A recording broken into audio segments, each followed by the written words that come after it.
He defied God and was reborn as a little girl in a world at war. Once a ruthless salaryman with no belief in anything but efficiency, he's reincarnated by a vengeful deity into the body of a young girl on a battlefield. But even divine punishment can't stop him. Now she's climbing the military ranks with magic, strategy, and pure cruelty. Chapter 0 Prologue. July 18th, Unified Year 1914, somewhere in Imperial Capital Baran. In the beginning, there was only light. Then came a gentle sensation of floating, a brief repose. There was warmth and a vague restlessness, provoking a desire to lose oneself. Lose oneself? Yes, I've forgotten something. But what could it be? What could I have possibly forgotten? Before a chance to face such questions came along, it suddenly began shivering. A moment later, its mind registered the cold, a chill that pierced the skin. Such was the nature of a newborn babe's first brush with the crisp, raw air outside the womb. Not that there was time to realize, but the sudden onslaught of alien yet once familiar sensations caused a panic. At the same time, it began writhing in distress, caught up in a violent struggle to breathe. The pain was nearly unbearable as the lungs, the entire body, each and every cell cried out for oxygen. Unable to remain calm enough for rational thought, all it could do was thrash about. The overwhelmed, unresponsive senses ravaged by agony left no option other than flailing in pain. Strangled by these things, it easily lost consciousness. Fully free of the emotions of a human who hadn't wept in ages, the body sobbed instinctively. Awareness faded, and the concept of self grew muddled. Upon awakening, it saw the ashen sky. The world was blurry. Or perhaps that was due to hazy vision. Everything seemed distorted, as if seen through glasses with the wrong prescription. Despite having been out of touch with human emotions for so long, even it was unsettled by such clouded eyesight. It was impossible to discern even rough shapes. After nearly 3 years of objective time, having finally begun to regain a sense of self, it was struck with utter confusion. What is this? What happened to me? This vessel couldn't maintain awareness for very long, and the memory of being placed in it had yet to surface. So when its fading consciousness just barely registered an infant's wails, it found the cries shameful yet failed to understand why. Perhaps mature adults didn't cry, but babies certainly did. Infants were supposed to be protected and given equal opportunities, not despised. Thus, with a deep sense of relief, it relegated the vague shame to a dark corner of its mind, blaming it on the lack of a clear consciousness. The next time a hazy sense of comprehension dawned, it was absolutely bewildered, not surprisingly. If memory served correctly, it should have been on a Yamanote train platform. Yet after coming to, it was somehow inside a massive Western-style stone building, getting its mouth wiped by a nun who seemed to be a nursemaid. If this was a hospital, then a safe assumption could be made that there had been some sort of accident. Blurry vision could be explained by injury as well. Yet now that its eyes could see clearly in the poor lighting, it could make out nuns in old-fashioned dress. And the inadequate illumination apparently came from anachronistic gas lamps, unless things were not what they seemed. Tanya, dear, say ah. At the same time, it noticed a bizarre lack of electrical appliances nearby. In the civilized society of 2013, here was a room devoid of electronics yet riddled with items long considered antiques. Are they Mennonites or Amish? But why? What am I doing here with them? Tanya, dear. Tanya. The situation was a difficult one to grasp. The confusion only deepened. Come now. Won't you open your mouth for me, dear? Tanya. I don't understand. That was precisely the problem. That was why it hadn't noticed the spoon the nun held out. But of course, even if it had, never in a million years would it have dreamed of eating the proffered food. Surely the spoon was meant for this, Tanya, dear. But while all these thoughts were swirling around, the nun finally lost her patience. With a sweet yet stern smile that brooked no argument, she stuffed the spoon into its mouth. You mustn't be picky, dear. Open up. It was a scoop of vegetables that had been stewed into mush. But that single spoonful also thrust the truth at hitherto uncomprehending Tanya. Stewed vegetables. That's all the nun had stuffed into its mouth. But for the person in question, the action only made things more bewildering. In other words, I am Tanya. Thus, a cry arose from the depths of its soul. Why? August 14th, AD 1971, United States of America. On August 14th, 1971, a team of researchers led by Dr. Philip Zimbardo commenced an experiment under a grant received from the United States Department of the Navy's Research Institute, the Office of Naval Research, ONR. The planned duration was a mere 2 weeks. Its objective was to collect rudimentary data on an issue with Marine Corps prisons that the Navy was also facing. The participants recruited for this experiment were normal college students of sound mind and body. On the second day, however, the team ran into a serious ethical problem. Not only did those who had been assigned to be guards verbally abuse and degrade the ones in the prisoner role, despite the prohibition of such behavior, but also acts of physical violence had become increasingly prevalent. As a result, the team was forced to discontinue the trial only 6 days after it began. This later became known as the Stanford Prison Experiment. Ironically enough, notwithstanding the pitfalls of the project's dubious morality, the results were replete with implications for the field of psychology. Along with its predecessor, the Milgram experiment, the Stanford Prison Experiment demonstrated something fundamental about human nature. In an isolated space, individuals would submit to power and authority, while those in dominant positions would wield it without restriction. Analysis of this phenomenon, known as obedience to authority, yielded shocking results. Surprisingly, this deference had nothing to do with a person's rationality, sensibility, or personality, but was instead the product of remarkable de-individuation triggered by the assignment of roles. In other words, the two experiments demonstrated that human behavior was dependent on environment. To put it in extreme terms, the results indicated that anyone could have worked as a guard at Auschwitz, regardless of their individual disposition or moral character. In the end, environment played a larger role defining an individual than personal traits. When he learned in university that humans were that sort of creature, it felt right rather than wrong. Surely everyone learns as part of compulsory education in elementary school that all people are born equal. Children are taught that they are all equally unique and irreplaceable. But it isn't hard to find disparities that contradict those familiar maxims. Why is the kid sitting in front taller than me? Why are some of my classmates good at dodgeball and others aren't? Why can't the kid next to me solve such a simple problem? Why can't the kids in the back be quiet when the teacher's talking? But in an elementary school environment, children are expected to be good. They are told that everyone is different yet special. They are terrified that if they don't follow etiquette, they will be bad. And so the good kids strive to avoid becoming bad. By the time they begin attending cram schools to prepare for entrance exams, the good kids secretly look down on the bad kids and make a point of avoiding them. They will enter a good junior high, followed by a respectable high school, and then a prestigious university. These people are on the fastest track, doing their best within the rules and regulations presented to them. In order to remain good in that environment, students have to do exactly as they are told and always meet everyone's expectations. Just as they are told, they spend day after day hunched over textbooks and reference books, competing with classmates for grades. As they lead such a life, those engaged in the fierce battle of college entrance exams come to view idlers as losers. Within an environment where grades determine everything, it's only natural for high achievers to hold poor students in contempt. On the other hand, the majority of those successful students don't consider themselves especially bright. After all, it has long been the case that whenever a regular student shows even a little pride, the truly gifted in their grade put them in their place. One student might be having a hard time while the kid next to him is nonchalantly entering the international physics or international mathematical Olympiads. It takes more than a little effort to sit shoulder to shoulder in a classroom with geniuses for whom comprehending all the material is a given. Despite the warped perspective, they have a strong enough grasp on reality to diligently pursue their studies. Whether they like it or not, all college-bound students know the truth. If they want an income comparable to what their parents possess, they have to attend a good university and get a decent job, at the very least. This group is driven by a strong, youthful desire to succeed. But along with that desire comes the fatal fear of failure. As such, they have no choice but to chain themselves to their desks. After struggling in that harsh world, the best students pass the entrance exams for universities worthy of being called prestigious. Then the game changes. Many are forced to realize that they have entered a world where people are no longer evaluated by grades, but the question, what have you achieved? Those who can adapt to the sudden paradigm shift and new environment do. Obey the rules. Search for the loopholes. Sneer at the guidelines despite being bound by them. In the end, everyone learns that rules are necessary to make the system run smoothly. Freedom without laws means anarchy. Laws without freedom means tyranny.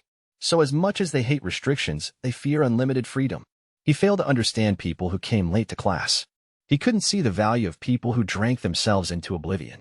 He couldn't comprehend the sporty types who droned on about the power of the human spirit. But when he encountered the Chicago School One and saw how these works applied rationality to the relationship between rules and freedom, he was ecstatic. After all, it meant that he could stay on track as long as he played by the rules.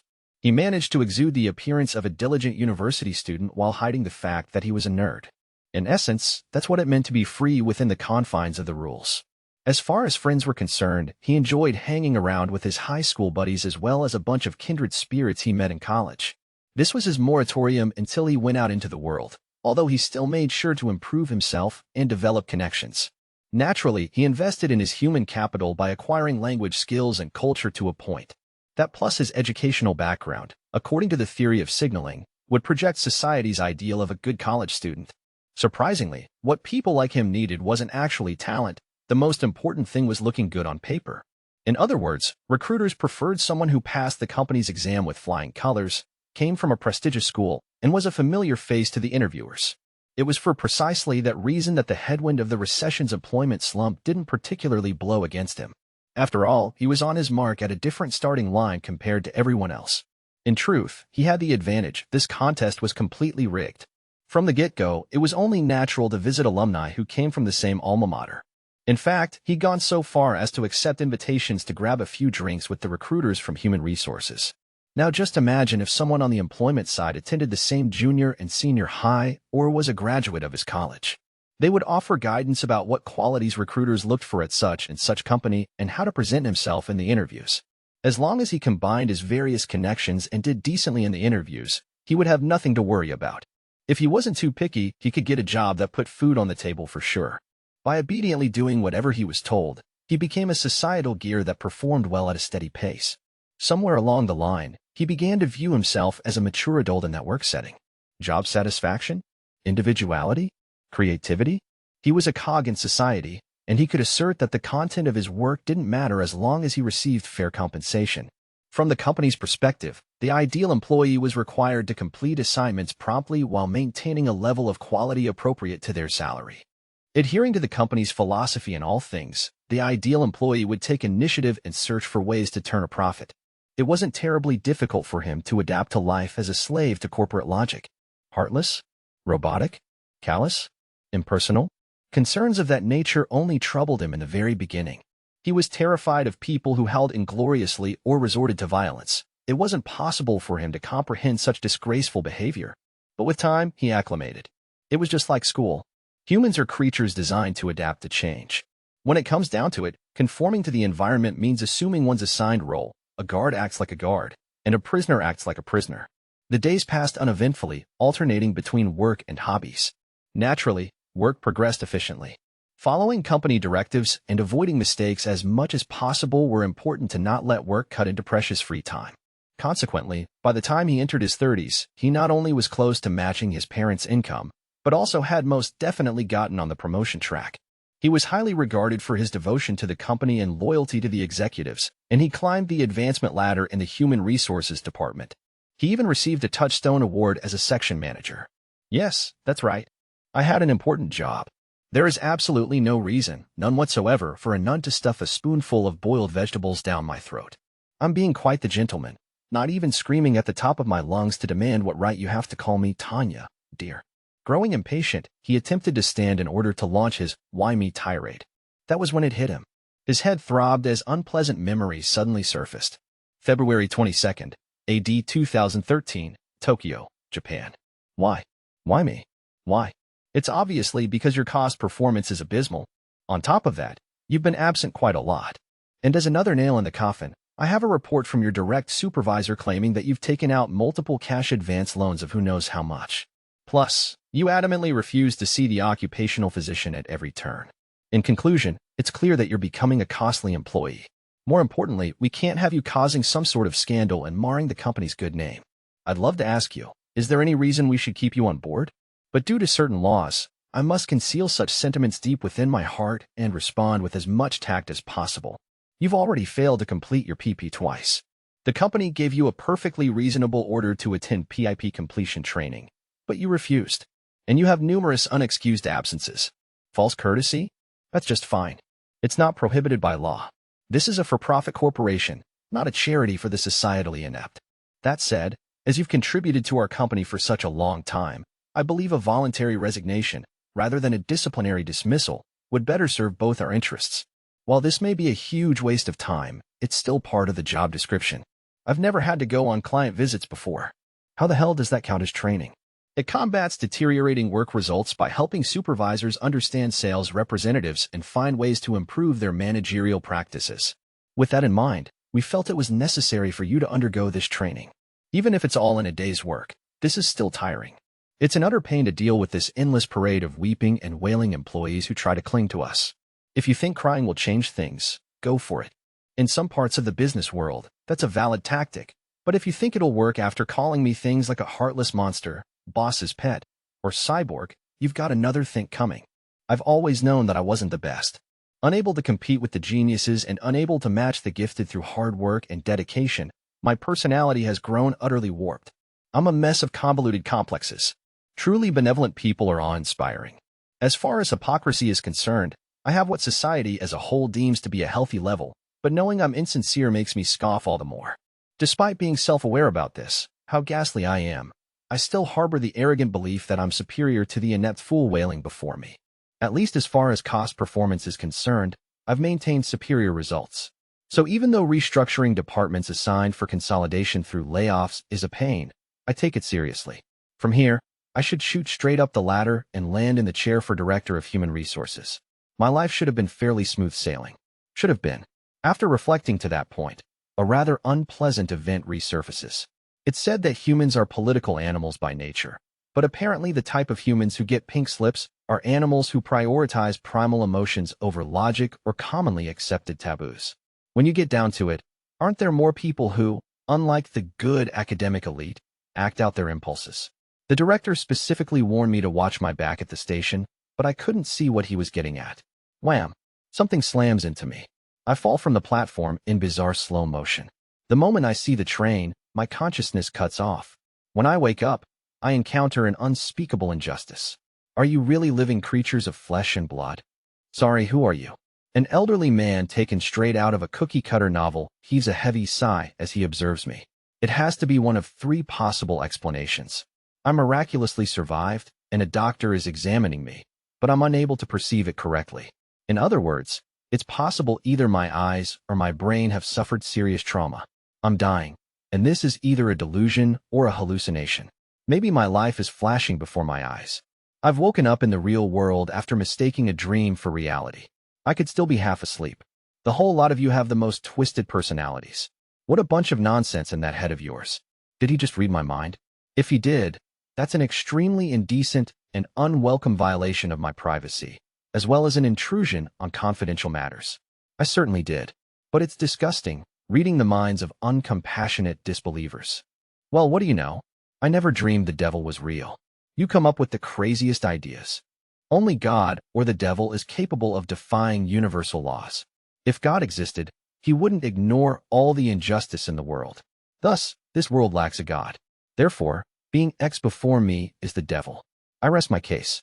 Are you disbelievers trying to work your creator to death? You disbelievers? In the plural, which means he's referring to others along with me. Should I take comfort in the fact that I'm not alone? Hard to say. While I don't specifically hate myself, I don't particularly love me, either. I mean deranged souls like yours. They're everywhere these days. Why aren't you attaining enlightenment as humanity advances? Don't you want deliverance from your earthly bondage? I suspect this is simply the result of that social progress. Rawls's theory of justice, too, is absolutely wonderful, but actually applying it is unrealistic. Humans have already been divided into the haves and the have-nots. It might be interesting as a hypothetical proposal, but in reality, people can't give up what they have for the sake of others. Isn't it natural to pursue material gain in this life rather than worry about the future? Even so, what does it matter? If I'm dead, what's going to happen to my soul? Let's discuss this constructively. What really matters is what comes next. I'll just throw you back into the cycle of life and death. You're getting reborn, replies the self-proclaimed God, being X. The answer the stranger gives is quite simple. I bet he's fulfilling his duty to explain. Yes, work is not something to be taken lightly. I can appreciate the importance of assuming responsibility and acting in compliance with the law. Like it or not, as a member of society, of an organization, I should probably indicate that I understand how we're to proceed. Very well. In that case, go ahead and do your thing. For starters, I plan on doing a better job of watching my back in my next life. I've learned that there are two types of people, rational and irrational, so I'll undoubtedly need to revisit behavioral economics. Ugh, I've had it. But the words he whispers under his breath leave me perplexed. Huh, can't you guys get your acts together? Far be it from any of you to attain enlightenment and break free from the cycle when you lack so much as a shred of faith, he complains, making this awkward for me. Quite honestly, I have no idea what this being X, self-proclaimed God, is so mad about. I realize elderly folks can be quick-tempered, but when someone who appears to hold a fairly senior position flies into a blind rage, that can be hard to read. If this were an anime, you could write it off as a gag, but in the real world, you rarely get that luxury. Humans these days have strayed too far from the universal laws. They can't tell right from wrong. Geez. Being X can preach all he wants about universal laws, but I don't know what the hell he's talking about. And if these laws really do exist, it's annoying that he didn't give notice beforehand. He's asking for too much if he expects people to adhere to laws they've never seen, let alone consented to. I can't comprehend something that hasn't been put into words. To my knowledge, I've yet to develop telepathic powers. I gave you the 10 Commandments, you know. Thou shalt have no other gods before me. Thou shalt not take the name of the Lord thy God in vain. Remember the Sabbath day to keep it holy. Honor thy father and thy mother. Thou shalt not kill. Thou shalt not commit adultery. Thou shalt not steal. Thou shalt not bear false witness against thy neighbor. Thou shalt not covet thy neighbor's wife. Thou shalt not covet thy neighbor's property. The commandments suddenly flow into my mind via telepathy or something, but, well, damn. See, I was born in a polytheistic region of the world, where we're used to letting things slide as religious tolerance. So I'm honestly not sure how to react to someone bringing up the commandments. For the record, I happen to honor my parents, and I've never killed anyone, but I am biologically male. Certain sexual instincts are programmed into me. I can't do anything about those. It'd be another story if I had handled the programming, but I didn't. I'll regret that as long as I live. Just how long does God live? I'm mildly intrigued, if only from a purely academic perspective. Unsurprising, given my inquisitiveness and curiosity. I've never fought the desire or impulse to murder someone. Sure, it's refreshing whenever I nail a headshot in an FPS, but that doesn't make me any more bloodthirsty than the next guy. I'm pro-animal rights. I'm pretty sure that at the very least, I've taken posters to support a movement trying to decrease the catch-and-kill programs of various shelters. So you didn't dirty your hands, but you still derived pleasure from the act of killing, didn't you? I've never stolen anything, borne false witness against another, or had the joy of winning a married woman's heart. Above all else, I've gone through life as an upright, honest person. I fulfilled my duties at work and adhered to the law, and I can't recall ever actively defying the prescribed conduct for a human being. If I had been sent to war, maybe I would have received a revelation from God while parachuting that I should dedicate my life to farming shrimp. Unfortunately, my experience serving in the military was limited to online games. Have it your way. If you won't repent, I'll have no choice but to impose a fitting punishment on you. I'd like to think these false accusations can only go so far. And why me? But as a rule of thumb, I know it's never wise to let things pan out on their own. Wait a moment, if you will. Stuff it. I wish you wouldn't lose your temper. If you're claiming to be the supreme being, even if you're not doing a very good job at it, I wish you were a bit more mentally mature. I suppose you could even keep the disguise. This one lawyer acquaintance of mine comes across as two completely different people depending on whether he's in court or online. The man even has a full social life. While I don't expect you to reach his level of perfection, you could try a bit harder. I'm already overworked managing 7 billion souls. The Bible says, be fruitful and multiply and fill the earth. Admittedly, my knowledge of the matter is limited, but I'm fairly certain mankind has been faithfully obeying this doctrine. I can just see Malthus turning in his grave. You might say that mankind has multiplied too much. If you're going to work in administration, I wish you'd keep track of the orders you issue. Hopefully you won't get fired after losing the respect of all your subordinates. At any rate, seeing as you're the administrator, you should take full responsibility for what you said. All I ever get are you skeptics without a speck of faith. You're putting me in the red. Honestly, isn't that a flaw in the business model? I won't take this from someone who broke his contract. Aren't you guys the ones who wanted a shot at enlightenment in the first place? You can't expect me to know unless you notify me. That's what I really think. It's common sense to send important documents through certified mail, and really, a contract should be handed over in person. It would have been nice if you had left the contract on a permanent medium, too. You bow before the laws of God, you know.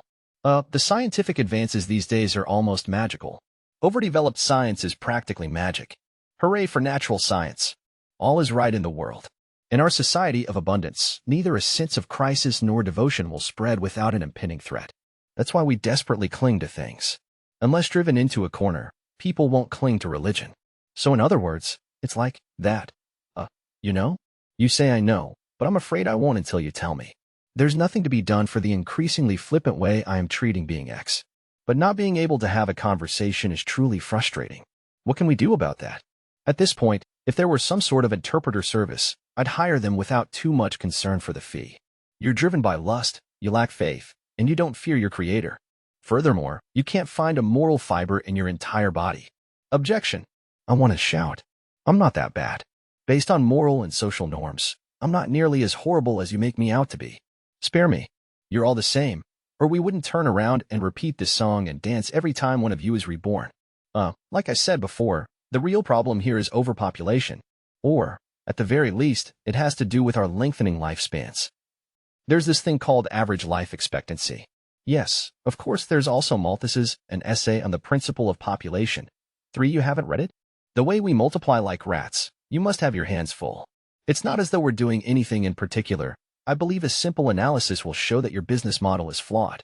If the number of believers increased along with the population, things would be fine. Yeah, so there's the flaw in your business model.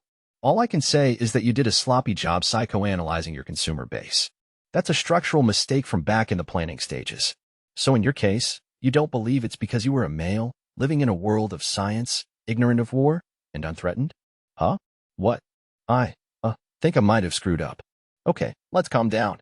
Right now, being X is as dangerous as the director of human resources was during that mess when another company poached a bunch of our veteran engineers. I understand the situation, and I've already considered how to deal with it.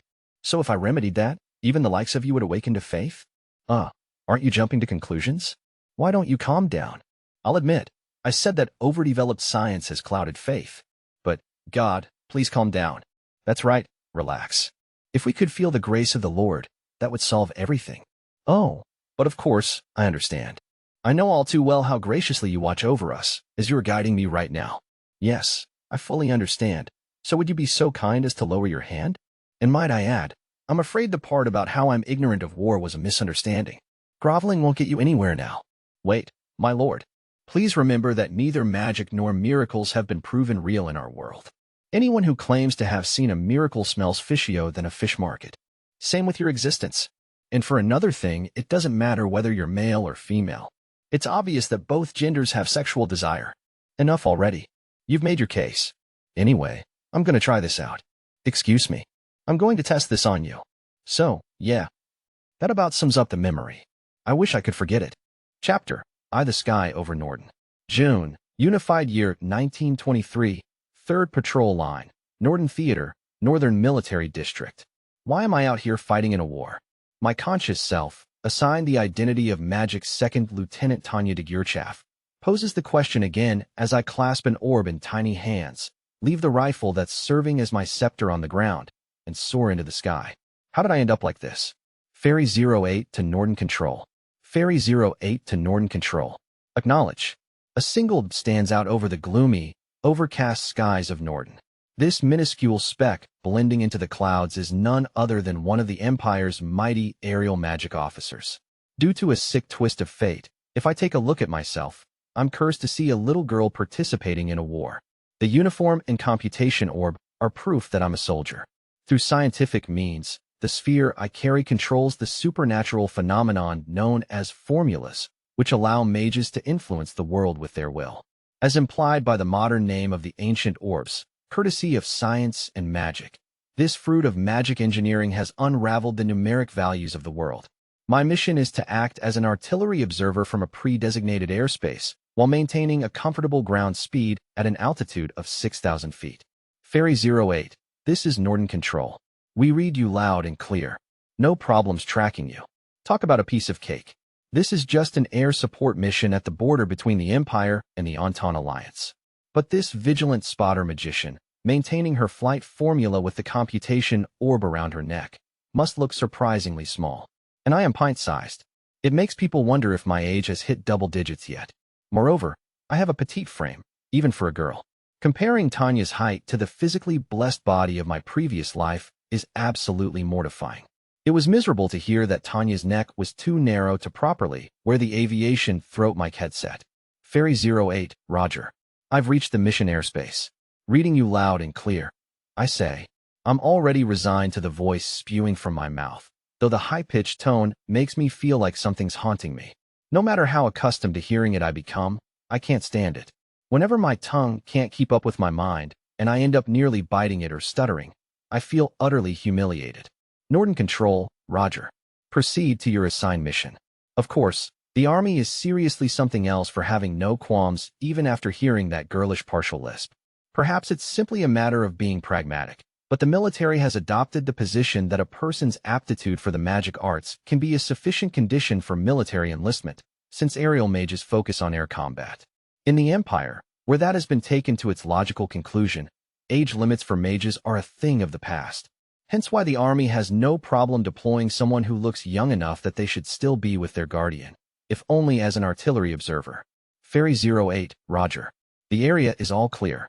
I say again, area is all clear. Norton Control, Roger. There is an infantry battalion assigned to your observation area. Call sign Goliath 07. Barring new orders from airspace control, continue to perform your observation duties until the area is pacified. Out. The demands of the Empire's geopolitical position have played a large role in this method of procuring human resources. Surrounded by world powers due to historical circumstance, the state has been forced to face potential enemies in every direction. Securing the military strength needed for their large territories' national defense is a perpetually pressing issue. In order to resolve the problem, the General Staff's frenzied efforts have reached the point where they'll exploit anyone within reach.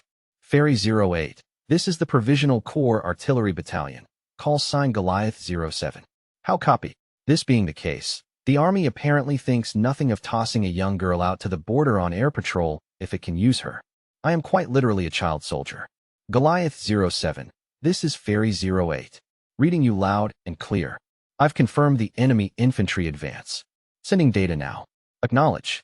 I bet the sight of a young girl flying through the air, her adorable voice confined to a matter-of-fact register, must seem terribly surreal. When you get down to it, a proper army is supposed to be composed of proper adult soldiers.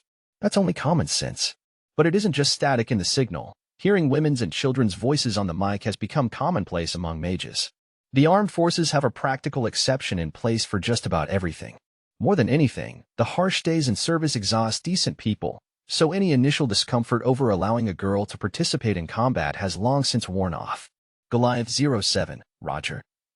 Base piece starting calibration fire. That's why the aerial mage enlisted as 2nd Lieutenant Tanya is serving as an artillery observer during this battle in the northern reaches of Norden. Calmly and skillfully delivering periodic reports via the radio set on her back that's nearly as big as she is. But actually, it isn't as though I don't question or doubt what I'm doing flying out here. Impact confirmed. Looks like a close hit. Looks to be within the allowable error margin of 10 meters. Fire for effect. Goliath 07, Roger. Commencing fire mission now. While my blue eyes attentively look below, there's no denying they hold a glint of frustration. Why was I reborn into this world, made the opposite gender, and now stuck fighting a war? The most annoying things are the physical changes. A child's body is horribly inconvenient. At first, even though girls develop quicker than boys, the size difference was simply too great to maneuver my body with the same equilibrium I had trusted for years. On top of that, I've keenly felt how much I've become a helpless child on multiple occasions since joining the army. I couldn't hold a gun. It was too big. In the end, I couldn't aim worth a damn, and the recoil ended up bruising my shoulder. When I sparred, there was a streak of pity on my partner's face whenever he threw me. Until I could see the world as 3 numeric vectors with the computation orb and get the hang of superposing the realm of numbers with magical interference formulas, I had to crawl on my belly with arms and legs that refused to obey me. Because they depended on brains, not brawn, the magic arts were the only area where I succeeded, if only barely. The constraints of my body couldn't trouble me, and I could soar across the sky as long as I superposed the world with my formulas. Perhaps I was able to overcome any reservations I might have had about magic due to its usefulness as a tool. But why must I use a tool simply because I have it? Oh, I get it. It's essential that we're able to use an ICBM-4 when the time calls for one. That's why it's necessary to make provisions for their maintenance, drills, and operations. That said, is there any reason we need to have ICBMs in the first place? In that same vein, gossip about seemingly strained relations with neighboring nations is hardly new. The Empire and Entente Alliance have been struggling for quite some time with unofficial border conflicts. But in the international politics arena, at least, there's nominally no dispute over this territory. The problem isn't acknowledged because the Empire is such an incredible powerhouse. As far as Tanya is concerned, it's a simple matter, comparable to how nations surrounding the Soviet Union independently avoid border disputes with it. Well, was. The only regrettable part of discussing the Empire's strength is that it has to be described in the past tense. Multiple isolated accidents have occurred along the border. There has been unintentional fire on both sides, which led to firefights due to misunderstanding. All such incidents were resolved at the level of the local commanding officers, but there's no denying the continually mounting tension. Under normal circumstances, if the Empire entered a state of semi-war at this point, Tanya's position would allow her to fall back to the rear echelon and serve in non-combat roles. After all, Warrant Officer Tanya de Geerchaf had been a cadet attending the military academy up until the outbreak of hostilities. A greenhorn would only get in the way on the front lines, so it would be normal for her to serve somewhere in the rear, such as in the technical arsenal or logistical command, once the Empire began making preparations in anticipation of war. Yet despite the unsettling state of world affairs, Tanya's optimistic superiors decided this was all merely brinkmanship diplomacy. Thanks to them, she was stuck completing her training out in the field. The flight patrols she took part of in coordination with the Army were only intended to serve as an extension of the education she was receiving at the academy. Having lost her opportunity to withdraw to the rear, Tanya was officially commissioned as a second lieutenant and deployed upon completing her training. She was also assigned the call sign Fairy 08. Clearly, people were obnoxiously comparing her to a fairy. Based on outward appearances alone, she was a puny kid, really an incredibly young child. On top of that, she had blue eyes that seemed to reflect a strong will and short blonde hair tied back to make it easier to manage. And considering her pale, clear-skinned complexion as well, her call sign did start to seem appropriate. The trouble began right after Tanya officially assumed her new post in the field with the Border Army. The administrative unit was composed of direct promotes from the Magic Officer Training School and local relocations. As a new transfer, Tanya was forced to accept orders to stand by for 48 hours. Assuming it was a traditional training exercise conceived by the brass to test their capacity for coping and maintaining alertness, Tanya had reluctantly suited up and gone on duty 24 hours ago. Then the emergency warnings came flying in from security outpost positions scattered along the border with such impeccable timing that it surely made the devil smile. Apparently, there had been signs that the Entente Alliance was planning to conduct a large-scale cross-border operation. The Entente Alliance's new policy direction had already been a cause for concern. The reshuffling of executives, resulting from a change in administration, and the ensuing rise in nationalism had required a dramatic shift in doctrine. Honestly, the Entente Alliance's operation was carried out with such ridiculously poor planning that not only Tanya but also everyone in the Imperial Army was left wondering, why now of all times? Before they knew it, the Entente Alliance was scattering notices demanding Imperials to withdraw, a declaration of war. In other words, the Entente Alliance had insisted, Imperial soldiers are to withdraw from our nation's territory within 24 hours. Perhaps a lowly company officer was incapable of understanding the Entente Alliance's reasons, but maybe the assumption was that the Empire would avoid full-blown military engagement since regional conflicts were extremely politically sensitive. If the Entente Alliance couldn't face reality, it's possible it would go down in history for all the wrong reasons. Are they stupid? Or so people wondered. Perhaps they devised some great plan that will lead them to victory? Despite being unable to comprehend the Entente Alliance's agenda or objective, the Empire nevertheless maneuvered its finely tuned bureaucracy and military organizations according to protocol. They played it by the book and made preparations to intercept enemy forces. As a cog for her country, Tanya had no choice but to put in work commensurate with her pay. Admittedly, at this point she rather optimistically predicted that all this was mostly for internal propaganda. After all, there was no way the nearby Federation would want two neighboring nations fighting on its doorstep. Everyone expected this to hold the Entente Alliance in check, whether through mediation or intimidation. Moreover, the Commonwealth and Republic were propping up the Entente Alliance. Surely they would put the brakes on this suicidal advance for fear that all the aid they had provided would be wasted. Yes, the vast majority of officers and soldiers were certain of the future. Military folk were realists by nature, after all. It goes without saying, but the Entente Alliance didn't stand a chance facing the Empire head-on. Everyone was certain one nation or another would step in to arbitrate, and then the politicians and diplomats from the two opposing nations would hash something out. But the scenario that had been inconceivable to all, except for the Entente Alliance, apparently, became reality and astonished every human alive in this day and age. disarm and surrender to the advancing Entente Alliance army or leave immediately. From a common-sense perspective, the Entente Alliance's demands could only be described as shocking, yet even then, the Empire continued to monitor the situation, incredulous. While reports that the Entente Alliance had crossed the border were not entirely unexpected, it was difficult for the Empire to see how such a thing could have actually come to pass. It seemed so preposterous that Lurgan, an officer in the Imperial Army General Staff, would much later voice his suspicion. We were so unable to determine what the Entente Alliance was hoping to achieve that it made more sense to suspect our own military leaders of scheming and acting behind closed doors. Doubts and ambiguities aside, the pragmatic Imperial Army responded soberly by ordering an immediate response to the Entente Alliance's major cross-border operation. While there was hesitation and confusion over the Entente Alliance's agenda, once signs indicated that a potential conflict was brewing, the military began amassing supplies in preparation. All of the great army divisions that formed the core of the Empire's military power then assembled by rail from Central. The Imperial Army was so efficient that it pulled all this off without incident. In fact, everything went so smoothly that it was internally regarded as an organizational victory. But although the Empire had procured an abundance of supplies and even gone so far as to mobilize troops, it was continually troubled by partial skepticism. Really? They'd never.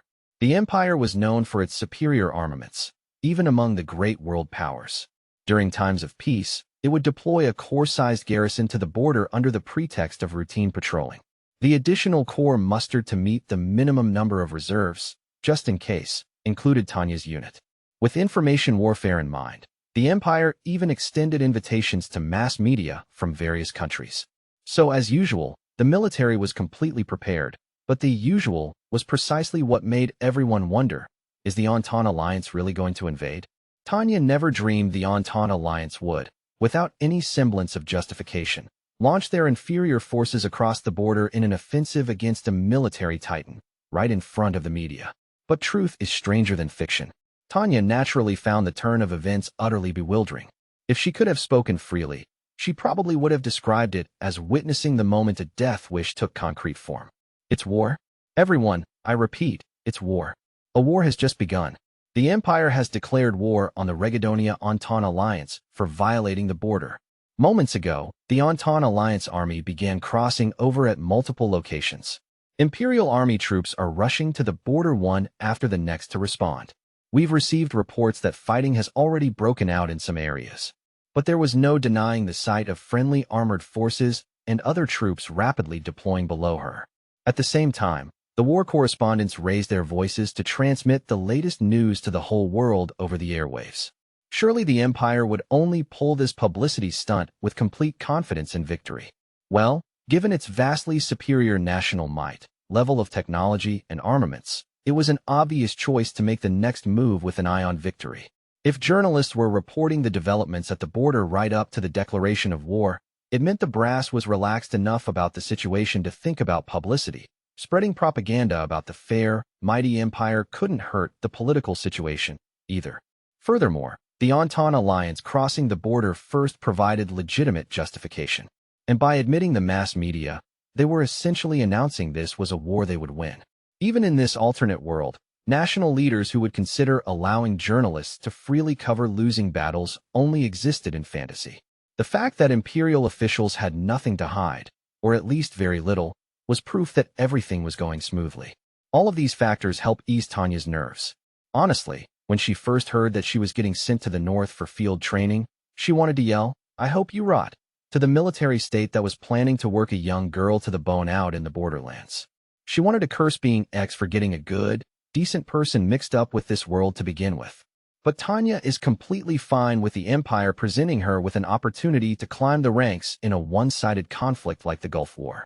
This war is winnable, and the soldiers are the winners. Her mission is simply to take out enemies from the safety of the sky and get promoted. While extraordinarily unexpected, it isn't a bad deal.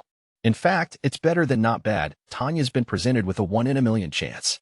Border patrol missions are simple but dangerous, and even if you get results, there is a tendency for the brass to claim your achievements don't officially exist thanks to some political consideration ridiculousness. As a result, patrol duty in the disputed Northern Territory has a reputation within the Imperial Army as an all-pain and no-gain endeavor. It isn't easy to rack up achievements there, and to make unfavorable conditions worse, like it or not, Tanya de Geerchaf has the physique of a fair-skinned, blue-eyed, blonde-haired little girl. On top of that, a glance at her records shows that she's a military academy graduate on track to become an elite mage. If she's selected for an assignment and fails, there would be no way around the bad PR saying the army had ruined a young person with a promising future. Setting her capabilities aside and going strictly by outward appearance, even Tanya feels put off by her doll-like face. If I weren't Tanya, I wouldn't want anything to do with her outside of the call of duty. This objective perspective has been consistent since she was commissioned in the Imperial Army. Before, Tanya didn't have a bad reputation among the instructors, but the fact that her work contributions matched her pay grades simply couldn't wipe out the stains of rumors about the little girl mage. The only way around it was to produce even greater results, but as much as she wanted to do just that, the opportunity had never arisen until now. In other words, even though Tanya is a mage, no one recognizes her as one. She's treated like a baby getting in everyone's way. In a sense, they're claiming that she's defective. It's insulting how they barely pay attention to her career. Ironically, the Empire wound up giving her active combat duty in a situation where its army handily dominated the battlefield, an unexpected stroke of good fortune for her first battle. It seems the war will continue for a while under favorable conditions. If Tanya hopes to keep surviving, she needs to use that time to gain status and influence. I also want her to secure some connections. To that end, it's imperative for her to play a proper role in this predictable war and rack up honors and commendations. Having thought that far, Tanya unconsciously curls her rosy lips into a grin as she reassesses the situation. This might not be so bad after all. Actually, couldn't this work out wonderfully for my career? I should consider this a pretty sweet deal. No one is around to overhear her egocentric whisper. Even if someone were flying nearby, the howling of the Imperial artillery gunnery below would have drowned out her voice, not to mention the endless echo of shells making landfall and exploding. If I think of the cacophony as a VIP view of the Fuji Firepower Review 5, but with several times the roaring artillery, it isn't so bad. Fairy 08, this is Goliath 07. Requesting firing results. Goliath 07, this is Fairy 08. Good effect on target. I say again, good effect. Tanya's job is simple. She only needs to calmly observe and report to the artillery batteries. Flying around with the radio set weighing her down while maintaining the flight formula isn't easy, but the Imperial Army's computation orb is up to the task. Due to the disputed nature of the Northern Territory, many of the troops spread across the north are temporary transfers from Central Command. On paper, Tanya is only on loan from Central after she completed her field training program. If she takes her duties to heart, she could definitely return to the garrison in Central eventually. A position in the rear echelon isn't just a pipe dream. Once she's chosen as an officer magician in the rear, there's a distinct possibility Tanya could spend the rest of the war on standby under orders to defend the capital. Depending on how she looks at it, personnel might have actually given her a golden ticket for developing a promising career in the long run. Tanya was bitter when she first learned of the decision for her to train in the boring yet perilous north, but it just goes to show that there's no telling in life what could be a blessing in disguise. It's a bit late, but I should probably mail thank you letters to my instructors with my latest updates as soon as possible. I have to build up my connections. I can already foresee a rosy career. Even in the midst of battle, Tanya is in visibly high spirits as she spots for artillery on the battlefield. Fairy 08 to Northern Control. Please respond. This is Northern Control. Loud and clear. The exploding shells below are satisfactorily laying waste to the Entente Alliance infantry who have crossed the national boundary. No matter how rugged the mountainous northern terrain, once artillery is fully deployed, the soldiers casually advancing on the border become nothing more than targets. All the more so if the lay of the land leaves them exposed.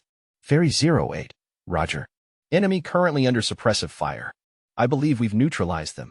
Enemy infantry is breaking ranks. Maintaining a suitable distance, the exceptional artillery batteries fire at unarmored targets under the guidance of an observer in an area where ballistics data was precalculated beforehand.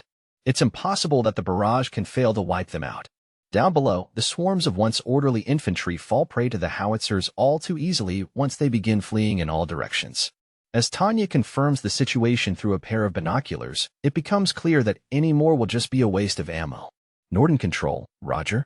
Advance to Patrol Line 2 and guide suppressive fire against the enemy's primary infantry. Fairy 08, Roger. Will advance and continue observation mission. Her dispassionate exchange with Control is so free of noise that Tanya quietly thinks to herself, I didn't expect radios to work so well in actual combat conditions. The sky is overcast as far as her blue eyes can see, so it isn't as though weather will hinder enemy signal jamming. Yet the noise level can be termed the barely perceptible clear. The signal is so clean it's almost ridiculous that she's carrying the massive airman radio set, which she was issued in anticipation of poor reception due to magnetic abnormalities caused by northern mineral deposits. Tanya passes over the Entente Alliance's scrambling troops and feels genuinely puzzled as she advances in order to set her sights on the persevering remnants of the enemy army. Seriously, what is the Entente Alliance trying to do? If they want to be targets for live ammunition exercises, they should have said so. I would have volunteered to strafe instead of observe if I knew we were going to be hunting for dodos instead of turkeys. The ones on bombing duty in this fight have escorts and control of the air, and if that isn't enough, they get dibs on the juiciest targets. I'm so jealous, I can hardly stand it. Ferry 08 to Northern Control. I've advanced to the designated position. Northern Control, roger. We see that.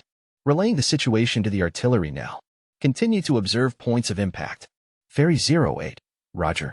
Remaining on artillery observation until ordered otherwise. Over. Northern Control, roger.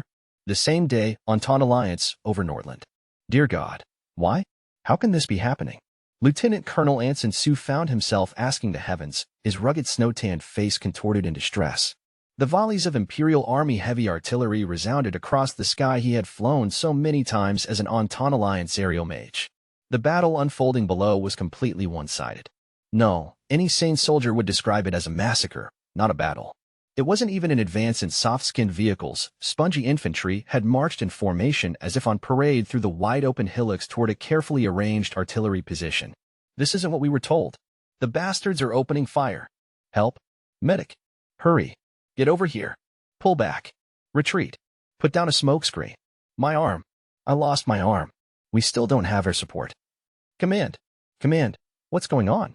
What's the situation? The border, according to the Empire, or the Provisional Demilitarized Zone, according to the Entente Alliance, was a type of pseudo-border established under the Treaty of Londinium. 6 if the Entente Alliance forces were simply going to waltz over the national boundary and strike the ever-diligent Imperial Army positions head-on. They should have known this would happen. No matter what was going on in the politicians' heads, the signals coming in over the radio proved that soldiers all across the battlefield were paying for an irredeemable political mistake with their lives. That's the soldiers paying with their lives. Damn those bureaucrats to hell. The economy was in a slump, the gap between classes was widening, and the unemployment rate wasn't improving at all. Domestic problems that the Entente Alliance constantly faced threatened to throw it into a grave crisis due to destabilizing centripetal forces. The government was paying a horrifyingly high price for encouraging nationalism and exclusionism as a solution to those problems. No, the true horrors were yet to come. This spelled war. Worse yet, a war the Entente Alliance had no hope of winning. As such, Lieutenant Colonel Sue slung vulgar curses at the officials as he flew. He condemned them for their mistake in continuing to fan the flames of nationalism, refusing to face reality. The Treaty of Londinium was an agreement regarding the border dispute between the Empire and the Entente Alliance with terms that were just barely tolerable, decided with the Commonwealth as a mediator. The provisional demilitarized zone that divided the disputed territory was in reality a national border, with administrative rights over the region serving as collateral to hold them to the agreement. All the treaty did was make a provisional show of respect for the assertions of both parties out of consideration for the Entente Alliance's claim of dominion. What part of this is just hiking under pressure? In short, the Entente Alliance was free to proclaim its actions as justified on the domestic front, but the treaty showed that in reality, the international community practically universally sided with the Empire. No matter how vehemently the domestic dreamers shouted that the territory was officially under dispute and fell within the Entente Alliance's sovereignty, others saw it as nothing more than the wailing of sore losers. Of course, no one would take them seriously. Hiking. This is their idea of hiking. The Entente Alliance sent its military to parade around so it could patrol its own domain? Arbitrarily? That made no sense. Apparently, all those politicians had started falling for their own publicity somewhere along the line. Sue wished someone would say it was all just a bad joke. Some government spokesperson, or perhaps a salary thief only capable of spewing useless propaganda, actually had the balls to describe this invasion as a highly organized hiking exercise under pressure at a press conference. It was appallingly thoughtless. Cunningham, what's the status of our remaining forces? Sorry, sir. The signal is unstable and only getting worse. I can't get a grasp on the situation. The troops were in utter chaos. Of course they were. There was no way anyone could remain calm after mindlessly crossing the border under the misconception that war wasn't a possibility, only to find the Imperial Army waiting in full formation to intercept and butcher them. No doubt this folly would go down in history. What about the command centers? Airspace control or the combat direction center is fine. Can you reach anybody? The lines are a mess, and I can't call them. Anyway, we weren't even assigned the right frequency. First Lieutenant Cunningham, who was considered a veteran even in Sue's outfit, scowled as he fiddled with the long-range radio over his shoulders. The signals were tangled enough to stump a skilled veteran of the skies, proof that the Entente Alliance had kicked this operation off carelessly. If it weren't Sue's own country, no doubt he would have been flabbergasted. They would never violate the border without properly transitioning to a war footing first. Clearly, the Entente Alliance government is merely practicing brinkmanship diplomacy. At least, the Empire wouldn't play such a dangerous game if we weren't ready to risk war. A quote from an Imperial Army General Staff spokesman that Sue had read 2 days ago in a newspaper article. That comment said it all. At most, the Entente Alliance's brinkmanship should have extended only to showing signs of increased military activity to discern how the Empire would react. The spokesman had offered a reasonable opinion, his face pulled into the scowl of a man who had bitten into something extremely unpleasant. Who would have thought the Entente Alliance would undertake military actions that risked the fate of the nation without preparing first? I don't care if you use short-range communications. At this point, you can hook up directly with the ground forces. We're going to help the remaining troops retreat. Roger. For better or for worse, Sue's battalion had been in a position at the rear when the border violation incident started. They were reorganizing after suffering heavy casualties in repeated irregular skirmishes near the national boundary. For units the size of a company or larger, it was possible to return to the capital to reorganize. Sue misread the situation precisely because he was often involved in operations that couldn't be written down in official records.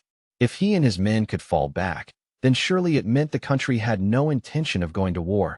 It meant the government was up to its usual propaganda. Sue and his men, who were worthy of being called the best, even among the Entente Alliance's frontline troops, had no shortage of profanity to describe the sheer idiocy of the politicians and military statesmen. They were fully aware that their government was a cesspool of imbeciles.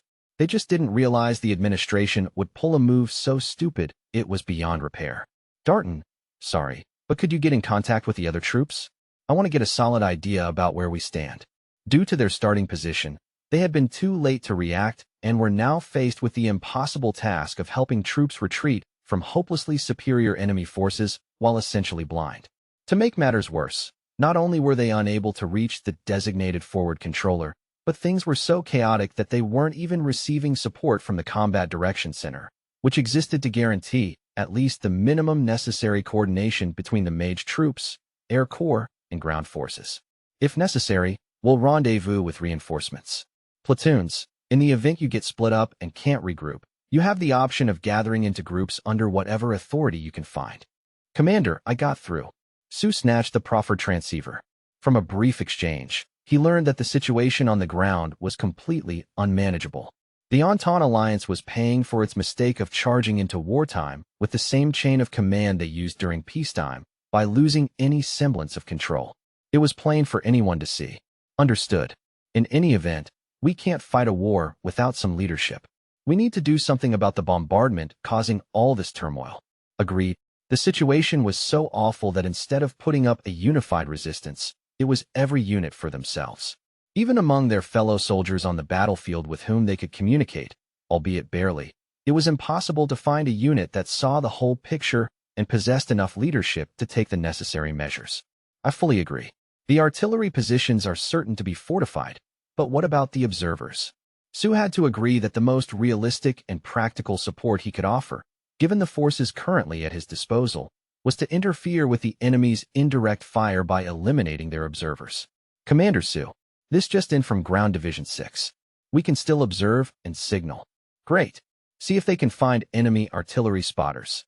As luck would have it, regaining communications with this division, which was maintaining discipline by a thread as it retreated, offered just the opportunity they needed. Bingo. They're sending the numbers. Several observer mages were flying solo, not even bothering to conceal their locations. Based on the frequency of the encoded messages being sent at regular intervals, they were definitely encoded wavelengths unique to artillery spotters transmitting intel. Alone as expected, They're taking us too lightly. Maybe, but aren't they behind a massive warning line? 7. Sue was aware of that. He wanted to groan, watching the way the Imperial Air Corps and mage troops took the sure and easy route in the battle for air supremacy with a coordinated interception network. Clearly, they must have set up an air defense line adequate enough to allow support elements to fly solo. I swear, we're nuts to go to war with a military powerhouse. I should have taken my family and run. Commander Sue, I bet those Imperial dogs are over there scratching their heads, wondering if war is supposed to be this easy. Good point. Let's hope they've let their guard down. As he thought about how horrible everything had gotten, all Sue could do was turn to God. Honestly, God, where in the world did we go wrong? The mission assigned to Tanya is important, but it's a monotonous job. All there is to do is keep an eye on impacting rounds with a radio and a set of observer gear. The task of processing the data in real time falls on the crew of the artillery arm that receives it. An operator at Norden Control provides the tactical commands. The fact that we're winning probably has something to do with it, but my duty entails nothing more than watching the Imperial artillery employ air bursts in time on target missions with praiseworthy expertise. Indeed, the Empire is a rising military force among the major world powers. And the army buoying that reputation is supplied with relatively new equipment, so much so that they've gone beyond believing in firepower supremacy and more in obeying it as accepted doctrine. The Empire believes bayonets never lie, but neither do resources. Accordingly, artillery is the Imperial Army's gods of war. For someone like Tanya as well, these are deities much more absolute than some sketchy being who arbitrarily proclaims itself the supreme god. After all, everyone on our side has been on alert for signs of war despite initial doubts. In other words, we were fully prepared to maintain air supremacy with an anti-air mage surveillance network in place.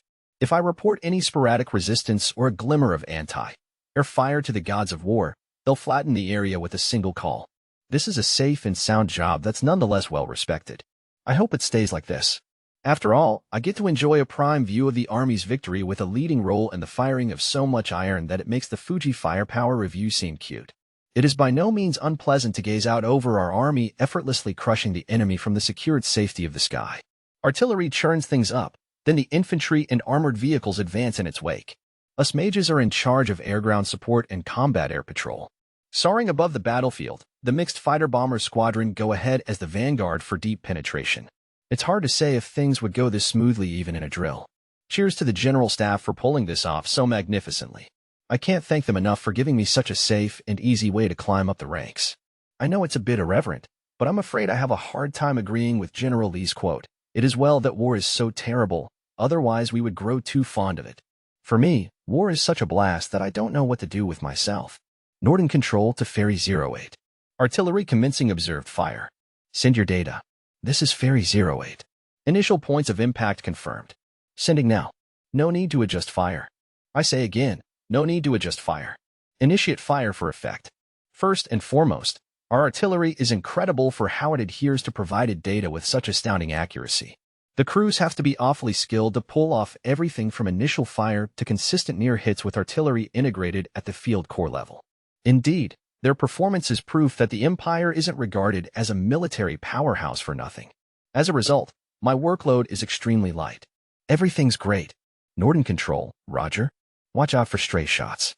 We plan to begin concentrated fire in 200. Over. Ferry 08. Roger. Out. I move west to distance myself somewhat from the battlefield as I ascend to a slightly higher altitude. I doubt the artillery's aim would slip that easily, but it would be outrageous if an ally inadvertently struck me down with shrapnel. And seeing as this is going to be concentrated fire, there will be a whole slew of shells coming. The artillery guys will have a blast firing their hearts out, and I'll be looking on in envy. I need to stay out of their way so we can all enjoy doing our jobs. Before long, the artillery begins launching such a relentless hail of iron that it flushes every war movie scene from my memory. As far as I can see from my spot in the sky, black specks are raining down all over toward the earth, and immediately after their explosive flames dissipate, chunks of what used to be humans fly in every direction before vanishing. Ferry 08 to Norden Control. Fire mission impact confirmed. Repeat. This is Norton Control with Theater Intelligence. Area Alpha, BLO, BZT, ZZZ. Norton Control, this is Ferry 08. Reception is poor. The interference is awful. Over. Either there's electromagnetic interference or my equipment is simply acting up. Why couldn't it have happened at any time other than this crucial moment? Just to play it safe, Tanya starts checking if the problem has to do with the equipment strapped to her back by trying to radio control again when it picks up an unexpected signal. Cherubim leader issuing a theater warning. I say again, theater warning. Large number of incoming bogies confirmed. It's not a regular message or an express message but an unknown warning. It's strange for the airborne controller to declare a theater warning when he's supposed to be patrolling on the first line. And since theater warnings generally aren't issued during intercept combat unless the warning line in front of patrol line 1 gets breached, a great deal can be read into that transmission. Perhaps a fresh group of highly formidable soldiers has entered the fray. Well, this is war. It looks like the enemy won't go down so easily after all. Norton Control to all airborne interceptors on standby. Transition ROE 8 from Border Patrol to Mobile Air Defense. I say again, transition ROE from Border Patrol to Mobile Air Defense. Upon successfully regaining the connection, orders to intercept rushed in. Obviously, if bogies have been spotted, the only option is to intercept them. That's why the Empire not only established massive formations on the front, but also has reserves standing by in the air. Tally multiple bogey signals. Detecting formula interference. Consider them bandits. These are enemy signals. Take them out immediately. The tone of the incoming transmission hints at rough times ahead, even if the enemy is fighting in vain. Norton Control to all military forces. Norton Control to all military forces. Although barely perceptible, a mixture of panic and confusion has slipped into the controller's voice. These people would probably sound as dry as an announcer reading the newspaper even if allies were getting shot down. Their distress is a good indication of how bad the situation must be. A battalion of Entente Alliance mages has been confirmed violating the border. I say again, a battalion of Entente Alliance mages has been confirmed violating the border. Well, the status report is undeniably surprising as the combat controller reads it with a tinge of confusion. Normally, it would be taboo to employ piecemeal commitment in military operations. How to position reinforcements so they can best function as a relief force is crucial to planning military operations, but at the same time, command needs to keep a certain amount of strategic reserves available at all times. It's a classic dilemma but also the most difficult to overcome. It's ludicrous for the Entente Alliance to make the infantry cross the border alone and then sortie their air assets afterward. I never dreamed the Entente Alliance would send out reserves when the Imperial forces had already reached the point of transitioning from defense to pursuit. Strategically speaking, it would have made more sense for the Alliance to send in air support sooner, but then, that's precisely why the Empire was taken by surprise. Intercept them immediately according to the anticipated scenario. I say again, intercept immediately. The artillery did a half-baked job of crushing the enemy, and right after all their units began changing positions and making minor adjustments, more than a battalion's worth of enemy mages appeared to put up resistance on a massive scale. It isn't as though no one speculated something like this might happen, but the Imperial Army was under the impression they had completely crushed the enemy's main forces on the field. Generally speaking, if the Entente Alliance had been aiming to cover the troop withdrawal, it should have acted a bit earlier. No doubt, the unexpected enemy reinforcements have thrown the front lines into chaos. Although I was fretting only moments ago that my lackluster position might harm my chances of a promotion, I'm genuinely grateful to be closer toward the rear. If I were with the airborne forces on standby, I would probably be flying into vicious aerial combat right about now, but luckily the observers don't have to go. Just as I'm admiring my good fortune, noise completely drowns out the communications from Norton Control, even though they had informed me about the drastic change in the situation just seconds ago. This is a critical juncture for the battle, and all my radio can do is put out static. Considering how it acted up earlier, there's a good chance the radio set itself is malfunctioning. It's undeniably regrettable, seeing as how the radio is vital for me to continue spotting for the artillery and receive troop intel. But according to Tanya's memory, the radio took more than its fair share of abuse during various drills. Prized for its durability, combat communication equipment isn't supposed to be this fragile. It's odd, but maybe the breakdown happened because I'm using it in actual combat conditions. But not only does this prevent me from reporting on where incoming rounds are landing, it also worryingly renders me unable to carry out my duties as an artillery observer, even if it's due to technical difficulties. But in the end, I don't need to bemoan my wireless set's failure for long. Radar emissions? It's pure coincidence that I catch it. Nonetheless, I listen to Tanya's instincts and quickly veer off course, narrowly avoiding the attack. Countless magic formulas explode along the flight path I had been following just moments ago. The enemy has arrived. Mayday! Mayday! Ferry 08 to Norton Control. Ferry 08 to Norton Control. Theater warning. Requesting immediate assistance. Tanya shouts into the radio, the waves set at maximum amplitude. The static wasn't due to a defect, but enemy jamming. Without a doubt, these mages are the greatest threat among the surviving enemy forces along the border. The Entente Alliance is considered a developing country in the magician department, so their numbers are few, but to compensate for the short supply, the ones they do have are powerhouses. This has been made possible mostly due to support from nations who are aligned against the Empire. Essentially, it's a classic case of the enemy of my enemy is my friend. But the assumption that the Entente Alliance's mages were lacking led Imperial Army's mages, including me, to drop our guard even after receiving a situation report about enemy mage forces reorganizing behind enemy lines. According to intelligence obtained prior to the battle, the most elite enemy mages deployed to Norton were still hastily mustering in the Alliance a ways to the north. That's why no one expected any particularly dangerous enemy mage forces in the vicinity. I suppose you could say this allowed the enemy to capitalize on our carelessness. In any event, the appearance of enemy forces will be reported immediately to the command post, CP. Not only is there tactical value in doing so, but there's also infinitely vast political implications to consider. Naturally, I follow procedure and report them too. Still, I have no desire to go all out as a hero and single-handedly draw on the enemy. Anyone with a death wish is welcome to go die. My top priority is to survive. The problem is whether or not I can get away. I've detected a group of enemy mages, company-sized, approaching rapidly. I call into the radio as I prepare for air combat after sighting a rather large group of flying bodies swiftly closing in. It's almost sickening how many there are. Coordinates: Theater Alpha, Block 8. Altitude: 4,300. Whatever the other side's conflict or political agenda, they're certainly displaying a fierce will to fight.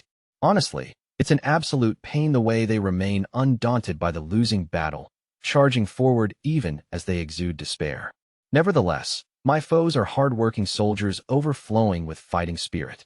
No way they give a damn about all the trouble this is making for me. On the other hand, the Empire's forces are still winning across the board. It's only natural this battle will end with our victory, which is exactly why the situation can't be any worse. If the enemy only broke through the area under my supervision when Imperial forces were dominating most of the field, it would literally go down as the Empire's one and only black mark for the whole battle. My incompetence would be recorded as the sole failure among everyone else's successes. I'm terrified that my actions might be remembered so poorly that I won't even be able to defend myself from censure. It's a dreadful thought that people might scorn my inability to do something as simple as fulfilling my assigned duties.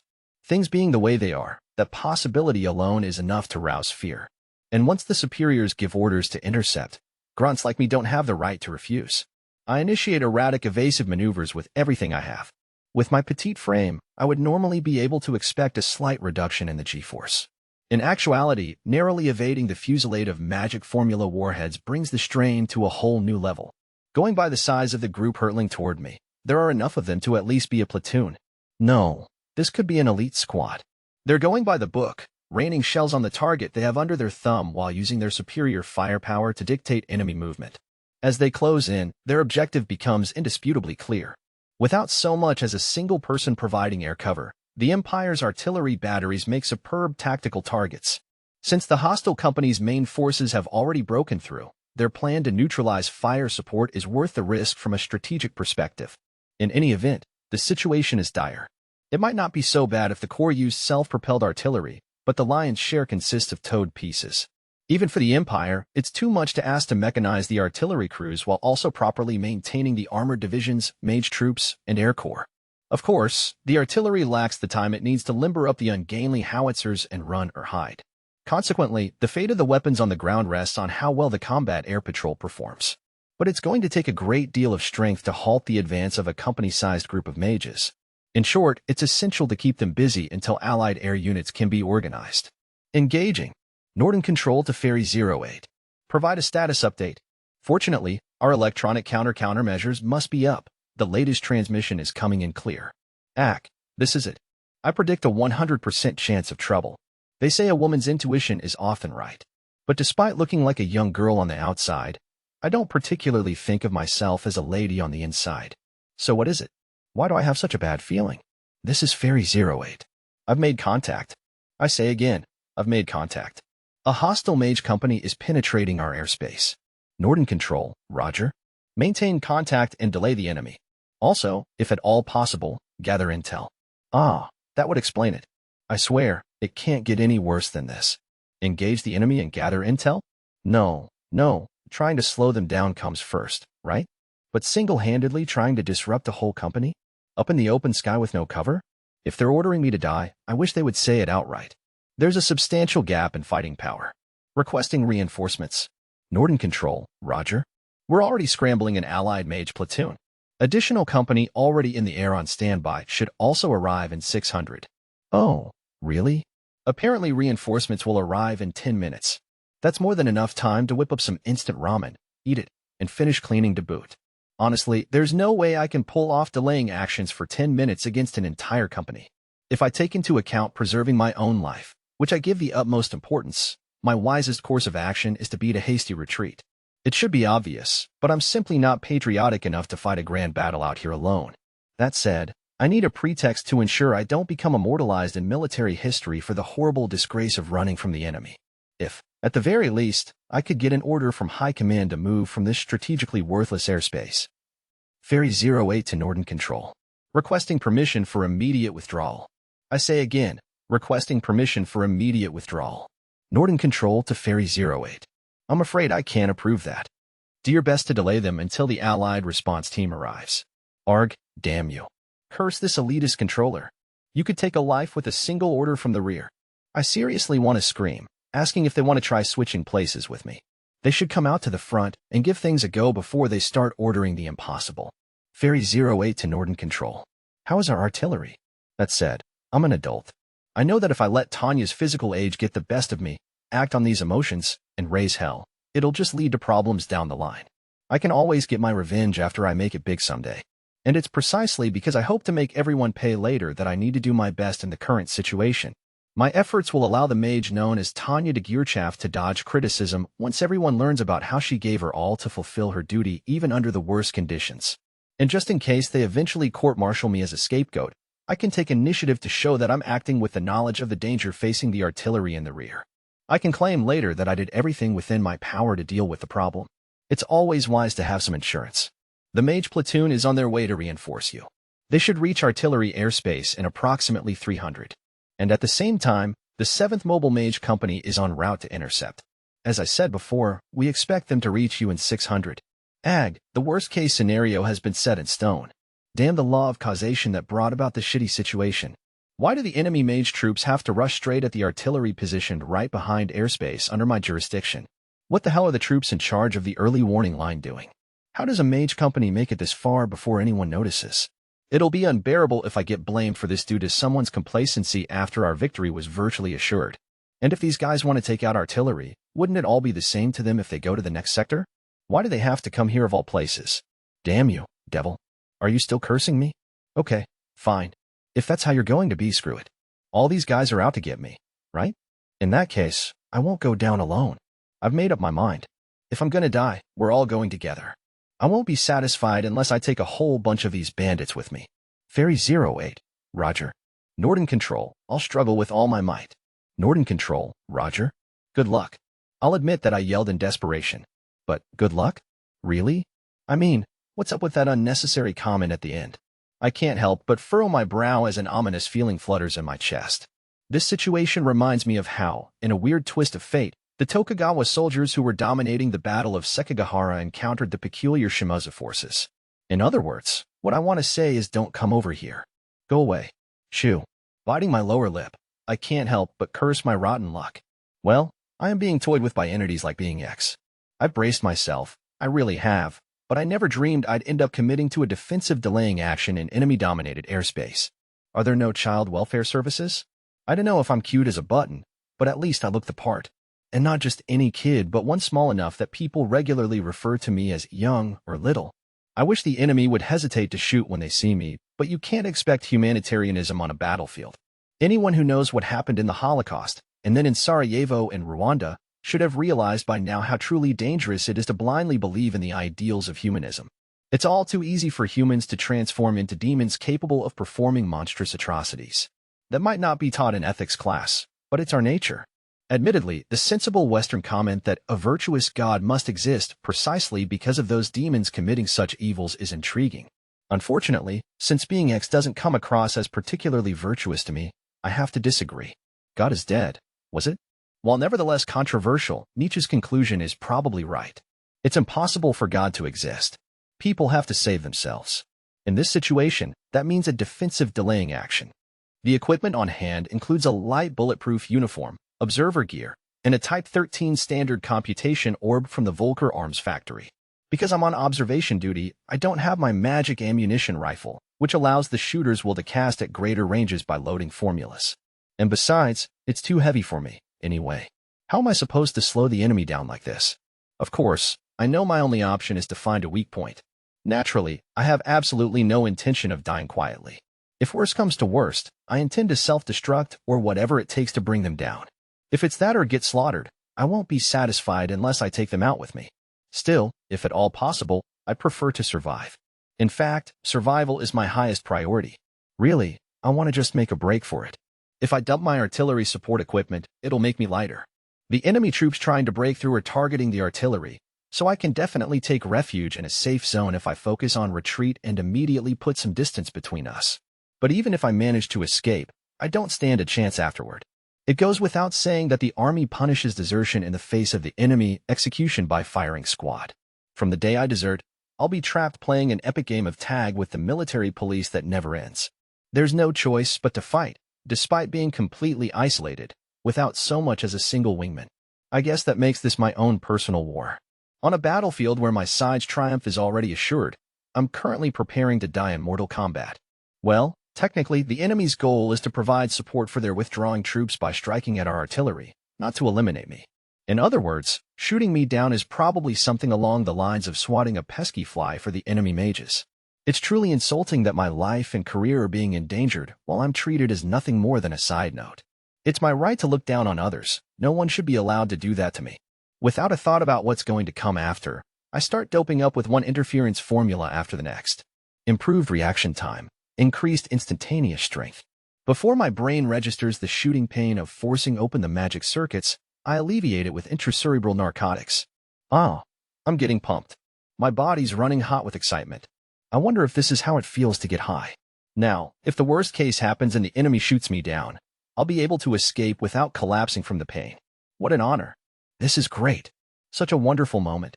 Ah, this is so much fun. I can barely contain myself. Fairy 08? I've been talking to myself intending to be heard, so I'm relieved that the CP seems to pick it up. This way, I have a witness who can testify how eager I am to fight. I'm bursting at the seams with excitement. Even when the world is delightfully spinning, a mage's brain manages to sustain clear thought. It's a truly wonderful thing. It effectively protects my thought processes from being clouded by drugs or insanity. I'm so lucky to be a mage, though it's not like I want to be a soldier. I was afraid this job would be boring, but now I'm the star of the battlefield, getting to take on a whole army by myself. There's absolutely no way I should die out here. The world isn't fair, far from it, but that's merely a matter of market failure. The market's shortcomings have to be corrected. As the problem ultimately boils down to cost, I have to raise mine as high as possible. And a marketing strategy is always imperative. I need to put myself out there, giving it my all, never letting a prime chance to self-promote pass me by. In other words, making the most of every opportunity. If I can manage that, life will become rather enjoyable. I was afraid I'd get lost among our friends and foes in the mayhem of battle, but instead I get to stand in the limelight.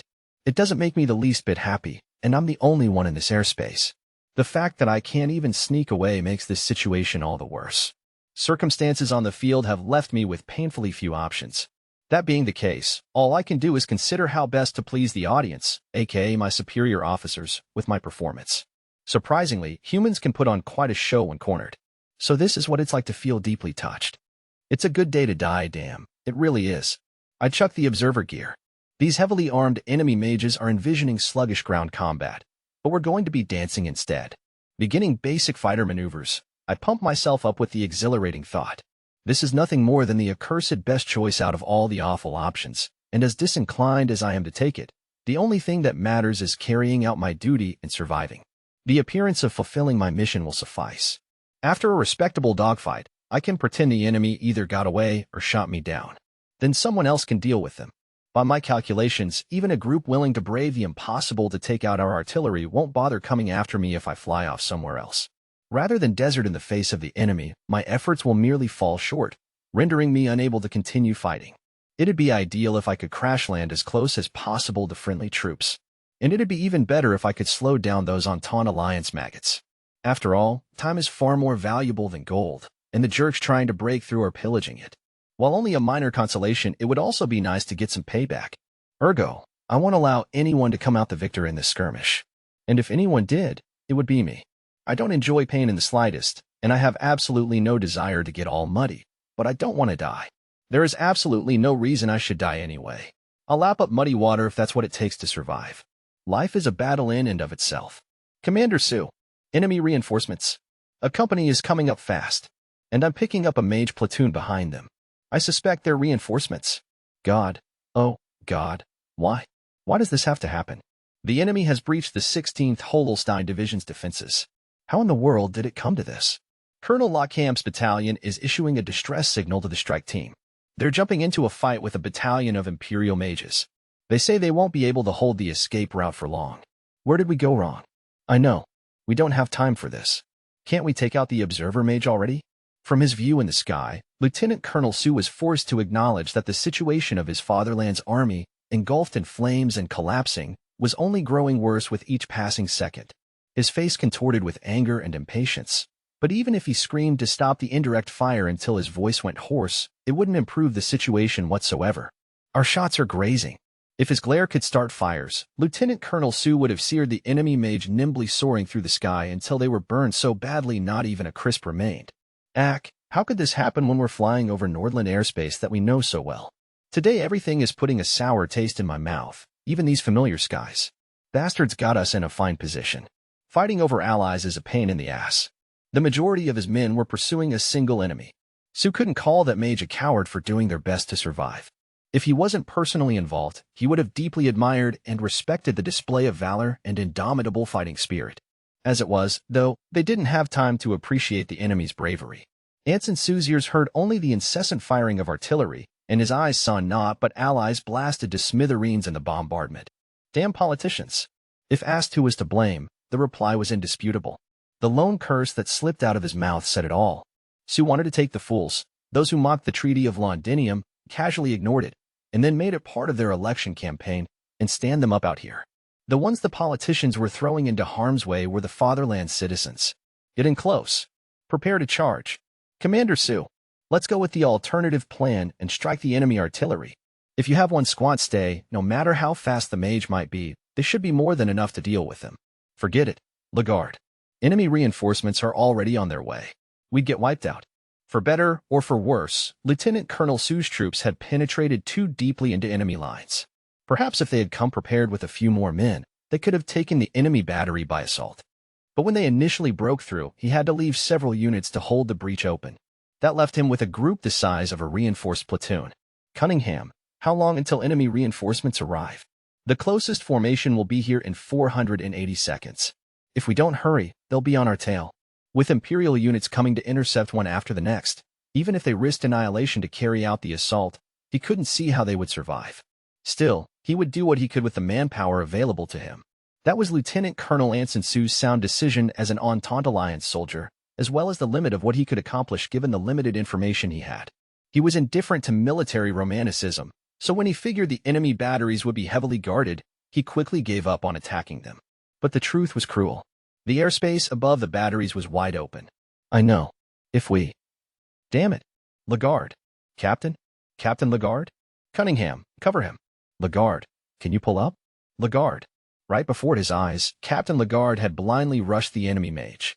His support, unsure how to react, fell out of sync, and the moment they stopped firing for fear of accidentally hitting the captain, the enemy cast a formula. Lagarde had charged under the assumption that support fire would stifle enemy mobility, and now he was too near to veer away. Oh no, you don't. Cover me. Lagarde was caught by much more than just a shockwave. He took a direct hit from the blast itself. Slightly altering his course wouldn't have helped. In an instant, his protective film peeled off, and his defensive shell shattered. He made a split-second decision to shield his face with his arms, but it was still only through God's good grace that he survived. Break. The bastard was aiming for that. Thor. Sue's side had superior numbers. They were concentrated on the firing line. But the price they paid for letting go of an enemy after pinning them down was too high. Casualty report. 2 downed, and Captain Lagarde is severely injured. With both arms burned, Lagarde was falling, only dimly conscious through the blood loss and pain. First Lieutenant Thor had been hit by the explosive formula at close range as well when he darted into the line of fire, hoping to cover for his comrade, so practically speaking, he was also no longer combat capable. Grah, they won't get away with this. Commander, I'll make a rush at the enemy. Back me up.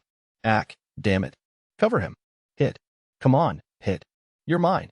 Amid all of that, Sue was certain he heard. Gotcha. The voice sounded almost happy, like the laugh of a lunatic. Stop, Balder. Pull back. That mage is going to... Sue began to cry out. But in the very next moment, the Imperial mage cast a spell that engulfed everyone around them. A suicide bombing. He didn't want to comprehend such a sight, but he had witnessed it himself. Commander, time's up. They're almost on top of us. We took out the observer. Pull out. Unified Year 1923, Imperial Capital Barun, Imperial Army General Staff Office, Personnel Division, Section Chief Office. Major von Lergen, part of the team who handled the Imperial Army's Personnel Division, was smoking as he relaxed a head weary from overwork. His well-defined features, reminiscent of the Junker aristocracy, gave an impression of masculine vitality and intelligence. At the moment, however, they were drawn into a grimace, and he emitted a groan in spite of himself. The General Staff's Achievement Assessment Department of the Personnel Division investigated frontline achievements and suggested the appropriate decorations and bonuses to the top brass. It was a keystone of the Imperial Army's personnel affairs. The General Staff's mid-level officers were posted there to build experience as candidates to become the Empire's future generals. Naturally, the tradition was to choose the best. As expected, these individuals were highly regarded for their ability. Lergen proved that the superior officer who designated him Chief of Decorations had a good eye by successfully processing all the award nominations in a timely manner despite the fierce battles to the north and the ensuing flood of recommendations. Lergen unconsciously stopped his pen hand mid-scrawl as he stared at documents from the north regarding recommendations for distinctions and applications for medals and suddenly groaned. It was only natural for his subordinates in the department to send him worried looks that asked, "Is something the matter?" "I had no idea she was in Norden," Lergen whispered as he exhaled a puff of smoke, displaying irrefutable unease and disgust in response to the documents. The name of the recommended officer printed there was Magic Second Lieutenant Tanya de Geerchaff. She had graduated from the Imperial Army Military Academy second in her class and encountered a disturbance in Norden after her unit training in the north. She then put up a valiant fight with the Northern Army Group, where her brilliant feat and valuable contribution to the Army led the commanding officers on site to submit a joint recommendation. If Lergen viewed it like all the other papers received by the Achievement Assessment Department, it was truly just another formal document. If anything, it seemed a bit unusual for them to assign an alias. Naturally, as a member of personnel, he had a duty to maintain fairness and objectivity. It wasn't as though he didn't appreciate the valuable acts of self-sacrifice Lieutenant de Geerchaff took in combat up north. She had completely dedicated herself to a delaying action and tied down an enemy unit. While she ultimately wasn't able to detain them until reinforcements arrived, she defeated one and possibly 2 others in a bold move that stopped the enemy assault. Though she ended up literally covered with wounds, she fulfilled her duty and diligently supported her allies the whole time. As large as the Imperial Army was, it was rare to find such commendable acts of self-sacrifice. Normally, Lergen would have no cause for hesitation. On the contrary, he would have drawn up the documents to expedite the process for her to receive distinctions. But unfortunately, Lergen had known of Second Lieutenant Tanya de Geerchaff ever since she was a first-class student at the military academy. She didn't exactly leave a good impression on him. It happened during one of the many occasions personnel division business took him to the academy. That was when he saw it unfold. Small rather than petite, the girl was young enough that it would have been perfectly appropriate for her to still play sweetly with toys. But instead he witnessed the surreal scene of her roaring, brandishing her computation orb and scattering a line of cadets. That was the one and only time that he had ever questioned his eyes. Normally, a simple mental note stating she's a gifted mage who skipped ahead would suffice. In fact, his initial impression was there really are precocious child prodigies out there. In spite of sympathetic voices that had reservations about deploying a child whose age hadn't yet hit double digits to the front lines, the Army's empirical evidence strongly suggested that mages matured early to begin with. In times like these, the authorities were perfectly willing to send grade school boys and girls to the front lines as long as they were talented mages and had volunteered. Of course, the applicants accepted into the military academy didn't receive special consideration for their assignments. This prodigy had performed within her abilities while demonstrating her devotion to the Empire. Under normal circumstances, that would have been the extent of it. Under normal circumstances. But when he really thought about it, the situation was terrifying. This child, this young girl, had yet to reach 10 years of age. The thought of her flying around the battlefield like a seasoned soldier was inherently chilling. While Lurgen didn't mean to speak poorly of the academy, he wanted to ask the girl's instructors whether they had created a killing doll instead of preparing her to become a magic second lieutenant. For one thing, typical officer cadets exhibited massive inconsistencies between their actions and words. For all their bravado, newly appointed officers were surprisingly useless. It wasn't uncommon that all anyone asked from the overly enthusiastic cadets was to not hold back the veteran officers. But Second Lieutenant Degurchaf was a textbook example of a woman of her word. Since her days at the academy, she had shown glimpses of surprisingly realistic values. According to the instructors Lurgen pumped for information, after learning of the policy for first-class students to instruct second-class students, she proclaimed that she would weed out the incompetent fools. The enthusiasm wasn't uncommon for first-class students, and so the instructors initially laughed it off as healthy enthusiasm. However, Degurchaf stayed true to her word, to such extremes that it made the blood rush from the instructors' faces. While out on a field training exercise, a second-class student started a minor quarrel and foolishly contradicted first-class mentor Tanya Degurchaf's orders, moronically underestimating her young age and outward appearance. Lurgen witnessed the moment she attempted to carry out her duty as his commanding officer and literally moved to execute him on the spot for insubordination, as dictated by military law. That incident marked the moment Lurgen felt that out of all the countless Imperial Army magic officers, Tanya Degurchaf was a dangerous one worth remembering. Of course, the insubordinate cadet should have been severely punished. Regulations and training formed the very heart of the Empire. If no one heeded them, the foundations of the army would crumble. When an issue concerned fundamental doctrine, standard officer attitude was actually for instructors to take a firm stance. In fact, an officer's pistol historically served as a tool for punishing desertion or insubordination. There was no need to argue that maintaining discipline among one's subordinates was one of the major duties assigned to an officer. But even so, Degurchaf took it too far when she screamed, "If you're too dim-witted to remember orders, how about I split open your skull and pound them in for you?" and drew a magic blade on the insubordinate cadet she had pinned down. Lurgen was certain he had seen the blade coming down the moment the instructors rushed over and pulled her off. If they hadn't stopped her, she definitely would have killed the man. Perhaps Degurchaf made an outstanding officer on the front, but she was definitely not of sound mind. In terms of her humanity, she had a loose screw. Perhaps that was an ideal trait for soldiers off fighting wars on the battlefield.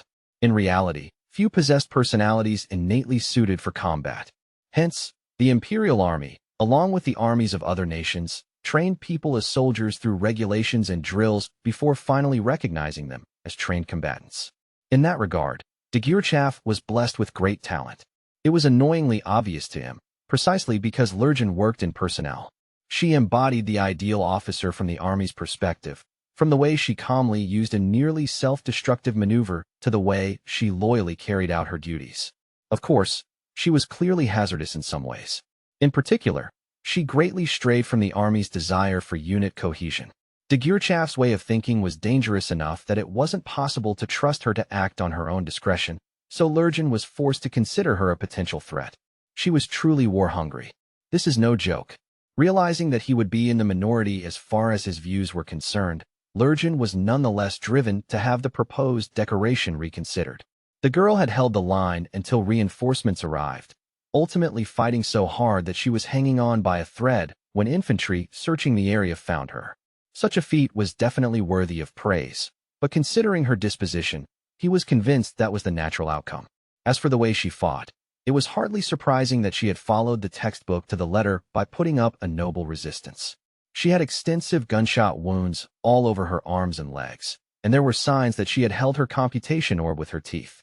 In short, this indicated that she had made the level-headed strategic decision to buy time and desperately defended her vitals while resisting enemy forces for as long as possible. But that was precisely the problem. Having finished reading the documents, Lurgan couldn't help but bury his head in his hands. It was true that Degurchaf was horribly dangerous. Yet at the same time, based on the principle of rewarding excellence and punishing inadequacy, he couldn't overlook such an outstanding accomplishment. It would be unacceptable if he did. It was unclear what the future held, but considering the achievement that earned Degurchaf these recommendations, she would most likely receive the glorious Silver Wings Assault Badge. The Northern Army Group probably regarded this as the greatest deed in the initial phase of the war. During a critical phase in the early battles, a crisis occurred. Enter a mage from the academy, performing exactly the kind of distinguished exploits the military hoped for to boost morale.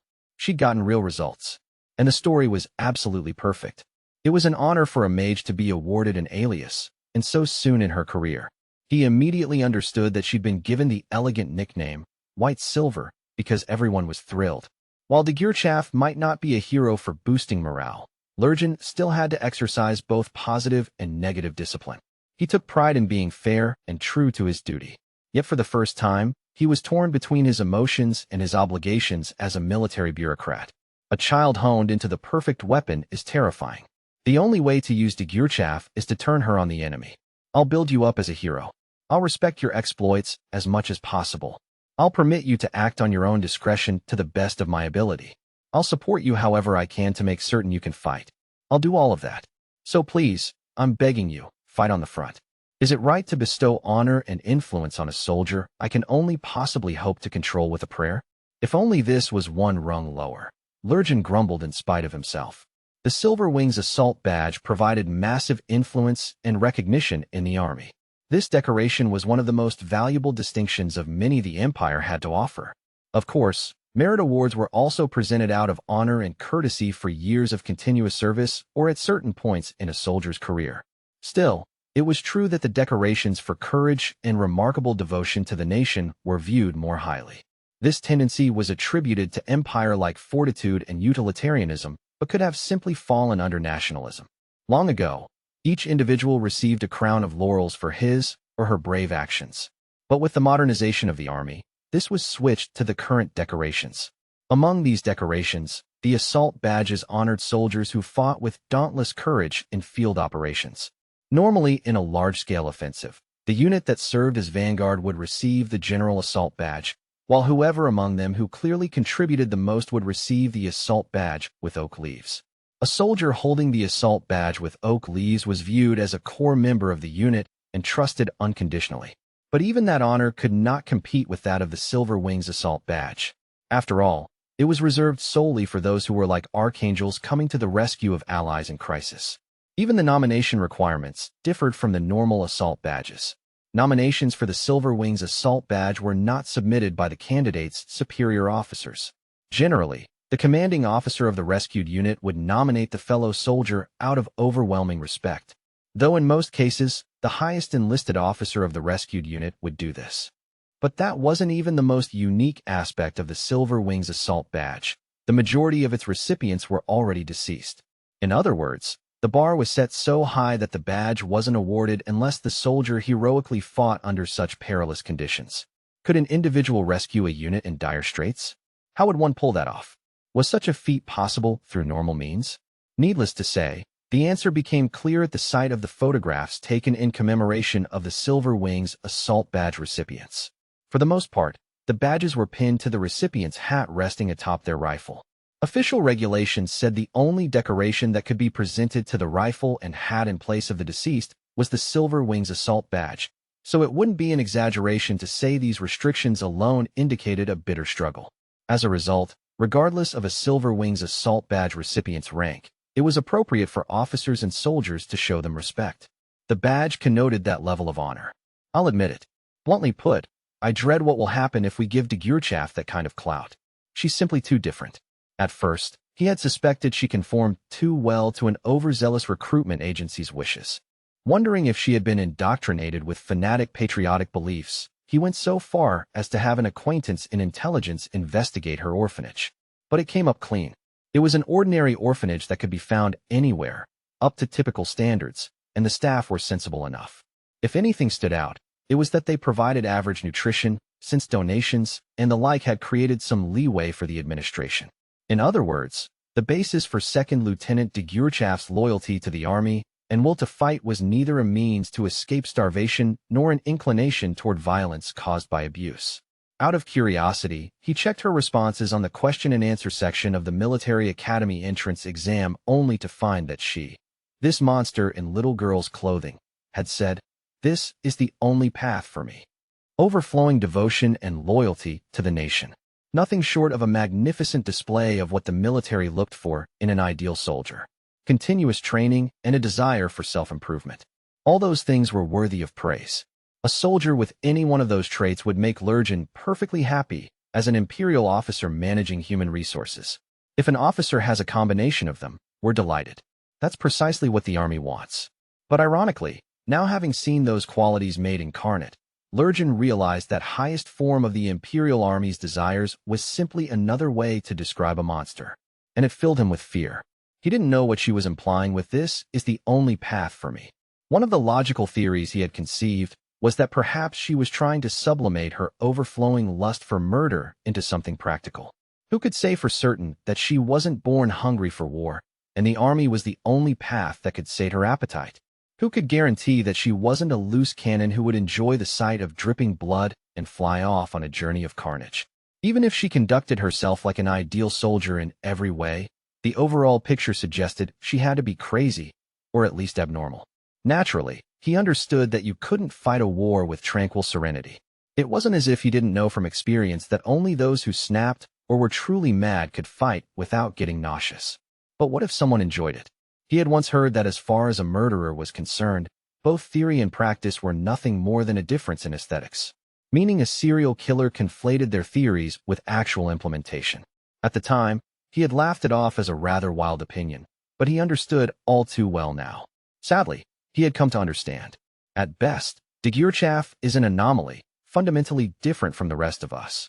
Maybe that's what a hero is, someone divergent from the average person in some way. There's nothing wrong with celebrating a hero, but we will never teach, follow the hero. We cannot afford to foster that. The Military Academy is a human resources development organization, not a place for creating lunatics. Same day, Imperial Army General Staff Office, War Room. The General Staff came to a formal decision to award a certain mage officer a medal, and not only was this one of the rare occasions where the Silver Wings Assault Badge was presented to someone other than a corpse, but also the judgment was handed down with unprecedented speed. The recipient was even given an alias. But while one area bustled with the award ceremonies that accompany victory, a heated debate was filling the tense air in a corner of the General Staff Office. The General Staff's first conference, War Room, where guards refused entry to all unauthorized personnel. To be exact, 2 brigadier generals stood in fierce opposition. I absolutely oppose. If we make a concentrated commitment like that, we may lose the flexibility to respond swiftly, a risk which greatly outweighs any merits. A manly soldier in his prime stood and roared in unending protest. His pale blue eyes overflowed with such confidence that he seemed arrogant, but anyone who met his gaze realized it was always fixed on reality. The General Staff regarded Brigadier General von Rudersdorf as an officer whose balance of confidence and ability made him exceptional.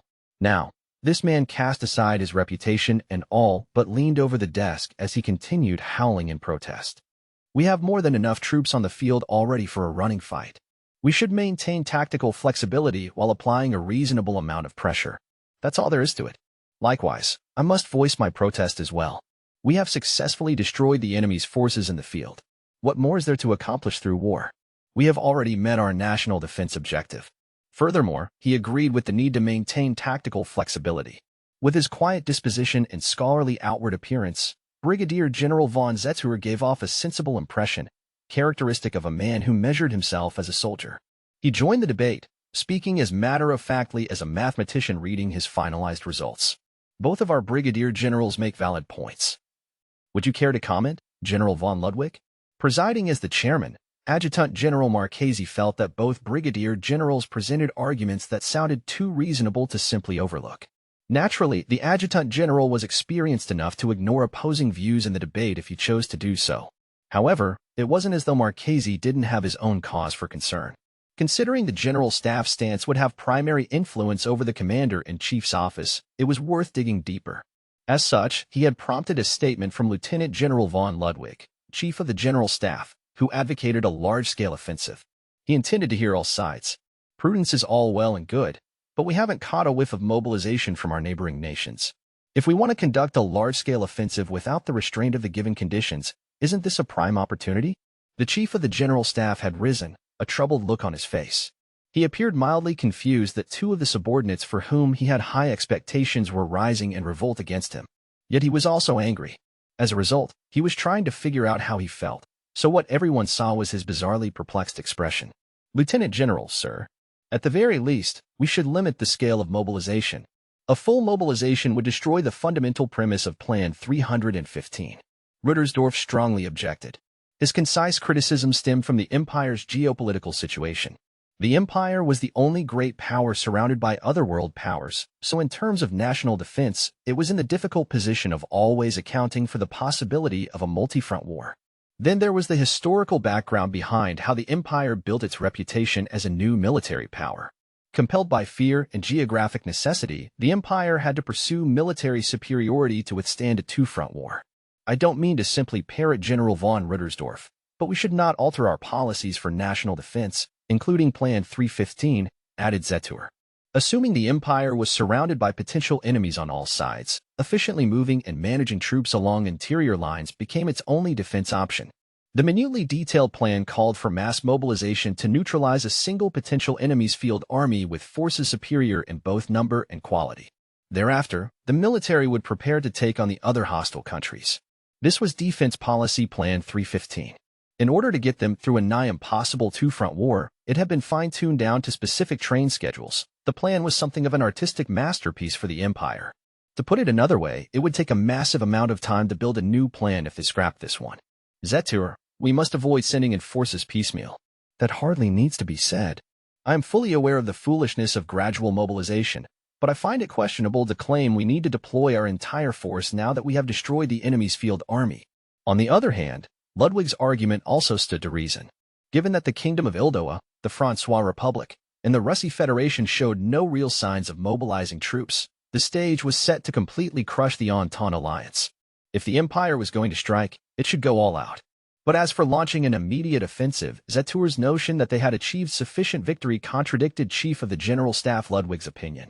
I agree with Brigadier General von Zetur. Victory is within our grasp, so the question we should be asking is how to exploit its fruits. If we needlessly mobilize troops without a clear plan, the tactical objective will be too ambiguous.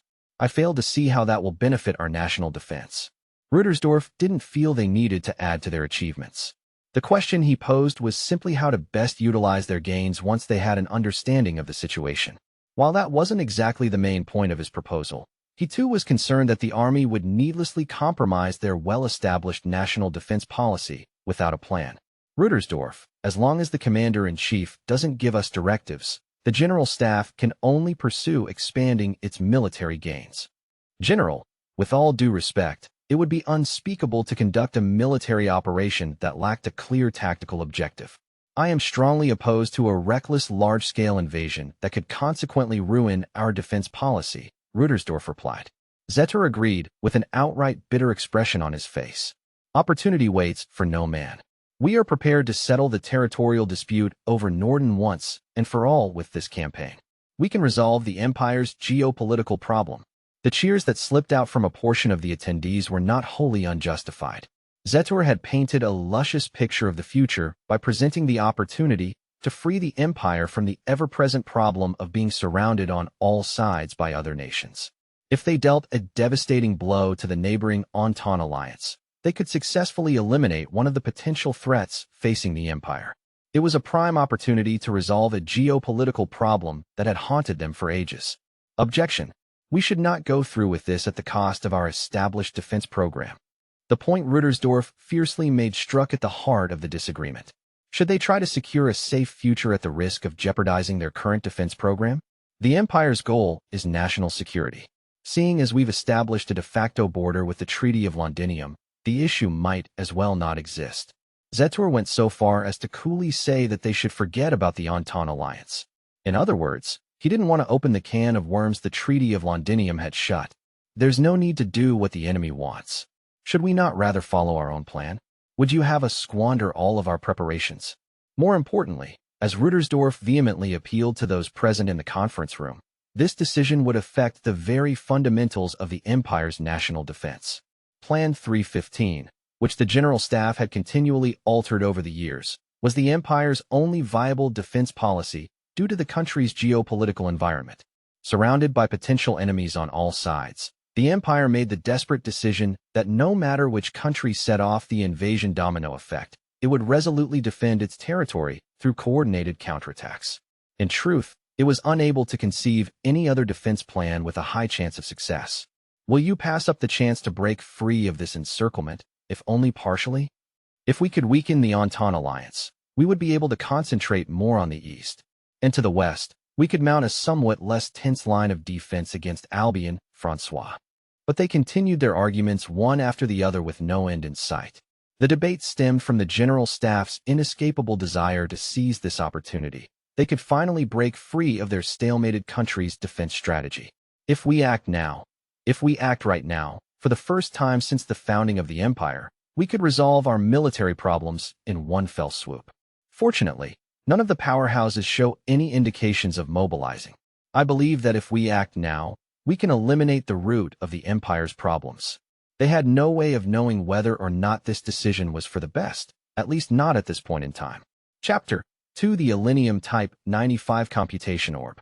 Airspace over Krusko's Army Air Corps Testing Lab. The skies above the Krusko's Army Air Corps Testing Lab, southwest of Imperial capital Barun, are noisy as always. Orb and Scepter once brought about miracles that were recorded only in lore. Now, thanks to scientific investigation of these myths, it has become possible to replicate those marvels, and thus modern magicology was born. The field discovered a method for changing the world through the use of computation orbs. In a physical world bound by 3 dimensions, the technology actualizes phenomena by applying the appropriate amount of stimulus to the right location. To give a simple example, you can flick the flint wheel of a lighter with your hand, or you can do it with the power of magic. Once you understand the mechanics, it's possible to reproduce any number of magical wonders. Yes, magic has become a technology. Naturally, the principles of the fundamental elements, such as mana and interference formulas, are still not very well understood. Magic engineering was pushed to achieve remarkable progress in order to secure military advantages and established as an academic field following a decisive breakthrough in the Empire. By combining mana with an analog arithmetic unit, they created computation orbs. Unlike in the Age of Legends, it's clear what locations, methods, and degrees of power are required to cast magic. The quintessence of this technology would probably be its practical application in aviation formulas that allow a mage to levitate without a vehicle. By generating propulsion, it thrusts the operator into the air and keeps them balanced. If they feel like it, mages can mimic witches riding on broomsticks. Rifles with fixed bayonets are more convenient than scepters as focuses for casting. Well, firearms are also good for shooting battle formulas in long-range combat. In any case, engineers replicated miracles with technology. An extremely wide range of militaristic applications was also recognized. The importance of the orbs had been widely acknowledged for a long time, which is why the technology race between the world powers grew so fierce. As the pioneer in the field, the Empire naturally participated in that race. It's a day with clear skies, but strong winds. My current altitude is 4,000 and climbing. Roughly half of the scheduled tests for the day are done. My situation is more favorable than last time, when I nearly died after my parachute failed to open due to humidity, but I'm not in the mood for this, especially not under such demanding conditions where a slight lapse in concentration could cause the computations to fail and the orb's engine to catch fire. Fighting to keep my face from twitching, I cautiously maintain a cruising ground speed according to the plan. As long as I keep clearing tests without incident, I have to keep going. And that means ascending. Yes, I have to continue climbing using the new model, an absolutely unreliable, horribly flawed prototype orb. Is this the joy of holding the world in your hands? The access to the world's laws that the orb symbolizes is an elaborate operation that demands finesse. Under orders to oversee that process, using something that has no tolerance requires the utmost care. Tanya is getting her hand ripped to shreds. If it weren't for advances in medical science, she would be stuck spending her life with only her left arm. Holding an unreliable orb isn't much different from holding a grenade. The end result is obvious. That's why Second Lieutenant Degurchaff is so loath to be doing this. She heaves an inward sigh as she flies. The engine exploded. It's on fire. Abort the test. Abort the test. Yet another day of piercing shouts from control and Tanya's agonizing groans echoing across the sky. How did I wind up in this mess? It goes back to when I was ordered to the rear after getting injured in the north. Second Lieutenant Tanya Degurchaff was still recovering at the time, and she considered where she would be reinstated a matter of life and death. She had fought hard, creating something of a war record for herself, and even received a medal. That could be beneficial for my future promotion, but it entailed the delicate problem of potentially trapping Tanya on the front lines. I'll review it now. So when I received an envelope and opened it, the thought running through my mind was I just hope they don't redeploy me to the front. But my fears turned out to be unfounded. The envelope contained a document from personnel with undated orders for domestic service. In other words, the orders weren't official, but they would take effect once dated and signed by a superior officer. This was the so-called informal job offered by Army standards. Rejoice. It's unofficial notice of your domestic assignment with the combat instructor unit, along with a request that you be lent out to headquarters as technology inspection personnel. In sum, the proposal wasn't bad. In fact, it was rather ideal, a domestic position that was, for all intents and purposes, rear service. But the instructor unit and tester positions were still associated with a strong career path. She could tell they held her in high regard. Most importantly, getting assigned to the domestic combat instructor unit had many benefits. As the Imperial Army's most elite group, not only were its members given the best equipment, but it was also a holy land for combat research. The unit was a great place for me to hone her skills, an excellent environment for improving the chances of survival as much as possible. Even if Tanya had to teach, it was a perfect position from which to steal other people's techniques. To top it off, an attachment to the instructor unit would be no stain on her record. The vague temporary transfer request to serve as technology inspection personnel for headquarters wasn't so bad, either. Headquarters was practically the epitome of rear services. As long as I was a tech verifier there, I could hide out in the rear behind the excuse of conducting tests. If there was anything to nitpick about, it would be that a position in the railroad department or general staff was even more preferable due to the low probabilities of accidents in both. But it was such a minor difference, the compromise seemed more than acceptable. I intend to respect your wishes as much as possible, but is it safe to assume there are no objections? Perhaps the commander respected Tanya's wishes as a matter of form, but in reality, the decision had already been made. There was no expectation that she would reject the offer. It would be inexcusable to turn down the positions after they had been served up on a silver platter. The only three options were yes, we, or ja. Yes, I have no complaints. I humbly accept my deployment orders. Excellent. You will test a new model at Supply and Logistics Headquarters. As a formality, you will transfer there from the instructor unit, the commander said before scribbling my acceptance onto the document. He proceeded to sign off on the orders and hand them back. On paper, my transfer was complete at that point. How efficient. Perhaps the whole, unofficial notice was a formality in its own right. Nonetheless, I'm sure you must have some things you want to ask. Permission for questions granted. I always love a sensible superior. He deserved my admiration. I appreciate it. In that case, first I'd like to ask why you went to the effort of assigning me to the instructor unit. Normally, wouldn't a position at headquarters be good enough? I couldn't help but wonder. Of course, I was more than happy to have a career in the instructor unit, but I was keen to figure out the politics and circumstances that led to personnel giving Tanya not one but two great positions. I didn't want to accidentally step in a pile of trouble later and take a nasty spill. But the answer to Tanya's question was quite simple, if exasperating. Ace or not, sending a child to the front is bad for optics. I knew the brass were a bit slow, but it took them that long to catch on? I'm technically a child, meaning I should be cared for. Apparently, the bigwigs had finally woken up and smelled common sense. So you're telling an ace to go be a decoration in the rear? Obviously, showing too much enthusiasm over getting away from the front lines would be bad, but I needed to confirm the situation. If things were going the way I hoped, I would be set with optimum conditions for her survival plan. Wonderful. Truly wunderbar. Right then, I felt as though I could reach an understanding with all the people of the world. I was so thrilled behind Tanya's cool expression that it made me worried that I might get strange ideas. What a novel opinion, Lieutenant. It never would have occurred to me. With those words, Tanya was confident her predictions were on the mark. I didn't know what the higher-ups were after, but at least the superior officer before her hadn't denied her conjecture. That meant she was probably in the clear. The safety of service in the rear was truly wonderful. Do excuse me. The higher-ups think highly of you. That's why they've made you a position in charge of developing the new model. Actually, it was within the realm of common consideration from personnel to assign a capable mage back from the front to instruction or tech development. In that sense, it was a plausible reason for transferring a young soldier from the front. Probably anyone in the army would accept it without issue. I caught a break, but still, what was this about a new model?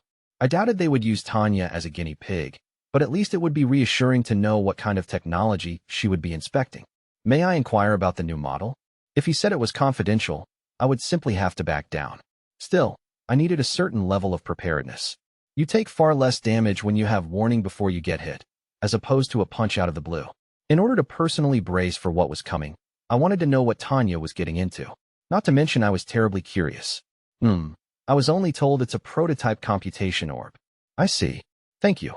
All of those things wound up to be undeniably true. Tanya is in the safety of the rear conducting various tests on a new computation orb. Her commander never told a single lie. But neither did he mention that the orb is as unreliable as an Italian red devil. 9. And that's why I'm suffering like this now. At 12,000 feet in airspace southwest of Imperial Capital Barun, I've already broken the maximum operating altitude for existing computation orbs. Without an orb specially outfitted for the single-minded pursuit of record altitudes, operating this high up shouldn't be possible. The oxygen concentration is distressing, and if that isn't bad enough, my body temperature is seriously low. Taking so much time to acclimate at 6,800 has come back to bite me. Humans aren't designed to survive for this long, so high up. Lieutenant de Geerchaff, are you conscious? Lieutenant de Geerchaff, with a heavy head and a leaden, sluggish body from the low oxygen level.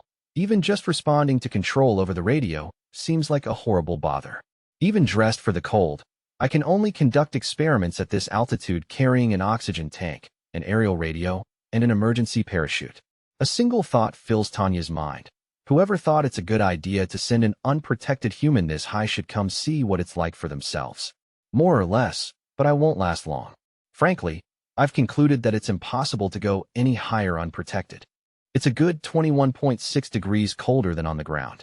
Oxygen concentration is just under 63%.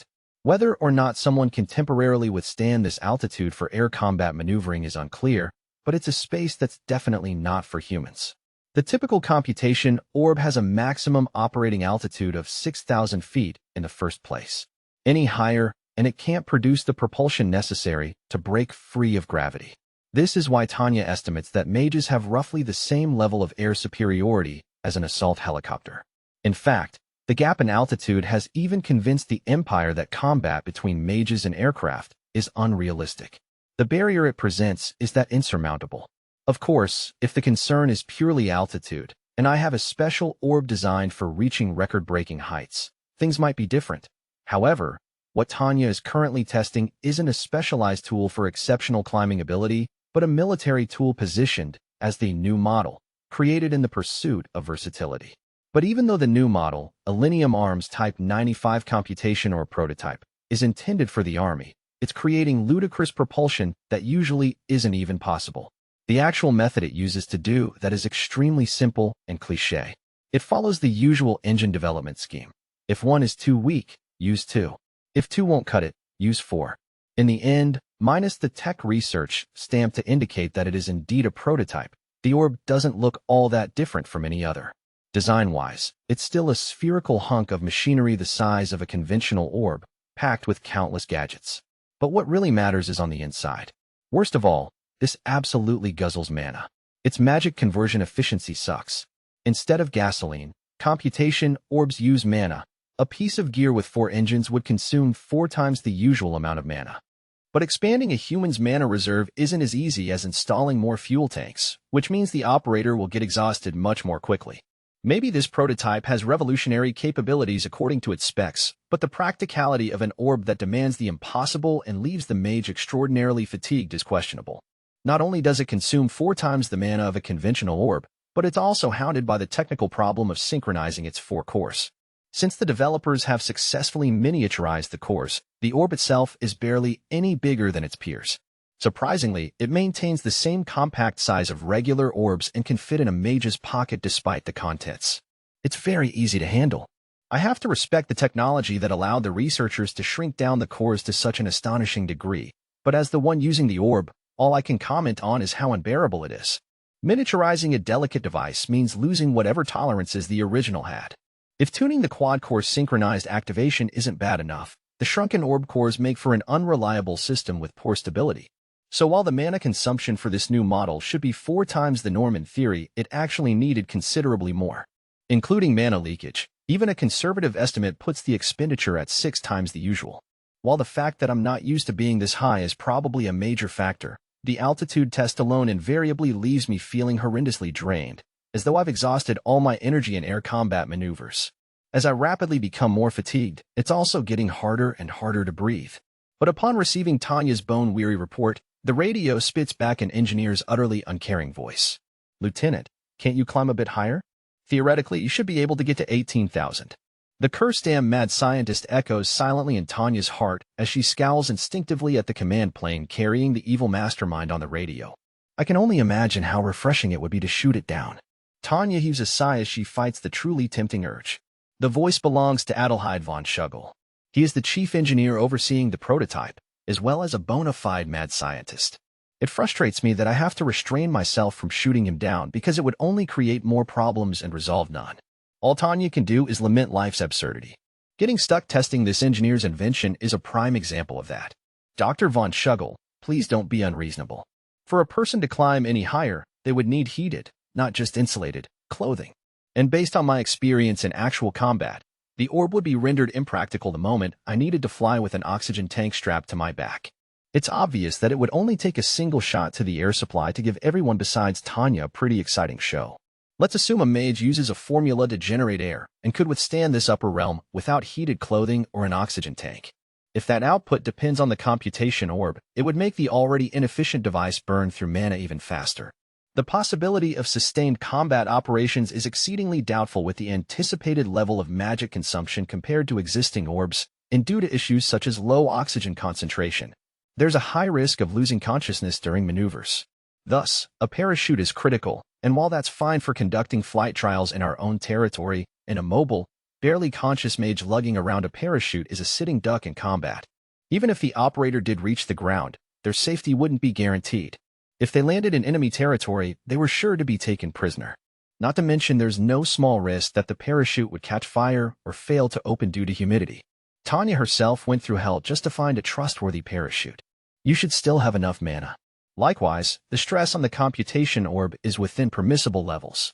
Alas, this engineer, unfortunately the type of eccentric only interested in his inventions, apparently feels that theoretically permissible values are all that matters. Doctor, this thing doesn't have enough tolerance. Who knows when this defective junk will burst into flames? For a soldier with experience in life and death dogfights, reliability is always more important than theory. At least for Tanya. Even just recalling the last test climb disgusted her all over again. That was truly awful. I lost balance at 4,000 feet the moment the cores slightly desynchronized. Supposedly, it happened due to a minor disparity in the magic bypass circuit's conduction velocity. The bypass circuits used for research were built with vastly more precision than the existing ones used for combat, and yet they couldn't fix the disparity? When I learned of the apparent cause, I seriously wanted to scream. How unrealistically precise are you trying to make this thing? Any mana that can't be controlled by the computation orb's inner mechanics will go haywire. As a result, the cores, unable to withstand the overload, blow up in a chain of magic explosions. Luckily, I was able to quickly suppress them with a spare computation orb I brought as backup. But I was only able to handle the crisis because it had happened at around 4,000 feet. Up at 12,000, where the ambient temperature is too cold to move around in, the air was thin on top of that. I'm not sure I could hold on to consciousness. In the event that the prototype orb catches on fire at this altitude, if I can't get it under control, I'll end up sharing an intense kiss with the earth. Even if Tanya doesn't have any attachment to her first kiss as a girl, nobody would want a kiss like that. Isn't it common sense, in a totally normal understanding of the word, to toss something if it can't be controlled? But life isn't that easy for someone with professional obligations. I'd throw it away in a second if I could, but the prototype computation orb is a massive secret. I'd never get away with it. The moment I lost it, a mountain of preemptive measures would be taken to secure secrecy. And after all, it was the duty of the tester to safely recover the prototype if at all possible, which was why I have to be careful to control it in a way that keeps accidents to a minimum. Using this tolerance-less orb is hard to describe, but if I have to compare it to something, it's like riding a unicycle through a ring of fire across a tightrope while juggling knives. You'd have to be stupid or suicidal to keep climbing with such an unpredictable prototype. Of course, a combination of the two is also a possibility. But apparently, my candid opinion as a tester is immensely disagreeable for the chief engineer. How dare you call my greatest masterpiece defective junk? Naturally, even Tanya could honestly recognize the machine's outstanding specs. A system with quad-core synchronization was once only theoretical, so the mere fact that the chief engineer realized it, albeit poorly, is a testament to his terribly fine skills. Then he succeeded in shrinking the cores to their current size, while retaining the functionality of conventional models. From a purely historical standpoint, that is truly ingenious. I'm willing to hail it as the greatest technological breakthrough since unraveling the link between the orb and scepter. So I'm begging you, could you please keep the users in mind when you're making these things? As far as I'm concerned, it doesn't matter how high the performance is, people shouldn't be forced to conform to the doctor's invention. It's possible to order someone to adapt to their uniform by altering their physique, but that only works if the size isn't too far off to begin with. Look at application, not the specs. You at least need to give redundancy a bit more consideration. The general assumption is that military equipment will be used under the intense circumstances of war. The army wants Dienstford, not thoroughbreds. Do you realize what you're saying? Are you trying to desynchronize the optimized orb? Dr. von Schugel, please don't yell over the radio. Silence. First you must take back that insult. The explosive exchange of verbal abuse echoes across the test airspace, albeit via radio. Aya, not only is he fanatical about his field, but he also has the mind of a brat. I want to cradle my head in frustration. This guy, of all people, had to be the chief? It makes my head hurt. If I were in charge of personnel affairs, I would have at least ensured a managerial officer capable of controlling that tech freak was appointed chief so he could rein him in. But in reality, this man is the chief, and I am the lead tester. I have no objections to the Empire's meritocratic evaluation system, but I sincerely wish they could at least take administrative skills into consideration.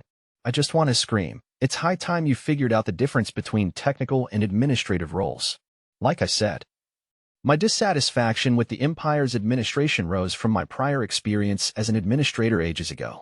At the same time, as long as I'm a soldier forced to abide by given conditions, there's no choice but to quietly endure.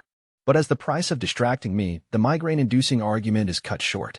The temperature of the engine, the cores, is rapidly increasing. TCH.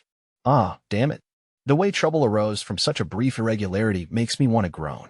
The orb's cores are on the brink of chaos. When synchronization failed, I lost control of them. Without a moment to waste, I urgently cut off the mana supply and perform an emergency discharge of the energy inside the computation orb. It's possible to execute these measures with a single motion. Fortunately, safety mechanisms were implemented as a result of the lesson learned last time, and they're more effective than anticipated. During that earlier test, there was an explosion and the engine caught fire, but this time I just barely managed to stabilize the circuits. Still, that doesn't mean the mana inside the computation orb will simply discharge without causing any harm. The desynchronized orb cores crash mana against one another from all directions, and the circuits blow instantaneously. But what luck! The reinforced casing I repeatedly requested was completed in time for this test, so I narrowly avoid sustaining any real damage. And so, a look of relief appears on Tanya's beautiful face as she radios back the controller about following procedure to descend, sounding annoyed. Control, are you aware of the situation? I'm releasing my parachute. I have plenty of altitude, and this is near the Imperial capital, a non-combat zone at the rear. Under such conditions, it's safer to open the parachute than scramble to activate a spare computation orb while falling. In the capital, I can float leisurely down without worrying about getting shot at. In this case, all I need to do as I come down is hang tight and prepare for landing. but just as my parachute opens and I begin to slowly glide down. Rog, hey, doctor, stop it. Get back. Please get. Upon catching the sound of a stupid argument over the radio, Tanya couldn't help but look up at the sky and waste some precious oxygen on a heavy sigh. This is clearly the sound of a struggle for the radio set. Apparently, a certain someone is throwing a fit trying to forcefully snatch it away. Did Chief Engineer Adelheid von Schugel obtain genius in exchange for good sense? While there are plenty of cases where an individual's character isn't correlated with their capabilities, I never expected to encounter someone this bad. Either the world hates my guts, or I'm cursed by the devil. Well, given something as unscientific as magic exists, I'm going with the devil being X. Lieutenant de Gearchaff. It happened again? Apparently, the signaler's noble battle ended fruitlessly, and the evil scientist has swiped the radio set. Even so, I have to appreciate that he fought bravely to defend it from the doctor. But since that battle was unsuccessful, I have no choice but to exercise my right to self-defense against the mad genius. I never dreamed my world would become a place where I needed to save myself. If I have to put it into words, where is law and order? The world wonders. At this moment, I feel the utmost respect and admiration for jurists. I genuinely wish someone, even a formalist, would restore legal order. If I may speak freely, that's exactly what I'd like to say. After all, the bizarrely intricate system prevents even simple explosion-type magic formulas from properly activating. Actually, the number of times the malfunctioning system exploded on the ground outnumbers the times I've managed to create an explosion with a formula. When they told me that I would be conducting test flights, I never thought I would end up once again recognizing the greatness and struggle of flying. I'm not one of the Wright brothers, but this has made me realize anew how the pursuit of flight technology is intimately tied to the risk of a fatal crash. At least those pioneers flew personally, shouldering the danger upon themselves. Chief Engineer Adelheid von Schugel makes others do it for him. And to top it off, he's so self-indulgent. I couldn't believe my ears when he claimed that safety features lacked functional elegance. The moment I was finally able to manage proper evaluations, albeit barely, he added strange test items and tasks. That was when I impulsively submitted a transfer request. Unfortunately, it was denied. Why? As immensely unfair as it was, apparently I was the only one who had even managed to get any testing done. In fact, my contact at Personnel Affairs actually told me to forge ahead atop the corpses of my fallen predecessors when he admonished me. I assume he meant it figuratively, but apparently he meant exactly what he said. The front lines seem more promising in terms of survival. Just the other day, I heard that I now qualify for the Wounded Cross badge. It's your lack of concentration that causes these problems. And you call yourself a soldier? I've endured Shugel's insults and fought the inner desire to launch into a screaming fit of curses. I certainly didn't join the army because I wanted to, and it isn't a fun profession, but I did indeed join. I assure you, I'm an Imperial soldier. However, a soldier's duty is to wield weapons. By no means does that include coaxing some defective junk to work. I had originally perceived the job of an Imperial soldier as waging war with a computation orb in hand and a rifle over the shoulder. By no means did I ever think it entailed carrying faulty machinery and blowing up without warning.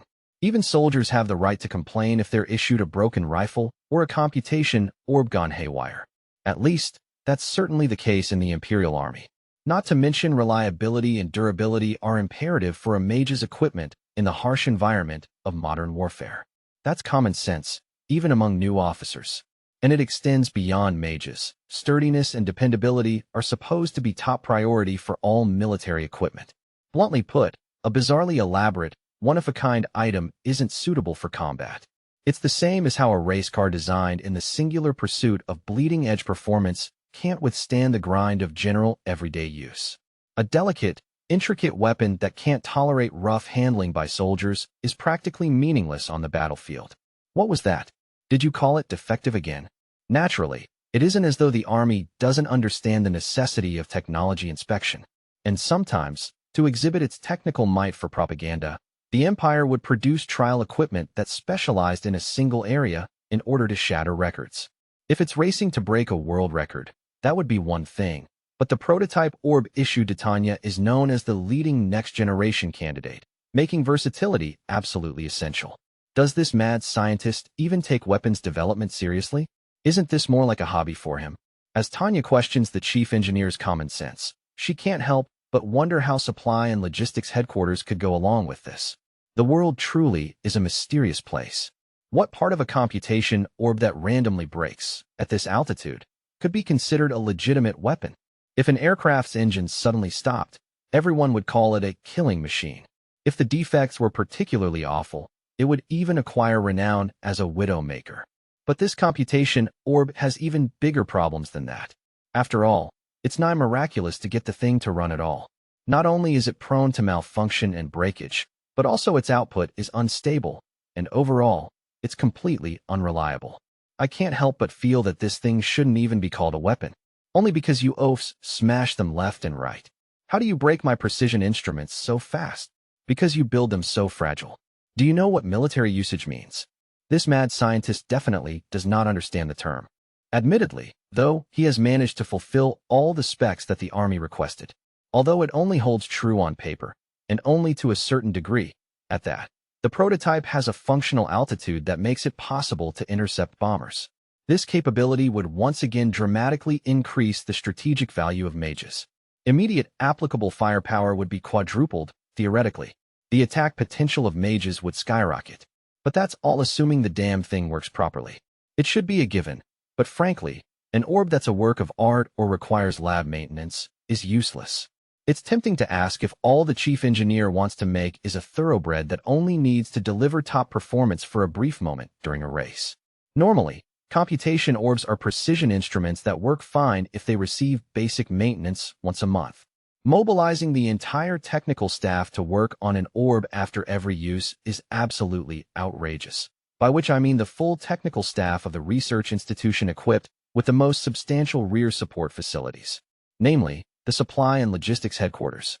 The doctor must have forgotten the meaning of maintenance. Not only did he miss the desired maintenance standards for the front, he wasn't even in the ballpark. The fact that this is an advanced prototype must imply that Tanya is expected to perform a certain degree of certification. But I'm endlessly amazed by just how many of its application problems can be resolved. Why don't you understand how revolutionary the technology behind synchronizing four engines is? I'm perfectly willing to admit it's revolutionary. That's why I keep telling you to make me one that actually works. Theoretically, it does work. Why can't you use it right? He's more like an academic scholar than one of the top engineers working in the field. He spouts exasperating nonsense with a straight face. Based on Tanya's personal views and her albeit somewhat biased theory on human resource management, in the event there is a scientist at her workplace in the future, there's only one thing she needs to watch out for. Simply put, whether the person is nuts or not. Before even worrying about administrative abilities, first things first, can they manage the basic communication needed to work in a team? Just that one point. Incidentally, people say there is a fine line between the brilliant and the insane, but I feel like it's actually fairly easy to tell them apart. If by the end of a conversation you're filled with the urge to empty an entire magazine into someone, they're nuts. If you can hold another amicable conversation with them, they're brilliant. Dr. Von Schugel, I wanted to reach a level fit for practical use. That's precisely why we're conducting these experiments. Haven't you ever heard of the PDCA cycle? It would feel so wonderful to knock him out of the sky with my backup orb. Anyone who provokes this sort of thought is a mad scientist. If the voice of reason wasn't holding me back, I definitely would have dirted my hands. Needless to say, I know all about the PDCA cycle. Design a plan, try it out, do, evaluate the results, check, and implement improvements where needed, act, a commonly known process. It isn't as if I have objections to using this completely ordinary method. In fact, I'm all for following even stricter procedures. I desperately want to tell him to at the very least give his creations a proper once-over. As the one using the orb, I can say the defects aren't the kind that can be fixed with minor improvements. The orb has too many serious glitches, problems, and flaws. The thing is such a mess that despite my obligation to secrecy, I seriously would hurl the damn thing away if it weren't for the safety mechanisms built into it. To top it all off, the safety mechanisms in question aren't necessarily up to standards. It had gone off without a hitch, and Tanya had avoided the worst outcome. But this thing couldn't completely contain the mana. If the circuits do blow, the orb will be rendered useless, so I always have to keep the worst-case scenario in mind. The absolute worst would be if an explosion ignites my oxygen tank. That would not be fun. Based on past progress, I've also been issued improved parachutes made from fireproof, tear-resistant fabric. But even these don't guarantee safety 100% of the time. If Tanya falls unconscious, there's always the concern that the parachute might not open automatically. Or depending on the scale of the explosion, there's the risk of getting caught in the ropes and asphyxiating before ever hitting the ground. Humans have learned through experience that, as indicated by Murphy's Law, anything that can go wrong will. If an office employee has the ability to cause trouble, trouble there shall be. For example, it's common knowledge in personnel management not to keep a bankrupt employee in a department dealing with finances. In the same vein, flying with an orb that can explode at any time is like sitting around waiting for the blast to happen. Upon landing, I decide to submit a transfer request in earnest this time. An emphatic nod reveals the depth of Tanya's determination. Even if the worst should come to pass and I fall out of favor with my superiors for a time, I swear that I'll negotiate with personnel. As things stand, 100 lives won't be enough for her. The assignment to the instructor unit is Tanya's only hope. I used my affiliation with them as a shield and begged to assume my duties there, but begging didn't cut it. There's a very real possibility I'll become a human sacrifice to one of the mad scientist's experiments unless I give up on unofficial overtures and submit an official transfer request. I gotta send that transfer request, and as fast as possible. And so, immediately after I land and fulfill my obligations, I pick up my pen. Imperial Army Supply and Logistics Headquarters, Technology Division. The transfer request adhered to the official format. Magic Second Lieutenant Tanya de Geerchaf's application conveyed a dire sense of urgency. As a sophisticated bureaucracy, the Technology Division within Supply and Logistics Headquarters had to accept and process any officially submitted transfer requests. General consensus was that she was very serious about wanting to transfer. This was not surprising, seeing as this was, imagine, her fourth request if they included unofficial overtures. Her previous unofficial attempts were wishes unaccompanied by documentation, so the staff had gotten away with calming her down, but with each attempt, she grew more earnest and imploring. This request was bound to come eventually, it had only been a matter of time. Nevertheless, upon reading Second Lieutenant Tanya de Geerchaf's transfer application and petition, all the managerial staff at the Supply and Logistics Headquarters' Technology Division were left holding their heads in frustration. So what should we do? These are all official forms, you know. Should we give it to her?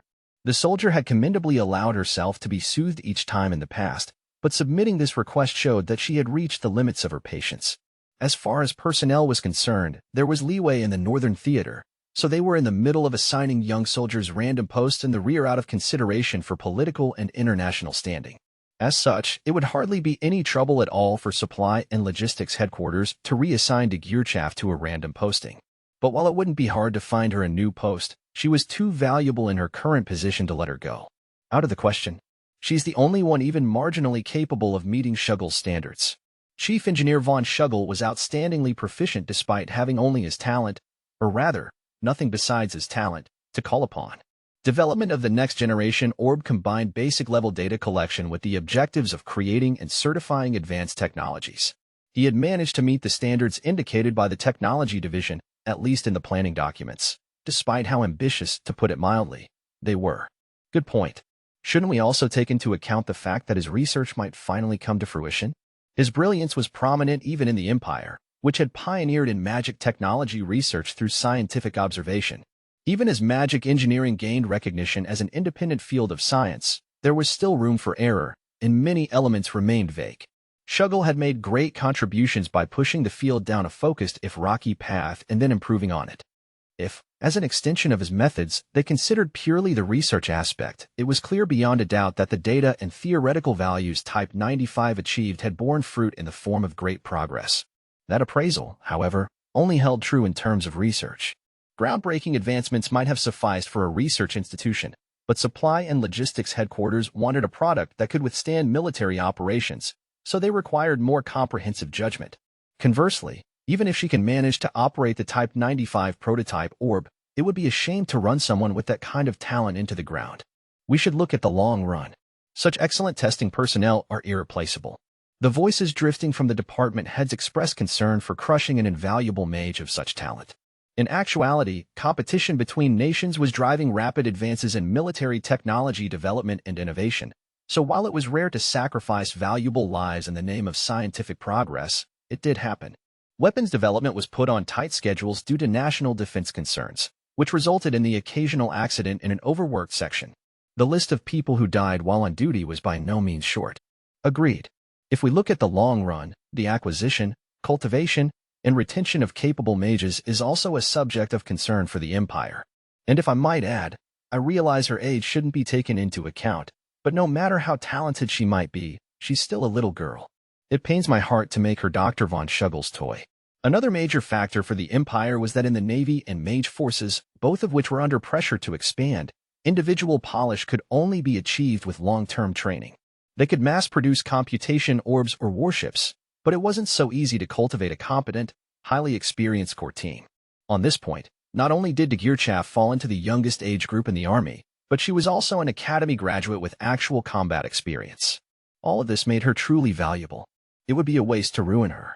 Additionally, Elenium Arms wasn't the only factory striving to be chosen to manufacture the next-generation Imperial Standard-issue computation orb, and that created a problematic political situation. Everyone present had to hope they could prevent the media storm that would arise if they allowed the promising recipient of the Silver Wings Assault Badge to die on duty. Above all else, Dagirchaff was simply too young in the eyes of anyone sensible. Even if they didn't make it a matter of conscience, there was the possibility her talents would dramatically improve with time. The skills she had already demonstrated made it clear that she had a promising career in the military. If they asked themselves whether they should throw her to the dogs, the answer was no. The higher-ups might have permitted her temporary transfer, but they made their message loud and clear by appointing her to a position in the instructor unit. You're free to monkey around with her all you want, but send her back alive. But the whole reason we're stuck agonizing over what to do is that the Type 95 orb is too promising to lose. The word slipped from the mouth of one participant with his head buried in his hands, summarizing the group's predicament. In reality, it has also been a fruitful endeavor. The technological achievements are by no means insignificant. The anticipated returns from the research were gigantic enough that the Empire was willing to tolerate a certain level of risk. That was precisely why they poured money into the Type 95 budget like water.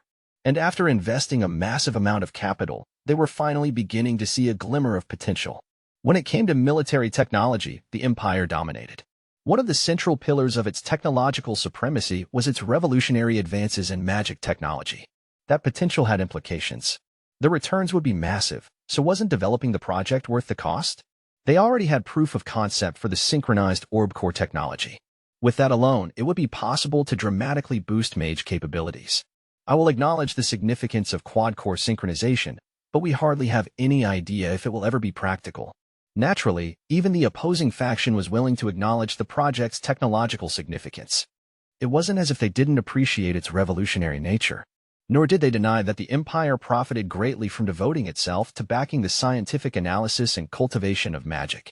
But in their opinion, certain aspects regarding the development of Type 95 made it too expensive. After all, regardless of its theoretical values, user feedback indicated that it was too problematic for practical use. And besides that, the thing was packed with so many cutting-edge, revolutionary mechanisms that it was liable to surpass not only the next generation, but possibly even the next generation. When the idea of it being practically implemented at this point came up, it seemed like an unlikely story. That was precisely what had them going around in these endless circles. What eventually brought that debate to a halt was the consideration of a single report. Have you read the technical report? Lieutenant Dagirchaff's analysis is rather insightful. No matter how much mana you had, it wouldn't sustain the orb. The test report submitted for Type 95 displayed keen analytical skills and even a hint of profoundness that seemed to be backed by experience. The office was shocked to think a 10-year-old could have written it. Some even questioned whether she had done it herself. That said, the actual content of the report was fitting and immensely perceptive. And as far as they could find, she had written it herself. At the tender age of 10, Dagirchaff was too young to attend military prep school, but she was a mage with average mana capacity. Based on her talent and the amount of mana she possessed, she was practically guaranteed a promising future. But even this precocious, capable magic officer was crying that she couldn't make it work reliably. Its range, increased power, and ability to activate multiple formulas are all excellent improvements. But it's worthless if those things detract from its usability in prolonged combat to a critical degree. The goal may have been technology inspection, but a magic consumption rate that rendered combat maneuvers unsustainable meant the quad-core engine design was simply flawed. Perhaps it had enhanced instantaneous firepower, but that was unacceptable if it came at the price of drastically reducing the amount of time combat could be maintained continuously. In a sense, it could be said that a healthy evaluation mechanism was at work here. Part of what made technology inspections important was catching flaws in advanced equipment such as this. That said, If the issue was excessive mana consumption due to a structural problem with pouring mana into multiple orb cores, there was nothing to be done for it. From the very beginning, our objective has been to verify and test advanced technology. It's still within acceptable parameters. The pro-development faction, on the other hand, was willing to admit that the project was lacking when it came to combat sustainability. However, that was of no particular concern, at least at the inspection level, if they specified that the objective was proof of concept. The engineers in the faction felt that the restraints on usage weren't terribly important. The technological race with the surrounding great powers was so heated that in everyone's heart of hearts, they had a great desire for Type 95 to ensure technical superiority for the fatherland. If trailing behind in innovation presented a grave threat and gaining the advantage ensured overwhelming returns, they would want to keep pushing forward. If they evaluated the project based on potential, they could have approved all the costs related to Type 95. Its technological significance aside, the army can't afford to fiddle around. The thing is, only the engineers engaging in development and the researchers supporting them felt that way. The troops, who used a variety of different weapons and weren't terribly gentle with them, had their own theory. As it was, normal computation orbs already cost as much as their most powerful weapons. This one-off special order prototype frequently broke down and had blown through its initial development budget a long time ago. It had already consumed unbelievable sums of money, and they were increasingly hesitant to invest more. If they shifted the budget elsewhere right away, wouldn't it still prove more cost-effective? Such assertions made perfect sense. The Empire was powerful, and while its military budget was by no means meager, it was finite. Since funds were limited, efficiency was required. What about the potential to convert mana to a fixed state? Isn't that more than enough reason to continue development? Do you intend to send him off in pursuit of alchemy? We can't afford to waste our limited budget and manpower on this forever. They were never able to see eye to eye about whether it was possible to sustain mana and store it. In theory, it made perfect sense. Even Shuggle acknowledged that the orb's voracious consumption of magical power would impede continuous combat. As a countermeasure, he figured if he could store mana the way chemical energy was stored in batteries, that would solve all his problems. People were constantly trying to make a breakthrough in the transformation of mana to a fixed state in reality only to give up on the impossible task. By optimizing mana through a computation orb, a mage could superpose interference effects upon reality with their will. That interference creates a concrete phenomenon. This was principle behind the formulas mages used. Naturally, the magic mage's cast is temporary. Say someone wished for an explosion, and that creates one. Not only is it a temporary phenomenon, but also the mana that caused the explosion disperses, making it impossible to hold on to the mana. If it were possible, the mage would have only needed to will the phenomenon to remain in the world to fix it in place. Concepts along those lines had been entertained shortly after the practical usage of computation orbs became viable. But each time the idea of using mana to fix mana in the world was attempted, the failures only multiplied. Though researchers were often optimistic, there were mountains of papers describing failed implementations. All the great powers that had put serious effort into the idea thus far had already abandoned it. By interfering with the world with one's will, an object could be created. It sounded easy enough, but telling a mage to actually do it was akin to telling them to defy the laws of nature and perpetually bend the laws of physics. At that point, it was venturing into the realm of alchemy from the stories of yore. In other words, that was how far-fetched it sounded, at least to the row of realist soldiers. In their eyes, the overly hyped new technology was plain suspicious. The theory itself was also quite old.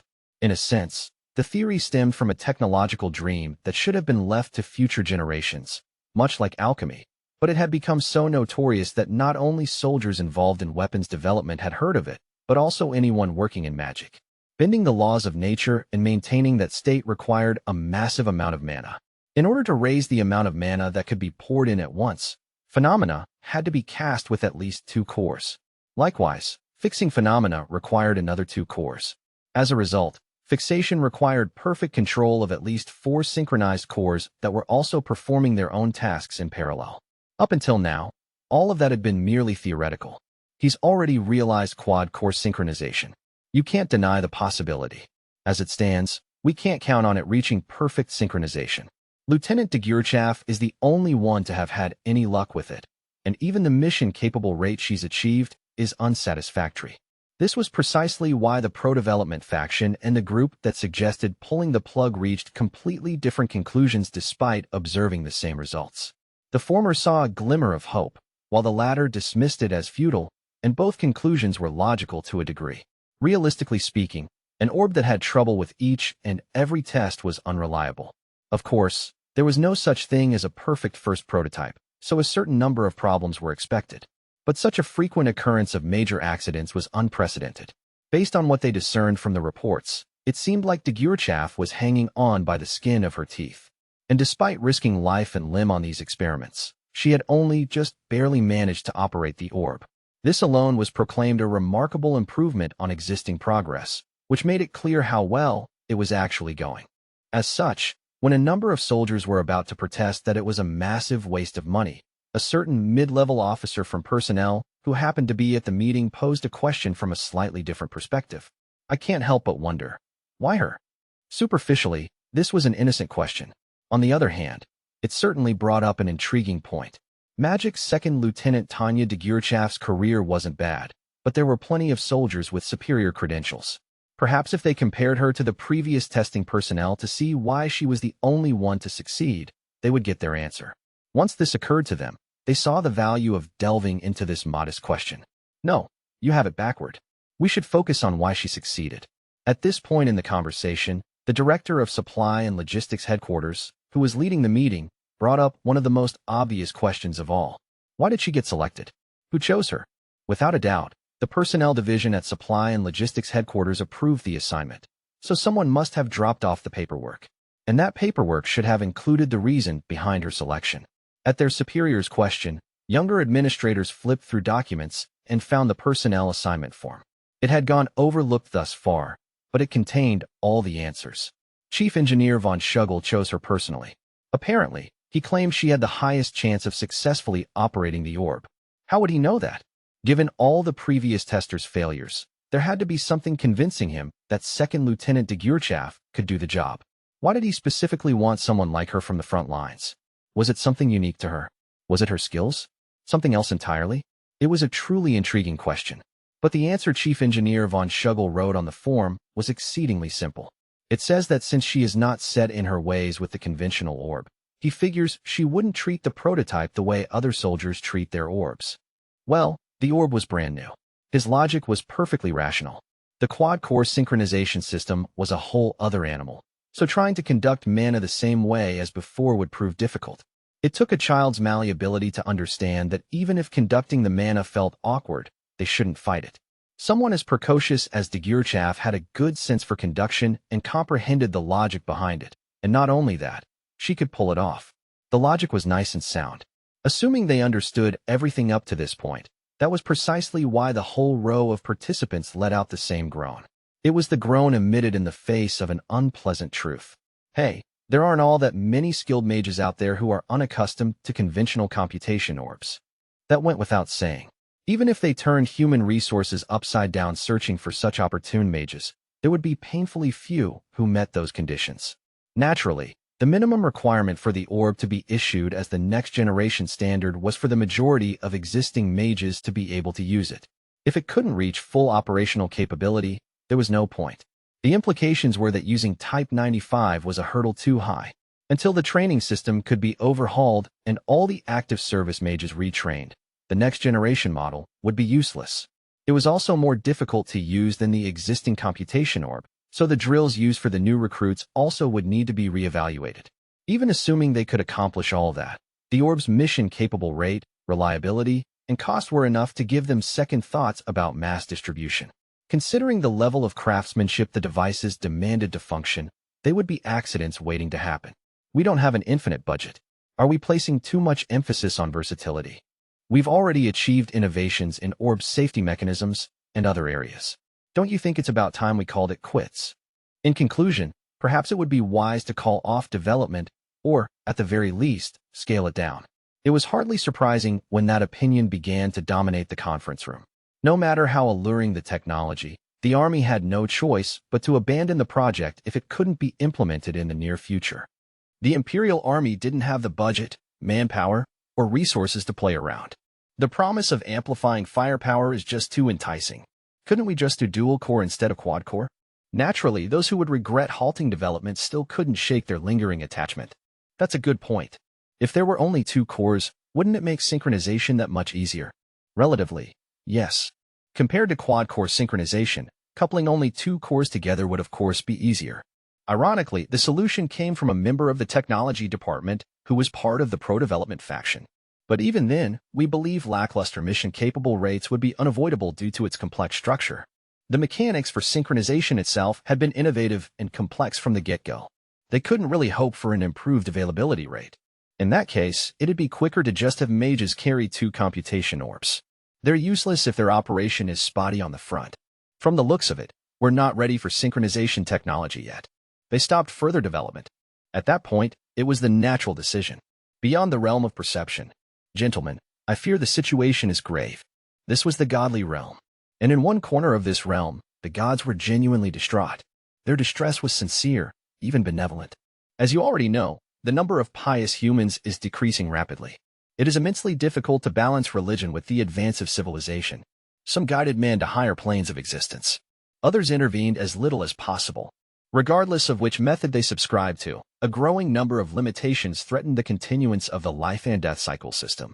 In particular, the more advances people made, the happier they were and the more their faith crumbled. For the system, there could be no worse nightmare. How did the test fare? Not good. They may have perceived it as a supernatural phenomenon, but beyond that, a radical archangel and some others had advocated for generating supernatural phenomena to restore faith to the hearts of the people. Believing they should follow the example set with Moses, they had been experimenting, but their results were far from successful. Science would probably be able to explain things someday. The phenomena exceeded the people's comprehension at that point in time.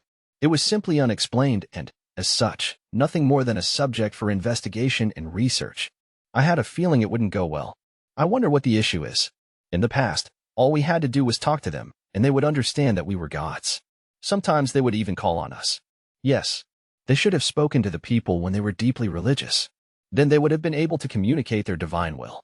Not only that, some people would have called out to the gods of their own accord. Now there were none. There were hardly any voices truly seeking salvation. How had it come to this? When an answer proved evasive even upon extended consideration, it was important to go back and re-examine your successes. That statement was in and of itself extremely logical. As such, their noble ideals and sense of duty led them to take action, and they investigated everything from the age of myth to modern times. To them, the age of myth was just another memory of the past. Naturally, they could recall each case one by one to examine if they so desired. Isn't divine grace what made it work? The conclusion was very pragmatic, in a way. What do you mean? In the past, back when human civilization was terribly undeveloped, we intervened to protect them from catastrophes that would have been impossible for them to avert on their own. In the contemporary world, storms no longer posed a significant threat to developed countries. Not even a hurricane could crack their foundations, let alone destroy them. Frankly, for the majority of nations, high winds and heavy rain would only manage to paralyze the cities. It was a completely different environment from the age when a single storm could devastate farms, wash people away, and leave entire families destitute. Hence, the gods took care not to intervene more than the humans wanted, and because of that, they were being forgotten. It was essential to encourage mankind's self-reliance so they could develop higher-order cognition. Yet for the longest time, no one foresaw this would lead to a lack of faith. In ancient times, the people would praise progress as divine favor. The Roman Empire existed right alongside the gods. After the fall of Rome, the Church ruled the Middle Ages in the name of God. However, advocates for the divine right of kings argued that sovereignty was bequeathed by God. This caused the Church to gradually change its doctrine. Then, out of religious faith, scientists began to seek the truth of the world created by God. Before anyone knew it, mankind had completely lost their belief, although that was no one's intention. Yeah, lately the civilizations in the mortal realm have been progressing nicely, so we decided intervention could stunt their development and left them to their independence. Isn't that precisely what makes it hard for them to recognize our existence? They didn't particularly mean to hinder mankind's development. Really, looking at their original plan, they wanted them to progress. We must seek the order created by God. The natural sciences stemmed from that objective, so the gods had actually been all for them. Mankind would evolve from mindless worship to reverent devotion with greater understanding. That logic would allow them to reach higher order intellectation. The gods even considered it a first step worthy of commemoration. However, if it was having the opposite effect, that could cause extremely serious problems. They were inevitable. Too many worlds had cultivated only the natural sciences. That would make things difficult. The whole group grew pensive. If they couldn't resolve the issue with fairly minor corrections, they feared it would be excessively laborious. This was a tight spot, and they foresaw it getting worse the longer they neglected it. Does anyone care to propose a way out? The cherubim never failed to disappoint, and one of them explained the plan he had racked his brain to devise. He asserted that for the most part their basic policy was fine. In essence, if they had a system that could compensate for lost religious faith, they would have no problem.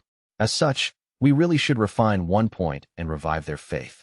The proposal was accepted almost unanimously.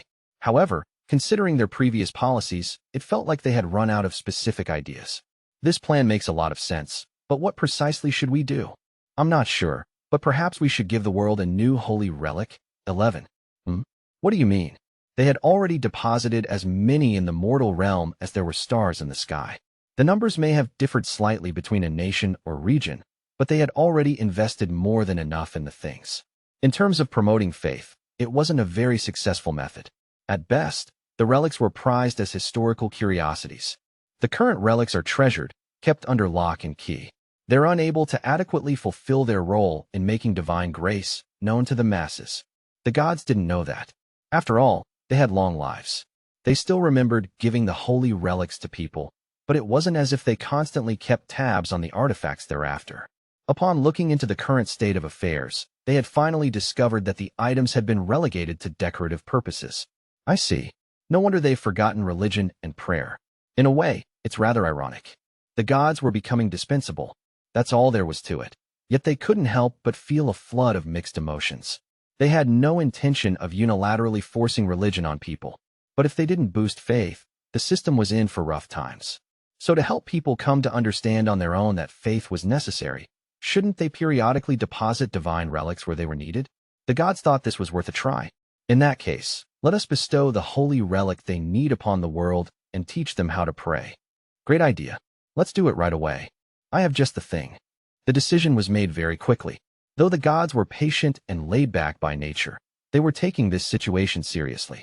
Because of that, they carried the whole process out wholeheartedly, neither cutting any corners nor getting bored halfway through in the way gods sometimes did. Oh, there is a human in the mortal realm researching an item that is just a step from the godly realm. Given another 1,000 years, it could be successful. A singularity. Were you able to contact this human? It was extremely rare, but in the past, too, on all the worlds, humans had appeared who neared the godly realm in pursuit of natural sciences. The unusual phenomenon was remarkable these days, but not without precedent. And this human seemed to be the most appropriate specimen for this test. He must have realized he has a long way to go. When I reached out to explain the works of God, he was exceedingly impressed. So are you suggesting we send down a holy relic there? No, it should be a miracle. A miracle? Apparently, there exists such a thing as news that is both good and bad. This is Magic's second Lieutenant Tanya de Gearchaff's unfeigned sentiment upon receiving the notice. While only an unofficial notification, the higher-ups are indicating that they aren't going to provide additional funding. The implicit suggestion is probably that they intend to axe development of Type 95. At the same time, the Personnel Division is sharing their intentions by telling me to focus on my upcoming duties with the Instructor Unit. This is exactly what I want. I should be thrilled by the termination of this flawed orbs development and my return to the Instructor Unit. The only problem is that this is only an unofficial notification, not an official decision. But it's probably already decided. Since I won't have to risk my life anymore, the news couldn't be better.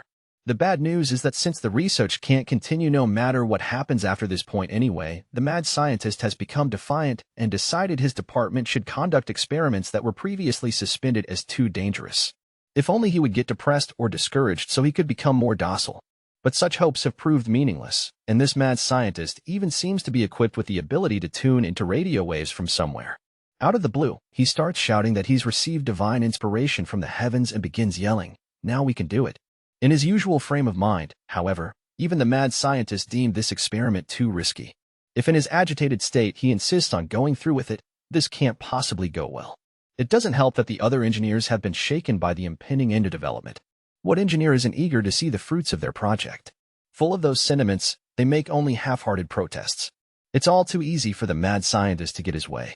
I've managed to survive up until now, but I'm unable to stop them from forcing me to conduct an experiment that any sane scientist would certainly frown upon as suicidal. We'll be testing the fixation of materialized mana phenomenon to spatial coordinates via overlapping compound interference. Mana fixation for short. It's the product of one's soul's crazy imagination. Apparently, the ultimate goal in developing Type 95 was originally to conduct this experiment successfully, but it was considered so unlikely to succeed that nobody took it seriously. It's hard to imagine this ending in anything but failure. The theory itself is well known for being plausible. It isn't as if Tanya had never heard of it before. Type 95's delicate internal structure means it will inherently be frail and suffer from a poor mission-capable rate and ease of maintenance. In order to overcome those shortcomings, I would need to use mana to recognize a phenomenon in this world, then secure and maintain power via fixation. Theoretically, Type 95's quad-core synchronized system means that the technological groundwork to make such a thing possible has already been laid down. Tanya's doomed attempt to reach Type 95's ultimate technological goal will still hold great significance in terms of exposing its flaws. When the engineers told me that, I thought it sounded similar to a bureaucratic explanation of budgetary provisions. They usually sound quite clever. But now I have no doubt they were only doing this experiment because the mad scientist is curious. Even if I form an argument to point out the obvious obstacles involved, it would be futile. Surely the loon has no intention of calling off the test. He's desperate for it to go well, and he has to be pushing ahead based on unhinged judgment that relies entirely on luck. Lieutenant, you're ready, right? Of course, he has to understand what level of danger is involved. So how in the world can he crack such a gleeful smile? I suddenly question Shuggle's sanity. An urge comes over me to tell him to take a good look around. We're in one corner of a vast live-fire exercise range with absolutely nothing man-made nearby as far as the eye can see. If I go out of my way to look for evidence of human activity, all that catches my eye is the recording apparatus and the doctor. The rest of the team appear to have accurately assessed the danger. They're currently at an observation station considerably removed from the test site, monitoring the situation only through the on-site viewing device. No one's willing to run through the standard signaling checks. In other words, all the personnel have taken shelter on the assumption that Type 95 will explode. Hence Tanya's apparent misery as she continues to suggest canceling the experiment. Doctor, can we please just not do this? According to calculations, the worst-case scenario has the entire exercise range blowing sky-high. Shuggle is the only one with unwavering faith that Tanya will pull off the nigh-impossible task of attaining absolutely perfect control. The thoughtful development team is kind enough to have a fully equipped medical team on standby. Their elaborate preparations include a highly experienced critical care team and a full-scale field hospital. Scientific progress always has its sacrifices. Naturally, it won't just be you. I'm here as well. So what's the problem? While everyone else feels apprehensive about the experiment, this one man, Chief Engineer Adelheid von Shuggle, retains his cheerful smile as he makes that statement with confidence. How glorious it would feel to smash my fist into that cheerfully smiling face of his. Maybe you want to get blown to smithereens by your own invention. Talk about getting what you deserve. What I want to know is why I'm stuck killing myself with this mad scientist. Isn't a compulsory double suicide a bit too much? But Tanya manages to express those feelings in a genuine but socially appropriate, roundabout way. Honestly, I wish you would employ that grace for something else. A scientist must stay loyal to their pursuit. Now stop complaining and start the test. But evidently, the moral madman is too much for Tanya. If that's how you're going to be, then go ahead and die if you'd like. Just do your best not to inconvenience those around you. If that's too much to ask, at least don't bother me. I'm a soldier, not a scientist. Tanya is only working as a soldier. Under no circumstances does the job description include committing suicide with a scientist. And in a sense, the scientist has the perfect response to her protest. Then consider it in order. Now, get going. If Tanya is a soldier, she should obey the orders according to chain of command. He's completely tied her hands with that, but he's absolutely right. Supplying mana to Type 95 now. Having resisted in every way possible, Tanya laments her misfortune as she begins slowly, carefully pouring energy into Type 95.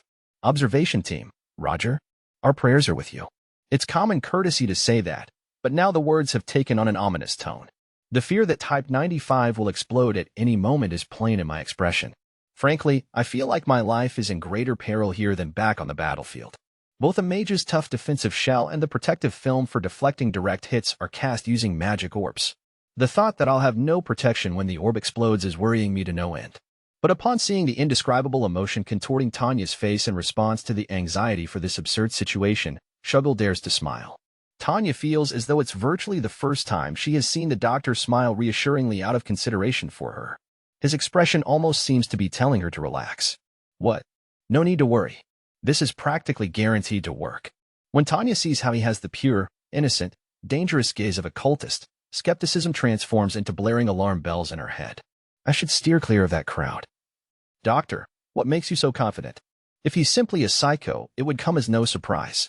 The problem is that his insanity threatens to involve Tanya in an immense, inexcusable crisis. What? It's quite simple. The doctor flamboyantly opens his arms, acting as if he's about to start expounding upon a simple truth. That alone is enough to send chills down Tanya's spine. Confidently preaching the truths of the world with innocent eyes? That is something fanatics do. The type that's immersed in some dangerous religion. And what might that be? The most dangerous move to make when dealing with a blind believer in something is expressing agreement or denial. I was taught back in my human resources days that if I ever needed to peacefully force resignation from an employee under the influence of a cult, it was necessary to avoid affirming or denying their beliefs.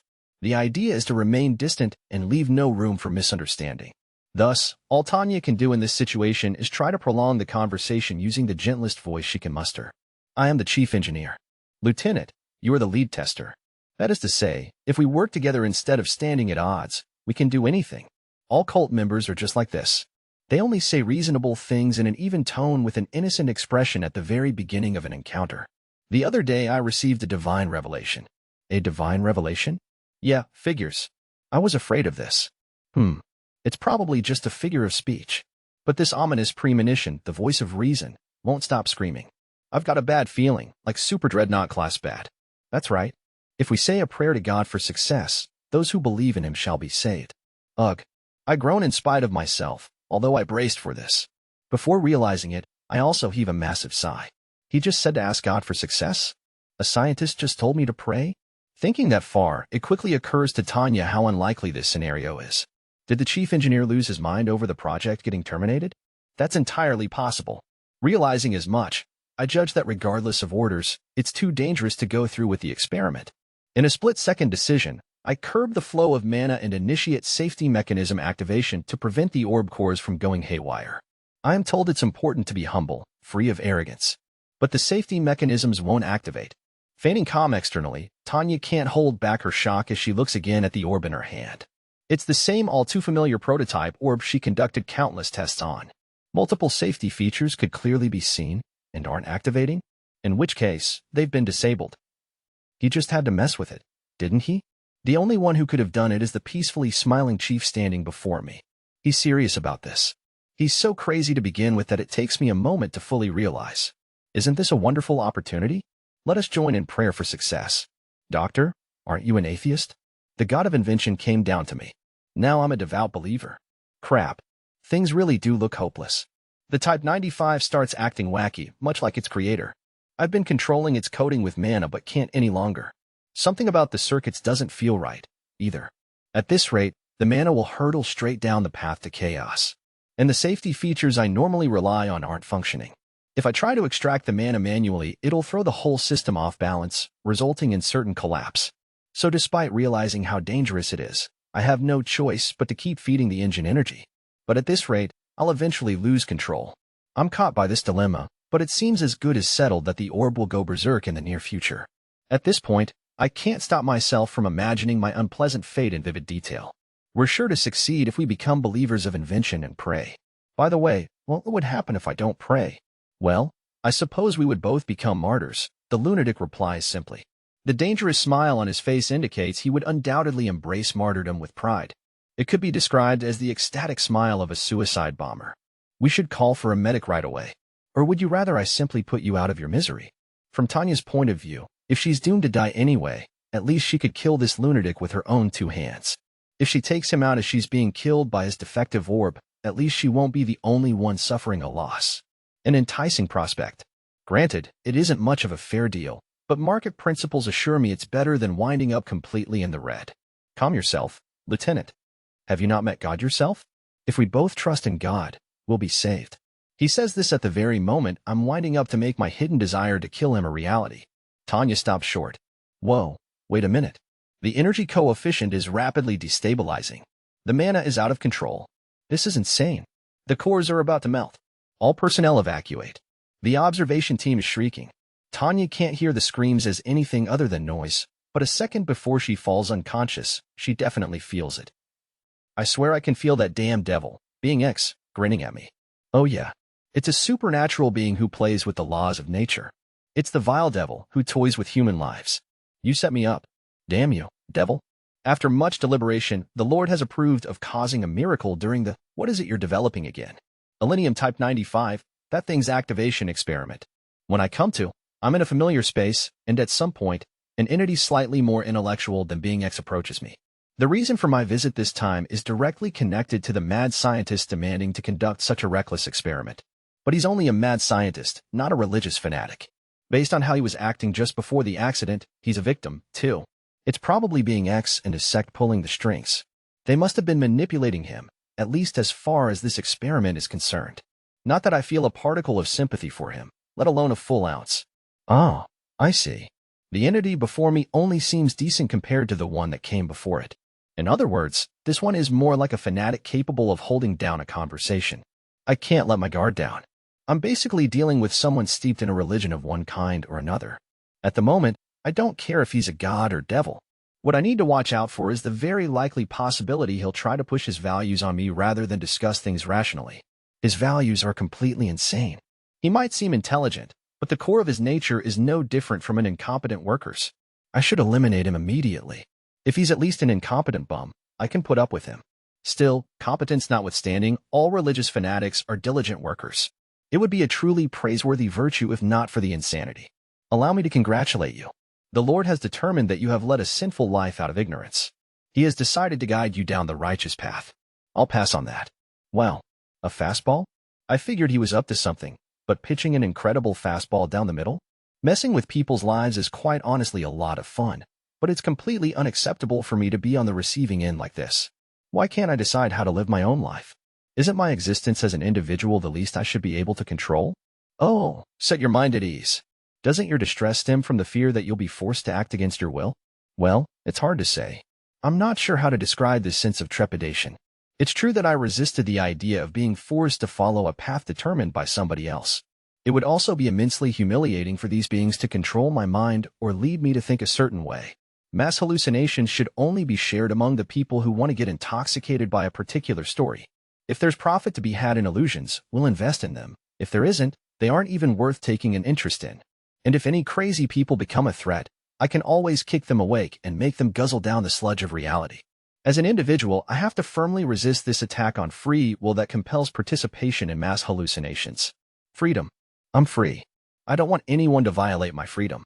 I would hate to act against my own principle and violate the freedom of others, but honestly, I can deal with that. The thought of someone else violating my personal freedom, however, is absolutely intolerable. I was once equipped with the resources and connections to protect that freedom. Now I possess certain powers to defend it, coupled with an appreciation for the significance of its value. As such, worry not. We shall bless your computation orb so that it may bring forth miracles. You shall use it and feel the grace of God. Surely that will enable you to offer him words of prayer. Words of prayer. That's right. The words for praising the Lord were forgotten by your ancestors. It is through no fault of your own that they were not passed on to you. Well, that's obvious. Although I think there's more to it than that. Where the heck does that reasoning come from? Someone give me a proper explanation. And right now, if possible. You can even interpret or run it through a translation machine. Since it's a rush job, I'll pay extra, and I'll even throw in a tip, so someone please make it clear what this guy is saying.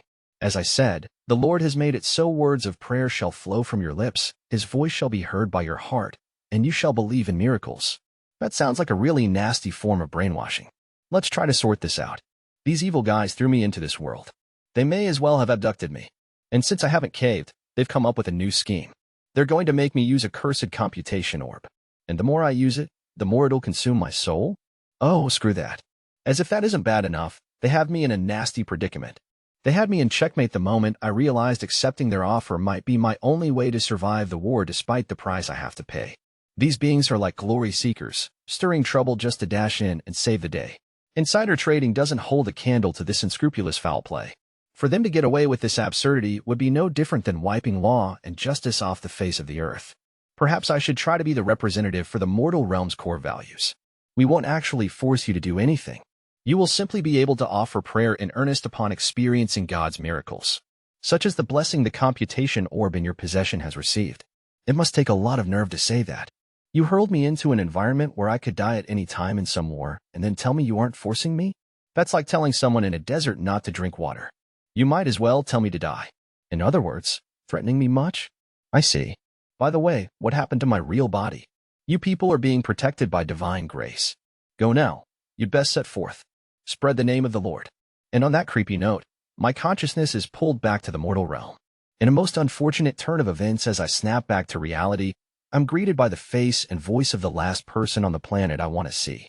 If I were an imperial judicial clerk, I'd immediately create a law that states mad scientists are to be executed by firing squad. It would be my duty to pass such a law for the sake of the Empire. I have no doubt of that. We were in the presence of the Lord. It's a miracle. Blessed are those who believe. The dangerous gleam in the mad scientist's eyes makes me worry he might burst out shouting, I am the new prophet. No, he might actually believe he is a prophet now. Calm down, Chief. I'm begging you. Please shut up. There's no need to emphatically boast that you've scientifically proven a mad scientist can change jobs to religious fanatic. Please, get out of my sight. Oh, Lieutenant de Gurchaff. The experiment is a success. Let us exalt God's name together. Alas, he may have become a religious fanatic, but he's also still a mad scientist. He's batty for his beliefs. Come on, come on. Show me the miraculous gift of God. De Gurchaff to control. Is Type 95's control formula functioning normally? I'm hoping they could call this all off due to technical difficulties. But a curse has been placed on this device by more or less supernatural beings. How easily they could trample my hopes and wishes. Alas, how powerless humans are. It is, as far as I can tell, but that could be due to issues with the observation apparatus. Maybe. I guess we don't have much choice. We should probably seal up Type 95 and examine it back in the lab. Excellent. Caution is an indispensable quality in engineers. While it's hard to forgive the way they all abandoned me and ran for the hills, I can come to terms with that now. If their survival leads to the end of this experiment, then I'll allow it. Bite your tongue. Activate it right this instant, Lieutenant. Thus begins the struggle. Seriously, can't this damn mad scientist catch a friendly bullet or have an unfortunate accident one of these days? Actually, I'm sure he's gotten mixed up in more than a couple situations like that. So why is he still alive? I sincerely doubt this is true, but could he be a pawn for being X and his clique? I know he's my enemy, but is he my mortal enemy? I'm activating it. Theoretically, it will either work or the whole lab will blow up with us. I'm afraid that joke wasn't funny, Lieutenant. It wasn't the least bit funny. Mostly because I was dead serious. But seeing as this thing is cursed, I don't understand how this could end well. I run mana through the computation orb circuits and begin synchronizing the four-cores. The energy flows absolutely smoothly, no difficulties whatsoever. As for the core synchronization, it's so effortless I do it without thinking. The mana loss is undoubtedly on par with the theoretically projected value. Now I get it. Just going by its specs, I have to admit this truly is amazing. Definitely worthy of praise. But, although it's truly regrettable, this thing is cursed. Oh, great are the wonders of the Lord. Praise the Lord in the glorious name of God, I shout, the emotional words pouring from my mouth. Every cell in my body suddenly yearns to praise the Lord. It worked. It actually, really worked. When the observation team plunges into a whirl of astonishment, their shouts of wonder finally bring me back to myself. What did I just do? What was I just thinking? What did I say? Did I offer praise? To that thing? Oh, Lieutenant, we share this faith, don't we? It's a miracle. A miracle. A miracle?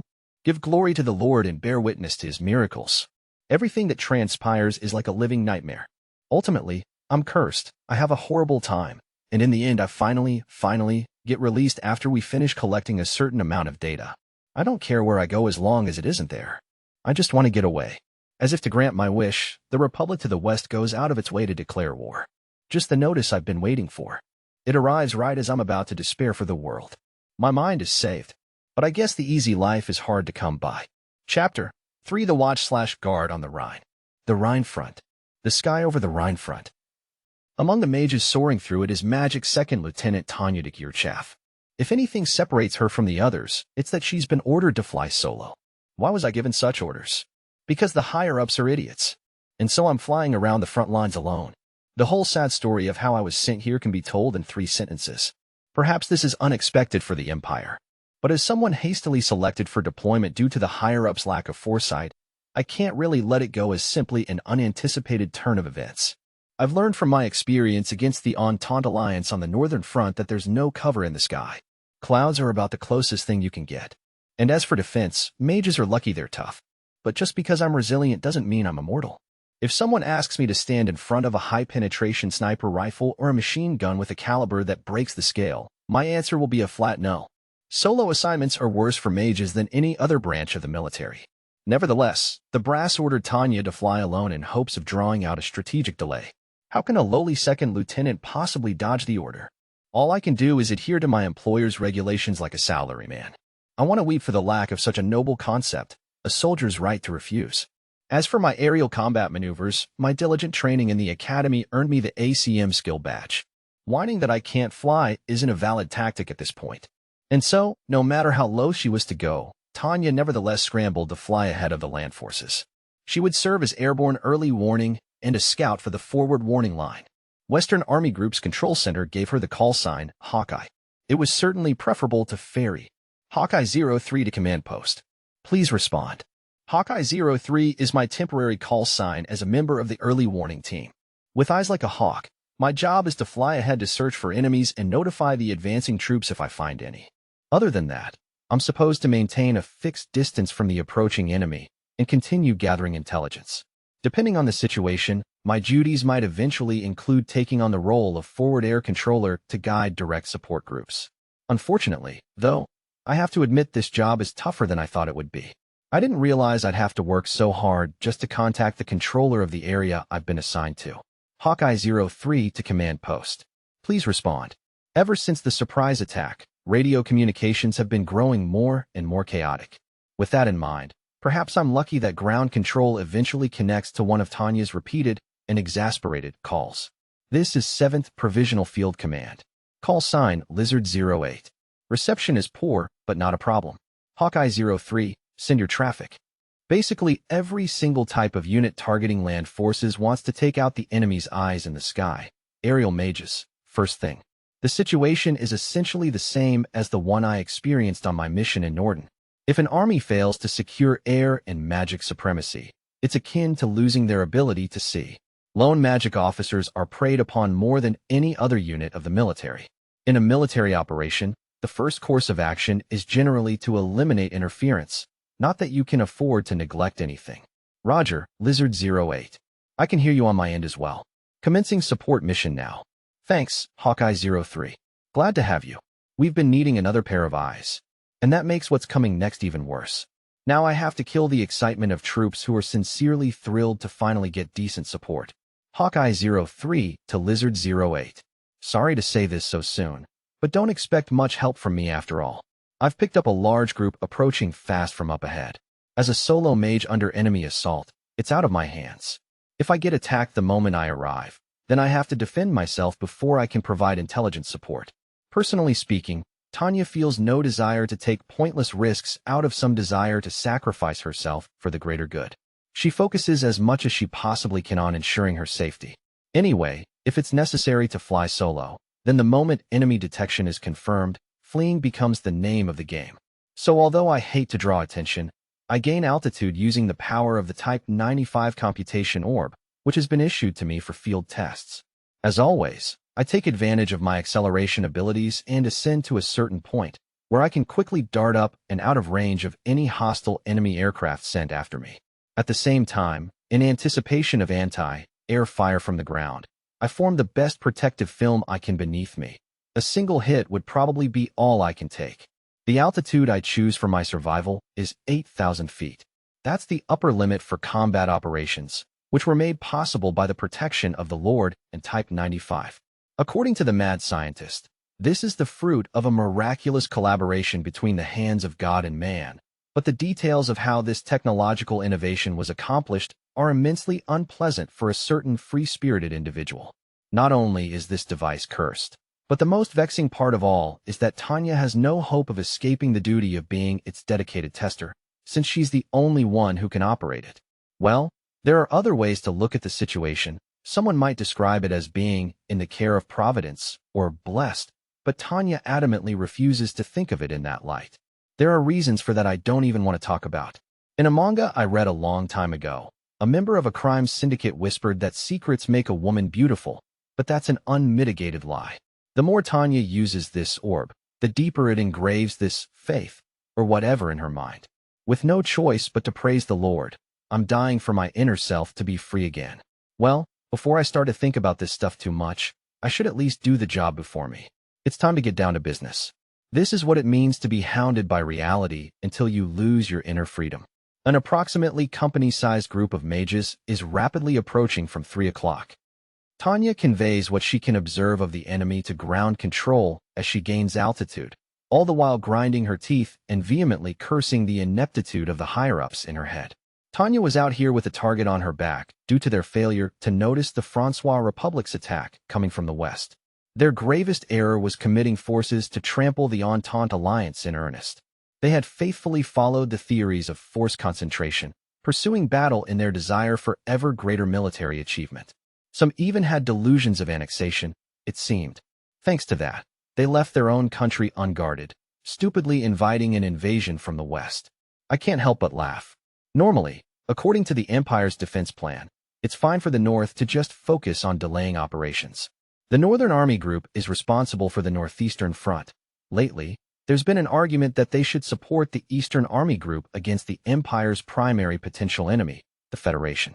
If each individual army group was prioritizing defense, reinforcements would be only sporadically available, and they would have no hope of achieving total victory.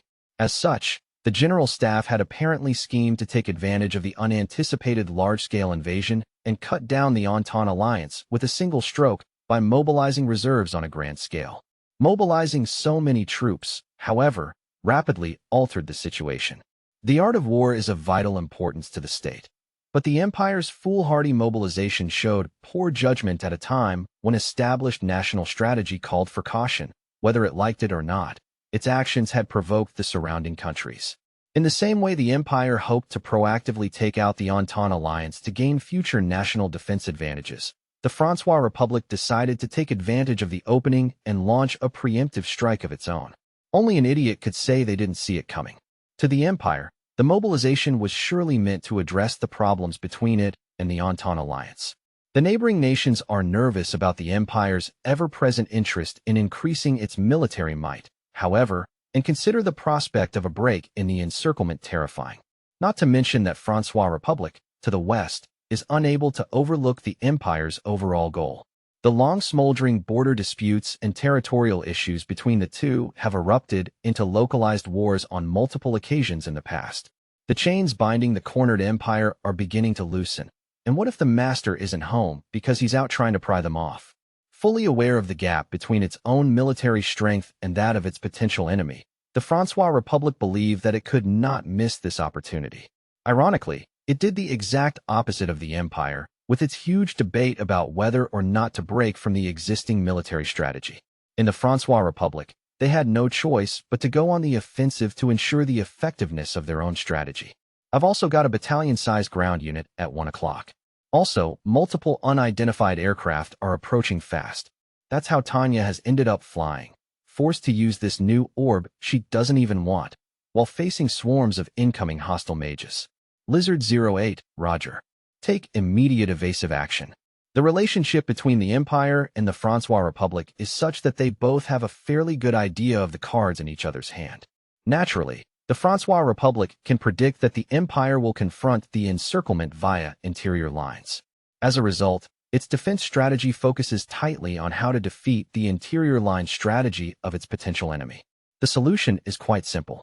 Before the Empire completes its large-scale mobilization, the Republic's core standing army would storm and subdue the Empire's western region, the source of a great deal of its industry and military power. That would drastically cut down the Empire's war potential. The Republic's strategy also includes taking action if the Empire invades a third nation. Strictly speaking, the Republic's position gives it no choice but to frame all its actions as responses to the Empire. If the leaders let the situation be, they would eventually have to contend with an Empire free of northeastern pressure. As such, they have to act now, while they can still gain the upper hand. Oh, I get it. From a purely historical perspective, it's possible to say the Northern Front will be decided in one blow. It would really only take a second. Anyone with common sense, even an amateur, could clearly see that the war is going to end soon. The Entente Alliance's resistance wouldn't amount to anything, and it would be forced to surrender to the Empire. That snapshot of the future is too realistic for the analysis to be flawed, but a specialist would have told you it wasn't quite right. A few months is a bit fast for a country to fall into ruin, but strategically, it's also far too long to have your main forces tied up. In a few weeks, mobilization would be complete, and the troops would be able to march in great numbers. Under those circumstances, an offensive would become a seductive option for the Francois Republic. It's akin to the Empire's conviction that it could use the Northern Theater to break the fetters that had kept it bound to their defensive policy for years. The Francois Republic is equally confident that, with this one move, it can eliminate a significant threat that has been plaguing its fatherland's national defense for so long. The Empire is prioritizing victory in the Northern Theater. In other words, the higher-ups are insisting this is a strategic decision. Really, they either foolishly failed to foresee this scenario, or it did occur to them, and they underestimated the probability. The war has been recklessly directed in the first place. The stupid radio stations and newspapers were celebrating the sweeping victory on the Northern Theater with Drek-like. This is the Empire's secret plan to avoid a multi-front war, and the roar of artillery heralds the birth of a new order, and now, thanks to the sudden attack, they're slinging daily propaganda about the diabolical Francois Republic. But the people on the front lines don't care about propaganda. That's only good for making jokes about the brass to kill time in the trenches. They want to yell, if you can afford to broadcast propaganda all the way to the front, get more men and supplies over here. They're the ones in trouble if the higher-ups keep arguing about causes and ideals instead of facing reality. It looks like the Vanguard mages have spotted me. They're still coming up fast. Reality is cruel but also simple. The forces in the Western Theater are basically a punching bag until the main forces return. The Empire has reached the limit of its resources. The proof is the special deployment of the instructor squad from the forces at home and the evaluation unit that assesses the practicality of pre-production models. Really, the instruction and research-oriented units are meant to improve the overall quality of the army from the rear, not to fight on the front. Sending them in is usually a taboo that only a nation nearing its end would violate. Of course, these units are universally skilled, which makes them great problem solvers. And that's why, with the nation in a panic over the unexpected development, Tanya got thrown from a homefront research lab to the front lines. Lizard 08 to Hawkeye 03. We'll send reinforcements immediately. Hawkeye 03 to Lizard 08. I'd appreciate it, but I won't hold my breath, Tanya acknowledges as she promptly begins to withdraw. She's allowed to run this time. No need to tough it out. Leaving this airspace. Hawkeye 03, good luck. Out on the battlefield, incoming reinforcements might seem like a ray of hope, but I know all too well from both personal experience and history that more often than not, they don't make it in time. It's the epitome of stupidity to count on unreliable backup and risk one's life with wishful thinking, so I give my undivided attention to retreating. Hawkeye 03, Roger. The hand I've been dealt is discouraging, but I know I need to confront reality, even if it makes me reluctant enough to pull a face. The impatience and conflict in Tanya's blue eyes resemble that of a philosopher yearning to explore the wisdom of mankind. The groan that slips from her adorable mouth in that immature voice, her indignation at the unfairness of the situation, embodies the innocence of a child. Ugh. Tanya de Geerchaf's worries are quite simple. She's angry that the duties dumped on her exceed her pay grade, and she's distressed by her evil workplace that fails to comply with safety regulations. She would accept the existence of unions, and she wishes with all her heart for the creation of labor laws. Part of the issue is my personal conflict with the Army's goal-oriented rationale. Armies generally supply aviation personnel with high-calorie diets as a means to relieve fatigue and maintain the concentration necessary for withstanding consecutive days of intense combat, and that's great. In the Empire, too, mages and pilots have to be provided high-calorie diets. But I'm not so sure I want them to make me take Pervitin, and hesitant doesn't even begin to describe how I feel about my orb as a trump card. The fruit of the collaboration between being X and the mad scientist could poison my sharp mind in a manner far more insidious than any drug. Really, I should have gotten rid of it. That's how desperately I don't want to use Type 95. I really hate the idea of relying on that damned computation orb steeped in the grace of God. But what if I needed to survive? Truly the ultimate choice. This was supposed to be a day like any other for the 228th Reconnaissance Mage Company commanded by First Lieutenant Michel Hausmann. The Francois Republic Army had successfully conducted a surprise attack, and this company was its forward-most advance guard. Even if the surprise was beginning to wear off in places and the mission was transitioning to assault, the spearhead's duties didn't change. Crush the Imperial Army's eyes as it attempts to recover from the chaos, and cut off their communications while you're at it.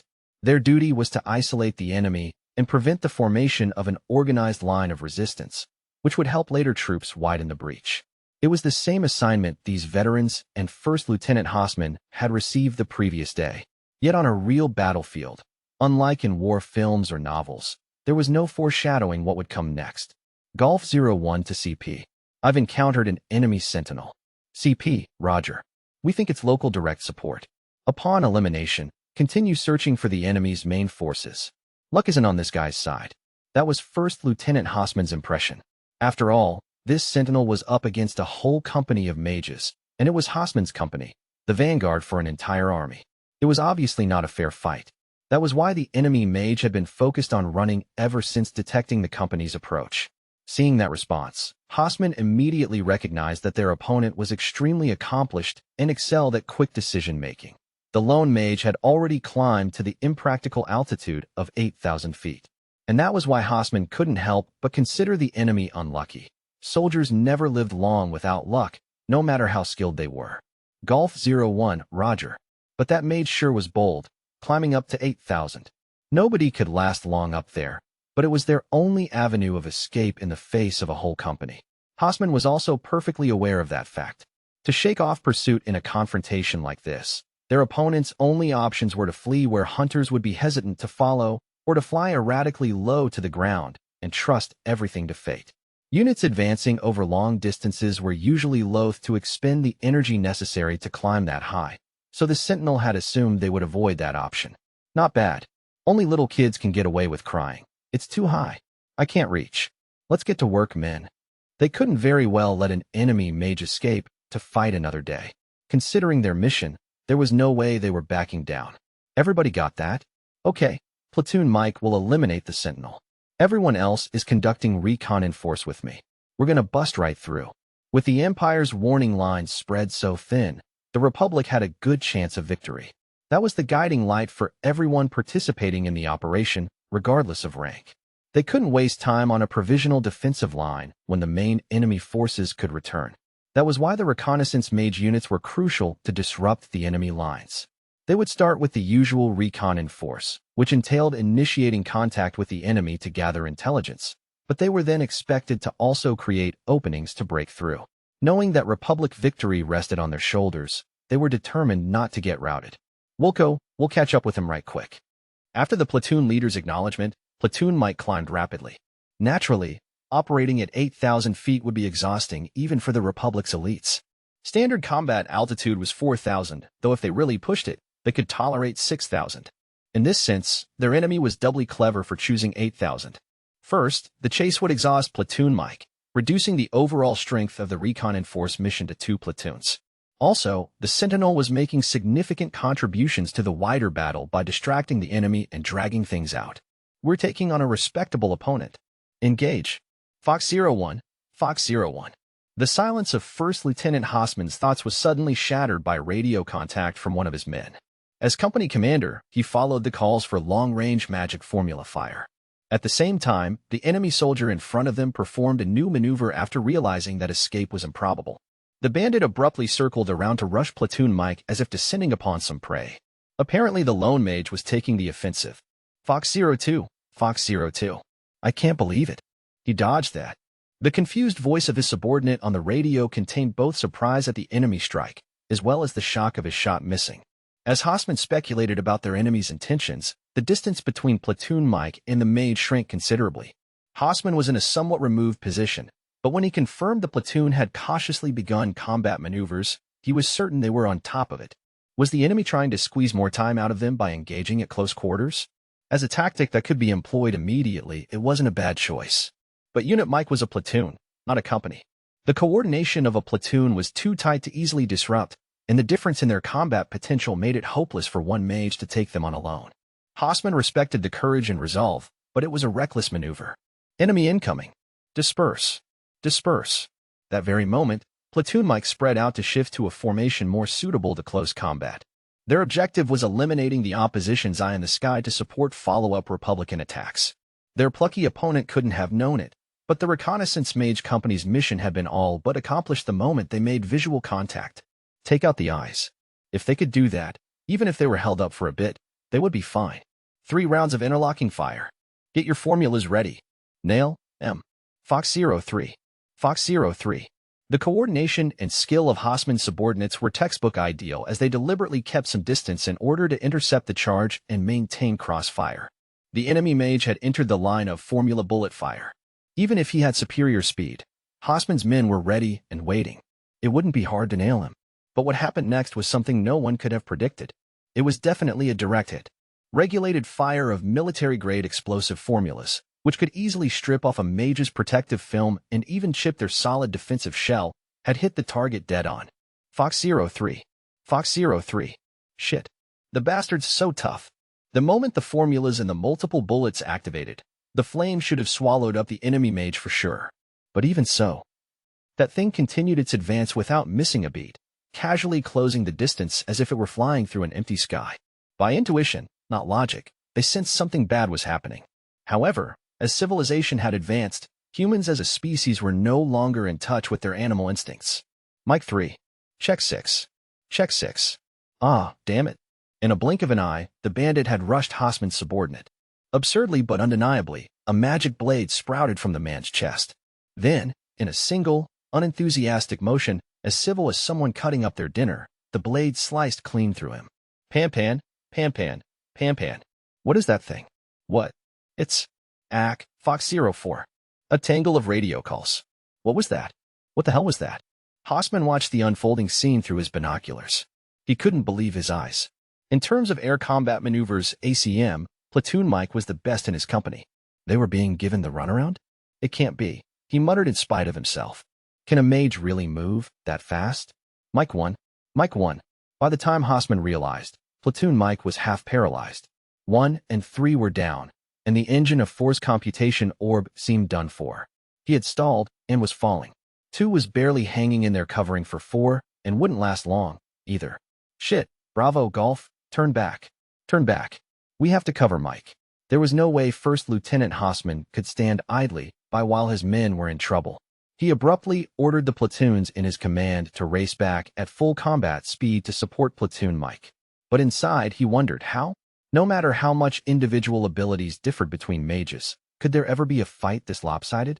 He had heard that some Imperial mages were armed with specially tuned computation orbs and had naturally high mana output. But even then, the most they could take was a 2-man team. Supposedly, even those named monsters mostly specialized in hit-and-run tactics. For someone to face a platoon head-on, and capably, instead of picking off the mages one by one was inconceivable. Enemy in range. As the company commander, though, Hausman didn't have time to lose himself in those thoughts. The enemy was already within shooting distance. The question on his mind had nothing to do with the fight, so he pushed it aside and called out sharpshooting formulas at long range and flight formations. It was a little far, but with a hail of bullets from 2 platoons, they couldn't miss. Their opponent must have understood that as well and began taking textbook evasive action, which was perfectly fine. There was only one problem. Just how was that mage flitting around as if gravity didn't exist? Fox 01. Fox 01. But the most unbelievable thing, no, the utter nightmare, was how resistant the enemy's protective film was. Although the recon company had prioritized accuracy due to the long-distance nature of their shots, they had combined, albeit imperfectly, explosion formulas with the guidance formulas. Even if their target dodged all the shells, there was no one who could completely avoid the fireball blotting out the sky. But the enemy didn't seem to be in any pain and returned fire unfazed. Hausman had to wonder if it was a joke. I'm going in. Cover me. Golf 02 probably felt like they weren't getting anywhere, so he charged with magic sword in hand. Certainly no matter how tough someone was, they'd have to take some damage from a close-quarters slash with a magic sword. If the platoons couldn't finish the enemy off at range, concentrating their fire was also a reasonable strategy. We got him. Fox 02, Fox 02. They agreed and advanced, ready for a mid-range brawl where it would be difficult to take evasive action. At the same time, they executed the named Killer, an internationally famous tradition of the Republics and the epitome of fire discipline. The support fire was 6 sharpshooting formulas with an explosion formula as a smoke screen, and they all made a direct hit. Or rather, it should have. He's still fine. Of all the ridiculous. Golf 02. Break. Break. The enemy mage was still up and running even after the combination of restraining and enveloping mid-range fire. Those sharpshooting formulas can pierce subpar defensive shells easily. How can anyone still fly after that? Though he could hardly take it all in at once, he didn't have time to ponder the question. As for Golf 02, who had tried to charge in close, he just barely managed to escape the tiger's jaws thanks to Mike 02's cover fire. Then the enemy mage shot through 2 protective films like they were nothing and took the men out of the fight. It's a trap. You piece of shit. Hausman had been had. He didn't like it, but he knew it was the truth. Evading by climbing to 8,000 feet was a trick to divide our forces. Common sense says combat maneuvers are impossible at 8,000, but that's been proven false. We walked right into this. My men are being taken out one after the other, and it's all my fault. Chewing his lower lip, he was having trouble swallowing his fury at the deaths of his subordinates, but he understood the situation they were in. They had encountered a monster, an unknown named. Mayday, Mayday, Mayday. We've encountered a new type of enemy. Shit. And they said this would be easy. Golf 01 to CP. This is an emergency. Tally 1 unknown named. Requesting reinforcements and permission to RTB. Imperial Army Technology Research Lab Board of Review. When building a new weapon, it wasn't enough to simply implement the latest technology. Production cost, maintainability, and mission-capable rate were all matters of life and death. Even so, many elements were difficult to evaluate without using the weapon in actual combat. To the general staff, the fighting with the Francois Republic that had broken out in the West was a horrible disaster. But to the Type 95 development team, it meant a highly anticipated chance to try the orb out in the field. The engineers awaited the results en masse, and the Type 95 proved itself. It blew past their expectations. How did the battle go? Very well. 6 downed, 3 defeated, 3 missing. According to the observer squad, it's incredibly doubtful that the 3 who went missing will make it back to their base. They had assumed it would be impossible. After all, the experiment had only succeeded thanks to a miracle. But the test run had yielded surprising results. Type 95's achievements were worthy of all the praise the elated technology personnel were heaping on it. They could hardly stop grinning. Of course, the skill of the user made a big difference.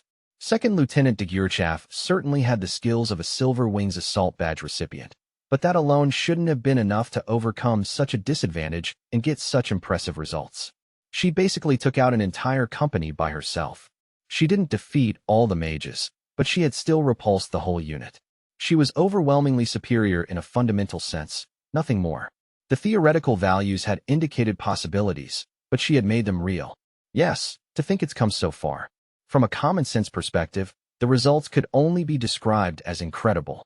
The orb was nothing short of revolutionary. This technological innovation opened the door to a whole new universe of combat. Right? Judging from its record at Elenium Arms, I was expecting it to have major issues. The officers who had questioned continuing development were now commenting in wonder, almost self-deprecating. They had been so worried about this thing, but when they saw what it was really like, the results were so good that all previous failures could be forgiven. If it could perform this well, everything was fine. They could even lower the cost via mass production. Oh, it has issues all right. The tech department grandly threw a bucket of cold water on them in their admiration. They understood operations' feelings all too well. They were excited by the revolutionary technology, so they were hoping for a revolutionary improvement in quality. But unfortunately, it was all a fantasy. They had to wake everyone up from the dream. What do you mean? It achieved far more than we'd expect from a solo flyer. Right? This thing could change mage combat as we know it. Certainly, Type 95 had achieved stellar results. That was a fact. In terms of performance, it was in such a league of its own that you could call it a next generation orb. That was made possible by quad-core synchronization. The quad-core engine's demonstration of mana fixation in actual combat and the possibilities inherent in that were enough to make operations drool. After all, the technology to stabilize mana and store it like bullets was of immense tactical value. The ability to freely use stored mana effectively removed the barrier of mana capacity. My understanding is that all the worries and criticism raised in the past have been proven false in combat, a general staff officer muttered. Really, the achievements spoke for themselves. Quad-core synchronization made quadruple output a reality, increasing combat potential to a whole new level. After seeing the technology was usable, operations had to have it. We only have one successful case. The project has been a huge failure, unless we say the goal was simply to verify the technology.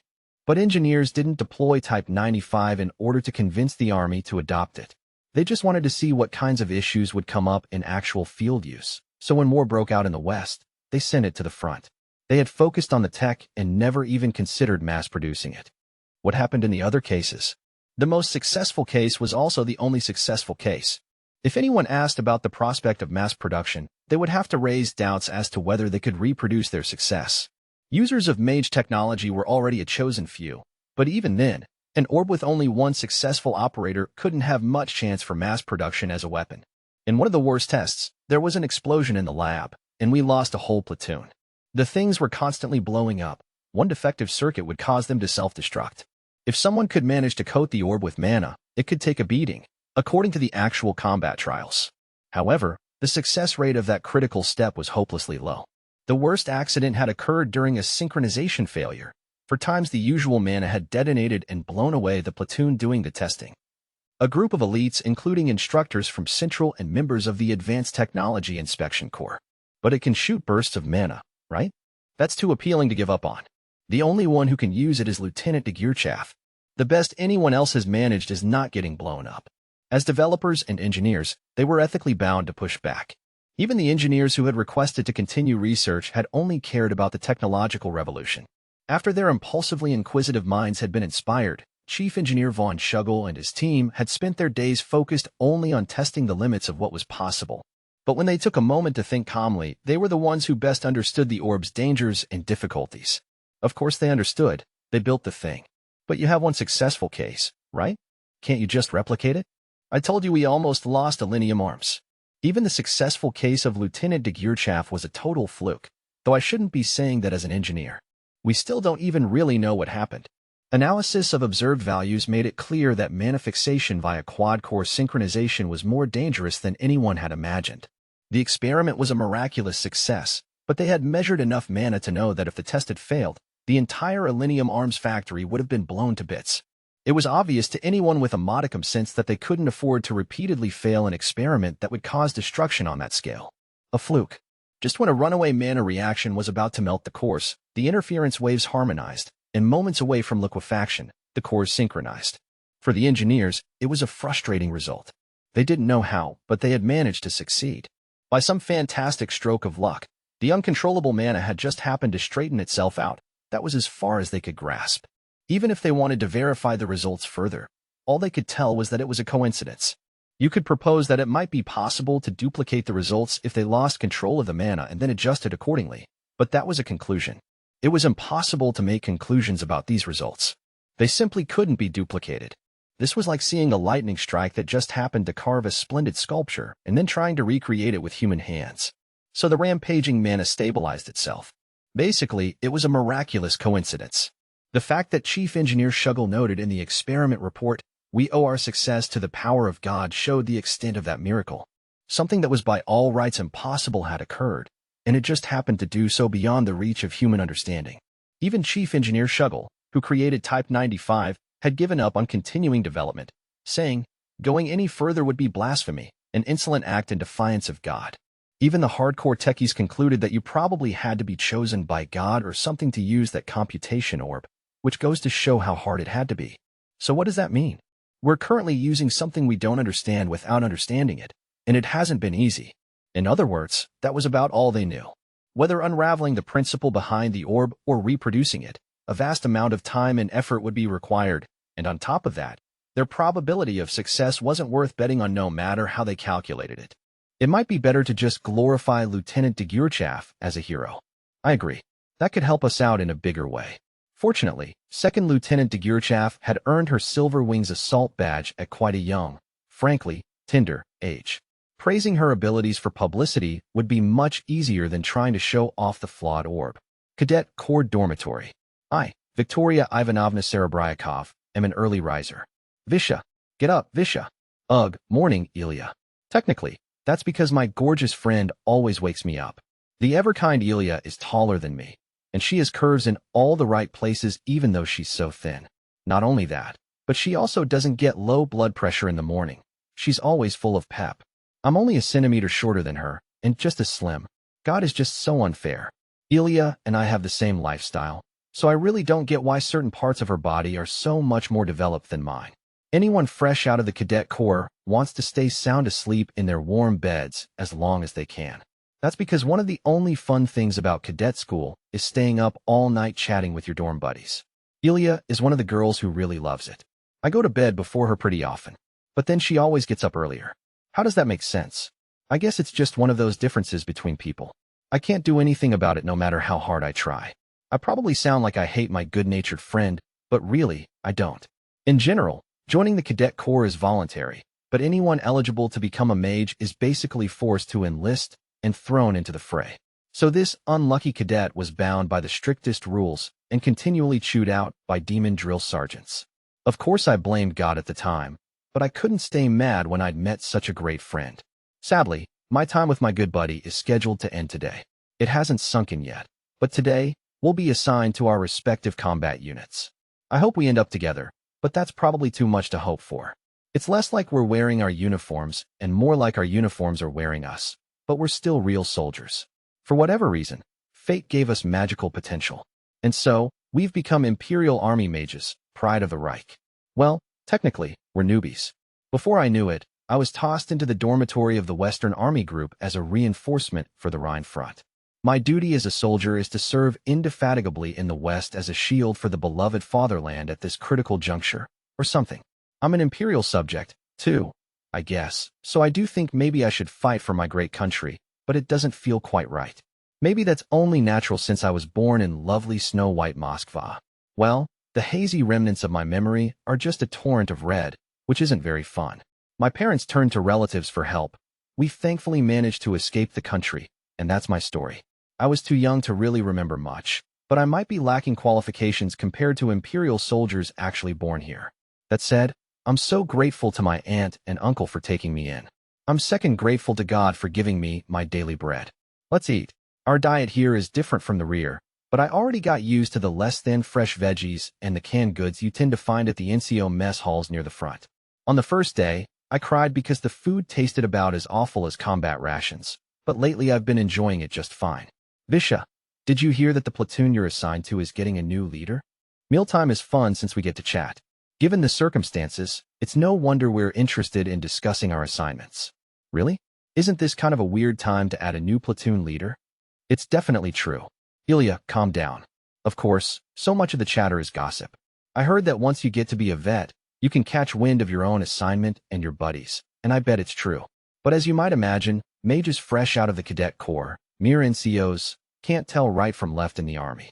Still, I'm interested in my assignment, and my friend has an uncanny ability to overhear things. But seriously? We're supposed to be reinforcements. Would they really make a whole new platoon on the front lines? Logically, no, but this has to be true, Visha. I heard personnel officers talking about it. I do wonder where Ilya just happened to hear all this news. It isn't like they're elementary school teachers chatting about their classes. Would officers from personnel really discuss assignments in front of other people? I shouldn't overthink it. Ilya, sometimes I wonder if you're a ninja from the Far East. Ha ha ha ha ha. A woman has her secrets, Miss Serebryakov. Well, whatever. So do you know where this new platoon will be deployed? Oh, so it's not a new platoon but a replacement for one that got wiped out. You'll be okay, though. Supposedly the leader is a veteran with silver wings. For a second, I don't understand what she said. I'm normally easygoing, but when I come to my senses, I'm so shocked that I can't help a knee-jerk reaction. Silver wings. You mean the Silver Wings assault badge? Wow, your eyes are like saucers. What? Visha, your faces are always so funny. I'll have to thank her later for keeping her burst of laughter quiet so we don't draw attention from the other diners. But wow, someone who is still alive got the Silver Wings assault badge. An awesome Imperial soldier? More like an awesome human being. You must know about your own assignment too, right? Yup. I'll be supporting the artillery as part of an observation squad. Of course, I'll be making tea in the back. Hey, you never know what'll happen if you're not careful. That said, the news that my friend will be somewhere safe makes me envious, but I'm still relieved. Oh, if we keep lollygagging like this, our time will be up. Chow down, Visha. Yeah, you're right. Hey, where'd my caramel go? Oh, you hadn't eaten it yet, so I helped you. Yes, this maddening mischief maker is my precious friend. A few days earlier, Imperial Capital. Reassignment. I'm being transferred away from the Technology Research Department and from being treated like a guinea pig as the dedicated tester of the Type 95 computation orb. Magic Second Lieutenant Tanya de Gearchaff has longed for this notice, waiting out days that felt like years, and is pleased as punch to accept. Her application must have finally been approved. My mind will be freed. I'll leave this place and head to the new posting immediately. Yes, a reassignment. Guess the brass isn't about to let an ace just hang around. You're going to be leader of 3rd Platoon in the 205th Assault Mage Company. Considering resources are so low that even the instructor unit has to join the battle, there's nothing I can do about ending up on the front lines. Actually, as someone fresh out of the academy, leading a platoon, even in the thick of battle, is much better than getting abused as a guinea pig. Finally, I'll apparently have subordinates. Now I can delegate tasks I would have had to handle alone in the past. And in the worst-case scenario, although I'd lose favor with the higher-ups, using them as human shields is a possibility. I mostly hope they aren't incompetent, but either way, this is cause for celebration. And congratulations, Lieutenant. It's not much compared to the Silver Wings, but in recognition of your recent achievements, we have decided to award you the Aerial Assault Badge. Thank you, sir. Tanya gives a cheerful salute and a smile that makes her look like the little girl she is. In high spirits, I return to the dormitory and set about packing luggage. Of course, soldiers don't have many personal belongings to begin with. Even though she's biologically female, Tanya feels that clean and neat is good enough for clothes. In fact, her uniforms are the only clothing she has. Since none of the existing sizes fit, she just has to apply for a clothing allowance and get them made to order.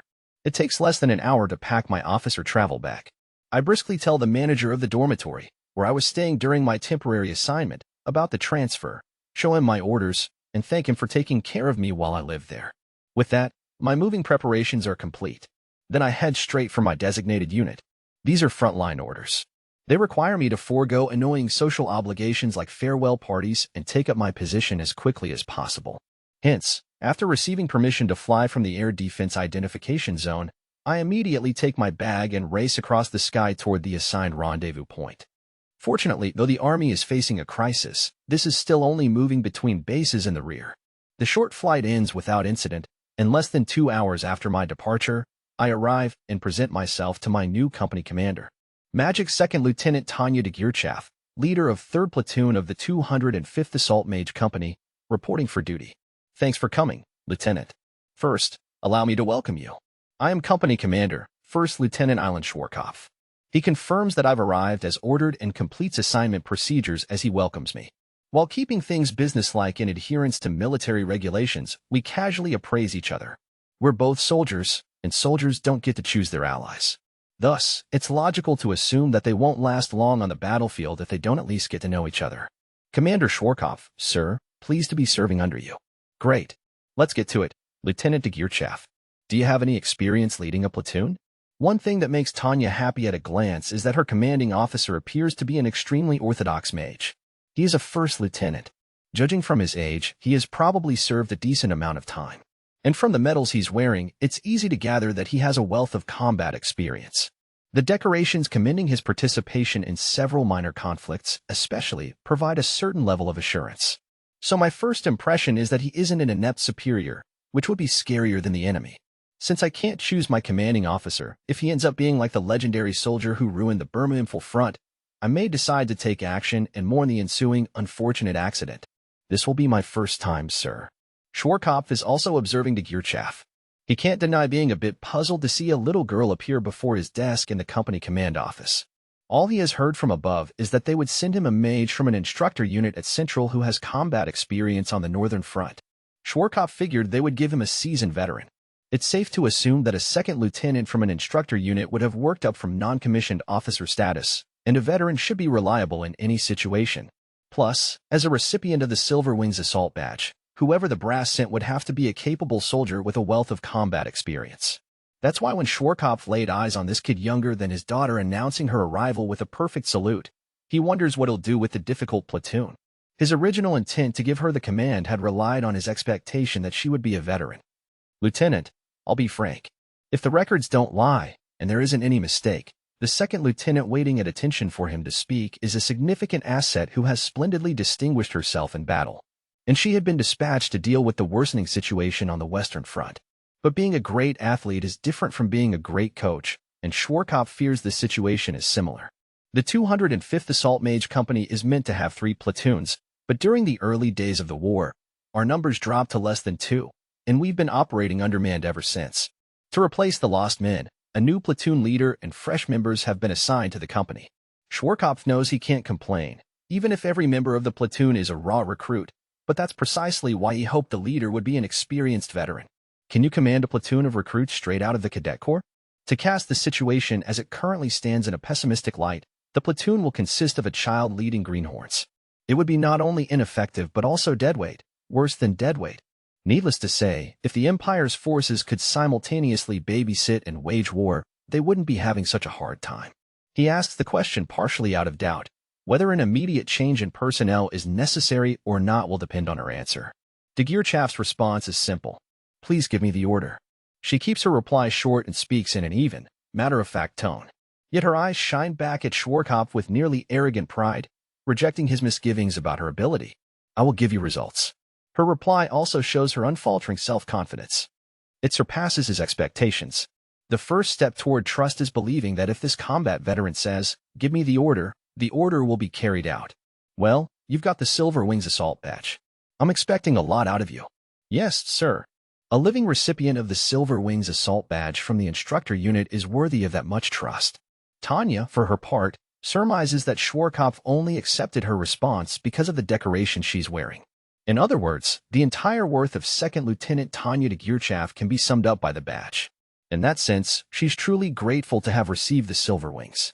Apart from the white-silver moniker that comes with it, which I never wanted in the first place and am more than eager to get rid of, and the sanity checks it forces onto me, nothing about my current situation is harmful, and I have a good reputation.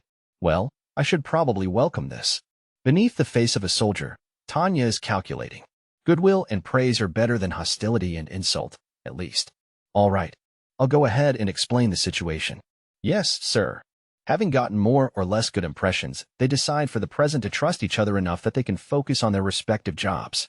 Next, it's time for work. As you know, the Great Army's main forces are urgently being reorganized and assembled.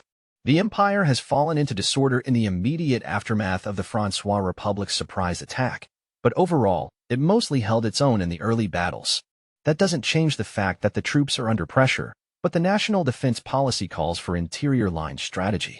In that sense, though it's true the Western Army Group has received reinforcements from remaining units at Central, they have completely fulfilled their duty of delaying the enemy.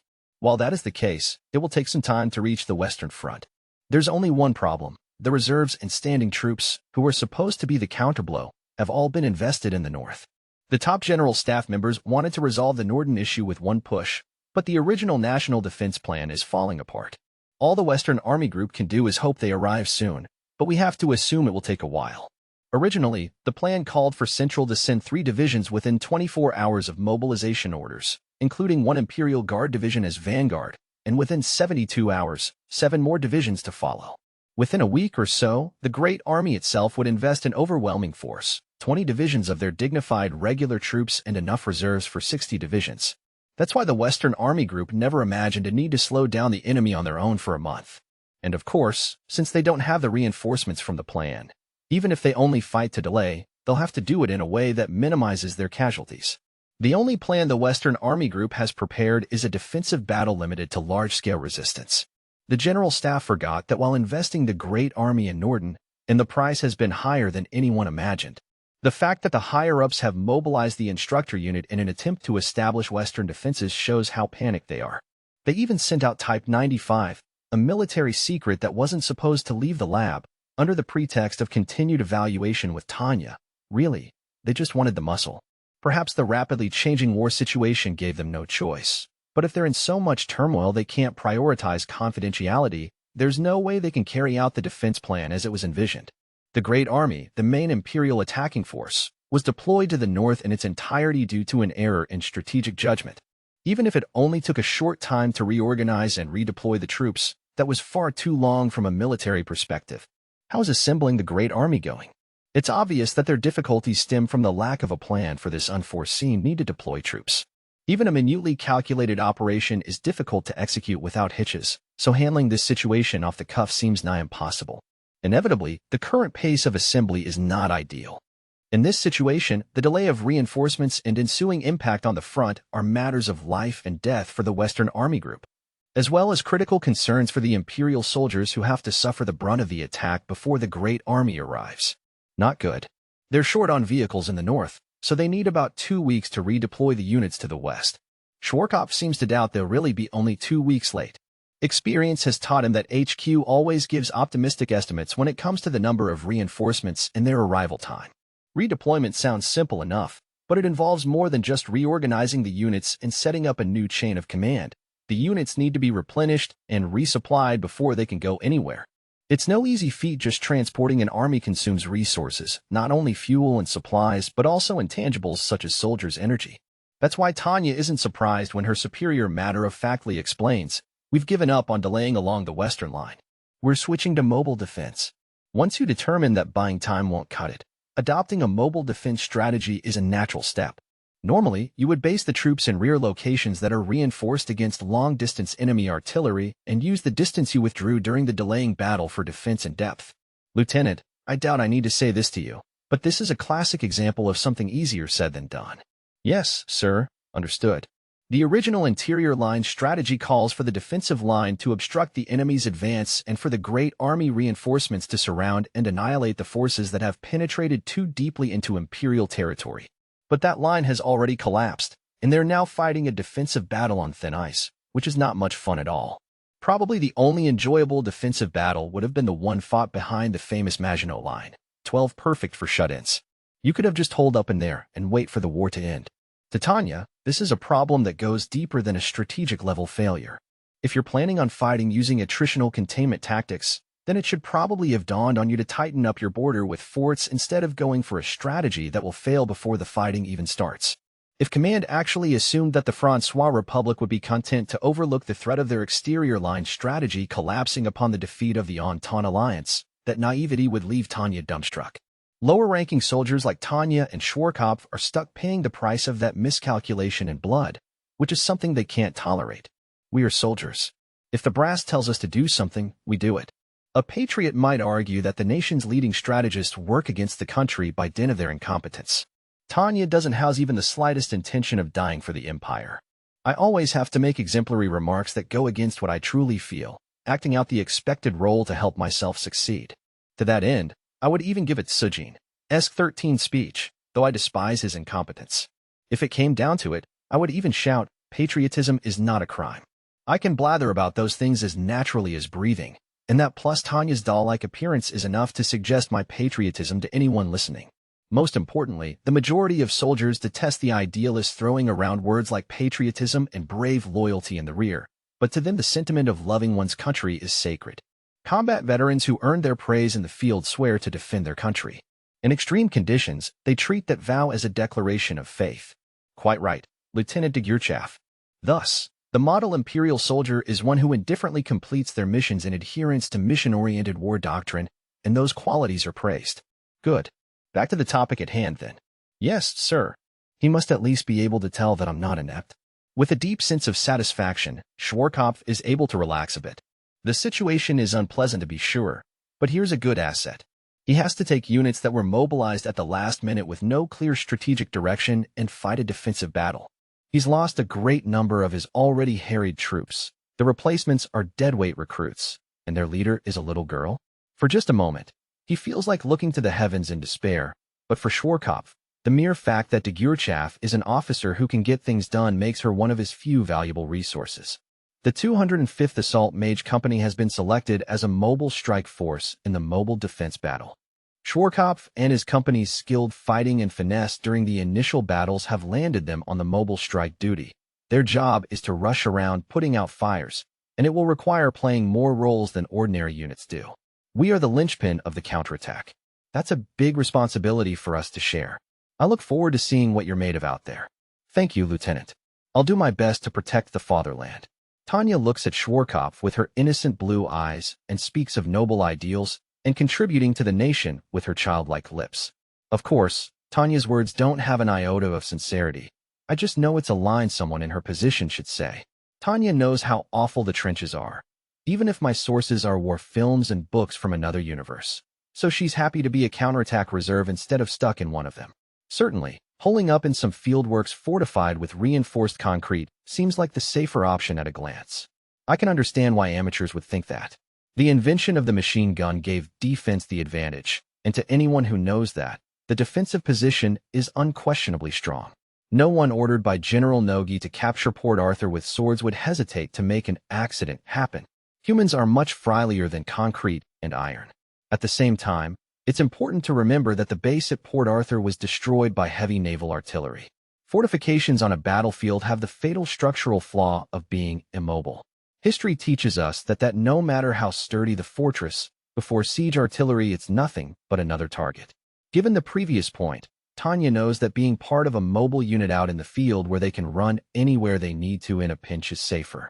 Even a mage can attack a well-defended stronghold at close range and get off easily, but I also know that stronghold will get pummeled by artillery. And I'm also aware that attacking the enemy vanguard is safer, if only in comparison, since they'll be exhausted from breaking through the defensive line. Thus, Tanya makes false declarations of loyalty, while the only thing she truly welcomes with joy is her assignment. Raising her chances of survival even just a little is undoubtedly a happy occurrence. Great. Any questions? Yes, sir. Will we be sortying from the defensive line or the rear? There's one point worth bearing in mind. Mobile strike forces come in two types. One is positioned in the rear and responds quickly to seal enemy breaches. The other sets off from a forward position to catch the enemy around their backside. The difference between the two is whether you can kick back and relax as counterattacking personnel in the rear or have to dig trenches and build fortifications while under the constant threat of enemy attack. They are two completely different environments. Of course, the unit that has to seal the breaches will take some damage since they do have to charge up to the front lines, but generally, the act of launching a counteroffensive in the first place usually means they get to enjoy numerical superiority.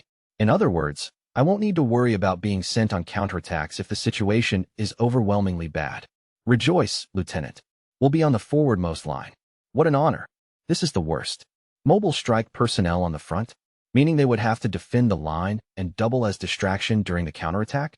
No number of lives could be enough. If she were defending from a trench, she could use the nearest people as shields, but she can't do that if she leaves the line to be a decoy.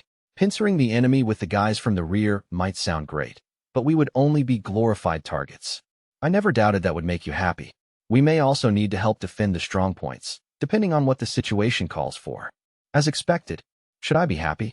I'm not thrilled that my ominous hunch was right on the money. As a way to hone my crisis management skills, this assignment won't be bad, but I would rather never need to use them. So we'll prioritize mobile strike operations but also support the defensive line? That is correct. Am I supposed to just accept my fate?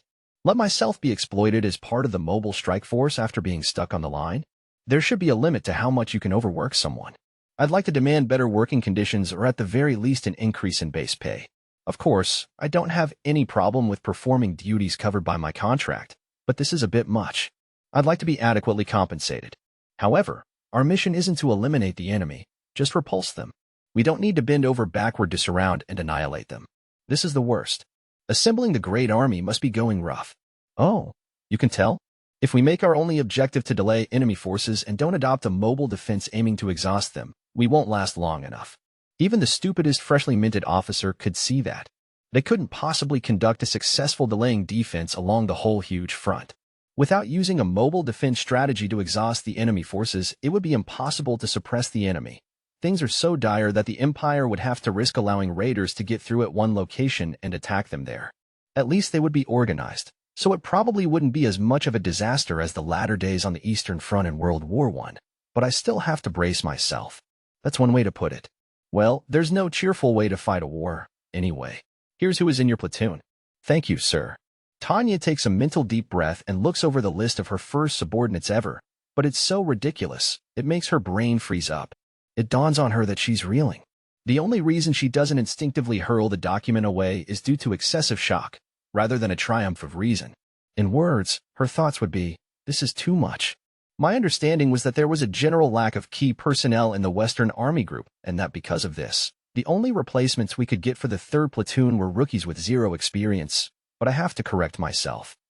Perhaps we should call them untrained recruits. I see no problem with that. This means your platoon will be extremely rough around the edges.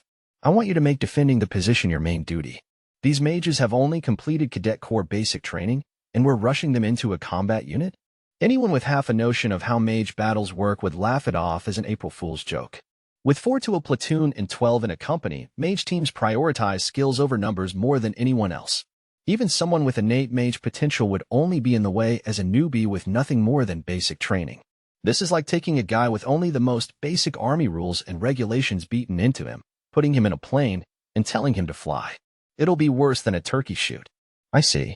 By having us on defense, he's telling me that he doesn't consider them fit for combat. It'd be irrational to expect anything out of this unit, so it's a valid conclusion. Commander, a humble suggestion, as platoon leader, if I may. Lieutenant de Gurchaf, I realize fighting a war while babysitting is a lot to ask, although it's weird to say that to you. I have to say that, frankly, I would be more useful fighting solo than in that platoon. I get that the platoon lacks training, but you're telling me to make it a stationary force? They can't handle mobile battles, so you're telling me to defend the base while re-educating and training them? Isn't that the same as ordering me to let the incompetent hold me back? Tanya vehemently protests this crisis with indescribable rage. Unless the regulations that she learned at the academy have been revised, childcare is definitely not in a soldier's job description. It would be safer to hurl these novices into no man's land and free myself of the burden. Maybe I should do that if I get the chance. No, I can't judge them without even meeting them. As an officer, I have no plans to abandon my command duties, but I hope you will consider the way to use our forces most effectively. These guys are backup. If the situation calls for it and the timing works out, we'll send you on guerrilla missions. Even though he wants her to whip the platoon into shape, he's implying from the start that he will send Tanya on her own if necessary. Understood. Are we permitted to abandon our position if need be? Regrettably, we can't pull the lines back any farther. So we have to hold it? Command says we can choose victory or Valhalla. 14. Victory or Valhalla. Is that even a choice? It's just a roundabout way of ordering us to die on the line. No, it's not even roundabout. It's just narcissistic bullshit. Why should I die for other people? If someone wants to die for me, that's their prerogative, but forcing me to die completely violates my free will. Freedom reigns supreme. We can be democratic, nationalist, or even imperialist, so long as I'm free. So please, stop issuing war bonds. Financing the war by printing bonds under the assumption the empire will win just guarantees hyperinflation no matter how the war ends. Win or lose. I can only imagine the future will be a barrel of fun. How utterly unpleasant. Splendid. Both options sound great. Fantastic. Then I'll introduce you to your platoon. Okay, time to greet my allies in this miserable war. If they happen to be in the right place at the right time, I might even use them as human shields, so I have to expect a lot out of them.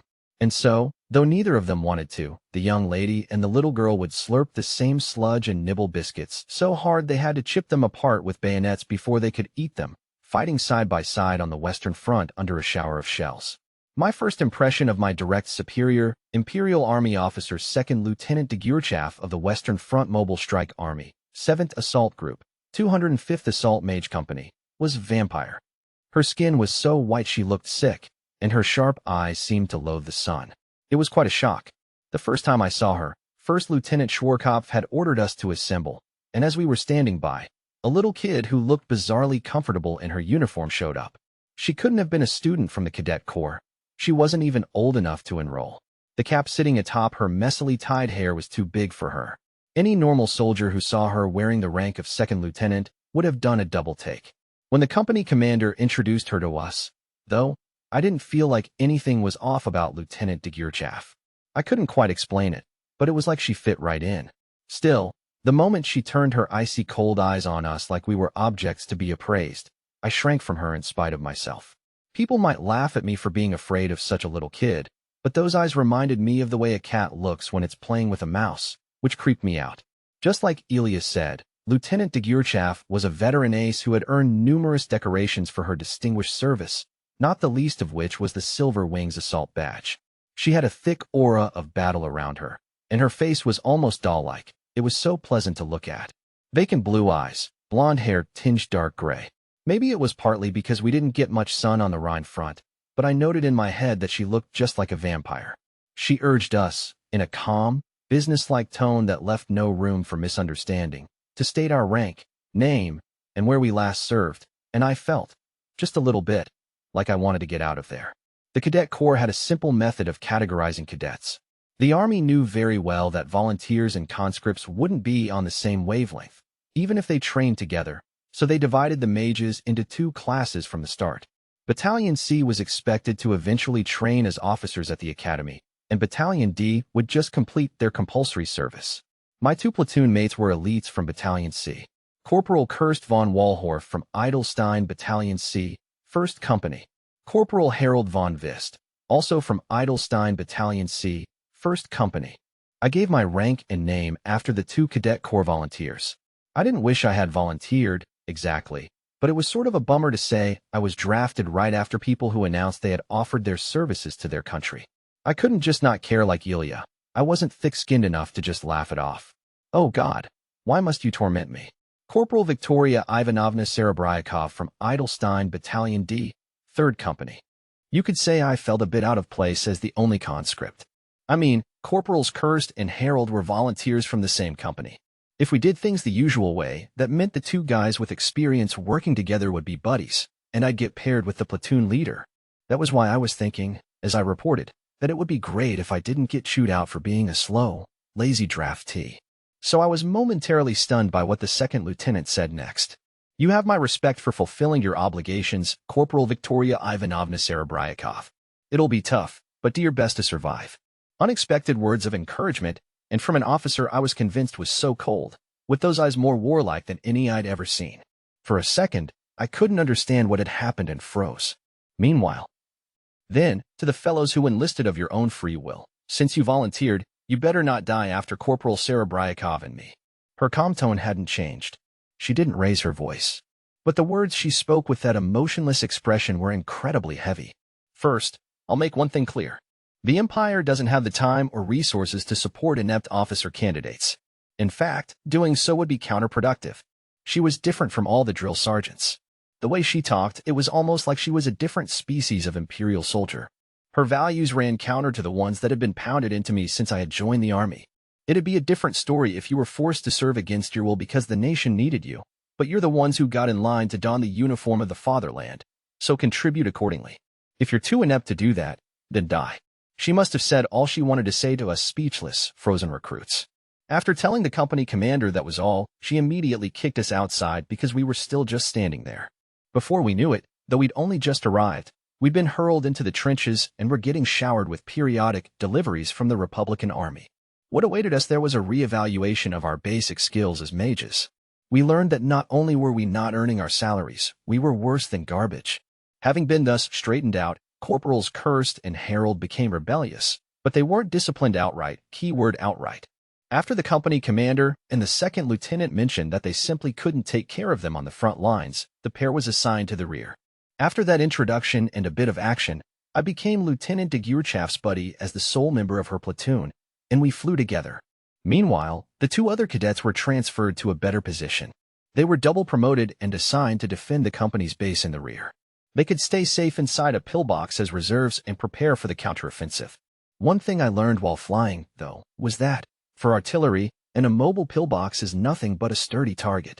It was when we received orders to flank the Republican unit trying to breach the line while we were under suppressive fire by their supporting heavy artillery. Half in tears, thinking I would never make it out of there alive, I followed the senior members of the company, who were grinning as they charged. I saw a base get blown to smithereens while we got off without so much as a scratch. Weirdly, not only did barely any shells come our way, but also we didn't suffer any real losses at all before we made contact. After experiencing this over and over, I realized that artillery needs to be used systematically. It made sense when I thought about it. Machine guns had a better chance of hitting aircraft than artillery. As long as you didn't stumble upon an anti-air cannon position, The only things shooting aircraft were machine guns. Although mages were slower than planes, we were still too fast for the artillery to take their time aiming. It would probably be a different story if we assaulted a firing position or a pillbox and took heavy zone fire. But we were taught that when fighting on our own territory, speed is everything. I was lucky enough to learn from Lieutenants Degurchaf and Schwarzkopf that the more experienced you get as a mage, the more suspicious you get about defending a fixed position. In short, artillery is the god we should trust on the battlefield. It's also the god we should never anger. You can't survive unless you make this god your ally and learn how to avoid its iron hammer. Maybe that was why. My leader is a dyed-in-the-wool believer in firepower, the perfect embodiment of non-negotiable mobile warfare, and then a mage. The only faith she has rests with artillery. Could soldiers, by nature a group of realists, believe in God? Her answer to the question was pretty interesting. When I wrote to Ilya about it, she wrote back, "Then I am the war goddess in charge of divine will." That answer was so like her, it made me smile. She had a way with words. We had eyes and ears, so the devout believers crouching on the front line, in the trenches, and in gun nests were promised the divine revelations of the artillery. With the contribution of the observers, we could call for fire to break up an enemy charge or a bombardment, depending on the crisis. It reminded me of Ilya, smiling about her easy job where she could hang out and drink tea. But she was always the nurturing, helpful type, so I was sure her sense of responsibility kicked in, and she was hard at work. Right before we went on an airborne assault, what the company wished for most of all was supporting fire from the artillery. Whenever we received orders to counterattack the Republican army breaking through our defensive line, we attacked its flank in sync with the artillery's fire to break up the offensive. I was used to battle now. My only job as a newbie was to follow Lieutenant Degurchaf as she raced ahead. Ideally, we were supposed to be partners, but our commander laughed and said I still needed more training. Oh, praise be to God. His name is Artillery. That's about right. Isn't it a wonderful sound? First Lieutenant Schwarzkopf beamed, praising the artillery as their shells rained down with perfect timing. Our taste in music seems a tad different. I'm only just able to get through these intense bombardments without the sound freaking me out. Yes, it is God of the battlefield. God has answered our radio requests. Artillery, artillery, thou art our friend. Thou art our savior. The ones carrying on, relaxing their scary frowns, were the intense but dependable old hands from 1st Platoon. Although their opinion that artillery was our savior was a little dramatic, I was learning that it wasn't entirely wrong. We may have been a counterattacking unit, but half of our job was to contain the enemy so the artillery could finish them off. If we just surrounded them, the rabble, an advancing unit, a defensive unit, or even enemy artillery, the artillery would naturally destroy everything. Witnessing it just once was enough to make you want to pray. Dear God, please grant me artillery support. The artillery prep prior to an assault was always reassuring for inconsolably fearful hearts. One time our support ran late, so our battalion-sized unit, containing various different mage companies, had to go at it with an enemy echelon 15, and a bunch of things I don't really want to remember happened. On that note, when there was enough support and enough space between the front and the rear, the weight of combat would grow lighter. Yes, looks like I'll survive again. As Tanya gazes at the enemy unit through her binoculars, shells plow the earth right where they were meant to, turning people into fertilizer. In other words, this is the correct way of waging war, taking organic life and rendering it past tense through the use of ammunitions. The concentrated fire of a 120 millimeters really is a spectacular sight, sir. Amen. Truly, Lieutenant. Must be the teamwork between a talented observer and the artillery. They wasted no time before firing for effect. People in any situation find it easier to remain calm as long as things go smoothly, and apparently those on the battlefield are no exception. The edifying teachings of the Chicago School say that all things can be measured using economics, but it's tricky to measure and quantify the effects on health when things go according to plan. When everything is on track, with redundancy limited and no additional costs incurred, it's just wonderful. The situation unfolding before the 205th Assault Mage Company is a perfect example. Just as First Lieutenant Schwarzkopf had said, the artillery is performing admirably. They must be coordinating quite closely. The way they transition from establishing a calibrating shot to firing for effect in only a few shells shows magnificent skill. Thanks to that, by the time the company arrives at their attack position, the enemy army is collapsing under the artillery's thorough barrage. Normally, there would be a chance of retaliatory fire in an artillery duel, but it seems the enemy guns are busy with the suppressive fire from our forward position. Lucky us. Our corps-level artillery blew up the enemy troops with 120 mm shells, and we just have to mop up the surviving remnants. Yes, indeed. It was just as Schwarzkopf said, the company is in luck. For Second Lieutenant Tanya de Gurchaf, it's a great day for a war. All we need to do is take out the decimated enemy infantry on a battlefield they already have the advantage on. A simple, convenient mission. It's almost time. Company, prepare to attack. We're going to hunt down the ones the artillery missed. And so, following her commander's orders, Tanya shoulders her rifle loaded with formula-imbued bullets, grabs her computation orb, and prepares for the assault. The company is on standby and aware they'll be charging, but right before they leave, even experienced veterans can't help but get anxious. The nervous swallows are a familiar sound in the trenches, distinctly audible over even the shells exploding nearby. Let's go to work. If only every time could be this much fun. For Tanya, being able to fight against the dregs of infantry ravaged by artillery fire under the lead of a competent officer like Schwarzkopf is great. Well, relatively. People don't fight wars because they want to. Ask if she considers herself happy, and you'd learn everything you needed from the string of expletives directed at being X for hurling such a young, innocent child onto this random battlefield. Still, she has to be objective, so it isn't a mistake to welcome a less awful situation. Lieutenant, don't be a picky eater, or you'll never grow any taller. Commander Schwarzkopf, I rather like having a smaller surface area, since it makes me less likely to get shot. You win, Lieutenant. That's the best excuse for being a picky eater I've ever heard. For Schwarzkopf, who is waiting for the right moment to launch the strike, the banter with de Gurchaf is opportune. You don't have to look back at history to know that commanders at all levels consider managing pre-assault stress part of making the job go smoothly. Schwarzkopf's 205th Assault Mage Company may have been veterans of the Rhine front, but even they still tense up the moment before an attack. So when the light joke relaxes everyone to some extent, the lieutenant chooses that moment to move them out. He alerts the artillery units that they're launching the assault. Once he gets the go-ahead from control, the operation is go. Okay, everyone. Don't let picky Lieutenant de Gurchaf hog all the good stuff. Thanking God that the company is able to remain calm and chuckle in the face of the enemy. First Lieutenant Schwarzkopf roars with his well-trained voice. Charge. On me. Everyone soars from their assault positions and rushes the enemy troops at a reckless speed. To unprotected infantry, rapidly approaching mages are a threat just as serious as artillery. Mages have protective films and defensive shells, so a few shots aren't enough to take them down. On top of that, they have no trouble unleashing firepower more intense than heavy weaponry. They are truly tough opponents. There are a limited number of ways to effectively counter those dreadful mages. One is grenades. If you're lucky, a mage will come into range, and that's it.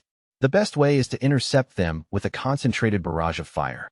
Apart from that, infantry units don't have many options. So from the perspective of the enemy army, whose command structure is already in disarray due to the shelling, even an undermanned company of only about 10 mages is a terrifying threat. They probably already have direct support mages to fight fire with fire, but even mages have a hard time on the receiving end of artillery shells. Lucky for the Imperial Company, unlucky for the Republican Army. The Empire's 120mm guns connected with the flying Republican mages, turning them into mincemeat and littering the ground. Make sure to target enemy commanders and communications first. Isn't that obvious? Tanya thinks to herself, targeting a group of soldiers who seem to be carrying the distinctive backpack-style radios. Like the other company members, she uses an explosion formula to greet their uninvited Republican guests with the warm, welcoming embrace of fire and steel. Judging from the sporadic return fire, resistance is weak. At most, there's only a handful of isolated soldiers shooting at random. The majority have already given up and turned tail, so all we have to do is sweep through. Normally, potential enemy reinforcements would be a concern, but this time a mixed group containing another artillery unit and mobile strike team have already taken care of them. The current mission is just mopping up the remaining infantry. That gives Tanya enough leeway to keep a close eye on Corporal Serebryakov's combat performance, whereas before she was only able to make sure her subordinate was still behind her. Even under rifle fire, she never drops her defensive shell. Her maneuvers are still textbook, but compared to a month ago, she moves like a totally different mage. That amount of progress isn't half bad. I can't help but recall Lieutenant Schwarzkopf's comment that this is a combat exercise, using the beat-up dregs of their collapsing enemy as targets. Actual combat really is the best training. And just think, not so long ago they were turning green and puking everywhere. It's amazing what you can do with a bit of training. Never underestimate human potential. Remembering that lesson once again, Tanya can't help but ponder the sacredness of human dignity and free will. For that reason, she pities the Republican soldiers. What an outdated mess their HQ must be to have ordered them to charge into so much iron. It was demonstrated to the whole world 10 years ago during a conflict in the Far East between the Federation and the Dominion that iron dominates flesh. This is the horrifying thing about people who lack initiative. No initiative basically necessitates lost potential. So it's a sad irony that they took human resources that probably did have initiative, an abundance of human capital, and exported them to the Empire as mincemeat. It was to the point where I wanted to ask if they maybe shouldn't rethink a bit and recognize the value of human capital according to the market principle. Unfortunately, everyone in the world is bound by contracts. As an Imperial soldier, the relationship between Tanya and the Republican invaders is kill or be killed. It's fine and good for every country's propaganda to praise the noble act of dying for one's fatherland, but I really wish people would understand the utterly obvious flip side, that they have to kill their fatherland's enemies, too.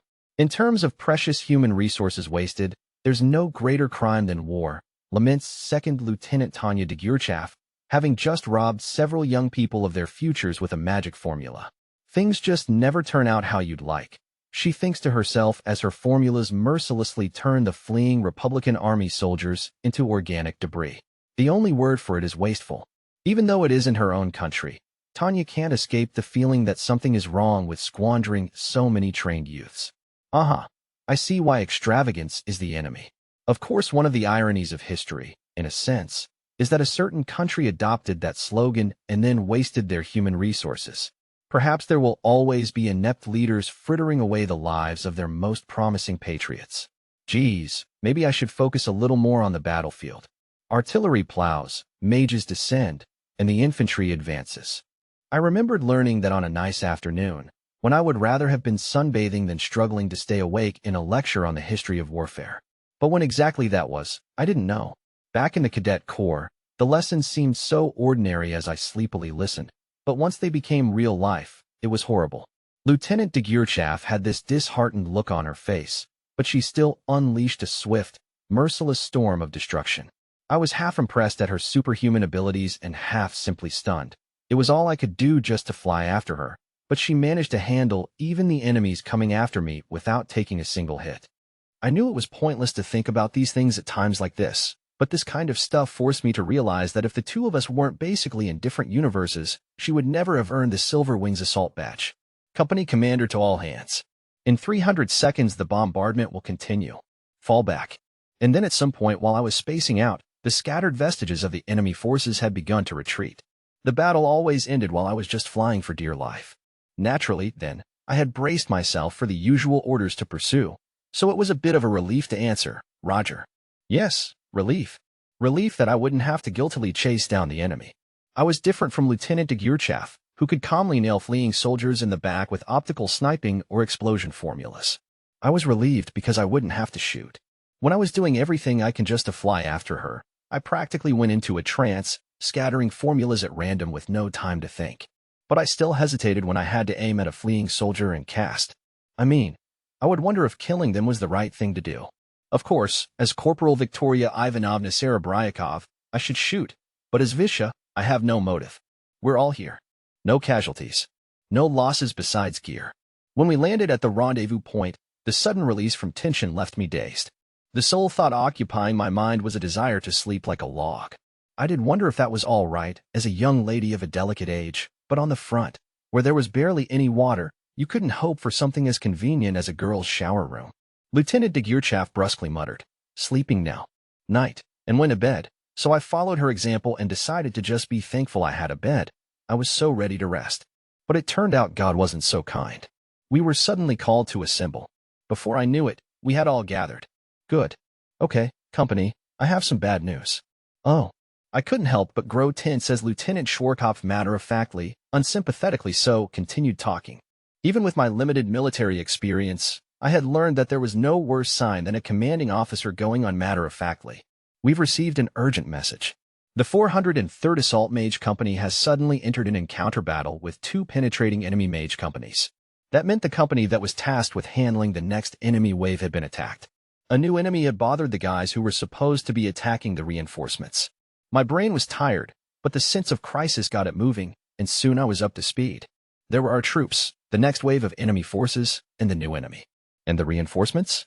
The artillery is pounding away at them, but the observer is being chased by enemy direct support mages and can't properly assess the impacts. The conversation between superior officers made me predict a horribly bad future. I have to fight again, I sighed as I comprehended the situation. So we have to rendezvous with the 403rd. We're moving out immediately. It was just one thing after another. And plus, it's not so easy to rebuild the will to fight once you've relaxed. The company commander continued, heedless of me and my scattered thoughts. At the same time, we have to rescue that observer who's under attack. He's requested backup. That reminds me, you experienced something like this up north, didn't you, Lieutenant Degurchaff? Yes, sir, and I'm not looking to repeat it. Observing for the artillery was almost like painting a target on your back for enemy mages. Any veteran would repeatedly tell you how critical it was to take out the artillery's eyes, because then the guns were nothing to be afraid of. If you were the eyes for the ruler of the battlefield, your fate was being the first to get shot at. Ilya, you liar. You're not safe in the rear having tea. Observers got targeted to a shocking degree.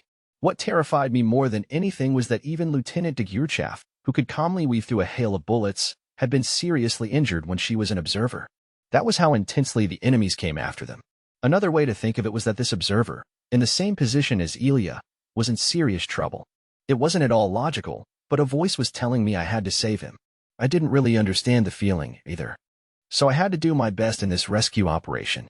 Newly determined, I stretched and took a deep breath to wake up. But I only felt different. On the outside, I still looked like a dead tired kid. I see. Well then, Lieutenant Degurchaff, as a Silver Wings recipient, is the rescue possible? Not even counting any potential delays, it would be difficult. Even if you use Type 95? I'm fine, but Corporal Serebryakov looks to be at her limits, Lieutenant Degurchaff responded, a bit resigned sounding, after glancing at me as I stood there dazed and motionless. I don't want to be an inept officer who takes her subordinate out on a rescue mission only to lose her in addition to the one we're supposed to be rescuing. Then break up the pair. No, never mind. The emotions contained in her words were hard to pin down. Maybe disappointment, maybe concern, but in the end, what she'd simply stated was that it was impossible. And the way Lieutenant Schwarzkopf changed his mind mid-response said it all. A pair was the basic unit. If Lieutenant Degurchaff flew the rescue mission solo, I would be faced with an aerial battle with at least 2 mage companies. Assuming that units over the border would have backup was elementary. Without my buddy's help, my chances of survival as a squirt with no support were slim. Even if I wanted to go on the mission, I was standing there in front of them all, tired and absent-minded after the last attack. That was why they rejected the idea. That was where their hesitation came from. When I realized that, I shouted. I didn't understand the urge very well myself. Commander, if I may. Corporal Serebryakov? I'd like to volunteer. I volunteer for the rescue mission. Lieutenant Schwarzkopf sounded suspicious. Well, I had interrupted my superior officers, which could get me punished. I never would have dreamed I'd do something so impulsive, that I had that kind of guts. Corporal, I'm an Imperial soldier, too. While it's presumptuous of me to say so, I believe I can handle this mission. Lieutenant Degurchaff's short reprimands would usually make me go limp, but even her harsh tone couldn't stop me this time. Commander, please let me go. That's what she says, Lieutenant. Lieutenant Schwarzkopf? Her shocked yelp in her eyes, usually half-closed in disinterest, now popped as wide open as they could go. The way she objected to this unbelievable response made her look somehow closer to the 10-year-old girl she was. Apparently even someone who seemed so cold on the surface had been worrying about her subordinates. I'll have Shones' squad escort you. Move out. But, Lieutenant, she's made up her mind. I understand your concern, Lieutenant, but any more just makes you overprotective. Lieutenant Degurchaff looked astonished. Maybe she's more emotional than she lets on. The thought was impertinent, but her expressions were so funny that I couldn't help it. Though it wasn't what I should have been focusing on at the moment, I felt I sort of understood my friend who teased me for my funny faces. Lieutenant Degurchaff's vampire-like coldness had faded, and a little bit of distress took its place. It was weird to realize just then how unexpectedly important I was to her.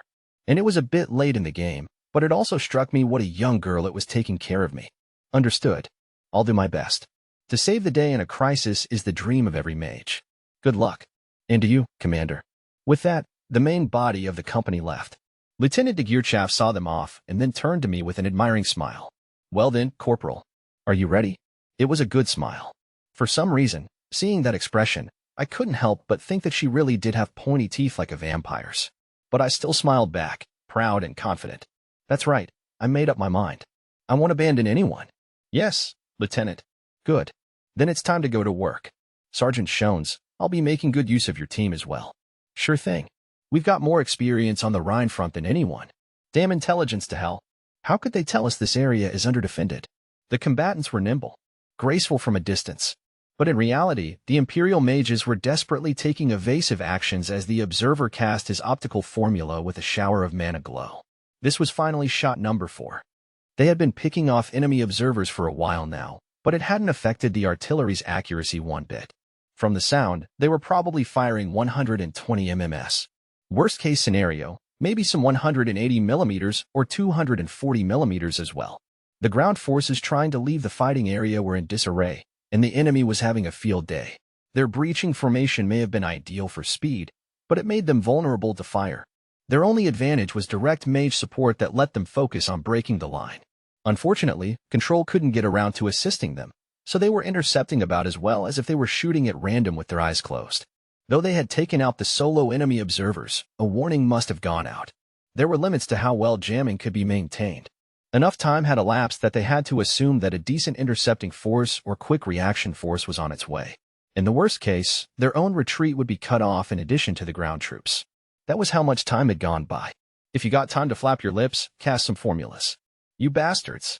To support their infantry's retreat, they had to neutralize the enemy artillery somehow. And that was the problem. How? The simplest way would be to attack them, but from the scale of the bombardment, it seemed like corps-level artillery. If it were artillery attached to a division or a battalion, charging in prepared to die would give them a chance, but corps-level artillery would anticipate anti-mage combat. That's why their only option is to hunt down the weak points, the observers. But not only did that take a lot of time and effort, the effects weren't immediately obvious. Aye, sir. There's only so much we can do with opticals. Give us authorization for explosion formulas. If they blew up the whole area with explosion formulas, that would catch any observers hiding on the ground, too. They didn't have time to scan the surface for each optical cast. Not only did they have to drop their altitude to a certain extent, but also they had to do multiple flyovers to ensure they didn't miss anything. At first, they caught them off guard, but their enemies weren't stupid. The ones who expect their opponents to be fools are the real idiots. News of their attack must have spread quickly, so the other observers had probably gone into hiding. Finding them would take a terrific amount of effort. At this rate, we won't even be able to get half of them. Hence the idea of blowing the entire suspicious zone away. That was one valid method. Actually, in the preliminary stages of artillery battles, both sides would send out scouting parties to search for the enemy position and lay down high-explosive anti-personnel suppressive fire. If they were lucky, they might take out the observer squad. But this method presupposed a certain amount of firepower. Basically, they would need at least an entire mage company sustaining maximum available firepower. That would certainly give them a boost, but it would be too heavy a burden for the current forward direct support unit. And if they suppressed them with a formula big enough to burn up the whole area, it would seriously hamper them in sustaining combat later. Out of the question. In the long term, it will just make finding them harder. But in the long term, it was really not their day. Detecting high mana. Suspected reinforcements mages coming up fast. Ah, damn it. Forget hunting observers. Get ready to intercept. They were scattered and exhausted. Military doctrine would emphatically recommend avoiding combat in such a state, but logic was first and foremost idealistic. Things wouldn't be so tough if it were actually possible to follow doctrine in combat. Since the leading army had yet to finish extricating itself, if the backup were to retreat, literally everyone would get killed. Of course, the ground units had been retreating since the moment they failed to break through, and an overhead view of the battleground showed the entire army was pulling out, but mages could move far faster than troops on the surface.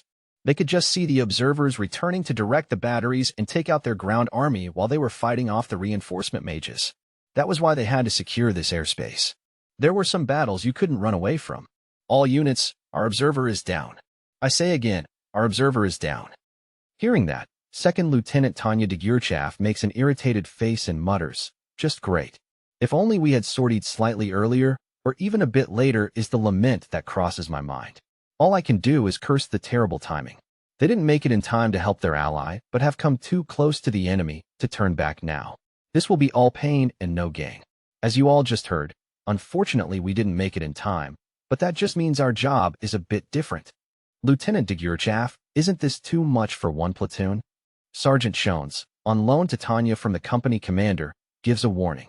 According to the latest from the Combat Direction Center, they've lost contact with a mage. They're sure he was shot down. Before his signal went dead, he reported a group of enemy mages that looked like at least 2 companies. In a sense, retreating is the correct answer despite the danger of being pursued. They were dispatched to perform a rescue. If the object of the mission has been taken out, there's no need for them to stick around. Sergeant Shones, your opinion is correct in most cases, but not in our current situation. Common sense would never have them undertaking this fight as a solo platoon. Even Tanya would turn on her heel and return to base if there was enough distance between them. But rather than risk pursuit and be constantly watching their backs, it's better to take the initiative and strike. I can't deny that we're outnumbered, but we don't need to wait around for the enemy to regroup and assemble. Taking out enemies one by one is an elementary war strategy. From the way they're moving, the penetrators are probably 2 companies equipped for long-range movement. They're probably elite forces, but they've come a long way on high alert. Surely they're more than a little tired. They had to break through the Empire's defensive line and save energy for the equally long trek back to base. That greatly limits the amount of energy they can expend in the fight. Meanwhile, the Imperial mages can put up a fierce defense and then just wait for friendly forces to pick them up afterward. If the artillery makes it to their position in time, a cleanup bombardment could be arranged. Of course, even if the enemy is exhausted, I can't count on them to be careless. Still, the body often betrays the will. My platoon's chances of victory are not slim. More than anything, the enemy is scattered due to the sweeping operation. Their units are too spread out and can only coordinate in groups up to platoon size. Although this battle is following directly on the previous one, the mages from the Imperial Army can go full throttle since they're on defense. Meanwhile, the Republican side has to operate on enemy territory with limited support and supplies.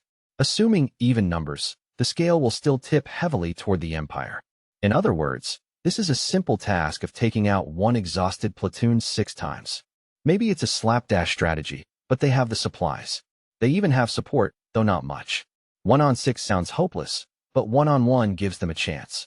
If they do some damage despite their numerical inferiority, the army can't ask for anything more. Okay guys, I'll take 3 platoons. The rest are yours. This shouldn't be too hard. I can't expect to wipe them out completely, but it's a perfect opportunity to rack up points by taking out one at a time. It's a good chance to put my capabilities on display. The rescue was a failure, but thankfully, we've got the artillery battery behind us, a little energy to spare. I heard they even saved some shrapnel shells for us. How perfect. I had been upset that I didn't get away with using my exhausted partner to refuse the mission, but I guess you never know when you'll get lucky in life. Still, Tanya thinks, with a glance at the face of the subordinate behind her. Corporal Serebryakov may be nervous, but she's flying steady. She's skilled, yet she was drafted. She didn't join up because she wanted to. She's a young girl who was pressed into service. I would never have dreamed a corporal with such a background would volunteer for combat. Was it out of a sense of duty? Patriotism? Love for her buddy? Someone willing to do jobs above their pay grade is a promising human resource. Are you trying to monopolize the title of ace, Lieutenant? Good question, Sergeant. Nah, just if I take out 10 more, I'll get a bonus and time off. I'm about ready for a vacation. If my score breaks 50, I'll earn a special break, specifically 2 weeks off, plus a bonus and a raise on top of that. I would be given flex time and authorization for limited discretionary action. 5 downed makes an ace, 50 downed makes an ace of aces. Unfortunately, testing type 95 muddied my memory, and I'm also sniping from artillery bombardment range. That meant that inevitably many of my scores have been unconfirmed. Still, at least some had been acknowledged, so I'm currently at 40. The best thing is that with these clean results, I won't be put on trial for war crimes. Even after the war, it won't be a problem. How about that? In other words, killing one person is a crime, but killing a pile of them gets you a medal. Most people would find that inconsistent, but economic theory makes it acceptable. Once I get it, I'm going to take it easy and splurge on gourmet food. Sorry guys, I want to go have a leisurely beer hall lunch. I can't even tell you how jealous I am, Sergeant Shones jokes with a nod. Corporal Serebryakov and the other team members smile, somewhat at a loss. That's how it's meant to be, though. After working to accomplish something, she should be allowed to enjoy the fruits of her labor. Winners on vacation even get to eat tasty food in the rear. There are opportunities to dine with corporate managers. In short, she would be in the best environment to build social capital. Just wonderful. I feel bad since you're accompanying us as a favor, Sergeant Jones, but, well, first come, first served. Schwarzkopf, concerned for their lack of manpower, dug into his hurting personnel pocket and lent them this squad. Maybe it's only 2 people, but in mages, that's more than a little muscle. It also means that the Empire still has the resources to make a considerate gesture. In other words, I still have time to fall back to the rear. If I don't take my chance to go back now and get stuck here till I'm worn down, all that would be left of me is happy times in a psychiatric ward. I definitely don't want that, so I have to make winning the war my objective and be ready for anything. Can we win? True, the Empire is a war machine of unparalleled precision. Just like the Germany I knew, if they fight against a single country, they'll surely win. Fighting on 2 fronts is not impossible. But though those facts speak to their military strength, they don't guarantee victory. After all, this is one nation against the world. It's less like a world war than me versus the rest of the world. Can such a war be won? Honestly, it'll be difficult. War is only fun when you're winning, Tanya says. Oh, and here I thought you would enjoy the despair of the defensive line. I could consider it if it would advance my career. But frankly speaking, I can't rapid-fire miracles. Type 95 is the crystallization of a curse. Even if I use this thing, and I don't want to, it doesn't mean I'll win for sure. I'm a soldier. I go where I'm ordered. Company staff fulfills directives. Similarly, if military officers don't swear loyalty to their country, at least as a formality, they're in violation of their contract. Tanya was forced to fight this war.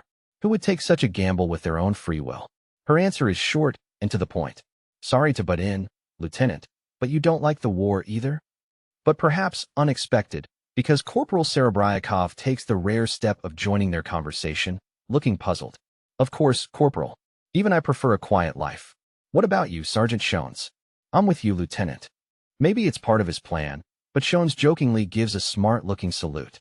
Mainly he does it to ease the other pair's bizarrely tense mood. Nicely accomplished. No wonder they say an outstanding NCO is invaluable. Well, that goes without saying. All right, time to plan the welcome party. After wrapping up their conversation, Tanya rapidly ascends to combat altitude. Her wish for tranquility and her hatred for the ones who disrupted it are making a storm in her heart. Who actually wants to carry a rifle and fight? Her fury is intense. Let this cursed world go to ruin. Well, let everything except me go to ruin. If that's not possible, may I at least avoid ruin? She mutters in her head as she races across the sky. What's your plan, Lieutenant?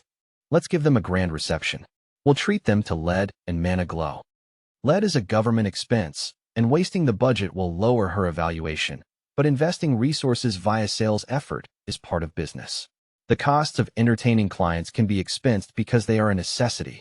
So if something is a necessity, they can use as much as they want as long as they get results. If mages can mass-produce enemy corpses, no one would complain about how many bullets they use. I do worry about the stomachs of the finance officers. I feel genuinely bad when thinking of their stress. I really do, so I hope the people in charge of mental health will help them out. My job is to spend money to defeat the enemy. The finance officer's job is to come up with the money. And our mental care is the task of professional support personnel. In an ideal world, everyone contributes in their own way. We should praise order and applaud economics for foreseeing this evolution of the division of labor. Should we check if they have passports and visas? Yes, let's. That's right. The law of war shouldn't invalidate border control laws. If someone crosses the line the Empire has determined to be its border, it goes without saying that the newcomer will have to go through immigration. How careless of me, needing a reminder from my subordinate. Okay, that's our signal to begin. How about we make it a contest? Then let's say whoever downs the most enemies wins. If you can beat me, I'll steal the commander's secret wine stash. I remember when I peeked into his tent one time, I saw wine so fine it looked totally out of place. He must have won it in a card game, but it shouldn't be too hard to convince him to give it to someone for a job well done. If he refuses, I'll just abandon civil tactics. Sure, I may not be old enough to drink, but I still know a good bottle when I see one. Well then, all right, if Lieutenant de Gurchaff snags the win on her own, we'll all give you our allowances for today. Not bad. Not bad at all. You're on the Rhine front. My head felt heavy, and my consciousness was hazy. My unit? My subordinates? I no longer had the wherewithal to worry about them. It was all I could do to stay conscious through to the next second. Though I'd quickly deployed a refracting optical decoy, I was still performing more evasive maneuvers than was deemed safe. Though I just barely managed to maintain control, the company, proud to be one of the Republic's finest, was at the mercy of a single enemy. Everything had happened so fast. Mayday! Mayday! Mayday! First was the distress call notifying us of enemy contact. I'd never heard the forward controller scream like that. Break! Break! The commander instructed us to scatter. Nothing would be stupider than all getting shot at once from a distance. Even though we obeyed immediately and had trained to pull it off, it wasn't enough. I'd cocked my head, unable to spot the enemy, and my buddy got his upper body blown off. Sean. Bandit. Angel 12. Angel 12. I scanned the sky for the source of the attack, and when I found the bastard, I was speechless. 12,000 feet, an altitude that made the practical limit of 6,000 for mages look like nothing. Not only was it a harsh environment where oxygen concentration was roughly 60% of ground level, but the bigger problem was that you would run out of mana. The aerial mage limit for practical maneuvering was 6,000 for good reason. Impossible. It's not a fighter plane. Fucking hell, it's definitely a mage. We wondered if it was maybe a plane, but no, there was no doubt about it. We detected mana particles and glow. It was definitely an aerial mage. The air up there was thin. The temperature was low. Running out of mana was fatal. Acclimating to the altitude was also a hurdle. While it was hard to believe, the enemy mage had overcome all those things and was managing to fight a war. I couldn't stop thinking that the leisurely soaring figure was an incarnation of imperial military might. Climb. We're climbing. We'll engage at 8,000 feet. My unit was completely exhausted. Eliminating an enemy observer squad had worn down their concentration, and they were also worn down from being in the air so long. If two forces of equal numbers and strength fight, the odds are in favor of the side that is better rested. That's simple logic. The Empire's aerial mages were known for being elite, whereas our side had a tendency to make up for inferior quality with quantity. And this enemy was something else. Even if we were to attack at peak performance, we'd probably still be in for a tough fight. For starters, approaching an enemy at 12,000 feet was impossible. Captain, there's no other way. In theory, aerial mages had a slight edge over aircraft, but that was at altitudes below 6,000 feet. Aerial mages were able to use magic, but they were still just flesh and blood humans. In combat at high altitudes, they were nothing but targets. No wonder the AWACS is going crazy. Right. That guy's insane. I see. The enemy mage is far from normal. I could understand why the airborne early warning and control system AWACS was going nuts. I mean, according to the standard aerial mage rules of engagement, it wasn't possible to ascend beyond 6,800 feet. No, it actually is impossible. 6,000 feet was the limit for a proper fight to the death with computation orbs and rifles. I'd heard that in the rare cases of aerial mages from Highland regiments, fighting above 7,000 was possible, but this was on another level. This was 12,000. At that altitude, even fighter pilots would need oxygen or they'd black out. The air was simply too thin. The only reason you would ever climb that high was an extreme emergency evasive action. Even if we managed to shoot down the enemy mage, getting back would be hopeless. But this time, we had to go. If we can't suppress that Imperial, our ground forces won't be able to get home. You're right. We have to do this. It was true for more than just aerial mage battles. Letting the enemy get you from above was fatal. So all we could do was climb. If we couldn't at least get him in range, we would be stuck as prey. Whether we would eventually run or fight, we first had to climb. But running wasn't an option. We had to buy enough time for the ground troops to retreat, otherwise it was possible we would all be wiped out. We were left with no choice from the start. This is all-out war. Don't even worry about getting home. I would fight until my mana was depleted. Most importantly, I had to avenge Sean. I couldn't let this enemy get home alive. Crush that mage. Don't stop until that bastard crushes you. Was it an order or a scream? Either way, our commander was determined. We would either take out the enemy or be taken out. Those were the only two choices. Bravo, engage. The Bravo team joined the fight. We would probably all be destroyed, and I wanted to curse God in spite of myself. I felt like a real sorry wretch thinking this pain in the ass could have backup. Oh my God. But my long-distance observation formula showed me something even worse. I searched for our target's mana signature in the library. The hit I got was far more horrible than reinforcements. Registered mages, also known as named. The aerial mage world was small. A company was only 12 members. Even a battalion was only 36. That was the kind of world it was.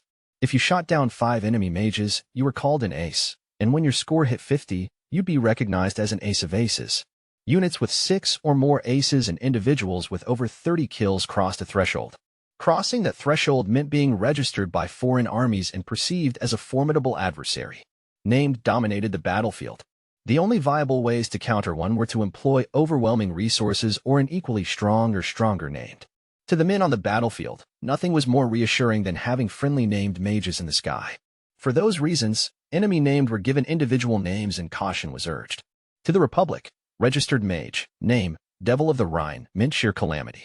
A registered enemy aerial mage had been recognized as a strategic threat.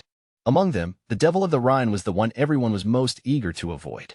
It had been a mere 2 months since he had been spotted on the front, yet he had already accumulated over 60 points. Especially horrifying were his skills with heavy mana spatial detonation and precision optical sniping formulas. Units would lose half of their soldiers just from falling for the fish bait strategy snipers commonly use. The nastiest thing was that many of the mages had suffered wounds that nearly kept them from returning to base at all. We didn't want to lose such precious resources, so aerial mages received intensive care, but almost all of them died. Not only did that consume vast amounts of medicine, but also it tied up the medics, which led to a shortage of care for ground force soldiers. On top of that, losing so many mages was becoming an issue from a tactical point of view. A single actor was taking on an entire military in their strategy. What could you call him besides a devil? He had to be taken out by any means necessary. Naturally, it would be reckless to engage at 12,000 feet, but at 8,000, we had a shot. We may not have been at 100%, but we did have the numerical advantage. Plus, the guy was flying at 12,000 feet. No matter how extraordinary you were, that was impossible to do without pushing yourself too hard. Tagir Chaff definitely didn't expect the enemy unit to come charging at her. They had looked so exhausted and scattered. She couldn't imagine them having any energy left, so she thought she would pop them one by one from a distance, but apparently she counted her chickens before they hatched. Charging under these circumstances was utterly reckless, but it was also terribly effective. Devil of the Rhine. Today we take you down. I don't believe we've met. Tanya is bewildered, but for some reason, the enemy's will to fight is centering on her. Genuinely puzzled, I proceed with my tactical considerations.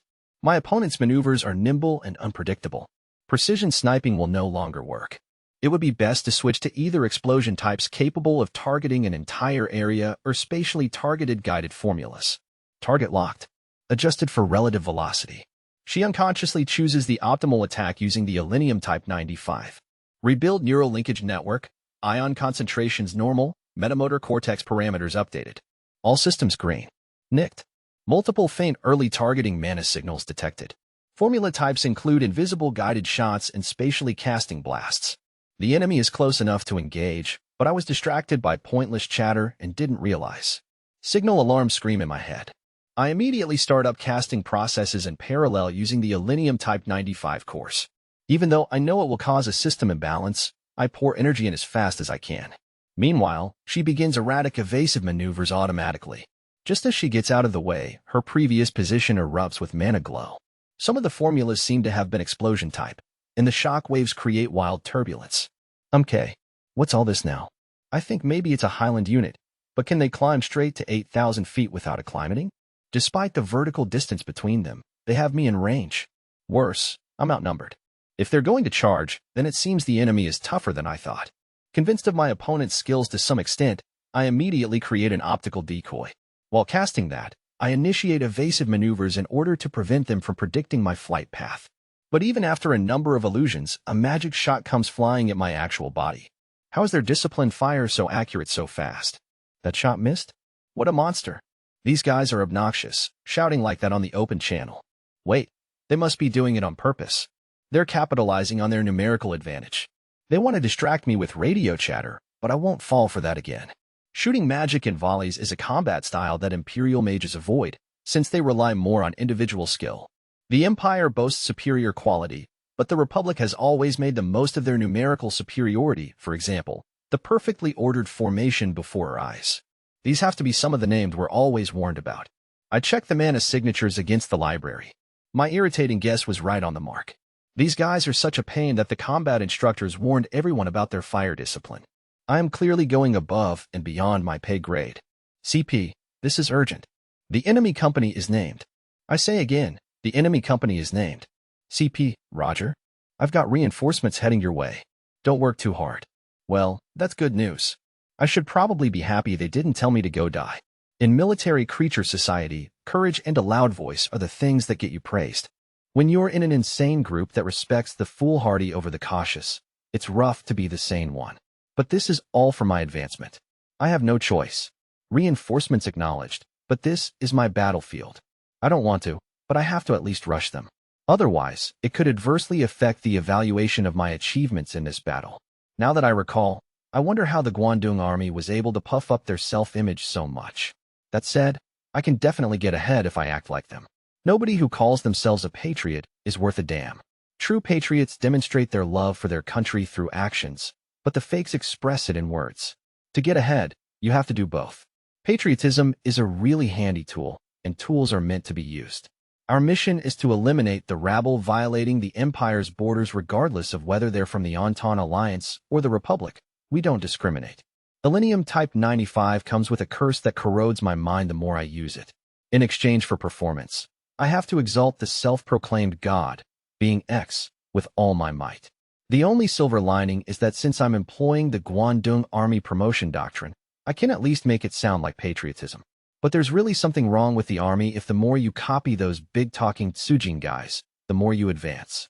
That's gotta be why there are soldiers who actually want to take part in something as stupid as war.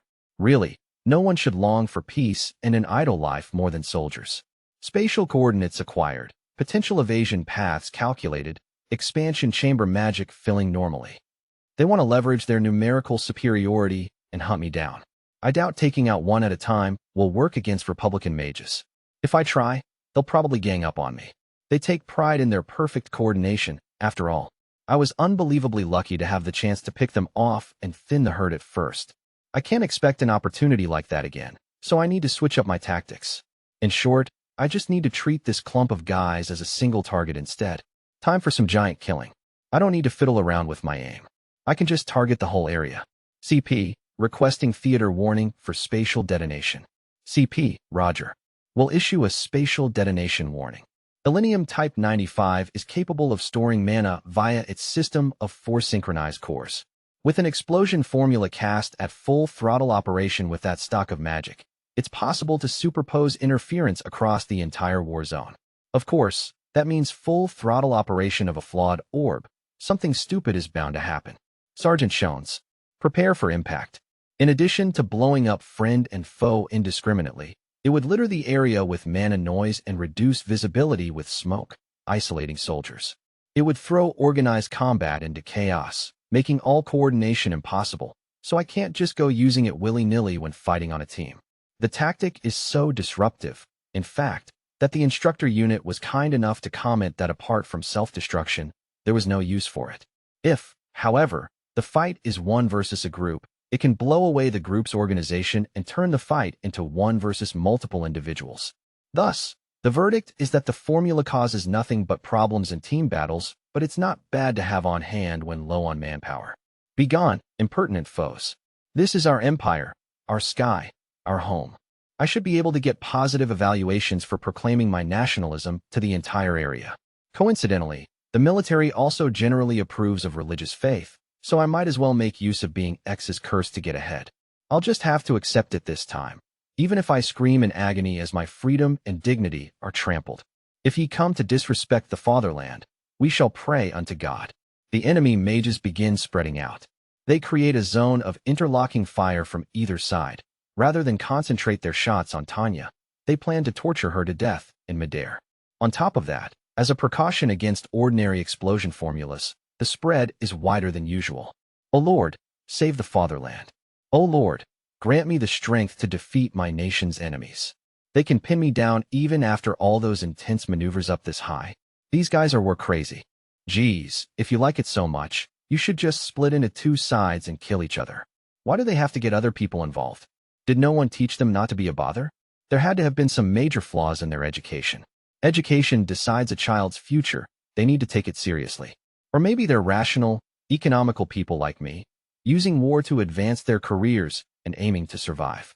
Wait a minute. If that's the case, shouldn't I do my best to negotiate for a profitable outcome? How could a logical, economically minded person like me nearly forget the pursuit of profit? Is war so harsh that people lose all reason? Profit is everything. That's self-evident. In short, negotiation is key. If you blow up the other party before you start the dialogue, there won't be any of that. By the time this dawns on Tanya, she's overwhelmed by how easily her reasoning had been impaired by war and how far she'd gone down the path to losing her humanity. Unless your hobby is fighting to the death, killing someone without getting anything out of it is pointless. Right, this isn't a zero-sum game, so building cooperative relationships should be theoretically possible. Then instead of earnestly slaughtering one another, it would be more logical to rig the game. We'll move from a savage world of killing and being killed into a world of reason.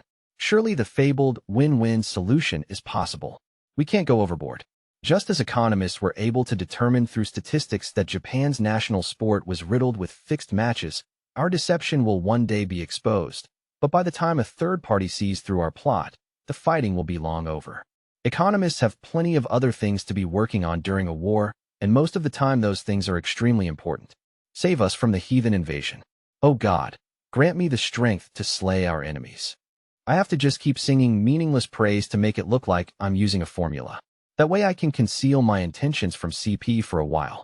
If this goes well, all I have to do is settle the negotiations while they can't tell what I'm doing due to the mana noise. Things are coming together. Noting that, Tanya thinks for a moment and then decides that the proper time for her message might be at hand. Perhaps they will open the door to negotiation, and things will go well for both sides. No one can call themselves an adult if they are bound by preconceptions. Maybe she's only been looking at Republican soldiers as stereotypes. People are more than appearances. Surely we need to gain a thorough understanding of people's true inner selves to interact with them properly. All individual personalities are one of a kind and thus deserving of respect. Even in the middle of a war, if it might be possible to negotiate with someone, you should be sincere with them. Of course, negotiating with the enemy will naturally get you court-martialed. Forsaking combat is treated the same as fleeing before the enemy. You have no way to talk yourself out of the death by firing squad that awaits. However, if I can avoid needless combat as an upright individual, I'll accept the personal risk. If I can make myself understood, I'm willing to forego opportunities for promotion and time off. I'll earn them by defending myself from war-crazed maniacs. Most importantly, the amount of risk and labor involved here is clearly unfair, given my salary. I have no obligation to do work above my pay grade.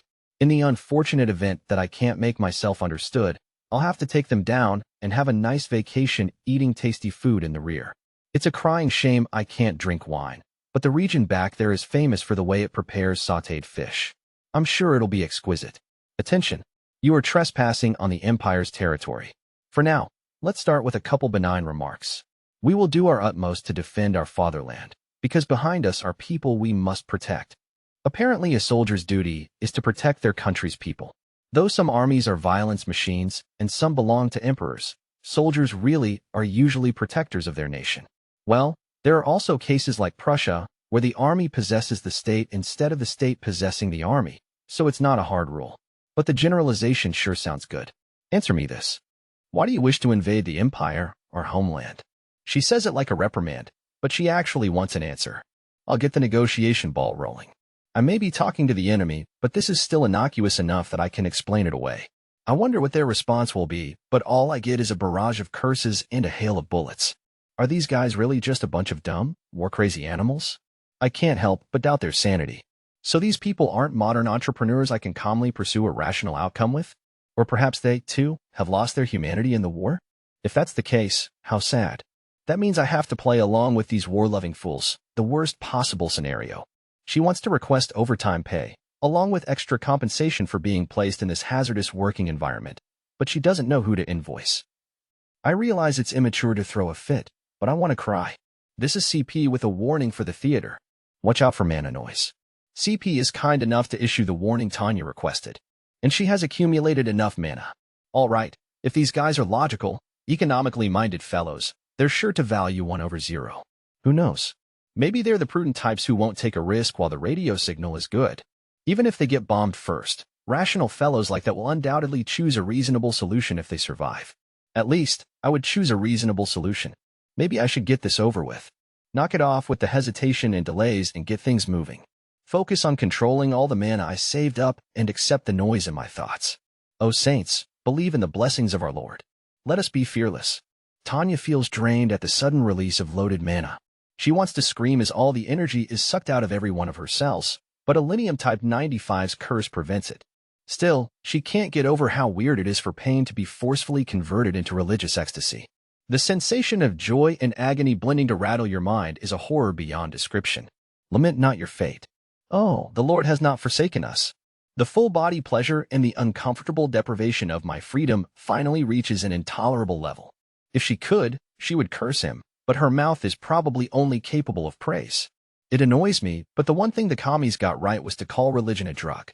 The Chicago School of Economics says drugs should be regulated by the economy. That said, my problem isn't that I want to stop but can't, it's that if I stop, I'm likely to die. It's the biggest pain in the ass. The Chicago School doesn't consider the case of a drug where if you quit you instantly die. At the distant end of our journey, let us reach the promised land. A process similar to a thermobaric explosion starts up instantaneously. The mana has reached its pressurization limit and gushes out at an immeasurable rate. As the boiling magic explodes into freedom, the scattering mana makes contact with the open air and triggers an unconfined magic explosion. The abrupt changes in atmospheric pressure could collapse lungs and cause pulmonary congestion, and the combustion drops the already low oxygen concentration to fatal levels. Oxygen deprivation and carbon monoxide poisoning at 8,000 feet would cause even the hardiest aerial mages to black out and fall. Anyone who manages to maintain consciousness would experience agonizing pain. Collapsed lungs, carbon monoxide poisoning, and the complications from the steep drop in oxygen hurt like hell. NGH, gag. Even Dagurchaff, who is out of range, has trouble breathing as the oxygen concentration falls. If the mages in range are still able to fly, that won't last long. The free-range magic explosion creates mana noise over a wide area. Not only does it cut off communications, but also it makes sustaining flight formulas difficult, so continuing the battle is impossible. Although smoke limits her visibility, it's easy to imagine the state of her opponents who have received a direct hit. Attention, fighters of the Republican Army, this battle is over. So Tanya attempts to suggest they surrender. She has to wonder if after all that there are any survivors, but it doesn't cost her anything to try. Well, if there are no survivors, I can take my accomplishment of annihilating an entire company and enjoy a tea break in the rear. If you surrender, we'll guarantee your rights as prisoners according to the Worms Convention. The Republican Army, which had a strong tendency to rely on numerical superiority, had extraordinary faith in their named. They could put up a fight against the imperial elites, after all. Due to their rarity and strategic value, they were deployed in the most critical battles, and their bravery was known far and wide. The 106th and 107th Reconnaissance Mage Companies of the 42nd Magic Brigade belonging to the 4th Aerial Mage Division were also famous for their skills. Until recently, at least. The Tactical Council regarding the recent annihilation of the 106th and 107th Reconnaissance Mage Companies is now in session. Initially, the Republic had assumed that the Imperial Army's powerful magic units, including the named, were deployed on the front lines against the Entente Alliance, so it should have been impossible for its named and equally elite troops to be wiped out. And yet, that was what happened. It happened despite their overwhelming numerical advantage, and at the hands of a single mage. When the news came in, no one could believe their ears. They thought it had to be some kind of mistake. While the 106th and 107th companies were engaged suppressing enemy observers, an enemy mage unit came to intercept them. They had sent named units out of necessity due to the long-range nature of the invasion. The mission was too difficult and strenuous to give to anyone else. As hard to believe as the news was, if a numerically inferior unit had inflicted massive damage on them, it was possible it would have repercussions for the entire war. It was no wonder the ranking members of the general staff, who understood that fact, looked so grim. What I'm handing out now is a report combining the logs from recovered computation orbs and survivor accounts. The expressions of the magic officers who had done the analysis were even darker. To prepare the data, they had had to review the computation orb logs and recorders. The debriefing of the survivors was limited since some of them were severely injured, but what they had heard was shocking. If the information hadn't come straight from half-dead survivors, it would have been hard to believe. No, they wouldn't have wanted to believe it. Anyhow, first please take a look at this recording of the battle. Mayday, Mayday, Mayday. That was the emergency distress signal used when encountering an unexpected enemy. The frontline combat controller, whose job was to remain calm and clear-headed at all times, was shrieking. It might have been funny if it had been a newbie, but he was a veteran. He had been the first to report 106th's defeat and the one to request assistance for retreat. Thanks to him, the survivors of the 106th and 107th companies could be recovered. Break! Break! The screen, though awash in static, showed the unit promptly following their commander's order. The aerial mage officers who had done the analysis still found it difficult to accept the reality of what followed. At that moment, according to the log, the user was sniped from a distance far greater than was thought possible. It was hard to believe. The 106th was performing erratic evasive maneuvers. Sean. The screen kept jerking around due to sharp changes in flight path. During that short time, several soldiers were shot out of the sky. Bandit. Angels 12. Angels 12. And then, incredibly, an attack from 12,000 feet. They had already received this information as an emergency report. The issue was that an Imperial mage had climbed to double the current standard. If it was true, all of their aerial mages would be rendered virtually powerless. It can't be. No one was sure who had spoken, but the sentiment was universal. The number 12,000 momentarily paralyzed their brains. It was too extraordinary. In fact, the unit had wondered if their opponent was a fighter plane, but it was undoubtedly a mage. After performing a series of optical processing techniques on the video, they had managed to make out the standard-issue Imperial Army rifle and signs of an unknown computation orb. The distance kept them from getting a clear view of the enemy soldier's features, but they could make out an incredibly small silhouette. Still, the way that mage cruised so calmly, like the ruler of the sky, told them no one could interfere. Then it was confirmed that the 106th's opponent was a registered mage. Even worse, this was a new name who had recently appeared in the theater and rapidly racked up achievements. All details were unknown. They didn't even know what sorts of tactics this unfathomable threat would use, much less how to counter them. They had kicked intelligences but to get a reinvestigation underway, and so far they had found several unconfirmed reports that had been previously dismissed as frontline rumors, things like a lone enemy soldier taking down an entire company, a mage flying at an impossible altitude, and so on. It was a war zone, after all. They understood some of the intelligence coming in was confused, but it was too bad the unusual nature of their opponent was delaying their identification attempts. Damn Devil of the Rhine. Cut it out. Captain Kajire, who is the Devil of the Rhine? An unknown enemy named. We can currently identify them only by their magic signature. The intelligence officer had paled at the sudden question. If they were only able to identify this enemy by magic signature alone, that meant they knew nothing. This was as good as admitting to the other high-ranking officers present that everyone in intelligence was incompetent. They could get the gist of what had happened by analyzing the logs of the computation orbs used in battle. In other words, either the intelligence officers had neglected their duties or nothing had been recorded. Did you analyze the logs? The chief of staff, who was running the meeting, asked the obvious question. Essentially, are you bastards so inept that you couldn't even do that much? We've inspected 17, mainly from recovered orbs of mages who were shot down, and the survivors have all been debriefed. The response from intelligence, however, made it clear that they had done a proper job. They were the ones who sent the notice that an unconfirmed mage had inflicted heavy damage. They formed a special task force and even launched an operation to retrieve the bodies of fallen mages who hadn't been recovered. As a result of that effort, they were able to recover a number of computation orbs and investigate the wreckage to see if there was any salvageable data. But they didn't find anything useful. They had a mountain of evidence indicating the mystery mage's existence, but they had no idea what he was like. So only a magic signature? What does that mean? Almost no one survived an encounter close enough to see him. The majority of people who lived were shot down while they were still outside of firing range. Every mage that approached the devil was hit with enough force to leave them with full body burns. When the computation orbs were retrieved afterward, the tough outer shells had melted, and their cores were damaged. To inflict that level of damage with conventional weapons, you'd have to pull out either the big guns or a metric ton of explosives. There was a mage out there who could both eliminate opponents at close quarters with overwhelming firepower and snipe precisely at great distances. This name had been classified as a strategic level threat, and although they didn't know the mage's identity, they had registered the Devil of the Rhine in their library by magic signature alone. The Devil alias was given out of the hatred and fear of an opponent they couldn't see. And it had only been 2 months since the first sighting in this theater. Yes, if the records were correct, the Devil had been deployed just as the Republican Army had attacked, and had already scored more than 60. Troops on the front line had even sent an earnest request for a named extermination squad composed of their own elites. Moving on, this is footage recorded by a computation orb moments before it failed. Miraculously, the member of the 106th that belongs to survived. The video showed an enemy figure casually evading the volley fire of an entire company. The shots seemed so unlikely to connect that everyone wondered what the soldiers were aiming at. Incredibly, despite the crossfire, the enemy was flying so calmly it looked almost graceful. Is that dancing? The movements were so mesmerizing that someone murmured unknowingly.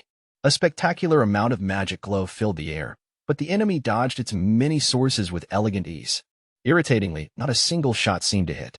They didn't know who had come up with the alias, but Devil of the Rhine was very fitting. No ordinary person could weave through a setup like that and fight back without seeming to be in any danger. Is that mage too quick for our disciplined fire to land any shots?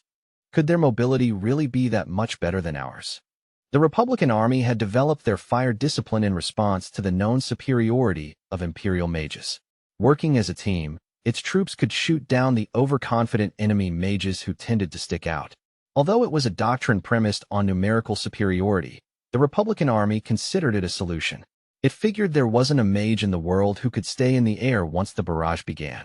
The Devil evaded spatial detonations, too, most likely after detecting the attack during early targeting and getting out of there with no time to spare.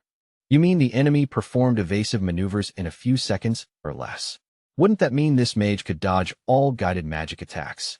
The basic concept in disciplined fire was to use a large volley of guided missiles to severely limit the enemy's ability to evade and try to get a direct hit.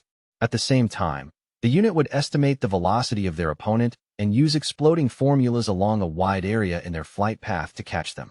If they couldn't lock onto or measure their opponent, however, it would be almost impossible to shoot effectively. They fought like a team, organized and continually coordinated. In other words, against an opponent on whom those tactics didn't work, there were far fewer benefits to fighting in groups, though not zero. The officers in the meeting gasped as their chests tightened. Not only had the observed mana value of the enemy computation orb gone way past the limit, but the mana was reducing, concentrating, and amplifying. Collisions of mana triggered by overlapping compound interference were creating multiple glows. A single Imperial mage had called on enough mana for several casters. The observation apparatus also returned a value that was off the scale. Absurd. If that's the case. His comment cut off abruptly. They were all witnessing data that indicated a mana fixation reaction was occurring. The immeasurable profusion of mana denoted a phenomenon that mages and nations had attempted to achieve but finally given up on. In theory, it was impossible for a cast mana phenomenon to access spatial coordinates. Attempting fixation was madness. Nobody thought it could be done. It can't be. Impossible. The technology officer, who understood the significance better than anyone else, began denying reality, as if he had come unhinged. This was no longer mage technology, but something from the realm of myths. If ye come to disrespect the fatherland, we shall pray unto God. The zoomed-in figure shocked them all. The picture may have been blurry and full of static, but what it showed was unmistakable. It's a child. The mage could still be described as quite young, yet she proclaimed annihilation and doom. Together with the mana reading, her cry was an omen of destruction. Supposing this god you pray to exists, is it the devil or the god of destruction? Everyone cradled their heads, inspired to cling to the Lord. O Lord, save the fatherland. O Lord, grant me the strength to defeat my nation's enemies. However, the sentiments were pure. Her gaze was utterly innocent. Could she really be an enemy mage? She was only looking to God for help. Save us from the heathen invasion. O God, grant me the strength to slay our enemies. Should we really not be allowed to exist? They wanted to ask. Her gaze was that pious and judging. Attention! You are trespassing on the Empire's territory. She spoke with the solemnity of a shrine maiden delivering a divine message. We will do our utmost to defend our fatherland, because behind us are people we must protect. What she said was backed by a sense of responsibility. It was as if defense was her only duty, and they could feel her fervid desire to protect the ones behind her. It was to fulfill that duty that she had stood before them. Answer me this. Why do you wish to invade the Empire, our homeland? Perhaps the 106th had sensed disaster. They concentrated their firepower to stop her with all their might. They tried to prevent her from casting even a little longer. O saints, believe in the blessings of our Lord. Let us be fearless. But reality was cruel. Fate was not on their side. Assuming God existed, he was smiling on her. Lament not your fate. Oh, the Lord has not forsaken us. The converging mana suddenly began to flood the observation apparatus with noise. That meant there was enough mana accumulated to agitate space. At the distant end of our journey, let us reach the promised land. It was as if her words were both the key and Pandora's open box. The officers watching stopped thinking entirely as the monitor emitted a dreadful flash. Eventually, the computation orb was damaged and the video cut off. Dear God, have mercy on our souls. Oh God, is this what you wanted? Chapter for War College. Imperial War College Admissions Committee. It's the appointed time, so I'd like to begin the Imperial War College Admission Committee's third round of reviews. An instructor from the War College is leading the meeting, and the row of committee members are all talented key figures in the Army. The Empire has a long tradition of investing people and time in the selection of next-generation leaders. The result is outstanding commanders at every level trained to a high standard of excellence. Today we'll be reviewing candidates up for re-examination. For that reason, War College admissions are discussed as a matter linked directly to national strategy and defense. Naturally, they spare no effort to discover the ideal candidates, considering multiple future placement options during the process. The Army values diversity, so the committee holds second and third rounds of review with different members for candidates who don't pass. It would be a horrible loss for the Empire if an exceptional candidate were dismissed as unfit. And history has proven that this process is the correct one. Many people, including distinguished officers of both the Army and Navy, have become central figures in the armed forces thanks to the multiple stages of assessment. General Malka the Great is such a fine commander that the reviewer who selected him said the greatest accomplishment of his military life was discovering the magnificent Malka the Great, but he still received severe criticism to the tune of, "I can't imagine this candidate becoming a soldier," and only barely managed to squeak by in the third round. As usual, I hope we can make this a lively debate and hear from the perspectives of the front lines, the general staff, and the War College. And the Imperial War College traditionally chooses to downplay the question of how many rounds it takes someone to pass. Two recent examples are Zetur and Ruttersdorf, both selected in the second round. There were apprehensions that the former was too scholarly and thus not suited to becoming a general, while the latter, despite being acknowledged as sharp and dynamic, was criticized for his tendency to daydream. Both of them were accepted after those remarks were made. Nevertheless, the two of them are now treated as geniuses and entrusted with the future of the Army, so much so that they are on the admissions committee. Due to cases like these, it is even said that candidates who pass in the first screening, with its very general standards, won't amount to very much. The Army is thorough, as evidenced by the way they weed out mere dogmatists and allow people who were dropped in the first round to be accepted in the second or third rounds. We'll start with the request submitted by Major von Lergen from personnel to reassess a candidate who passed in the first round. The Empire is so thorough that a candidate accepted in the first round would normally never be deemed unfit. That's why everyone is so confused. For a moment, no one can help but look at the presiding War College instructor with bafflement. The request is to reassess a candidate who already passed the first round and doesn't even require a second. What exactly is Major von Lergen trying to say? The War College instructor has to continue the meeting, but he probably doesn't know himself. During the first screening, which is done anonymously to ensure impartiality, the candidate up for review was given a superior rating. The first screening consists of multiple reviewers examining documents from which all personal information about the candidates has been omitted. The reviewers are given only a list of the candidates' achievements and evaluations from their academic advisors and intelligence. That eliminates any bias, which makes it possible to examine the candidates more or less accurately. Eventually, the personal information would be released, and the committee would make the final decision on which officers would advance along the Army's elite track. The screenings have to be strict and fair. Naturally, receiving the best evaluation possible means the candidate lacks nothing, according to the Army. But the Major has objections and has requested a reassessment. We're holding this review in response to that request. The comment indirectly implies that he finds it hard to understand why the reassessment is happening. In all reality, if the request hadn't come from a section chief and personnel who was able to investigate candidates in more detail, it would most likely never have gone through. Previous disputes regarding the suitability of first-round admissions took issue with how ordinary the candidates were. That's why it's no surprise the instructor sounds skeptical. Very few officers received excellent scores in their anonymous evaluations, much less superior. Major von Lergen is raising doubts about the top nominee. If the candidate were the child of an influential officer or someone with noble connections, it might make more sense to worry about bias. Cases of suspected favoritism are rare, but they are not unheard of. The candidate in question, however, is the orphan of a soldier. It goes without saying, then, that there are no influential relatives. The ones who made the recommendations had no prior relationship with the candidate. Neither were there any ties to factions or nobility. Not only that, all the recommending officers were straight-laced veterans who had achieved much in the field and never caused any problems. Closing the door on a self-made officer with such outstanding records is not in keeping with the tradition of the military. Everyone turns to Major von Lergen for explanation. Major von Lergen, I'm curious to know what criteria informed your decision. Looking at the records, I can only conclude he's a fantastic candidate. He sounds somewhat amused, but Brigadier General von Ruttersdorf is voicing the question on everyone's minds. Why? Given the recommendation from his unit, his standing at the academy, the background check from intelligence, the military police investigation report, and his achievements, this officer is exceptional.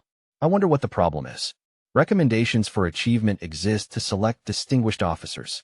Young, fledgling, really, officers are chosen in the hopes that making the best use of the Army's talent will result in many future benefits. The candidate's unit recommendation consisted of unreserved praise. Academic records revealed a slight lack of practical training compared to some candidates, but superior combat experience made up for that. In terms of simply fitting the requirements, this officer was worthy of being considered a top candidate. And in fact, the review score was nearly perfect. Even intelligence and the military police, who were usually so particular, both came back with the highest praise. How many times had that ever happened? How to say? I believe, and I think many of you agree, that he's one of the most promising candidates we've had in recent years, uncommonly good. In other words, even Brigadier General von Ruttersdorf, who prides himself being contrary, has a hard time understanding why such a great candidate would be doubted. If the reassessment request hadn't come from one of the top elites in personnel, who was known for his intolerance of flaws, everyone would have shouted him down. True, the candidate has performed at the highest level in every area, but nevertheless, I find this a difficult one to admit. Major von Lergen, however, declares that he asked for the reassessment despite acknowledging all the candidate's strengths. He came in second in his class, hasn't made any trouble for the military police, and according to intelligence, he's a patriot. And they guarantee he can uphold confidentiality. He even got a recommendation from his combat unit. Naturally, to the committee, Lergen's objection can only be a joke. To preserve candidate anonymity, decorations, and what years they attended the academy were redacted, but this one's records are such that they practically guarantee an award of Aerial Field Service Badge or better. After all, a recommendation from a combat unit requires excellence of both character and skills. If we drop this candidate, we won't be able to admit any new students this year. The solemn comment accurately represents nearly the entire committee's thoughts. Brilliant is the only word to describe a candidate with such ability, achievements, and evaluations. If they were to throw out this one, they would have to disqualify everyone else as well. I've decided to make an exception and reveal the identity of the candidate this time. Take a look at this. Unable to let things go on like this, the Chief of General Affairs and Personnel hands out the document in question. As a rule, candidates remain anonymous for reviews, but he has the authority to reveal their identities if circumstances warrant it. He doesn't know Lergen well, but he wants to at least give him a hand, even if he's basically doing it in good faith to safeguard the Major's career. The candidate is a rare, and that's an understatement, Silver Wings Assault Badge recipient, and was also nominated for an Aerial Field Service Badge for frontline accomplishments. Such an officer would normally be wholeheartedly welcomed as a future leader. The problem is that the one who achieved all these things is a child of 11. Any sensible officer would hesitate to send a little kid into battle. The General Affairs Director figures Lergen is opposing her advancement due to her age. That is about as much as he understands of the situation, but he agrees to declassify the information. You mean a kid did all these things? Her age is enough to stun even Ruttersdorf. By that point, it seems that everyone understands how abnormal this is. The room abruptly quiets down in confusion and astonishment. She became a magic first lieutenant at age 11. Graduated from the academy second in her class. Received the Silver Wings Assault Badge and was recommended for the Aerial Field Service Badge. Was recognized as an ace of aces with 62 downed, plus 32 assists, and nicknamed White Silver. And she's working in the instructor unit? They wonder if they should laugh. A resume like that makes her a prodigy. Cultivating magic officers is a pressing matter, but her age gives you pause, correct? More than a few of the committee members feel she is too young. They aren't sure they can entrust her with command of a whole battalion. More importantly, even though there has long been demand for more magic officer training, some people criticize magic officers as short-sighted. Yes, she may be a competent magic officer, but whether we can use her as a commander is a different question. Excelling in a highly specialized field is hard enough. Plenty of aerial mages boast outstanding individual capacities, but surprisingly few of them make decent commanders. No, a magic officer's high competency doesn't necessarily make them a great superior. Not all famous athletes become great coaches. The qualities required for commanders are different from the ones it takes to be an individual ace. Thus, some of the officers interpret Lurgen's doubt as a response to the girl's age and ability level. From those angles, there is indeed room for debate. But her reviewers dismiss those concerns. She's plenty talented, and her achievements, unit recommendations, and so on fit the requirements perfectly. She has nothing to find fault with. Her records include her experience leading a platoon with no mistakes. Well, if she couldn't even lead a platoon, there wouldn't be any point in officer training. More people than you might expect get tripped up there. That said, at this point, considering her unit recommendation, it wouldn't be right to express doubts as far as her command ability was concerned. She's an officer from the accelerated training program. Her tactical knowledge might be too specialized. Maybe it would be better for her to do advanced officer schooling first. Some of the generals still raise doubts. She took an accelerated course, after all. Even if she can put what she knows to use in actual combat, she could have holes in her knowledge. Regardless of whether she can give simple instructions at the tactical level, does she have the appropriate skills to give commands that take complex situations into consideration? It's only common sense to wonder. But the reviewers who rated her so highly during the anonymous screening stand their ground. Her graduation thesis was the logistics of swift deployment. The railroad department thought very highly of it. As of her graduation, there is already proof that she is capable of debating strategic issues, the thesis in question. For a cadet to write on such a subdued topic was rare. Usually they preferred something more rousing.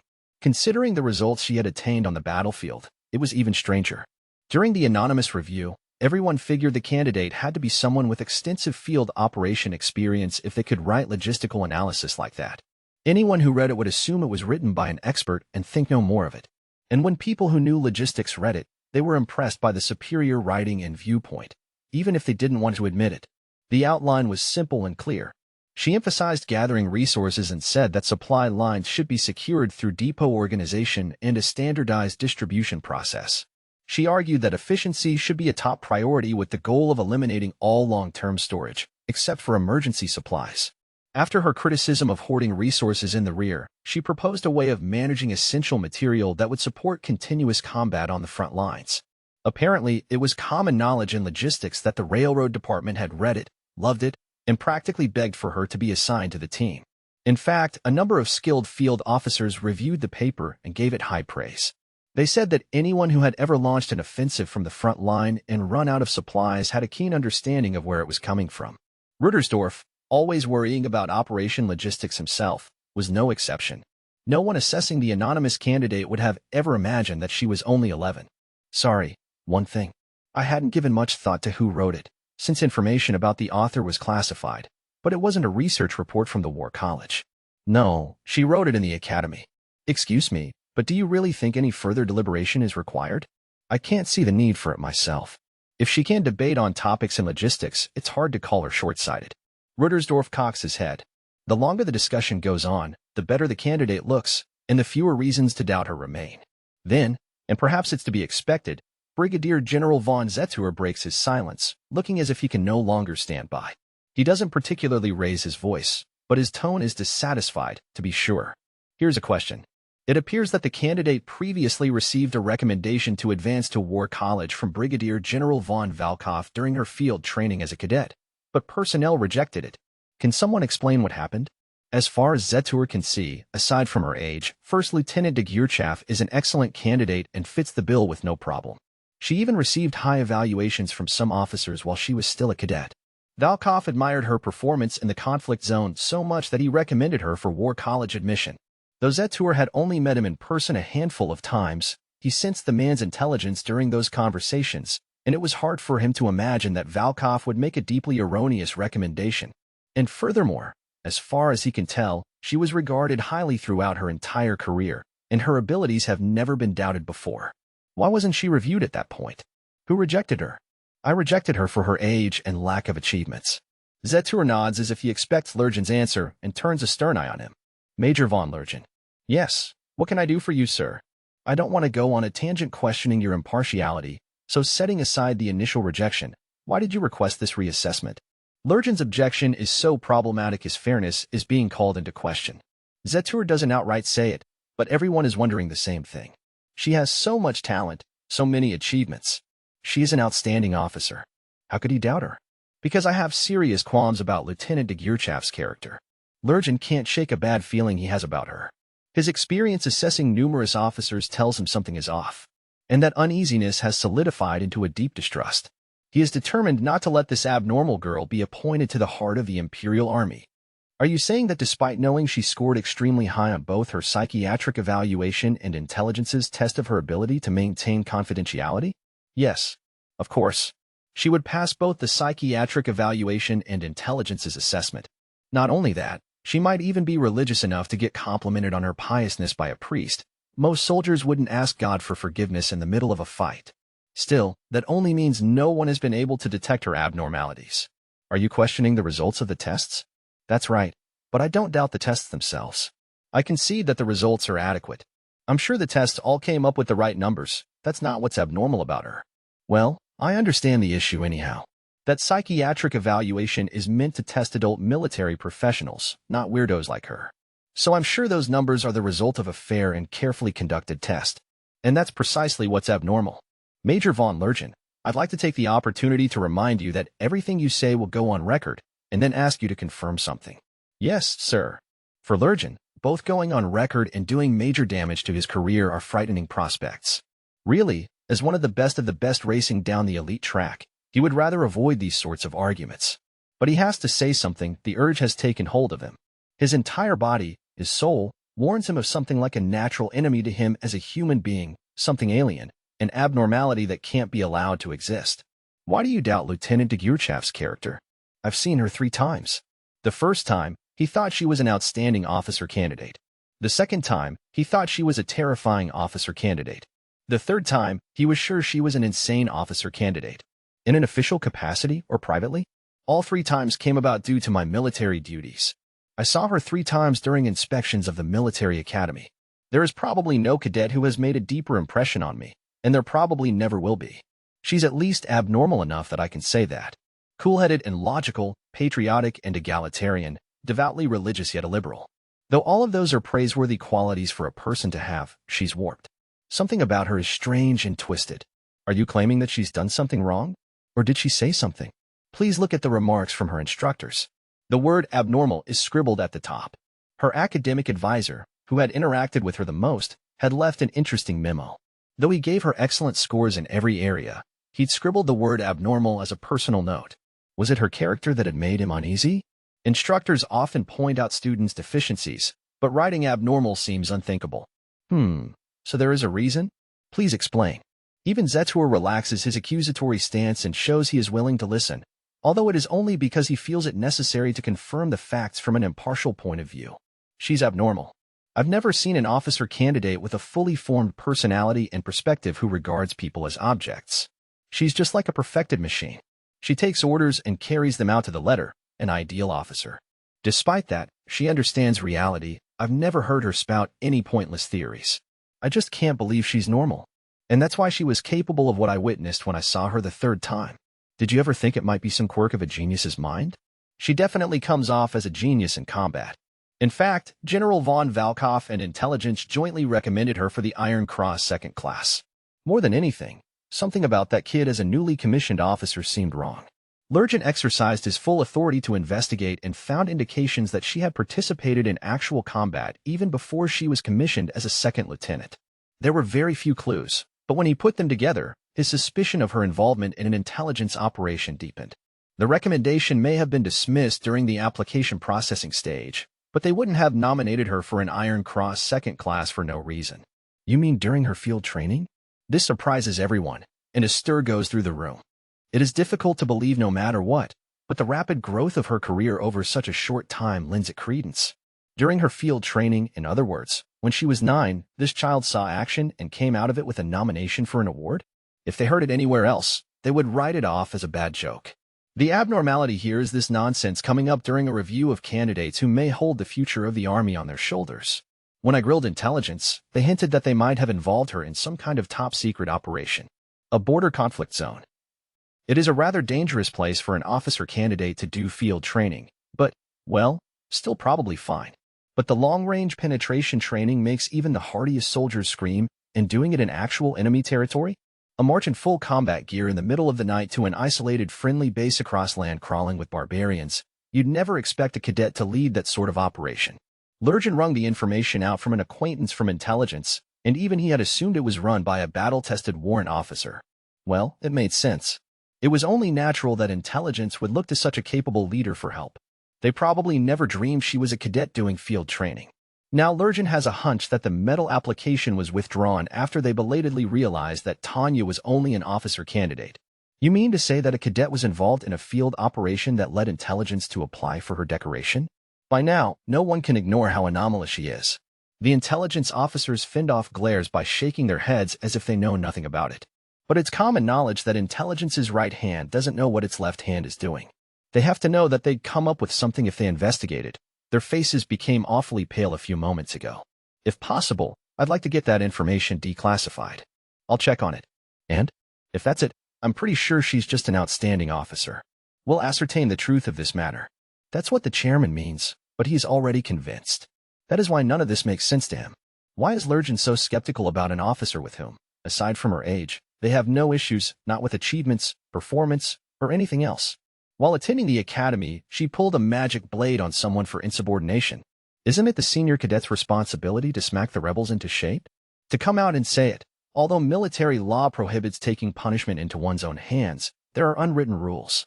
For example, injuries incurred during training are accidents, and they happen quite commonly in sparring matches against upperclassmates. It's not a nice way to say it, but if the committee is going to punish her for that, almost half of the army deserves some kind of similar criticism. She really meant to pry his head open. If the instructor hadn't stopped her, she would have turned an able soldier into a disabled person. Lurgan suppresses the urge to shout, "No, this is different," and explains. He knows no one could possibly understand unless they were there. "Major, if we believed everything the trainers said, the army would be full of corpses by now." Trainers hurling excessively harsh words at new recruits was business as usual for the army. Of the verbal abuse Marines and aerial magic officers hurled at recruits during drills, "I'm gonna kill you," was still on the cuddly side. In the army, it wasn't rare to see instruction that completely rejected a student's worth as a human being. Nobody bats an eye when threats like, "I'm gonna crack your head open," and "I'm gonna blast your empty head off," echo out over the training grounds.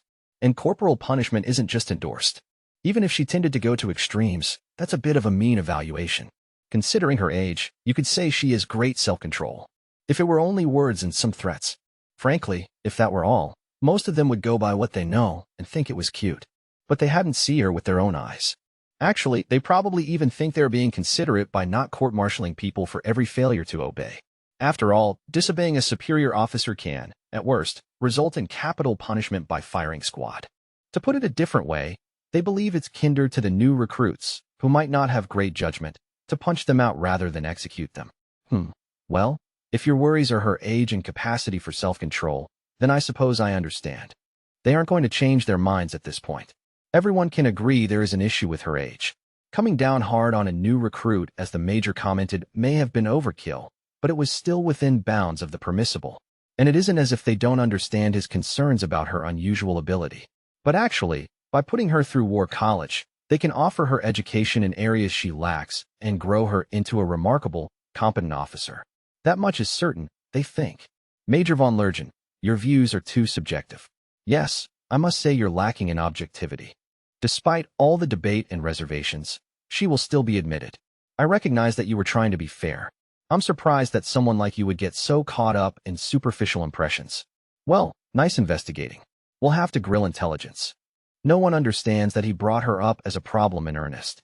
Most of the committee thinks he took this tack as an indirect way to criticize intelligence. With the way army politics works, a personnel section chief can't very well censure them openly. Everyone is sure, though they don't state it outright, that he requested this reassessment in order to bring up this murky business he discovered while conducting his review of the candidate. The evaluation from intelligence reflected some sort of secret operation in the past. Certainly in that case, it would partially have been an oversight of his part, but discovering it would work to his credit. And instead of going after him, intelligence would end up having to issue an apology. In other words, the main thing that would register for people was that the personnel section chief did his homework. Basically, he had managed to remain impartial while questioning intelligence's secrecy. Nice work, Major von Lergen. We're not going to reassess her, but we will talk to intelligence again. Thank you. And so, contrary to Lergen's intentions, no one tries to stop the candidate's admission. Tanya's days continue on the forwardmost line of the Rhine front in the west, being woken up at any time and thrown into interception missions. As she gets splattered with mud and blood, the smell of gun smoke clinging to not just her hair, but her entire body, she is promoted to first lieutenant. The raise in base pay, though small, is a good thing. But the part that makes her ecstatic is the accompanying notice that she has been admitted to War College. Luckily, perhaps it should be said, First Lieutenant Schwarzkopf assures her that considering Corporal Serebryakov's proven combatability, he will recommend her for the officer track so that Tanya can go to War College with no worries.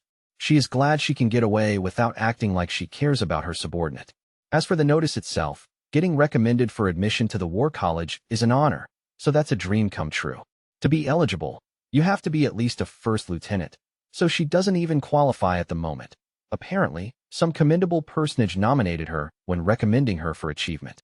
Mentally giving thanks to personnel for their mysterious workings, she naturally accepts the enrollment, which means a transfer to safety in the rear. And so, First Lieutenant Tanya de Gurchaff, 11 years old on paper, has a second opportunity, at least in her subjective memory, to enjoy the life of a college student. To the world, she must look like she's skipped a few grades, but in reality, it's my second round of college. From my perspective, it won't be very hard to fit in. Strictly speaking, of course, a war college is quite different from a typical university in terms of both educational mission and curriculum. But in Tanya's view, it means getting to study in the rear, blessed with 3 hot meals a day and a hot bath to soak in. What a comfortable life compared to the front lines. And to Tanya, a war college and a university are essentially the same thing. As long as I can use signaling theory to market her value as human capital, there is no difference between the two. Not only that, my theory is that war college is even better than a normal university in some ways. Certainly in terms of Tanya's professional future, it's a sweet deal to not only not pay tuition but also get paid by the state to go and have a career track all laid out for her at the end. So War College freshman First Lieutenant Tanya de Gurchaff merrily devotes herself to her studies. Though an elementary school backpack would be more appropriate to someone of her stature, she seems strangely comfortable in her military uniform carrying her officer's bag. Ever since her experiences in the war zones, she can't go anywhere without her standard-issue rifle and computation orb, so after finishing a few routine tasks, she grabs those as well and heads off for another day at school. Of course, she knows she's supposed to bring writing utensils to campus, not her rifle. Still, at some point, she started to feel incomplete without her gear within reach. She never knows when there will be a chance to shoot the mad scientist, a rabid believer, or being ex-dead. Therefore, she feels it's both imperative to consider everywhere a battlefield and be ready to seize any opportunity, and impossible not to. Yes, her battlefield is everywhere. That's precisely why the War College accepted even a little skip-grader kid like her so naturally. Even if it isn't her intention to look tough, it's difficult to make light of an officer back from the field wearing the Silver Wings assault badge and constantly exuding that battlefield tension. On top of that, she uses her free time to disassemble her rifle and give it a good cleaning, unconsciously gritting her teeth, dreaming of the moment she will kill being X. And her response when another officer notices her and asks why she always has her rifle is definitive. Looking up with a perplexed expression that makes her seem her age, she says, "I may have to stake my life on this equipment at any moment, so I can't relax unless I have it with me. I.e., because I'm a coward." "You mean you don't feel safe unless it's within reach?" "Yes, sir, something like that. Please consider it the childish habit of a baby who won't let go of her favorite blanket," and laugh. Yes, that's probably enough to leave a solid impression. Thus, it doesn't take long for everyone to perceive First Lieutenant Tanya de Gurchaff as less a child than a soldier back from the front lines. That is, they treat their classmate as a frightening but reliable fighter who smiles as she discusses national defense. arguing about the best ways to eliminate enemy troops. Morning, Mr. Lakin. I only realize she's approaching when I hear her voice. I really can't even sense her. I do have a little combat experience, but I guess I've gotten pretty soft compared to the officers just back from the front. Or is she simply that great of a soldier? Good morning, Lieutenant de Gearchaff. Beg your pardon, but do I see you have your rifle again today? In my time as a warrant officer, I've seen a lot of commissioned officers, but probably none of them have as bright a future as she does. She's barely over 10 and enrolled in the War College, which they say is unheard of. Well, it's incredible that a kid that young would even have enough career experience to be a first lieutenant in the first place. But I guess the world's a big place. I was just as good as everyone else on the battlefield, but here's an officer who can get around my back. Lieutenant de Gearchaff is clearly not the type of officer you can judge by looks. I hear she brings her rifle and computation orb to school every day and leaves them with the on-duty commander of the guard. The reason she can't be without her weapons must be related to her combat experience. There are some guys who come back and have psychological issues that don't let them leave their weapons, but her case seems different. She doesn't seem like she would be particularly nervous without them. Basically, she's making a habit of carrying her weapons. That means she must be ready to do battle at any time. But, and I'm repeating myself a bit, she did receive the Aerial Field Service badge very young. She's well-trained and addresses non-coms properly. Next time I'm on the battlefield, I won't separate enemy soldiers out by age. If I don't shoot, I might die. I'll count that as one lesson learned. Yeah, it's embarrassing, but apparently habits are hard to break. I know the feeling. Until I finally got used to sleeping in the moonlight, I was always unconsciously looking for cover. I knew I was safe, but the habits you create while you're fighting for your life don't fade so easily. Not at all. I think it's wonderful. Actually, it means she has a good grasp of the important things on the battlefield. Understanding those while keeping a grip on your sanity is a test for green second lieutenants. On the battlefield, harsh reality crushes the rules they believe in. Bravery, glory, honor, all those ideals get covered in mud as they fight to the death, and a handful of exceptions make a name for themselves. The secret that those few know is that it's not so hard. All they have to do is listen to what the non-coms have to say and offer opinions that will garner them respect and admiration. But there are really almost no officers who can do that. Thanks. For someone working their way up, nothing makes me happier than some reassurance. That's why I have to look past this little girl's exterior, honor who she is, and assist her with sincerity. If an officer can appreciate the effort it takes to climb the ranks, they grow. Understanding that fact, I faithfully fulfill my duties as commander of the guard and pay respect to the small yet illustrious first lieutenant. But with all due respect, Lieutenant, may I ask what brings you here? As you know, today is an off day. There aren't any classes. It's what is generally known as the Sabbath, in other words, Sunday. Most pious believers go to church, and some go to confession. I hear this first lieutenant is often praying in earnest at church in the morning. Actually, I've seen her staring raptly at an icon more than once.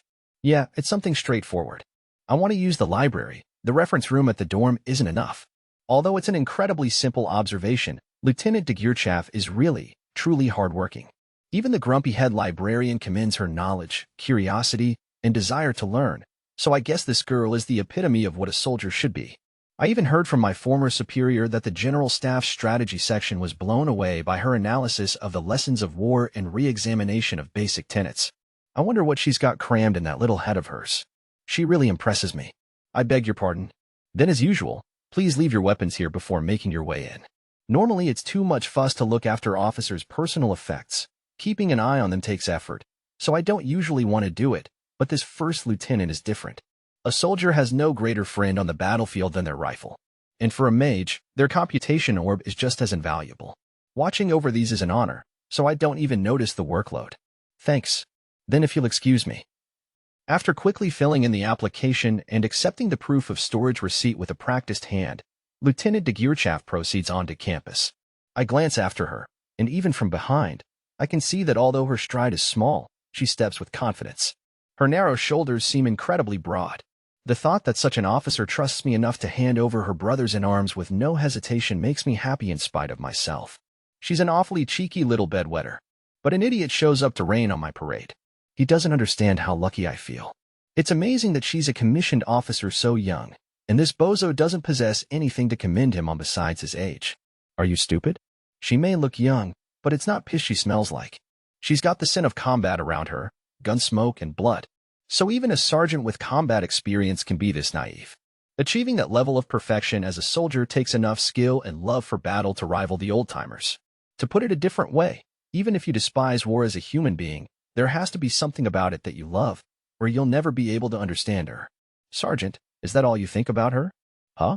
No, of course I think she'll make a great officer. Of course she'll make a great officer. If she were my battalion commander, I'd gladly follow her. Whether on an assault or breaking up a penetrating enemy force, performing delaying action or even rearguard duty, I'd follow her anywhere. War loves her. She'll make her mark. Her whole unit is sure to get the highest honors. I'm convinced. I know because I've observed so many officers. She's what they call a hero. Pay attention, moron. She carries 2 computation orbs, but she only gave you 1. But there's no use trying to explain that to a numbskull like this. She turned in her rifle and backup computation orb as a compromise to respect my duties. It's virtually her right to keep the other orb, the one she's used the most. So, yeah, I don't feel like pointing that out to a guy who doesn't even notice that I tacitly allowed her to take it because I understood. Maybe she kept it unconsciously, but boy, she doesn't let her guard down. If the officer of the week finds out, there'll be trouble. Is that still all you think of her? Tanya's mental state as she walks the increasingly familiar War College campus is a bit complicated, as usual. If a human loses their sense of shame, they become shameless, which is dishonorable to a social creature. In that sense, being ashamed is a phenomenon that's particular to social creatures. Which is why. Ugh, how embarrassing. Though I'm intent on revenge, I know I can't be proud of carrying my rifle with me everywhere. So after an instructor indirectly chided me for it, I've taken to leaving my firearm with the commander of the college guards. Tanya compromises by carrying a combat knife specifically made for non-magic battles, so she's never completely unarmed. Still, it would be a lie if I said the way they look at me when I go to turn in my weapons doesn't bother her. I don't like being exposed to their amused glances, as if I'm some weirdo under observation. But considering they have a point, there is nothing I can do about it. Maybe it's my imagination, but I can't help but feel the guards are laughing at me. Here's that dork again, bringing her rifle to school. But Tanya can grasp why they might stare at a fully outfitted mage wandering around the rear. I can't get upset if it's something I would do myself. Still, I have a reason for always being prepared that I can't tell anyone else. It's a simple issue of dignity. If my rational mind gets buried in faith, my sense of self will fade. I can just see myself becoming being X's toy if I don't keep my raison d'etre 1/6 clear. This guy calling himself God has a lot of time on his hands if he's playing with dolls, but the one being played with isn't going to stand for it. So to clarify and renew her knowledge of her enemy, Tanya has been going to the nearest church on Sundays for a while now and cultivating her hatred before a false idol of being X. Inside her, a chorus of curses joins her unbounded loathing. A healthy state of mind. That is the individual Tanya de Gurchaf's response to the manipulator of humans, being X. She takes her rifle with her so that if a chance materializes, she can shoot him, but unfortunately she never runs into him there. Of course, I know that's an unproductive way for Tanya to spend her time. Even so, if I neglect the practice, it's possible a Lineum Type 95's curse will turn Tanya into a pious believer. She needs to take care of her mental hygiene. It's an unavoidable necessity to ensure her mind abhors the mirror image of being X. Slacking off on that would be the same as slacking off on breathing or abandoning thought.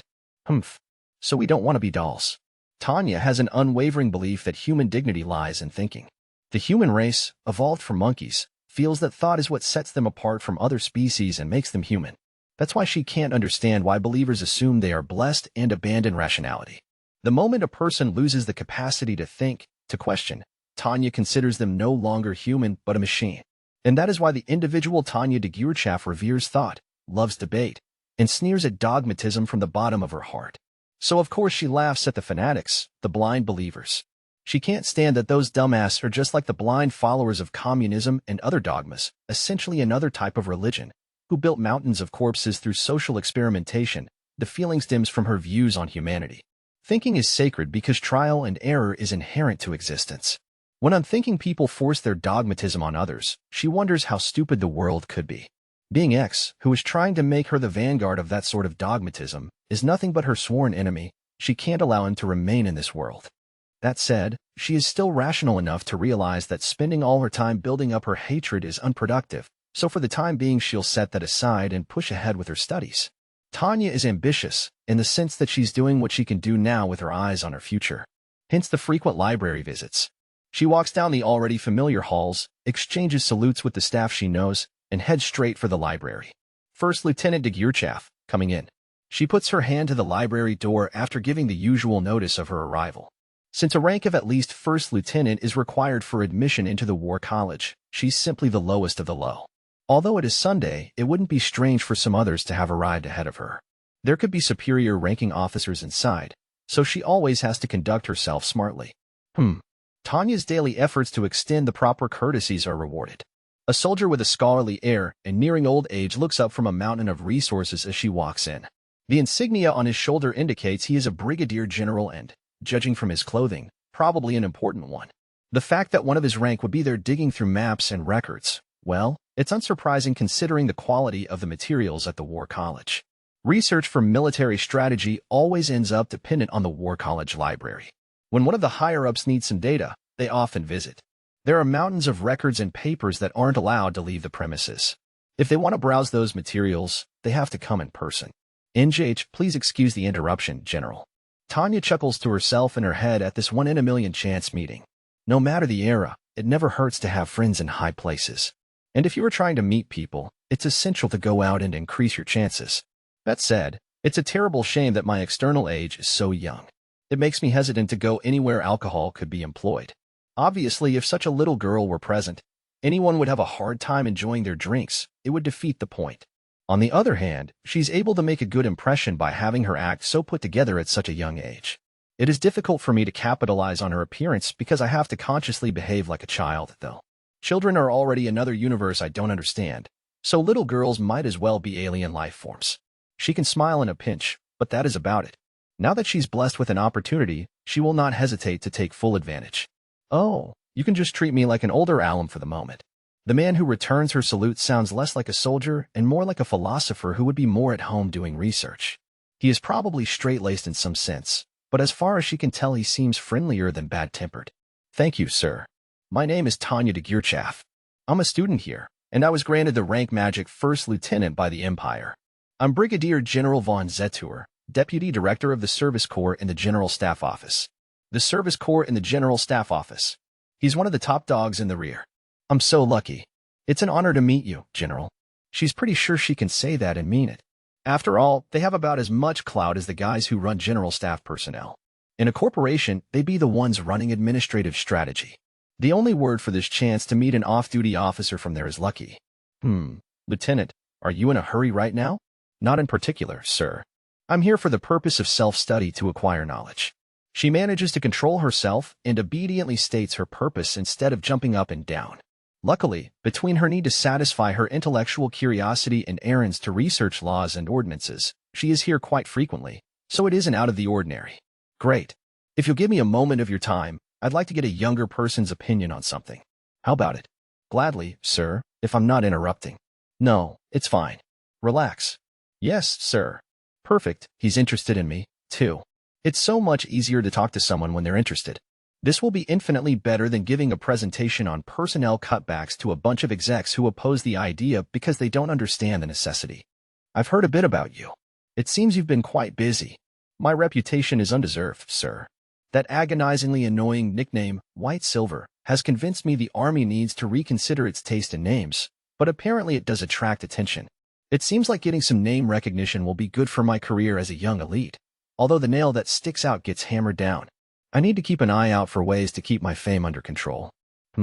I think everyone intends it as a fitting appraisal. Oh, but let me ask you this. And apparently even false reputations can contribute to a good first impression. Even if it is just a casual whim of this brigadier general who has taken a slight interest in Tanya, he is going to ask her perspective. Lieutenant, you can give me your subjective opinion. How is this war going to turn out? What's your view? Two soldiers having a conversation about the state of the war. Well, that's a kind of military small talk. Sticking to safer topics isn't a bad idea, according to common thinking. But he's taken an interest in me. If I can give him an honest opinion, he'll see me as motivated. Of course, the barrier to entry is having something smart to say. That's a very broad question, sir. So showing that I'm both assertive and deliberate by confirming the aim of his question is critical. In the military, everyone will like you if you consult with your superior officers often and report everything. If you don't know something, admit it and ask. That kind of attitude seems particularly useful in the Army. These imperial soldier creatures have a tendency to be bizarrely obsessed with accuracy. Since that's how it is, instead of trying to gain points, I'll put effort into not losing them. You can't get promoted just by speaking up. You need to pay attention to the minute details and make your voice heard. You're right. Let me rephrase it. What shape do you think this war will take? My apologies, sir, but I don't believe I'm in a position to comment. And you should always stop yourself from commenting on things outside your duties. For example, human resources shouldn't butt into sales as business, just as sales shouldn't butt into human resources as. It's important to know your place. It's all right. This isn't an official consultation. Just tell me what you think. Then with your permission, sir. I really don't want to say anything, but refusing any further would be rude. It would be worse than anything to come off as someone too inept to have anything to say. Remaining silent and expecting him to understand would be naive, a super dreadnought class fantasy. Human beings have 2 ears but only 1 mouth. In other words, when dealing with someone who is willing to listen, 1 mouth is plenty. Unless you open it, your ideas have no chance of getting across. I'm sure it will turn into a world war. Rule number 1 of making a presentation: declare estimates with confidence. And while it's important to be creative, make sure your forecast is reliable. A presentation is meaningless if your points don't reach your audience. World war. I believe most of the major powers will become involved, so the fighting will take place on a global scale. Will this be this world's first world war? Well, there's no mistaking that the major powers are going to have a serious fight. It's definitely going to be big. In that case, perceiving it as a world war is only common sense. World powers will clash with world powers, seeking hegemony. Each side will fight like they mean it, for sure. So showing I'm not taking things lightly, that I'm facing reality, is more likely to work in my favor. What makes you say that? Though the Empire is an emerging state, compared to the existing powers, we boast quite an advantage. It's also important to avoid convoluted explanations. The only way to prevent pointless meetings is to thoroughly establish common understanding. In that sense, this brigadier general seems very smart, so much so that it's surprisingly open-minded of him to have a conversation this serious with a first lieutenant. But then, that's precisely why he's worth talking to. If we were to fight each nation one-on-one, we would surely come out victorious. Right. Against the Republic, we could win. He said the hard part for me. Against the Republic can mean that it might not hold true in other cases. Since the superior officer hinted at their other potential enemies, it's easier to continue the conversation. Genuinely impressed by that nuance, Tanya realizes she is perhaps talking a bit much.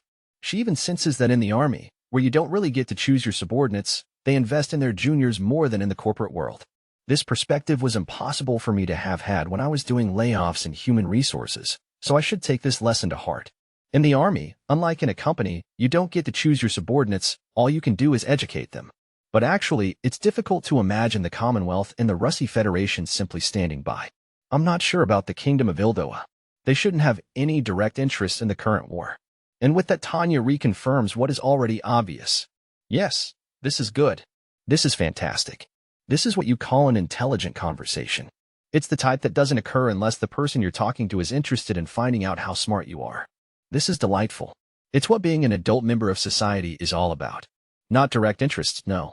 But they will be forced to confront the question of whether they will allow the birth of a dominant state or put a stop to it. A dominant state? Yes. If the Reich, situated in the center of the continent, eliminates the Republic, we will have not a relative advantage but absolute superiority. I can consider this to be similar to how it was possible for Imperial Germany to defeat France and the Russian Empire. Was the British Empire stupid enough to let that happen? If it had been, that island nation would be treated like a backwater about now. Instead, they participated in the war because they understood the severity of the situation. Won't the great powers of this world join the battle as their national interest dictates? So if we can't get rid of the Republic quickly, in a way that doesn't give other nations enough time to interfere, the fighting will trigger a domino effect of other countries getting involved. I see. You may be right, but isn't the alternative that the Republic ends up the dominant state? They shouldn't want that, either. I didn't say enough, so he filled in for me. If I assume he's taking my youthful appearance into consideration, I've been pitted. I can't make any more mistakes. Hang in there. Look him straight in the eye and answer clearly. I agree. That's why I think they'll try to make it so both the Empire and the Republic fall. You mean other countries will intervene? Yes. I imagine it will start with financial assistance to the Republic. Other conceivable methods include providing them with weapons and dispatching volunteer troops. Think of the famous Lend-Lease 17 policy and how wars are financed. English and France won, but they were still in a precarious position by the end. Considering that, the Empire and the Republic would have their fun little war, and the natural result would be for everyone else to intervene right when the pair had exhausted each other. If they wanted to, they could even pretend to be good Samaritans about it. Aha. I'm beginning to see what you mean. Yes, I would think the general plan of the other powers would be to lend large amounts of money to the Republic and then intervene to take down both of us in the end. States are honestly so evil. They take good people and turn them into members of an evil cult. We need to consider their potential for grossly warping people's true natures. For example, the hateful Soviet and East German secret police caused massive harm to human nature. Behold society's fear under the eye of the Stasi. Freedom. Give them mental freedom. It's high time the human race realizes that individualism is the only path that will save the world. And if the empire overwhelms the Republic, it's very likely that its national security policies would say to team up with other powers and intervene directly. Even if they can't do that, they may not hesitate to intervene on their own. The noble proposition of freedom of thought may be important, but I can't take this intellectual conversation lightly. I have to keep up the appearance of stating well-thought-out views. I see. That's a fascinating conjecture. How do you think we should handle things? Well, I haven't come up with a plan. Actually, when I have ideas, I submit them. If I could give him one now, it could be a seed for my advancement, but unfortunately I lack the military expertise. Well, perhaps military creativity should be left to Napoleon XVIII and Hannibal. As a good, peace-loving individual, there is nothing wrong with that. So I would learn from history and try to make peace, and if that was impossible, I would make limiting attrition a top priority. You mean you wouldn't try to win? People will question your will to fight. Yeah, he's right. That was an awfully careless thing to say. In the manner of a university professor, I spoke a bit too passionately. I can't believe I would say something that brings my will to fight into question in front of the director of the service corps and the general staff, of all people. Was it really my mouth that said it? That was such a huge mistake. I want to shoot it off. This could hurt my career. No, I once heard that cowards get overworked on the front lines. This is very bad. Truly bad. Somehow, without letting any distress show on my face, I need to indirectly state in an utterly calm tone that that is not my intention. At the same time, I'll probably still be at risk unless I say something kind of brave to show off my fighting spirit. In a literal sense, yes, General. But I don't mean that we shouldn't aim for victory. It's a problem of definitions. We must deconstruct our assumptions. And? Go on. Yes, sir.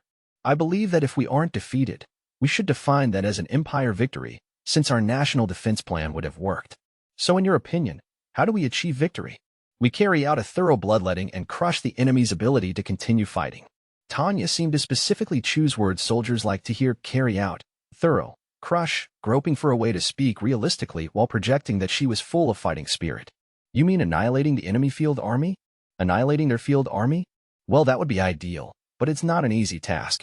In other words, this question is a trap.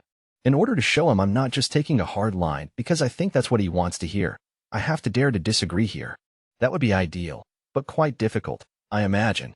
Perhaps we should make attrition of enemy human resources our goal and devote ourselves to positional warfare defense. Can we win that way? I don't know, but we wouldn't lose. And saving up enough extra energy to deliver a decisive blow at that point would increase our strategic flexibility. I can't declare we can win, but this is the best thing I can say so he doesn't interpret my answer as saying we'll lose. I put the words decisive blow in there as insurance. I need to keep making comments that show my motivation to sock it to the other guys. How intriguing. But what would you do if the enemy arrives at the same strategy? Now's the time to be assertive. Once someone shows an interest in you, the final impression they take should be the strongest. If that's the case, I need to make my aggression clear and gloss over the extremely inconvenient truth that I am lacking in the will to fight department. Yes. Having considered that possibility, I propose switching our main strategy on the battlefield to infantry defense and mage offense. Mages may have destructive power and impact, but I don't think they're suitable for capturing positions. I agree. However, the objective isn't to occupy but to eliminate enemy soldiers. To put it another way, the combat maneuvers would be carried out not to extend our sovereignty over enemy land, but to exhaust and eliminate enemy countrymen. We need to acknowledge the reality that in all-out war, cutting off the root of the enemy's ability to continue fighting is the only path to victory, and we should develop measures to achieve that. In World War I, Germany slaughtered Russia and hit France and England hard. They were overwhelming the other countries on the tactical level. The biggest reason it eventually lost was that it ran out of strength. When in addition to France and England, they had to fight the United States, it was precisely because they knew they couldn't win that the German general staff gave up. They realized that even if their lines hadn't broken, They could no longer continue fighting and had no choice but to accept their defeat. So they lost. There's an important lesson to be learned from this memory. That is, how defeat looks in total war. No matter how well you compete on the lines, if your country runs out of power, you can't continue the war. It's not a question of mentality, but the limits set by the laws of physics. As such, I'm convinced our main purpose should be to exhaust enemy soldiers with tactical disruption and penetrating raids from aerial mages. Honestly, I think penetrating raids are crazy talk, but as long as there's a slim possibility that mages could succeed with them, they're worth proposing. Besides, I won't be the one doing them. If it's just unreasonable blather, I can keep it up all day. Take a look at Sujin. Didn't that idiot get promoted at home for doing whatever he wanted in Manchuria and Mongolia? Or the general who forced the Battle of Impal? They called him the best spy for the Allies, full of shit Gucci, brute Gucci. Or wait, was he the I'm dying scammer general? Didn't he say he was dying and then get money in an out-of-court settlement? Maybe not. I can't remember. Well, whatever. If I can be that irresponsible, life will be a cakewalk. But unfortunately, I'm a good person. Since I haven't abandoned that much of my humanity, I'll draw the line at this plan, which should be doable based on my experiences so far. I'm such a sensible person. I'm just a bundle of good intentions. Yeah, I am undoubtedly justice incarnate. I'm a long-suffering martyr boasting an utterly wholesome character who seeks goodness and peace. The mage mission wouldn't be support. In positional warfare, mages have firepower on par with artillery and agility that outstrips infantry. They're the ideal branch for hunting enemy soldiers. To be honest, mobile defense was tough. I learned very well what a pain it was to combat war junkies, for instance, when I had to fight those named. If there is a god, he should erase that whole bunch before declaring himself. Any species that enjoys killing its own members is insane. In other words, there's the end of my explanation of why being X isn't God. What can I do to escape the devil? If the devil roams a godless world, we're basically in Armageddon, right? If you want to win while minimizing your own losses, then perhaps the attritional containment doctrine? Mages are best for that. I see. You sure know how to sell it. My humble thanks, sir. Now I should probably back off a bit. But his reaction's not bad. He's hunching slightly to write something on one of his documents, so it doesn't look like he's going to press me further. This is great. If I can talk my way out of things, perhaps I should consider a career as a negotiator. But my area of expertise is human resources. Going for depth gets you a better salary than breadth. But maybe I should start planning my life after the war. Maybe I should learn a trade. Now that I think of it, I'll definitely have to earn some qualifications. How can I change jobs when my resume is mage with a wealth of combat experience? Can handle a fight to the death anytime, any place? Like, what kind of gang are you trying to join? Every era has the same issue with finding occupations for ex-soldiers. If Tanya doesn't invest in herself now, she'll have trouble later. It's precisely for that reason that she's going to the library, to learn about laws so she can earn a legal professional qualification or something similar that will keep her fed in the future. So hypothetically, if you were to use mages as the linchpin of this attritional containment doctrine, how many would you want? Maybe I shouldn't be planning my life in one corner of my brain. I answer the question without really considering its aim. I'm sure a battalion is the right size. It wouldn't be a huge logistical burden, and it has the minimum force necessary. Interesting. Well, I'll think about it. Young people's opinions are always interesting. Thank you, sir. Not realizing what just happened is a basic error. Normally, Tanya would definitely feel something was off and try to somehow avoid the incoming trouble. But this time she's careless. Yes, even though carelessness causes all the most horrible errors in life. The Imperial Capital, at the desk of the Deputy Director of the Service Corps in the General Staff. When in doubt, learn from the lessons of the past. The military man Zetur has learned so much from history that he's criticized for being too much like a scholar, but he does it because the strategic principles of the past contain pieces that can still be applied. And because Brigadier General von Zetur is so familiar with history, he has a nose for recognizing indescribable yet fundamental change. He has learned from history to sense a shift in the tides. You could call it a feeling that the existing paradigm wouldn't quite work for dealing with the national defense strategy issues the Empire is currently facing. He believed the teachings of history should be used as a guiding light, and they told him change could be coming. The difficult-to-grasp question of what will change is a distraction for most Imperial soldiers. Given that most of them are expected to deal with the circumstances right in front of them, that's no surprise. Considering the traditional way of thinking in the Imperial Army, which only cares about how well each individual carries out their missions, Zetur is certainly heretical. But regardless of his academic leanings, he has proven himself with outstanding achievements. The Imperial Army is open to welcoming all kinds of people as long as they can demonstrate skill as officers. And that's why Zetur is respected even within the general staff. The sight of him lost in thought at his desk has become a type of featured attraction at the general staff office, and no one thinks to interfere. The staffers who work under him are used to seeing him open up a philosophical text and sink deep into thought once his work is done. Ever since the war started, they have all been busy with urgent tasks, but now that both the northern and western fronts have stabilized, the lull creates some spare time, so they can finally breathe. None of the officers have rested since the war began, so the general staff officers are finally given a short break as well. The younger staffers dash off in high spirits for the beer hall, where they make liberal use of their salaries because how else will they spend them? The older staffers take off as well, finally getting to spend some relaxing time with their families. What both groups have in common is that they take their first vacation in a while and enjoy it to the full. But the day they return, they find their superior officer, who clearly hasn't slept a wink, immobile and staring feverishly at his hastily scribbled notes. The officer who remained on duty tells the puzzled staff that about half a day ago the brigadier general returned from the war college and has been scowling at his notes ever since, as if he has forgotten everything else in the world. Puzzling indeed. General von Zetur? The field officers can't bear to see him like this, but even when they try to talk to him, his bloodshot eyes only wander over the notes spread out on his desk. There isn't any other way for him to process the shock he has received. At first, he thought she was just an officer with an interesting, novel idea, and that her proposal, which he had written down, was just another way of looking at things. As he thought more about it on his way back to the general staff office, he was impressed by her view that the conflict between exterior and interior lines might reach a head. But as he continued to ponder these ideas, he understood that his thoughts were beginning to grasp something. Then he realized that even if he didn't want to, he had to admit that the note strewn across his desk contained an inconvenient truth. He's shocked that she can speak so lucidly on the direction the war will take, when even the general staff is unsure. Where did such an accurate understanding come from?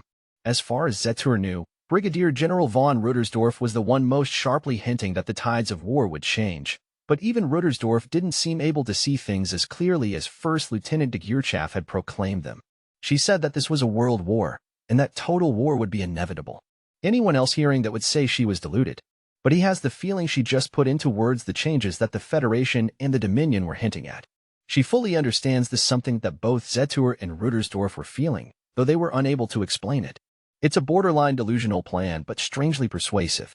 She said it as if she'd already seen it happen. And Zetur has to agree with the analysis and understanding of the situation that provided the foundation for her conviction. Suddenly, he realizes that a number of staffers are eyeing him with concern. I can't make a scene in front of my men, his usual officer values clamor, but he has received such an intellectual shock that he is still reeling from the after effects. Not in the mood to shrug it off as nothing, he lets his actual feelings slip. It's world war, men. Do you really think we'll go to war against the entire world? Huh. The lower-ranking officer's expression says, what's gotten into him? As awkward looks appear on everyone's faces, Zetur wants to tell them he can't believe it either, but that would be more awkward. Besides, his experience and knowledge judge that young brain's horrific picture of the future to be a valid prediction. Yes, Zetur knows the words of this child, who would look more natural cheerfully laughing, can't be laughed off. He heard of that officer, that little girl, during the war college admissions process. He felt lucky to have run into her on campus, but when he tried to test her in conversation, the result was Pandora's box. Sorry, I can't reveal the source, but I want you to consider this possibility. It's an awfully extreme prediction. Radical even. Though he is giving orders, he understands his subordinate's perplexity far more than he would like. Even he hadn't considered the possibility of the entire world and the Reich plunging into war, and why should he have? How extreme could you get within the bounds of reason? And radical was exactly right. But the more he thinks about it, the more horrible the possibilities that flicker across his mind. Something like that could never happen.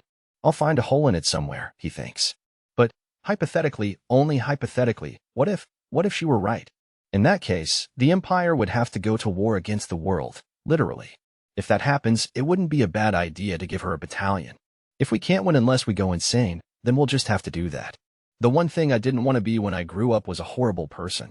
Suddenly aware of his own thoughts, Zetur is shocked. Send a child to war? That would be the worst sort of shame for a soldier. Yet he was assuming it as a given. Ah, I regret being so incompetent. The position of a high-ranking general staff member in the military is a specialist position. But you can't only be a specialist. What the Imperial Army's general staff seeks are military specialists who are simultaneously generalists with insight into a broad range of related fields. Of course, at the very least, you have to understand the combat situations as well as the rear. For that reason, officers on the elite track frequently encounter transfer milestones. Major von Lergen, stationed in the hub of this activity, personnel at the General Staff Office, is used to transfers. After all, from the perspective of his career, as important the role of a section chief in personnel is, it's only a milestone on the way to his next position.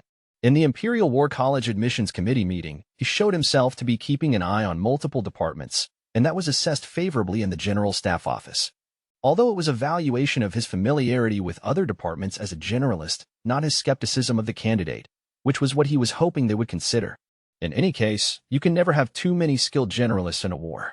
Before long, he's promoted to lieutenant colonel. And to Lieutenant Colonel von Lergen, who has risen at a quicker pace than usual, they offer a position as a high-ranking staff officer in the Operations Division of the General Staff. Although his role isn't specified, a position under a high-ranking officer where he would get to be involved in the drafting of various overarching plans is proof of the Army's high opinion of him. And right upon reporting for duty, the Lieutenant Colonel would get a taste of the traditional slave driving. The Operations Division is a body at the center of the Army within the General Staff. The General Staff building stands in a quiet, prime location in the imperial capital. Its exterior tranquility, appropriate to its accumulated history, belies its awfully hectic interior. Congratulations on your promotion, Colonel von Lergen. We're glad to have you. Thank you, General von Ruttersdorf. Well, we're going to work you like a horse, you know. No matter how many people we get, it's never enough. Take a seat. Felicitations upon his arrival and promotion. He has taken his orders, gathered up his things, and with his bag in hand, entered operations, where he is met by the Deputy Director of the Division, General von Ruttersdorf, himself. Despite the long strings of hard-working days familiar to every General Staff officer, the General grins energetically and urges him to take a seat so they won't waste time. The moment Lergen sits down, Ruttersdorf launches into the topic at hand, as if they really have not a moment to lose. Okay, Colonel, this is sudden, but I'd like you to go straight to the Northern Front. Here are your orders. Though he knows of the General's reputation for quick decisions, even Lergen doesn't expect to be dispatched immediately upon reporting for duty. As you know, the strategic confusion has had serious repercussions on the way things are going up there. But Lergen wears the staff braid, too. It isn't just a decoration. He instantly adapts his mindset to the situation and refocuses. In almost no time, he's listening closely to his superior, leaving no word unnoted. Well, it's no wonder given we're suddenly performing a large-scale mobilization for an offensive on a front where we weren't planning on attacking. Imperial Army is paying a steep price for misjudging the situation. On top of tensions in the West, the massive unexpected deployments of the Great Army are having dire consequences. It's easy to imagine the difficulties the armies in all theaters are facing as a result. The strength of interior line strategy is movement across domestic territory, but it can't be pulled off without extensive preparation. If conditions deteriorate, they can't avoid chaos. There's nothing so atrocious and wasteful for a nation than people who aren't fulfilling their duties getting paid in positions they aren't suited for. Naturally, we've reshuffled. As a result, most of the General Staff members who advocated for one big push have been dismissed or demoted.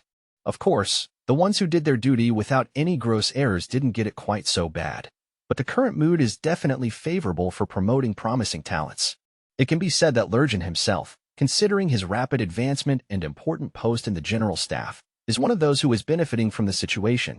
It's ironic that we're short-handed, but it does mean we can give a promising officer like you somewhere to flex your muscles. That's why we're having you go up north. So my orders are to gain an understanding of the situation?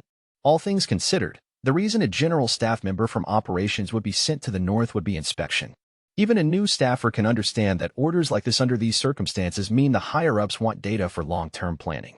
And it's all according to the basic strategy the Empire traditionally keeps in mind, of breaking through two fronts to the best of their ability. That is, one of the fronts will surely need to be prioritized, and the higher-ups probably want information to decide which one. Exactly. The Western Front has stabilized, but we still don't want to be fighting on two fronts for too long. So we need to decide which one to settle? Exactly.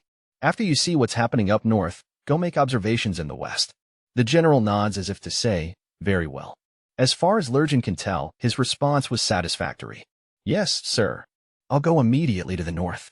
High-ranking staffers keep a bag packed with a change of clothes next to their desk so they can be ready to follow orders at any time.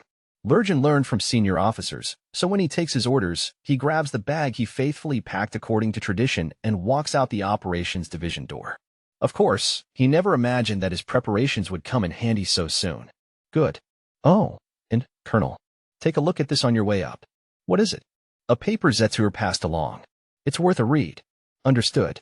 Then if you'll excuse me, sir, I'll be going. Lieutenant Colonel von Lurgan leaves straight from there, taking a military vehicle to the station. He boards a train bound for the north, which departs not too much later. He sits in the first-class compartment reserved for high-ranking soldiers, takes out the paper, and reads the title, Predictions on the Shape and Direction of the Current War. For a moment, he remembers the Deputy Director of the Service Corps Brigadier General von Zetur's scholarly face, and the title brings back fond memories of the text accompanying lectures on the history of war. Zetur's habit of deep thought is famous enough that Lurgan has heard of it. So perhaps it makes an intriguing point, and that's why General von Ruttersdorf read it and recommended it to me. That is Lurgan's interpretation, but as he reads, his eyes glaze over. Not only that, as he reads further, his expression grows confused. It's the emotional disturbance of fear and astonishment. He can't help his shock, as if he has just been whacked in the head. What is this? Is this the current war? Wait, is this kind of war even possible? His mind murmurs, profoundly doubtful. It is. The answer comes from his professional consciousness. As far as Lurgan knows, Zetur isn't the type of officer to go around shouting wild nonsense. On the contrary, he is rather restrained. It's the General Staff's common view that reality should be analyzed and understood. That scholarly yet realistic officer is warning them of a world that is, simply put, one of global war. Outrageous. How happy he would be if he could just laugh it off. But Lurgan, head in his hands, moaning in spite of himself, is forced to confront reality. These kinds of strategy papers always entail furious debate.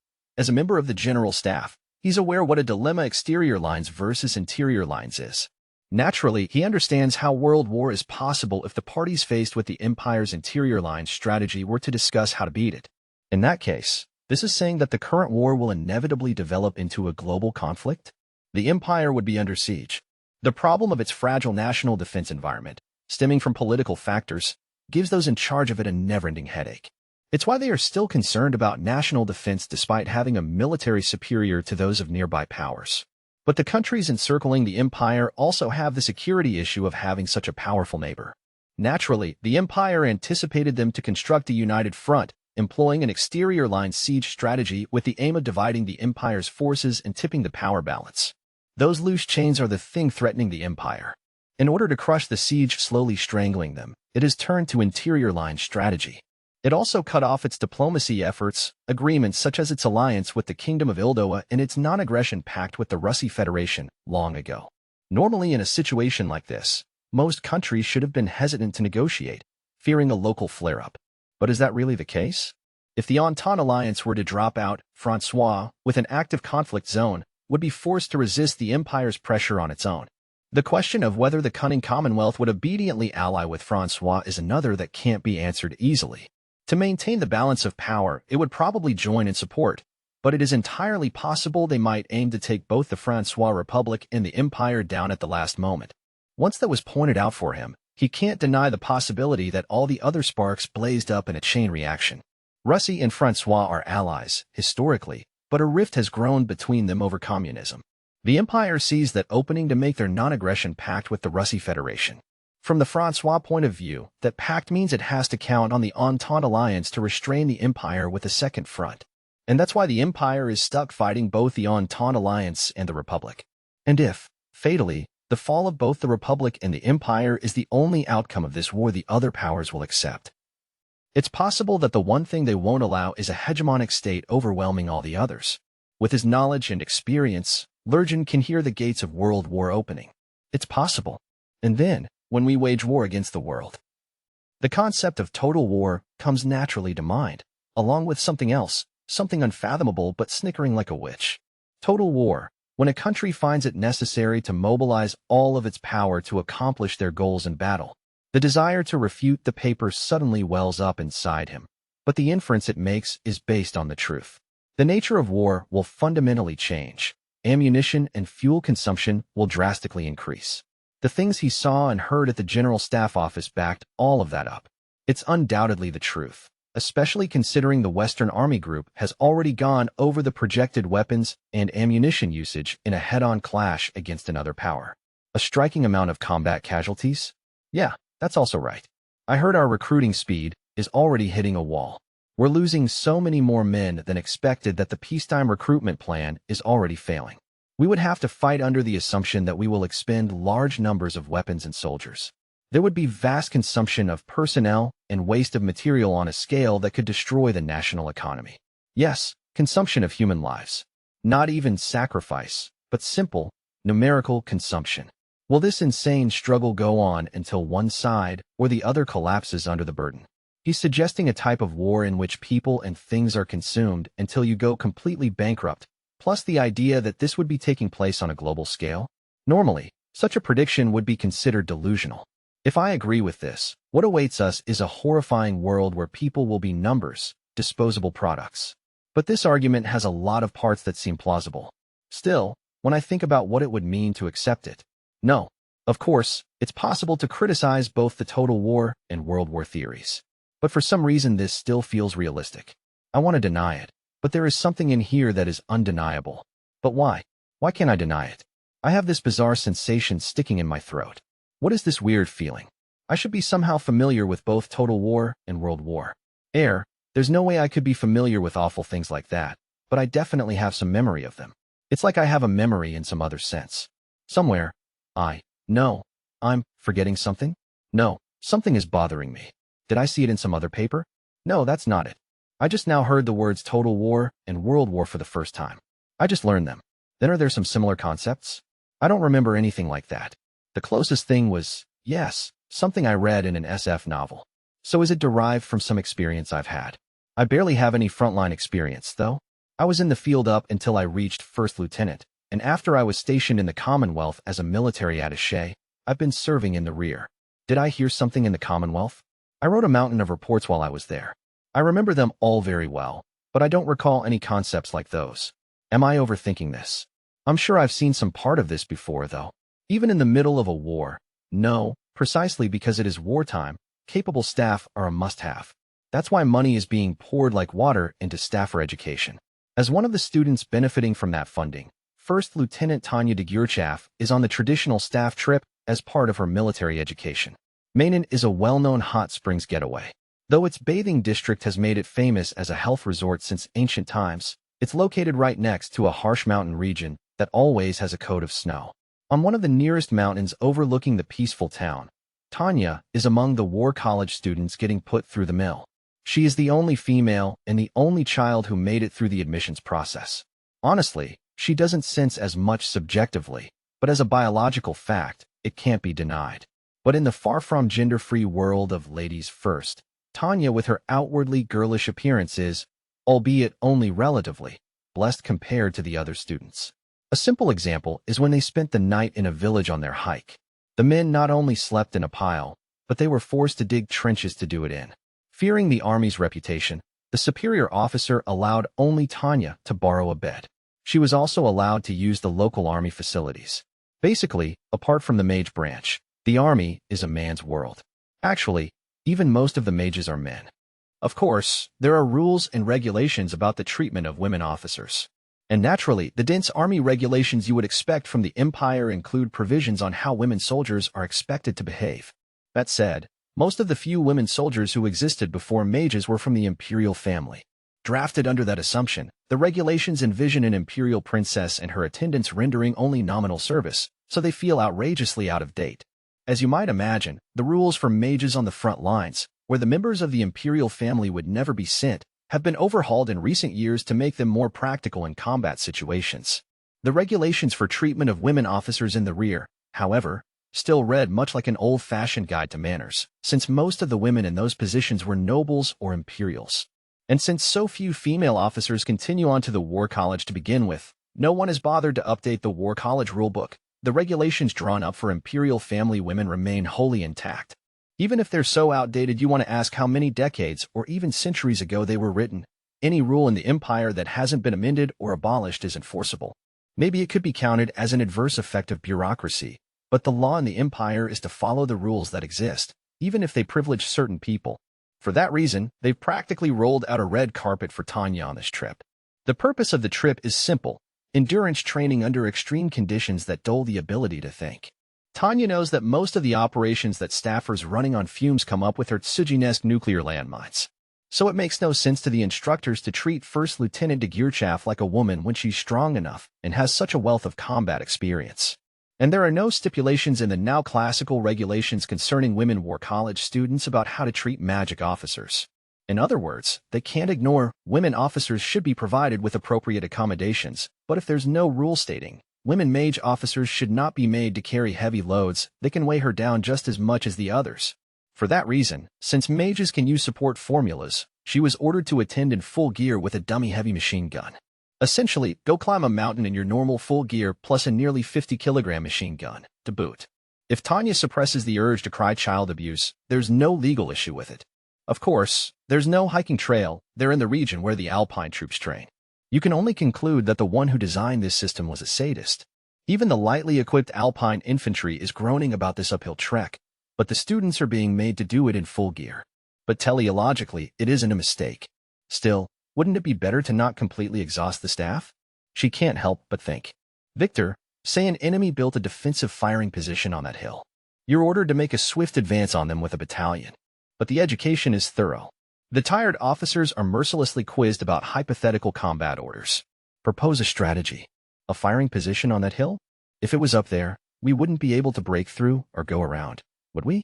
We'd either have to make a dejected retreat or use the heavy artillery to pummel them from a distance. Or maybe have mages charge in. It would be difficult to break through. In order to move swiftly forward, I propose going around. But apparently the impossibility of a breakthrough is as far as First Lieutenant Victor's weary brain can get. He will employ the textbook detour strategy. Well, it's true that from the looks of it we would never succeed. That said, I can't imagine going around working any better. There's not very much cover, and the enemy is on higher ground. Before you could move swiftly forward, you'd be shot like sitting ducks. Then try it, if you can. If you think you can get around them in this steep terrain, I'd like to see you try it, dipshit. I'm telling you to look at the topography. Naturally, the instructor's angry shout sounds tough, but Tanya doesn't have time to savor the sweetness of another's mistake. Degurchaf, what would you do? Damn it. You owe me, Lieutenant Victor. If you had just answered properly, no one would have gotten yelled at. She wants to glare at him, but as long as he's at a loss, the heat's on him. Even if Victor is useless, he's a good lightning rod. I should use him like that, not tear him down. Right now, I need to prioritize getting through this situation. Do we happen to have heavy artillery support, sir? It's important to get a basic handle on things. I can't imagine an infantry battalion would be bringing infantry guns into this mountainous region, but if the division has its own artillery, we could expect support. Or the core artillery would be fine, but knowing whether we have support or not is crucial, although I'm sure he wants us to think about what we would do if we didn't have any. Still, if I don't show that I'm trying to confirm what cards are in my hand, he'll yell at me. Why didn't you consider heavy artillery support? For sure. I get it, but it's stupid. We'll say you don't. My first idea is to make a large retreat and then maneuver around along a different ridgeline. Then the best thing to do is avoid unnecessary casualties. Luckily, depending on the ridgeline, it won't even take any longer than any other tactic. More importantly, there's no need to launch a reckless attack. Ordering a charge against a position with a good field of fire is not only reckless but cruel. Can guys like that get jobs in the general staff? All I can say is I hope not. In any case, the only way to beat firepower with flesh is by having more soldiers than bullets. And if you don't have that kind of time, my second idea is to employ skirmish tactics with mages and infantry. The mages can take out the emplacement, and the infantry can back them up. Aerial mages could definitely capture the position. We'd have been ready to take casualties, but it would be much better than trying to break through with infantry alone. I mean, I'm an aerial mage. If you're asking me what I would do if I were in command, then it's not unreasonable for me to have mages with my infantry battalion.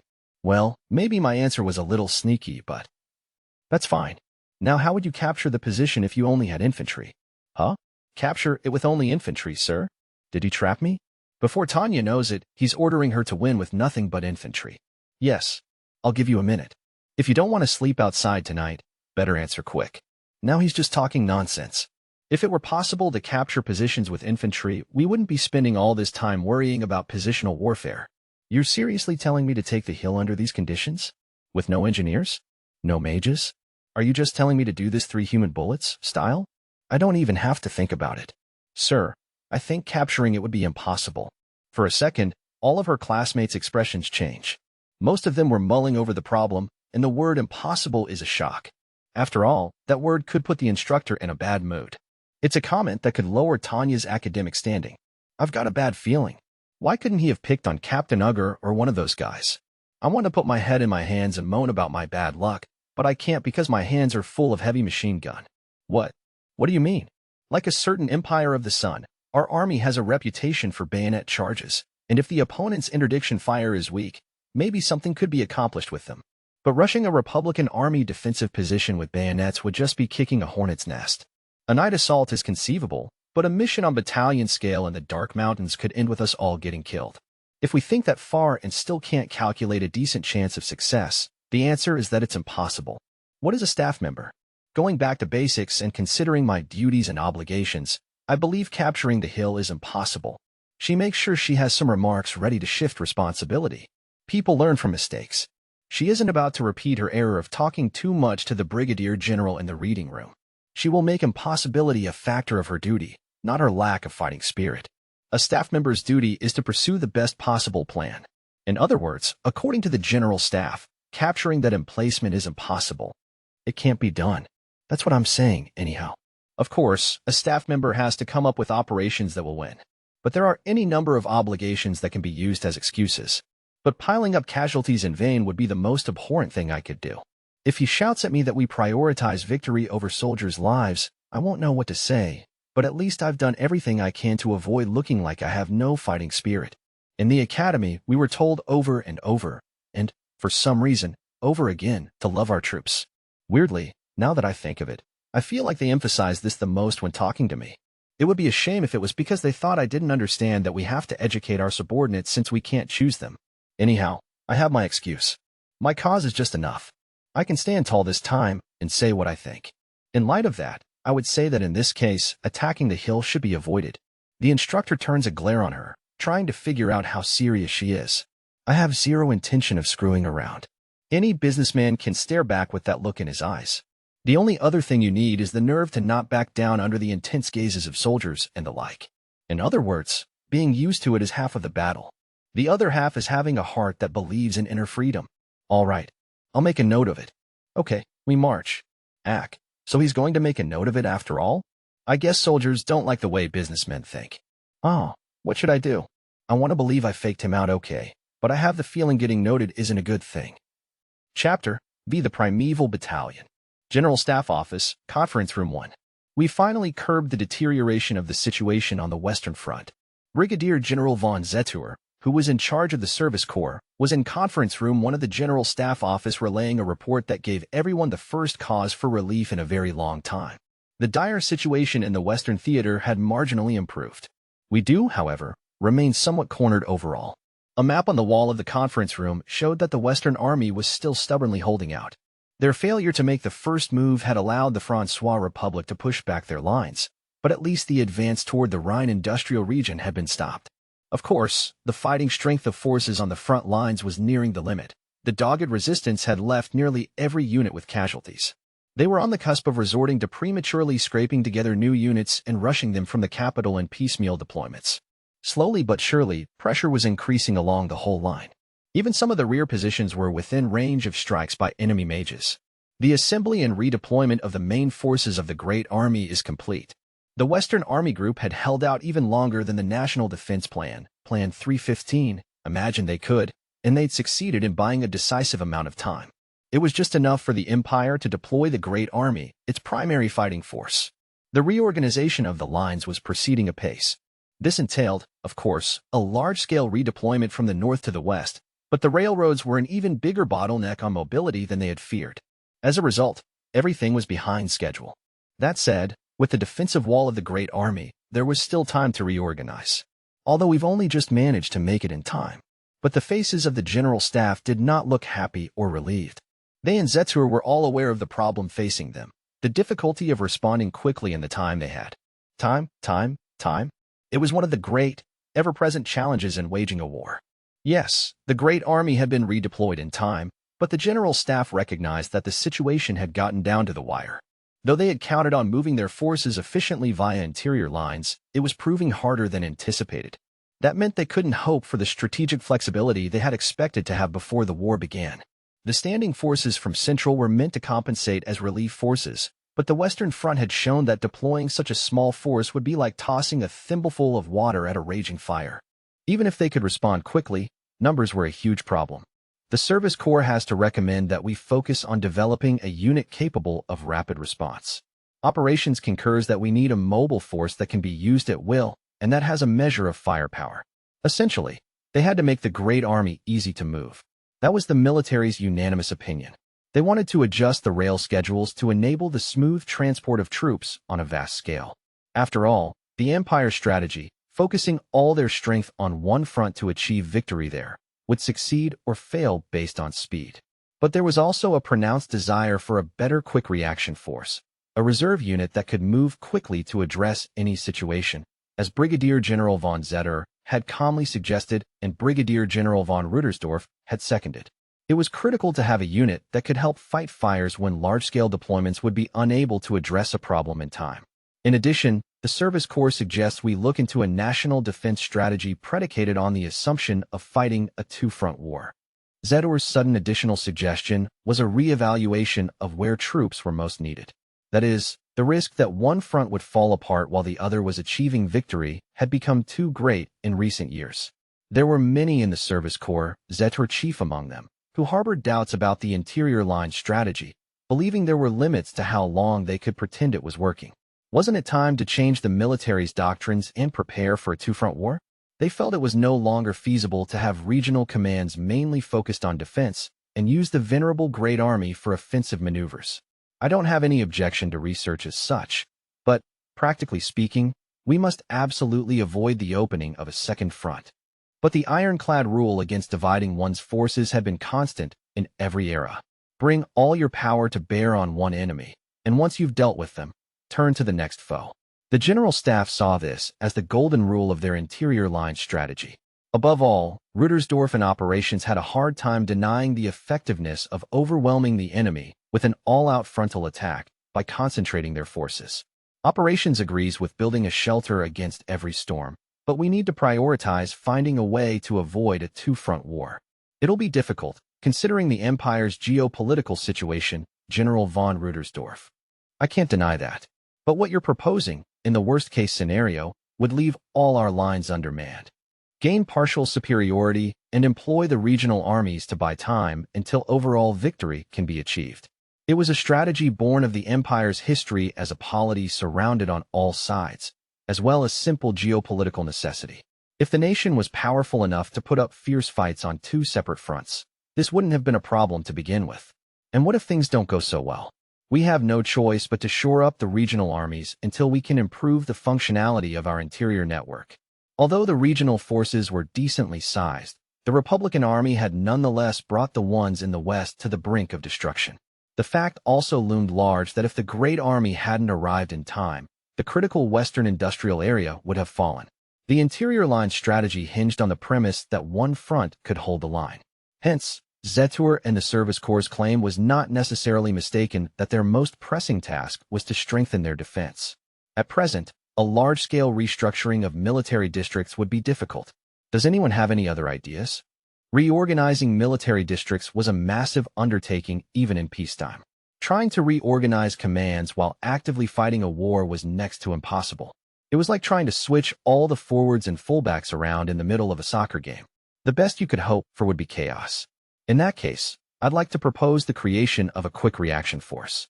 We need a unit with improved ability to theater hop, one we can deploy when needed, where needed. The idea of a quick reaction force was one some had been advocating for some time. There had always been those who wanted a unit on the scale of an army that could move fairly rapidly to wherever the fighting was.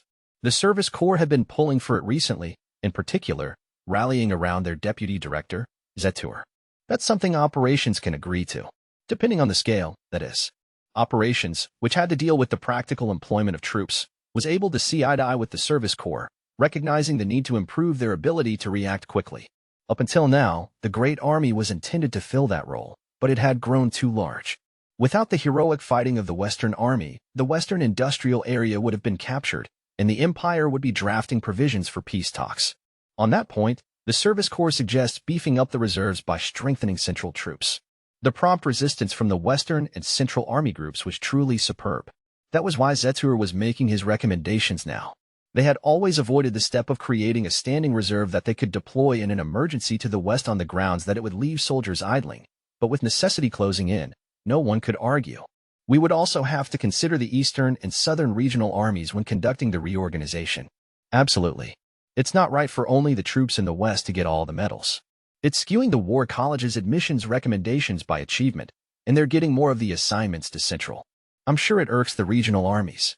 As with any organization, there would be a great many things for the Imperial Army to consider if it was going to do any restructuring. It was true that the Western Army Group had been getting an overwhelming number of decorations and bonuses because of their stalwart fighting.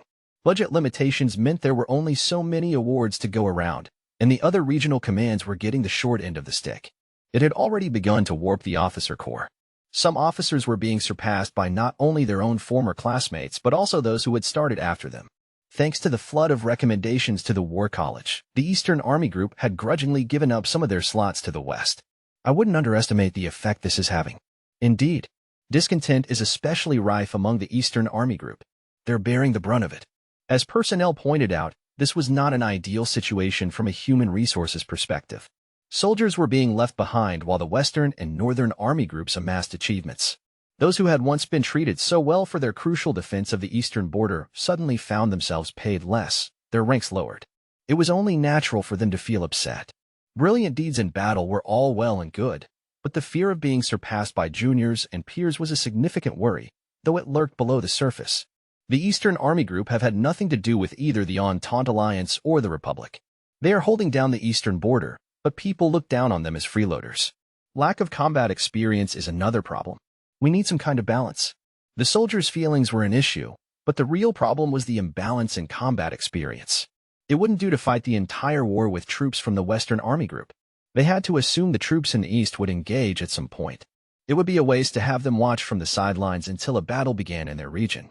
Yet transferring large numbers of veterans from the West to train the men in the East was equally out of the question.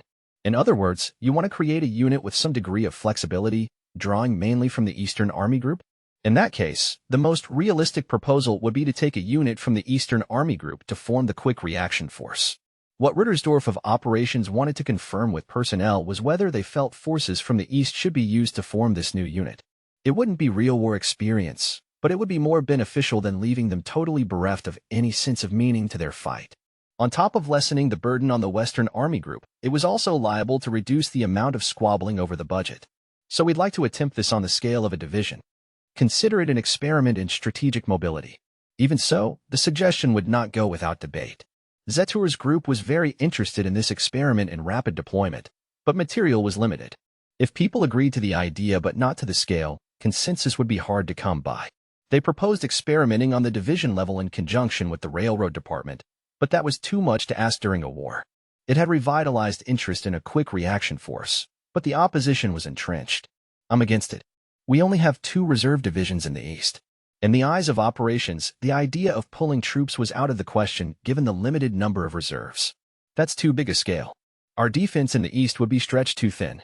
They took a lesson from the previous failure. During the reorganization of the Great Army, defenses in the West had become fragile. The whole reason the Western Army Group was in such a tough battle was that the assumptions of the national defense strategy had failed to prove accurate. Thus, although the Eastern Army Group was far from the main conflict, it would be dangerous to take too many troops away. After all, aside from stationary personnel, the Eastern Army Group had only a single army as a strategic reserve. It was only natural that there would be objections when they were already at the minimum possible number of reserve forces and the proposal was to take even more away. What if we were to draw from both the Eastern and Southern armies? Maybe after the situation in the North is resolved. They would gain some leeway after the Entente Alliance troops in the North had been mopped up. But as a practical issue, although the main Great Army force had crushed the main enemy force, it would take time to truly overwhelm them. To take units from the East and South at this point would be like putting the cart before the horse. It was completely unacceptable to create a rescue squad at the expense of weakening their national borders. Then let's just try one part of it. How about putting a battalion of mages under a readiness command at Central? He appeared to be proposing a compromise, but in fact this was what the Service Corps had wanted all along.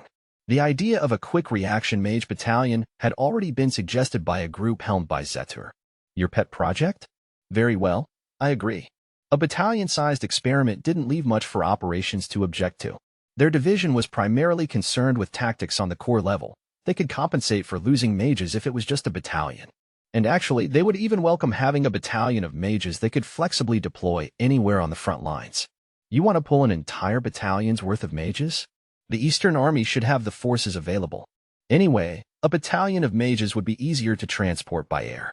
They'd be very easy to deploy. Some were leery of drawing down the fighting power of the Eastern Army group, but others pointed out how mobile they would be. A battalion of mages was 36 people. It would be easier to transport than a company of infantry. Even if a unit of 36 people needed 45 days of regulation supplies, the logistical impact would be relatively low. If need be, the unit would even be able to move from the west to the east within a day. Very well, then. We authorized the experimental creation of a mage battalion, under the direct command of the General Staff Office. It was never an idea that would invite much objection. We'll pass on the idea of a readiness command for now, but let's see how the unit performs. The readiness command he had tried to squeak through had been too much to ask, but they had been permitted their experiment. The creation of a quick reaction mage battalion would almost certainly lead to the creation of a readiness command in the future.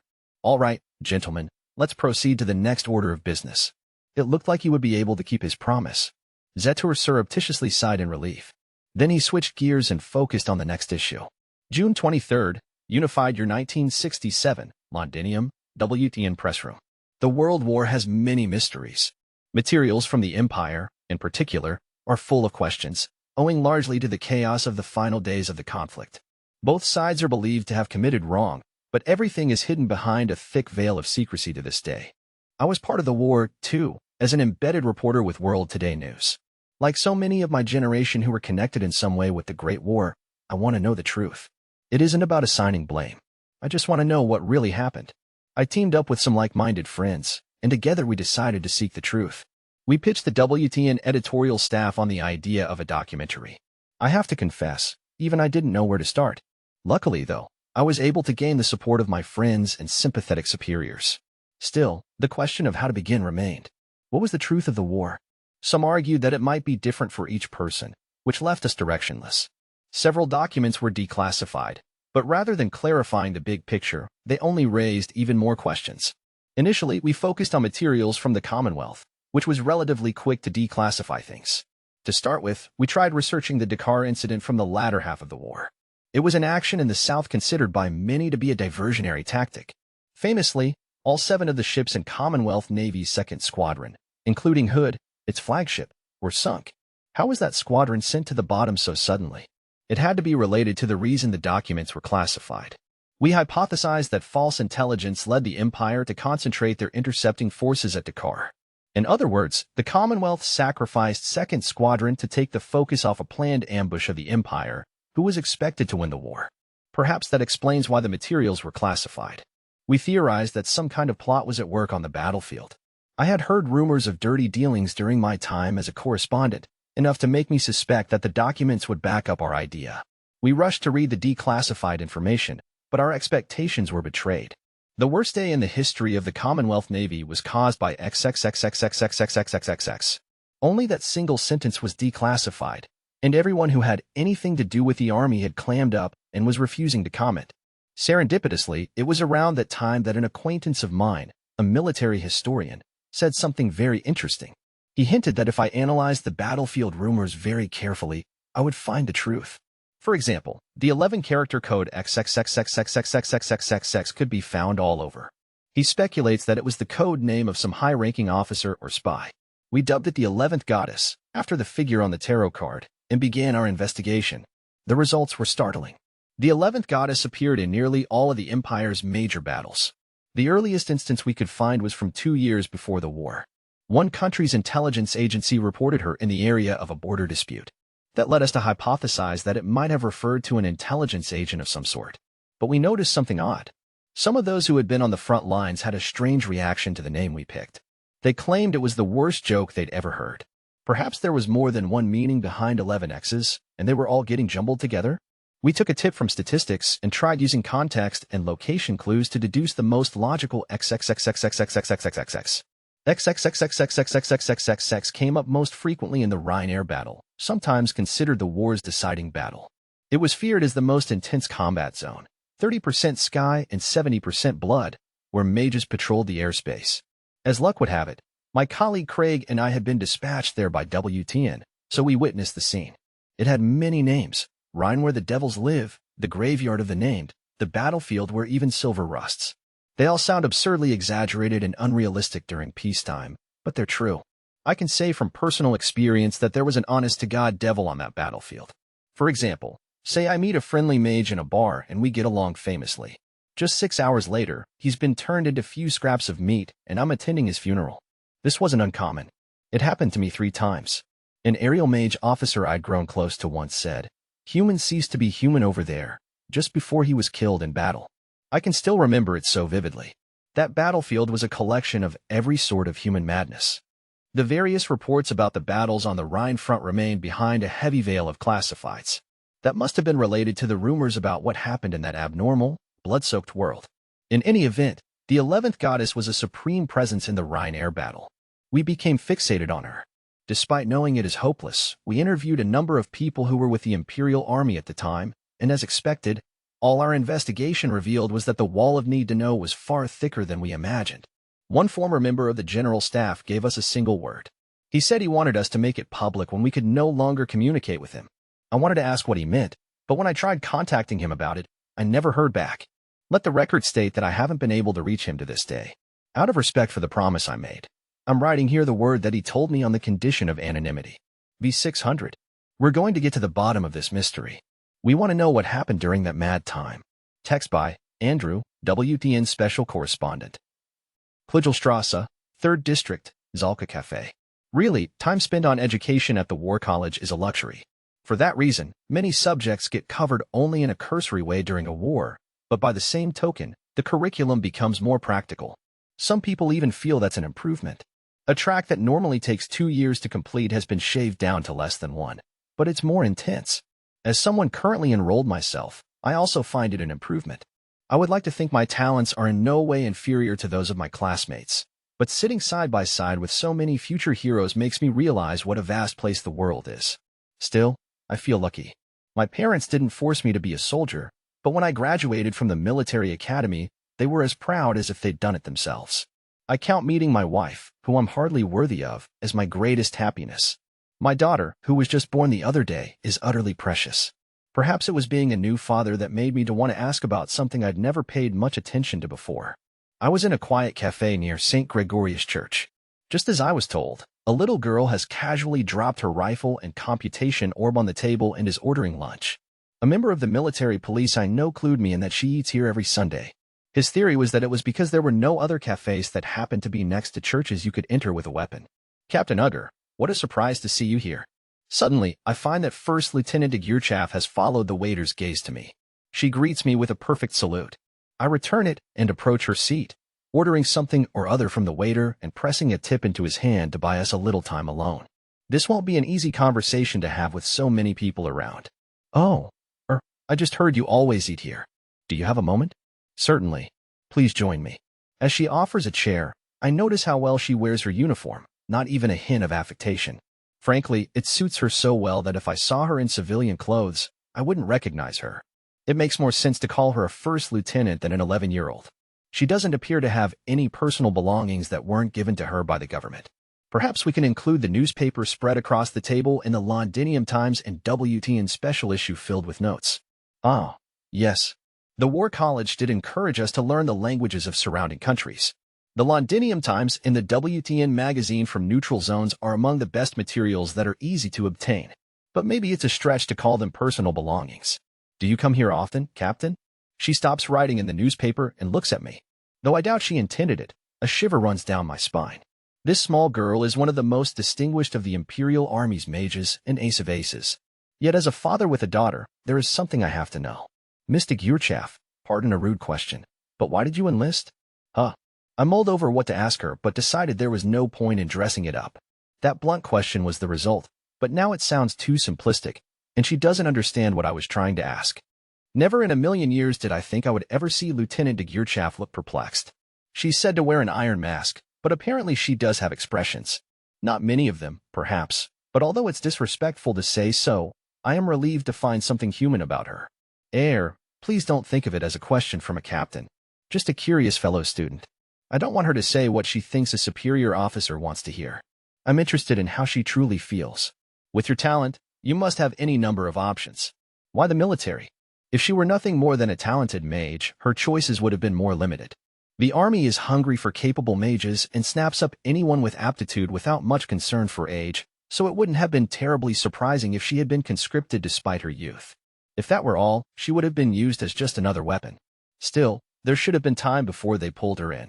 It's worth noting that she got into the War College on merit alone. At a mere 11 years of age, she became a member of the Honorable 12 Knights of the War College, albeit the lowest-ranked one. If she had only magic affinity, she would have only been a weapon, but with her talent, she could have been a researcher or an engineer, anything at all. The Imperial University allows early entrance, and not only do they comp tuition for exceptional students, they even give stipends. Every path should have been open to her. My father was in the military. Was? So I'm sorry. The word sticks out to me, and I quickly realize the implication. It's a common story. Death is never far from members of the Imperial Army. Anyone can die at any time. And each dead soldier has a household, the family they leave behind. Please don't let it trouble you. I'm hardly unique these days. Lieutenant de Geerchaff smiles, showing no sign of distress, as if to say she is already adjusted, but I can't help thinking that having to understand so much at that age is tragic. Did she join the army for revenge? There was no other way for an orphan like me. We have little choice in the world. But her answer is one I never even imagined. But you made it into the military academy. Surely that means you could have chosen a normal high school. She has overcome so many hurdles, and at her age. I know some who would have been thrilled to support a wunderkind like her. Why did she say she had no choice? Captain, if you'll forgive my saying so, I think your family must have been quite well off. Not really. Happy, yes, but ordinary.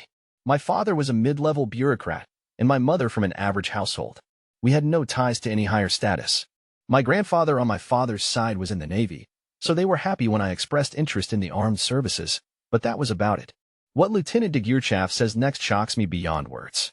I really envy you. An orphan simply has no options. All I could do was scrape by day to day. In her mind, she seems to be going back to the time she went hungry. Though she doesn't say anything, her whole body exudes an aura that tells how terrible her circumstances were. The atmosphere becomes heavy, and before I know it, my back has hit the back of my chair. I realize I'm being overwhelmed by an 11-year-old girl. But if your father was in the military, surely there must be a pension. Captain, I'm a bastard child who can't even remember her mother's face. If it weren't for the orphanage, I would be dead in the streets right now. One of the church orphanages. That explains a lot. Though she had a rough start, she was saved by the church. Is that why she's so passionate about attending? Perhaps that's why she prays so fervently. But even if that is true. But, how do I put this? You're still a child. You should quit the military. Even if there is no way she can leave in the middle of a war, she shouldn't abandon other potential future paths. These creatures called soldiers are fundamentally idlers by necessity. And yet when the time comes, they have to be prepared to die. For a child to choose such a vocation is a tragedy. Captain Ugger, do you doubt my ability? She asks me with a pale face, telling me I've gone too far. I made the mistake, if unintentionally, of showing a soldier what amounts to pity. She may be young, but she has her pride and honor. Absolutely not. I just can't help feeling it's wrong that a child like you should go to war. It sounds like I'm trying to defend myself, but I mean it. Her eyes challenge me, but she is still a child, a little girl who should be protected. Who would want to send their daughter off to war? Just the thought of sending my newborn child to the battlefield nearly drives me mad. Surely Lieutenant de Geerchaff's father, who risked his life for the Empire, wouldn't want this, either. As a father myself, I just know. It's my duty. So long as I'm a soldier, I can't avoid it. Her response is calm, an unfaltering declaration. She seems to embody what it means to be a soldier. This is no mere facade. It's as if, with no other way to go, she has built her self-awareness around being a member of the military. Where is her true self? Do you really mean that? That is how I end up asking such a meaningless question. But she looks at me, and her gaze is so serious that I know she didn't miss my intention. She could never have said what she did as a joke or a lie. What's more, she has plenty of combat experience. Her statement wasn't the empty rhetoric of someone who has never seen battle. It was an unshakable conviction coated in lead and gun smoke. Captain, is something wrong? She must have suspected something from my worries. She probes, careful to remain polite. I find it almost unbearable. My wife had a baby. I hear it's a girl. That's wonderful news. She offers her congratulations, but out of politeness, she even seems somewhat sad. She speaks dispassionately, less out of love for a child and more because congratulations is what an auspicious event demands. It's as if that world has nothing to do with her. When I look at you, I can't help but wonder if my daughter will go to war. She has already opened up quite a bit. I even think she has shared her genuine feelings. But to my disappointment, I'm still running up against an impassable barrier of contradiction and uneasiness. There's something wrong with a society that sends cute little kids to battle, don't you think? I hardly know what I'm trying to say. I'm just giving voice to the emotions welling up inside me. I can see that she's examining me. Honestly, I didn't expect to lose myself to such an extent. But once the words are out, there's no taking them back. After she observes me at length, Lieutenant de Geerchaff replies deliberately, like a shrine maiden delivering a divine message. Captain, you're a sensible man. I suggest you resign. It is as if our positions have been reversed. I never know what you're going to say next. How can you tell me to leave when it's vitally important for us to put an end to this war so it doesn't continue on into the next generation? You're a man of sound judgment who knows the realities of the battlefield. Your resignation could in fact be an asset. Think about it, she seems to say, clenching her little fist on the table to emphasize her point. You should leave. I'm a soldier, too. I don't know how to be anything else. No, Captain. You have a rational mind. Let me give you some advice as a fellow student. At least get to the rear before the real insanity breaks loose. They would never allow it. This is war. The easy days of doing work behind a desk are over. And how can I shamefully withdraw on my own, leaving my friends, classmates, and brothers in arms? We vowed to fight together. I could never abandon them. Captain, living is a battle in itself. You can fight to keep your daughter out of the fray. I'll think about it. I have no counter-argument. I oppose the idea, but I have no further way to express that. This 11-year-old child has completely dumbfounded me. There are no words. There isn't much time. You should decide soon. You sound like a member of the general staff. It's the only education I've had. I must not have been thinking straight. Telling a fellow student at the war college that they sound like a general staff officer is meaningless. That's precisely the type of role we're being groomed for. If anything, what I said is a compliment. I have used that sentence in the most incorrect way possible. It makes me realize how profoundly shaken I am. I see. You're right, of course. You're right. That's all I can muster. I'm taken aback at how lost for words I am. Oh, our food is here. Let's eat together. Yes, let's. When I meet Captain Ugger at lunch, he seems agitated by the birth of his daughter. Well, I certainly agree with the notion that becoming a parent leads to major psychological changes. In any case, now Captain Ugger will be dropping out of the promotion track at the war college. Whichever fascist advocated making your case when your opponent was emotionally vulnerable was a devilish genius. Captain Ugger had enough tact not to protest the hit his reputation took when he requested a rear line posting. With him out of the way, I can just barely make it into the top 12 of the college's 100 students. Thanks to that, I'll be able to add Vaughn 19 to my name, even if for only a generation, and become a member of the general staff. I'll be able to take advantage of my experience at the war college to get a career. There will be trouble later if I rise too high, but if my rank is too low, I won't be able to act freely.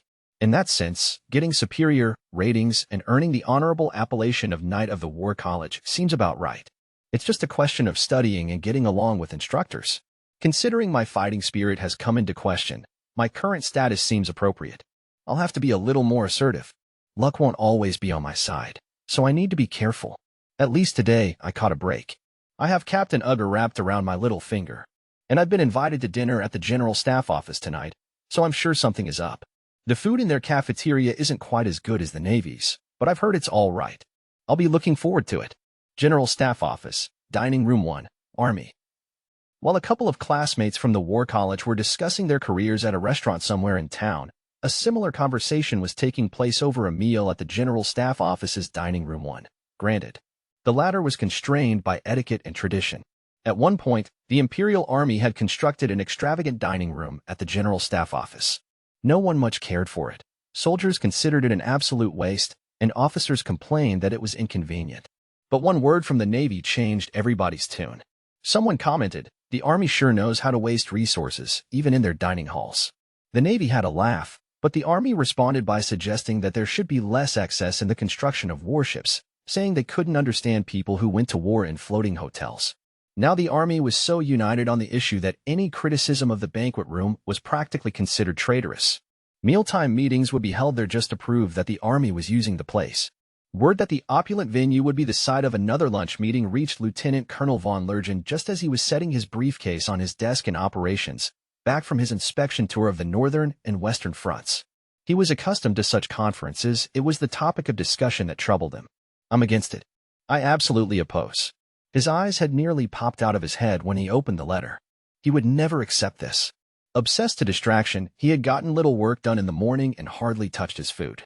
As the lone voice of opposition among the high-ranking officers at the table, he fought fiercely to defend his position. Colonel von Lergen, I very much respect your opinion, but you must be more objective. Unfortunately, his immediate superior, Brigadier General von Ruttersdorf, Deputy Director of Operations in the General Staff, did not support his perspective. After all, this was part of the tactical improvements he had been waiting for. He couldn't be expected to give up so easily.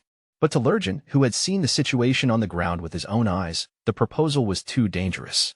Giving her command of the Quick Response Battalion is out of the question. She's the kind who won't stop advancing until everyone is dead.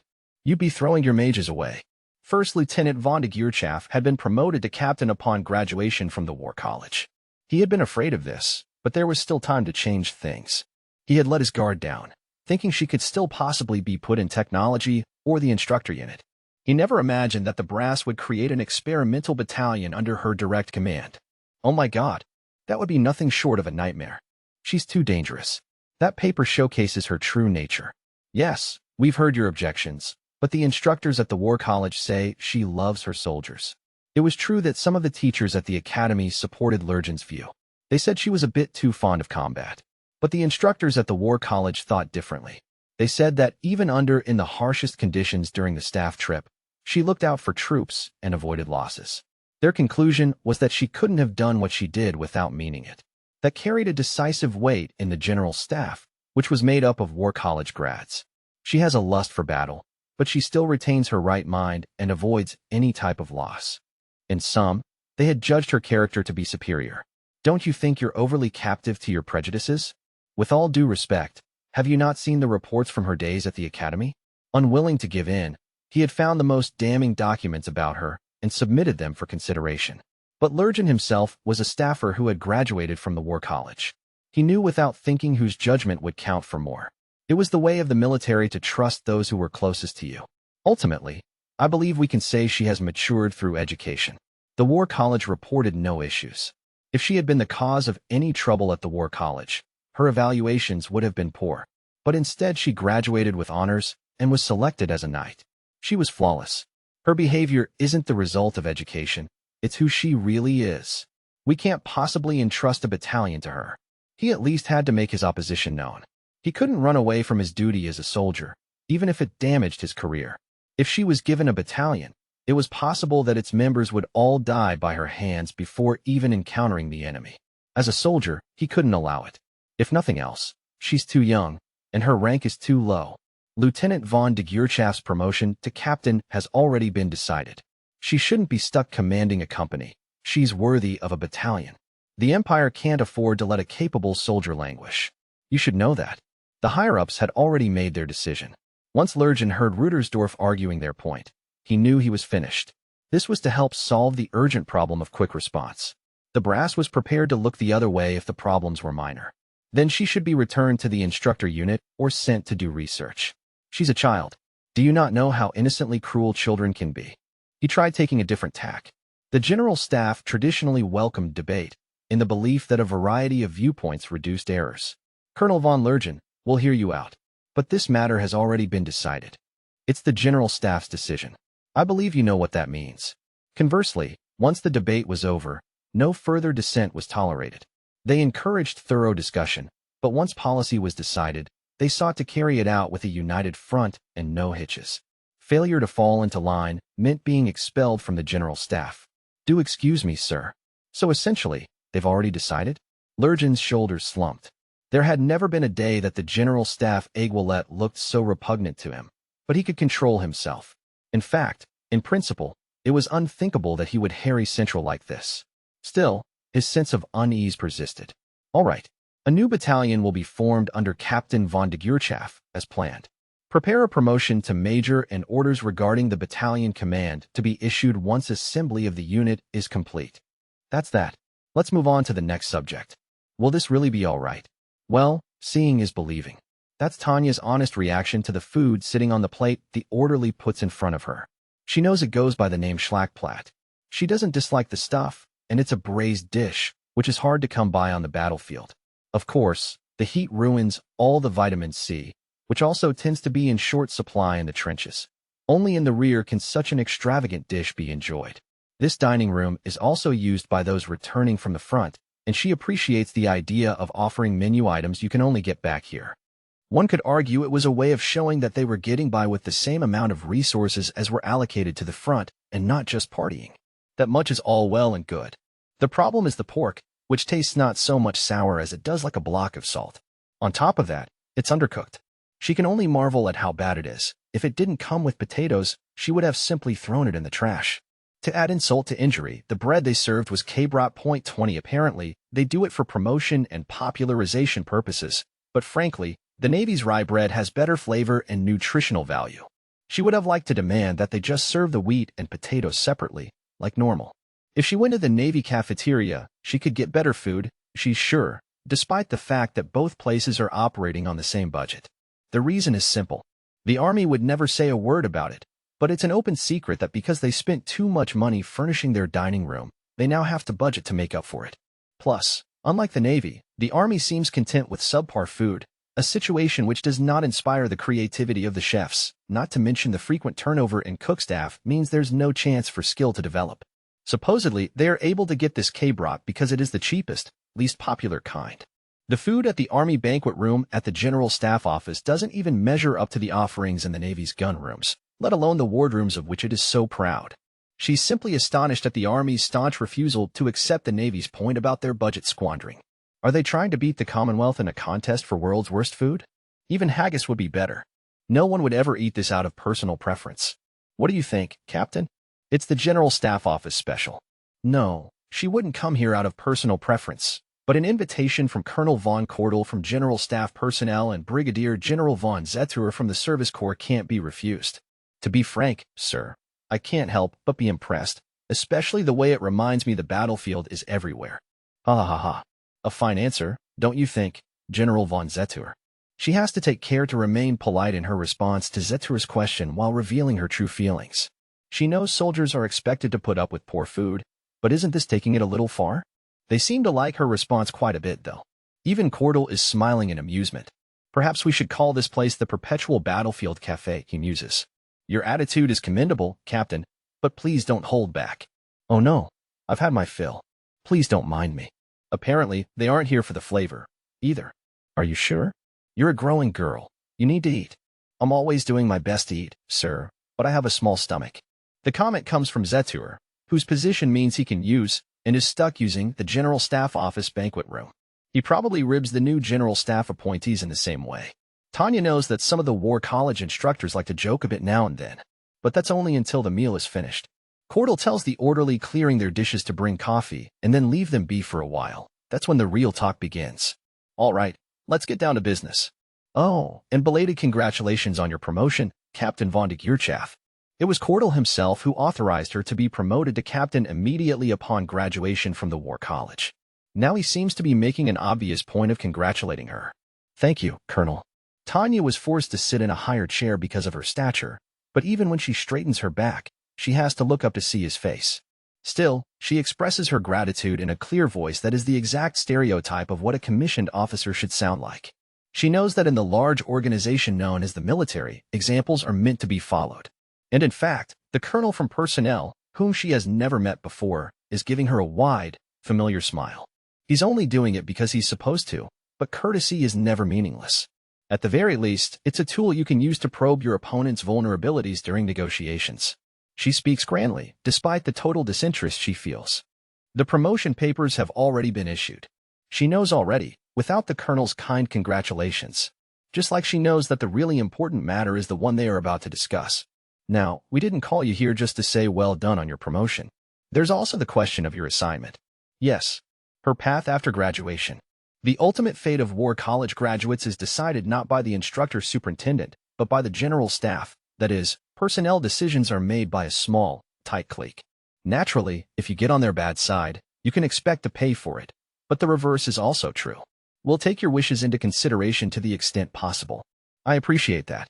Cordell says they will consider her wishes, but the message is that they will pretend to listen to her.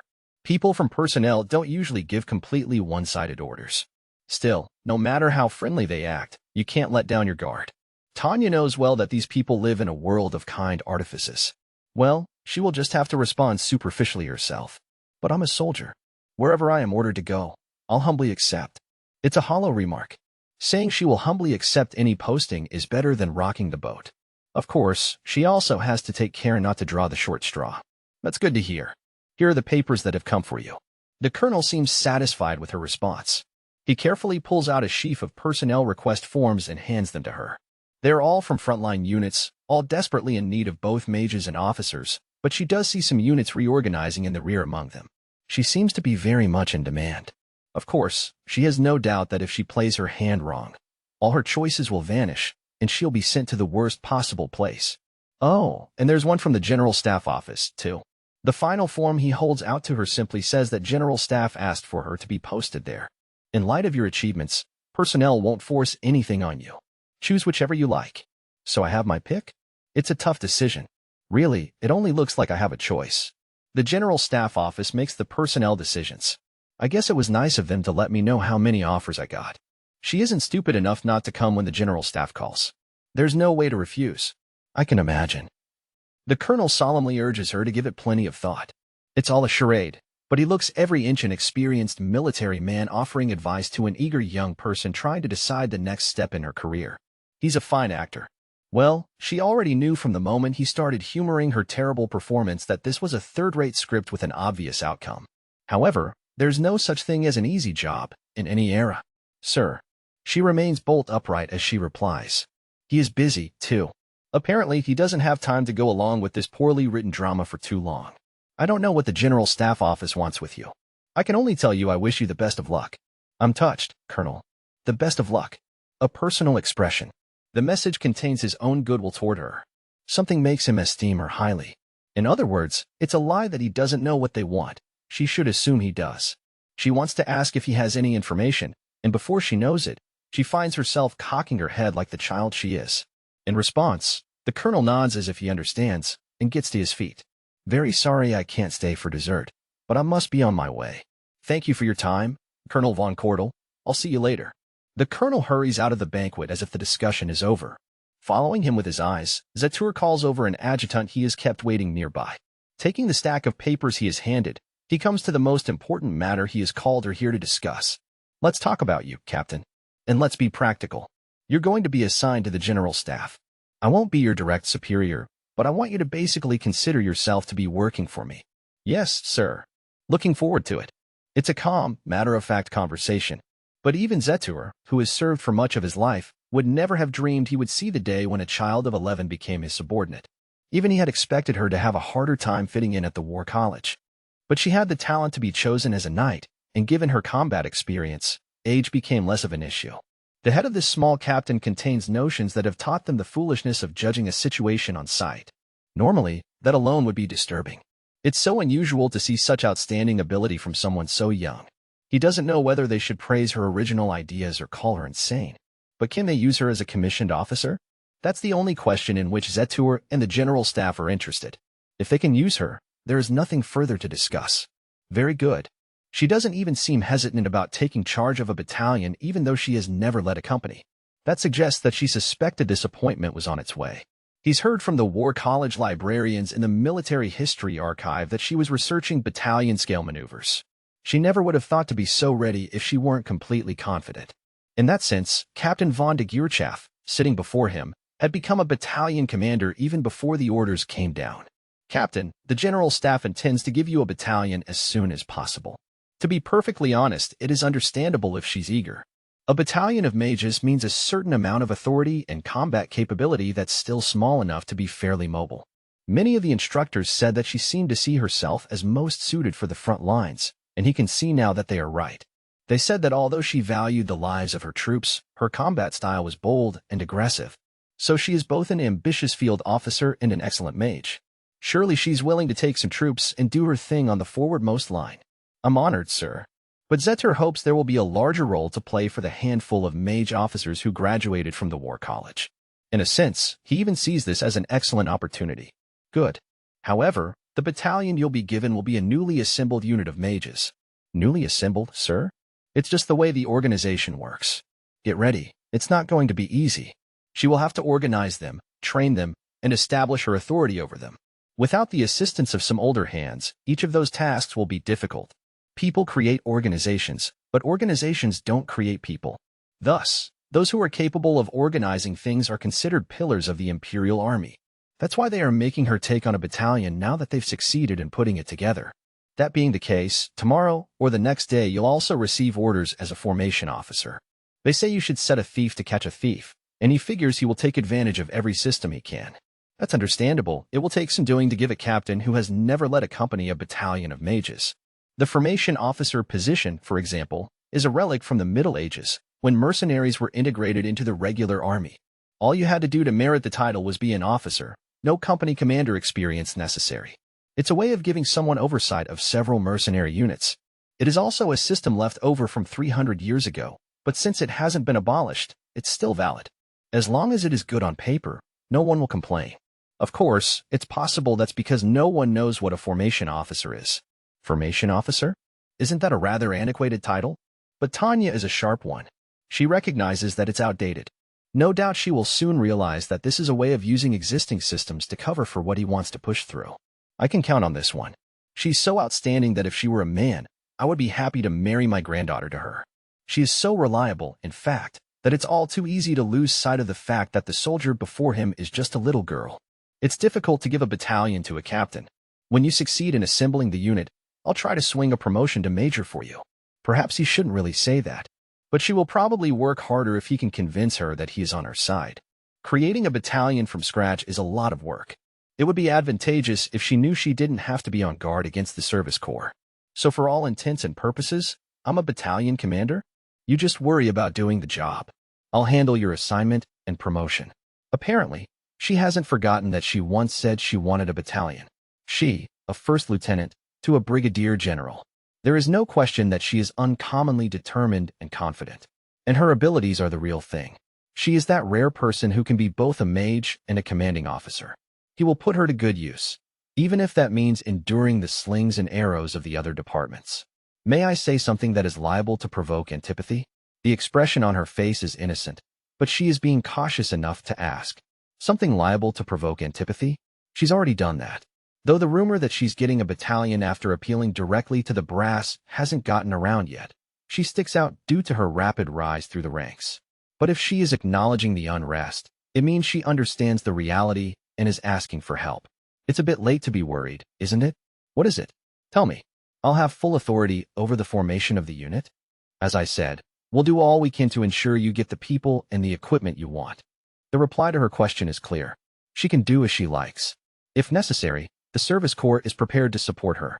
They even got personnel on board to some extent, as evidenced by Cordell's presence at the meeting. That was the agreement from the start.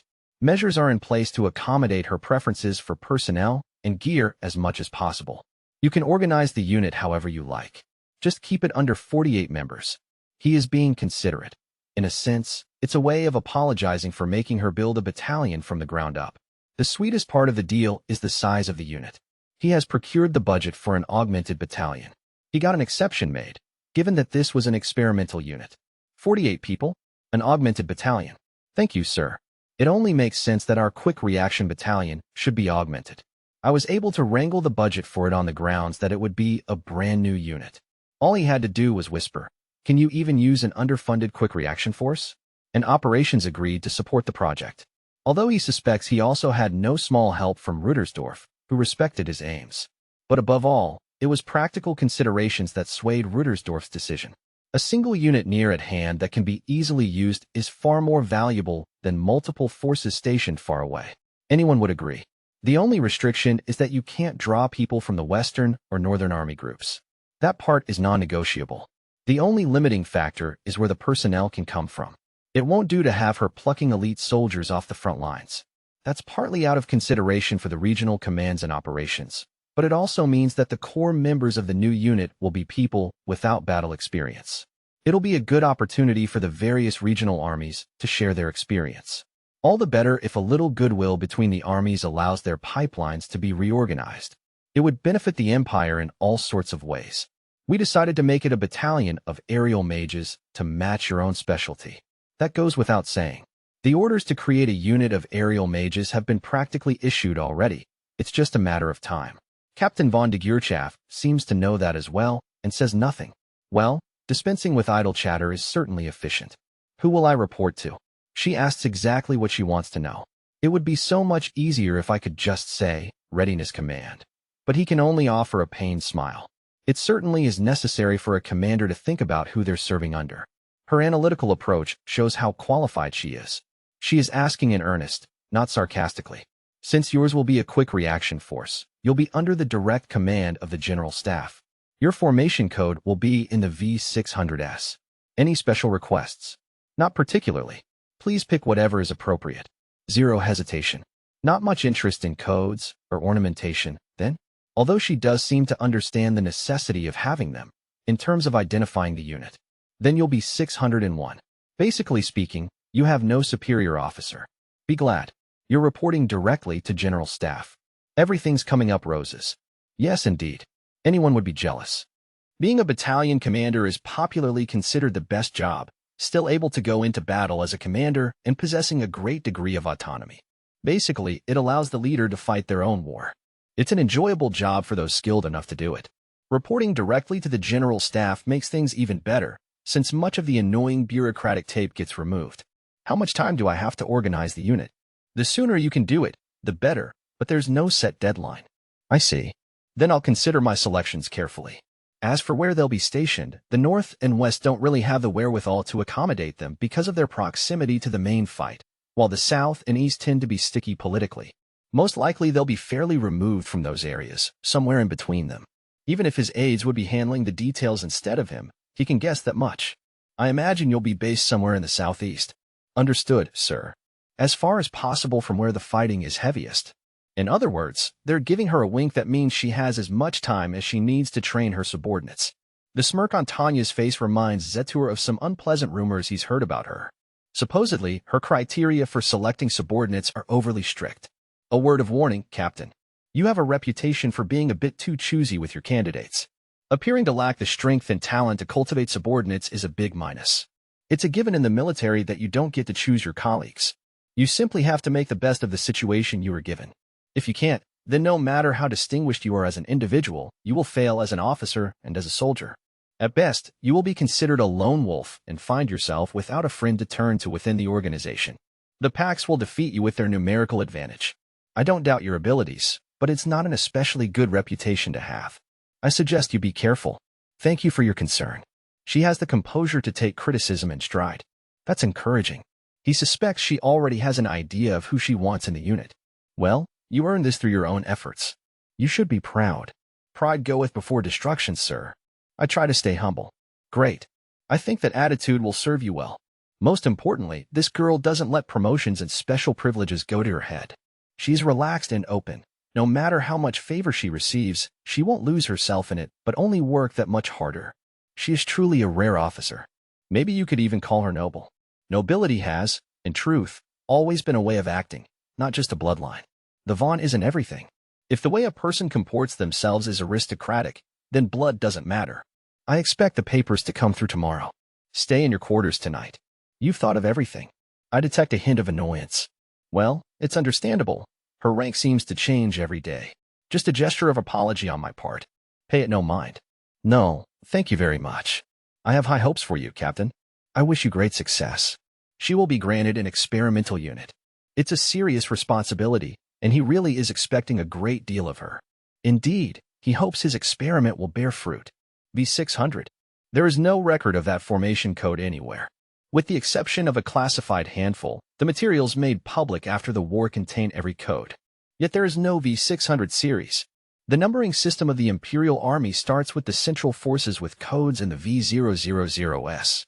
If all the regional armies were added together, that still only accounts for codes up to the V400S.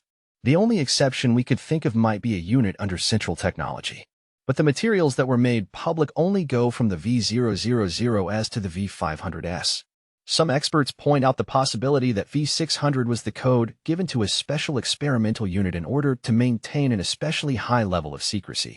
The fierce technological race that took place during the Great War resulted in a much more advanced world than before the conflict. Winning that race required utmost secrecy. Perhaps they set up a unit outside the normal numbering system so no one would know about it. That suggestion was worth thinking about.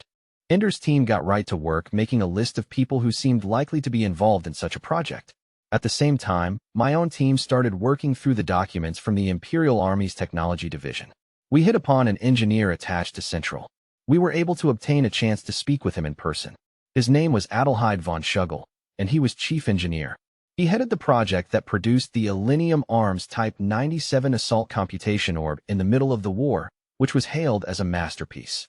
We heard the devout Mr. Schugel attended Mass every Sunday morning without fail. Thanks to the offices of the priest of the church he attends, we were able to get an interview. Luckily, he allowed us to visit, although we would be closely monitored. Mr. Schugel was a man of intellect, as we heard. It is my joy to welcome visitors from afar on a day I've prayed to God. It must be what the Lord wishes, he murmured, showing great hospitality to us considering we were intruding on the Sabbath. Honestly, it caught me off guard. I was expecting an Imperial engineer to be more difficult. I confessed my narrow-mindedness in doubting such a gentle person as Mr. Schugel, and asked for his forgiveness. You've seen the error of your ways. All things happen according to his will. He accepted my apology with a smile, and immediately after that we asked him about the V600 unit. But the moment we mentioned it, the military police officer who must have been there to referee the interview prevented Mr. Schugel from answering. There was something there. We were sure of it. But Mr. Schugel, with a wry smile at the MP, said something completely unexpected. The unit code V600 doesn't exist. But go through the records, gentlemen. Journalists need to know their history. He was smiling wryly when he gave us that baffling reply. We decided V600 must refer not to a unit, but something else, and we continued our investigation on that basis. The key was his hint about studying history. A unit code that didn't seem to exist? No, it really didn't exist. We agonized over it for close to a month before a specialist in military organization put an end to our suffering. A colleague from the foreign desk introduced us to him, and he recognized our mistake immediately. AV number, he said. That's a formation code. In the Imperial Army system, unit formation was handled by the Service Corps, and operations actually made use of the troops. The important point here is that the people doing the organizing and the people doing the deploying were in different departments. Normally, the latter would simply take over the numbers under which the former had assembled a unit. For example, say the Service Corps created Unit V101 with the intention of replenishing the Central Forces. Operations would put it to work as the 101st Task Force. But if it wasn't clear where a unit was assigned, they would pick a code that wasn't normally used in order to avoid misunderstandings. So obviously, the formation code V600 could exist even if no unit in the 600s did. That's what confused us. We'd been chasing a 600-unit ghost of our own creation. I hope you'll laugh at us. We thought we had figured out the truth, but look where it got us. We made an impromptu decision to head for the beer hall to collect information, and I record only that we spent the entire day there. Sadly, we weren't able to expense the trip. Now I understood. The wise Mr. Schugel thought we were onto something. His one mistake was thinking I'd done enough studying to understand his cryptic advice. But now we were getting somewhere, we were sure. For some reason, we all had terrible headaches, but we started poring over the unit formation paperwork left behind by the Service Corps section of the Imperial Army General Staff Office. And we had no trouble finding what we were looking for. Among all those neatly organized files, there was only one with the number 600, as if it were begging to be found. But it was practically empty. There was just one simple memo. Attention, Service Corps, Imperial Army General Staff Office. We guide him always, abandon him never. Go where there is no path, never yielding, forever on the battlefield. Everything we do for victory. We seek mages for the worst battlefields, the smallest rewards, days darkened by a forest of swords and hails of bullets, and constant danger with no guarantee of survival. To those who return go the glory and the honor. General Staff Office 601st Formation Committee. But what was the unit code that went with Formation Code 601? Unfortunately, the file contained only that single piece of paper. The highly charged prose was unusual, though. Normally the Imperial Army loathed anything that smacked of literary rhetoric. Anyone who saw it would remember it. Having made up our minds about that, we began questioning mages who were in the army at the time. With the very first one we spoke to, we hit the jackpot. But what he told us was deeply disappointing. Oh yeah, that's famous. About the propaganda unit, right? The people who actually applied came back pretty ticked off. A propaganda unit? Right. The public relations department wanted a unit that would convey the justice and nobility of the empire, or whatever. We haven't seen any materials that mention propaganda. Well, of course you haven't. If people knew they were using a big unit of aerial mages just for propaganda, there would have been trouble. I'm sorry. What are you trying to say? I heard there was a storm of complaints from the service corps and the front lines, and they scrapped the whole thing. It's a pretty well-known story, as I recall. Incredulous, we spoke to several other former Imperial mages. We half hoped they'd deny it and half hoped, in resignation, that they'd say, "Oh yes, I heard about that. And I don't know whether this is a cruel trick of fate or a happy accident. The truth turned out to be somewhat different." Several mages gave us strong alternate accounts. Yes, I heard of that. They failed to come to an agreement on the idea of a readiness command, and that was the result. Wasn't it a propaganda unit? No, that was just a lie. I heard V600 was the code they gave to the Quick Reaction Force. Quick Reaction Force? Yes, they wanted a unit that could get around faster than the Great Army, but I guess it didn't work out. That was from a former soldier who served in the Central Army. I think V600 was just a convenient way of referring to the combined Western and Eastern Army groups. Did you hear anything about it being a quick reaction force or propaganda? Those were just bluffs. Happens a lot in wartime, you know. So what kind of unit was V600? The short version is that it was a reorganization of the Western and Eastern armies after they took a beating in the early phases of the war. A reorganization? Right. It was easier than dissolving them. So what about the other rumors? What I heard was that they were bluffs from intelligence, to make the enemy worry that they were creating a brand new elite unit. This from a former member of the Northern Army Group. In addition to those things, we heard every kind of speculation, from the utterly plausible to the nearly absurd. We joked with each other that we could compile an encyclopedia of battlefield rumors, but it left us unsure what to do next. The more we investigated, the more new factors bubbled up. I know they say there's no single truth, but this was ridiculous. We were completely lost. What is correct? I decided to start with that question. We had heard a lot of different things, but something was bothering me. I tried doing a statistical analysis of the accounts we amassed. Sometimes they agreed, and sometimes they contradicted one another. That meant there had to be some seed of truth in the rumors, but they took on a life of their own. Now it was possible we might never learn what really happened. It felt like a microcosm of the war itself. Much has been said about the conflict, and everyone understands that it was an awful tragedy, but the truth of it, what really happened, remains unclear. V600 and the 11th Goddess spurred our confusion. But could they also have been the very heart of the war? Andrew, WTN Special Correspondent. General Staff Headquarters, Formation Section.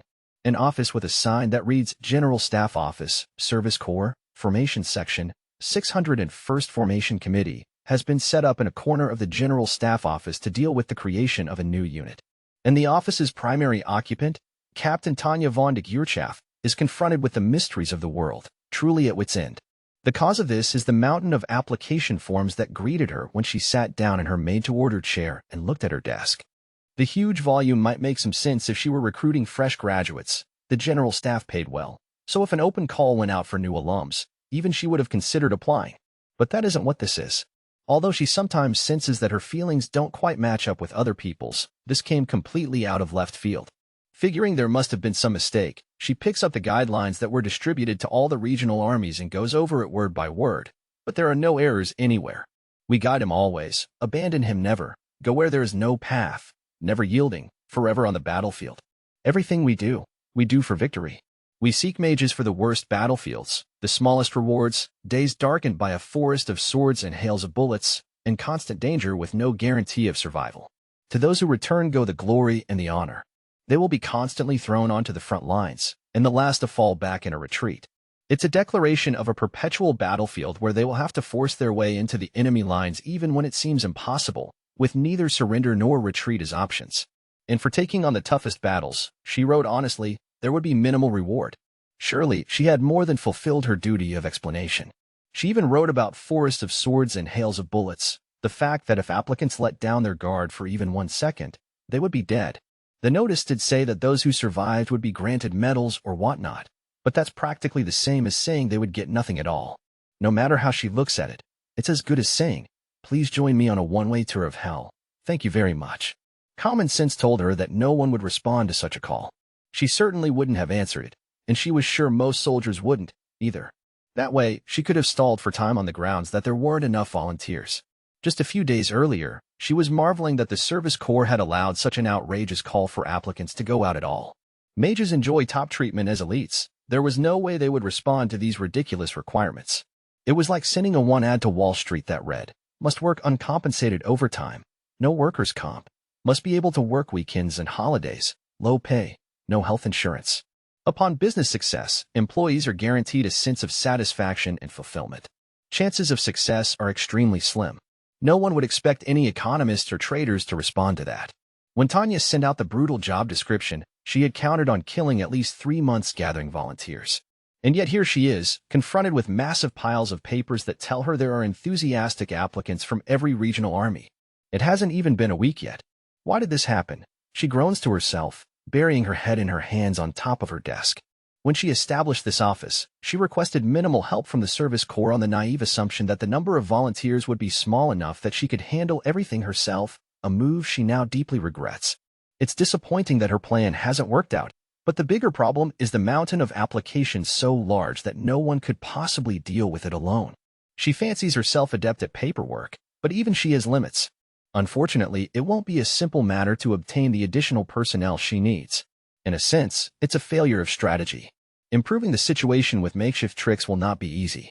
Part of her wants to know what in the world happened to common sense, but regardless, she has to admit that her assumption was seriously flawed. Yes, Mage Captain Tanya von de Gurchaff, Formation Officer of the General Staff Office's 601st Formation Unit, confronted harsh reality and lost. To begin with, being entrusted with the General Staff Office's far-reaching plan for the experimental creation of a quick-reaction mage battalion was unexpected. For Tanya's part, she had simply hoped to gain some insider knowledge by showing her talent to Brigadier General von Zetur by reporting her reading of the situation. Now she suddenly found the brass giving her a battalion to do with as she liked. There were many times she nearly screamed, I don't understand. She had murmured the empty words, as a soldier, nothing could make me happier than to be a part of this. But deep down, the situation made no sense to her. The magnitude of what the organization did for her, this powerful backing, is incredible. This situation is like those unbelievable sights that make people doubt their eyes. It's so unsettling, she has the urge to put a rifle to someone's head and pull the trigger just to check if this is reality. After all, even if her permission to ignore the Army's hierarchy to form her unit is only nominal, she has a practically free hand. And the unit she's forming is an augmented battalion. To top it all off, she can set her own deadline. Tanya is at wit's end, mulling anxiously over all of it, when she catches sight of the phone on her desk and remembers something the busyness drove clear out of her head. She has an adjutant. Yes, she's pretty sure she was given an adjutant. Finally recalling that fact, she has an epiphany, can I use an adjutant as a secretary? And picks up the phone. Adjutant, adjutant. A week has passed since the little office was established in a corner of the General Staff Office. The moment Tanya remembers her adjutant, she picks up the phone and calls for the officer. Her head is completely occupied with thoughts of how badly she needs more people to help work through the mountain of paperwork. If possible, she wants a dozen of those commissioned military police officers, the nagging ones who never miss a detail. You called, Captain? It's the voice of a young woman, one she remembers. It makes her pause, but her brain is completely devoted to paperwork. She responds to the voice from the door half-heartedly, without even looking up. But this lady is reporting in for the first time. I should at least look her in the eye.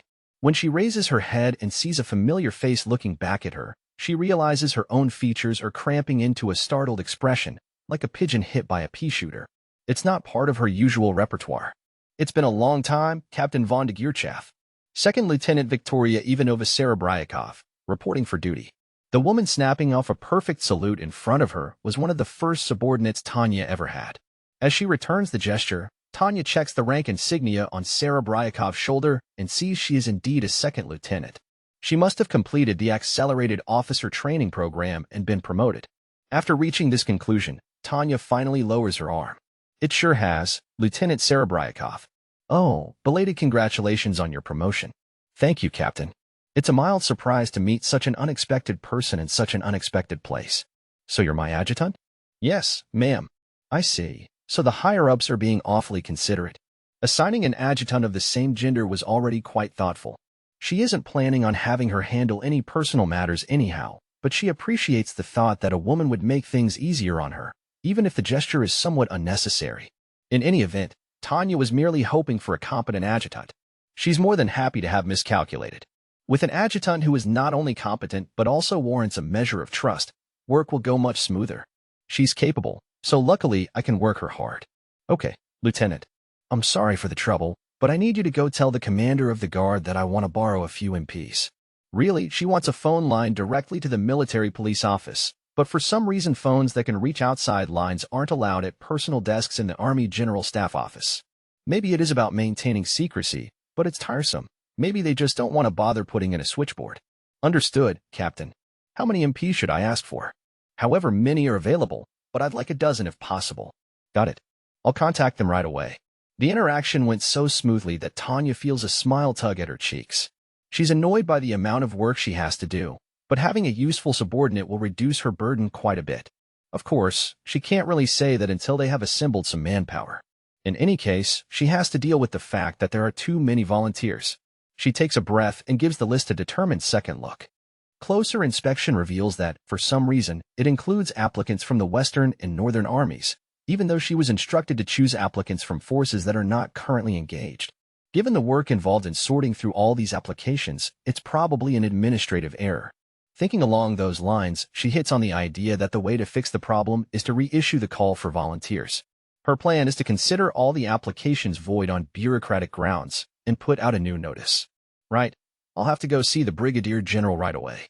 She starts counting her chickens, thinking how just protesting the number of administrative mistakes will buy her plenty of time. But she only gets halfway to her feet before she realizes she is being too hasty. Wait, you haven't thought this through. She originally put the call out on the assumption that no one would respond. The urgent demand for combat potential and strict requirements would mean she had to scrutinize those few applications, which was supposed to buy her time. But then a huge number of people applied. There is a real danger of being accused of taking too much time on the mountain of paperwork if she gets too picky. So Tanya reconsiders. It would be smarter to form the unit as soon as possible, and then try to drag out their training as long as I can to turn them into a sturdy human shield. For her own safety, the more time she has to prepare the subordinates who will protect her, the better. I'll just pretend I didn't see the applications from the West and North. At the end of my strict screening, I'll decide to let them off this time, lucky them. They were probably forced to volunteer. Anyway, they would be just as happy getting passed over and not sent to vicious battlefields where no one in their right mind would want to go. In other words, the best outcome they could hope for was not to be chosen. Overlooking them would surely count as secret good deeds. I can actually take advantage of the fact that there are so many applicants. She'll put up hurdles to ensure she creates the best possible unit. It'll end up taking a while to form, but still retain a high level of quality. If she's lucky, she can waste all sorts of time. At worst, she can expect those who survive the selection process to make reliable shields. This isn't half bad. Yes, having come this far, I should focus on damage control. I want to avoid making any stupid Concord-esque decisions. Damage control means reducing losses, in other words, not rocking the boat. If she can just do that, there will be no problems. I'll set the standards so high that they'll send even evil deities fleeing. That's the sort of idea that occurs to someone who's in a bit of a panic. Imperial Army General Staff Affiliated Agency, Reception Room 7. First Lieutenant Aisha Schulberts, reporting for duty. First Lieutenant Crane Barham, reporting for duty.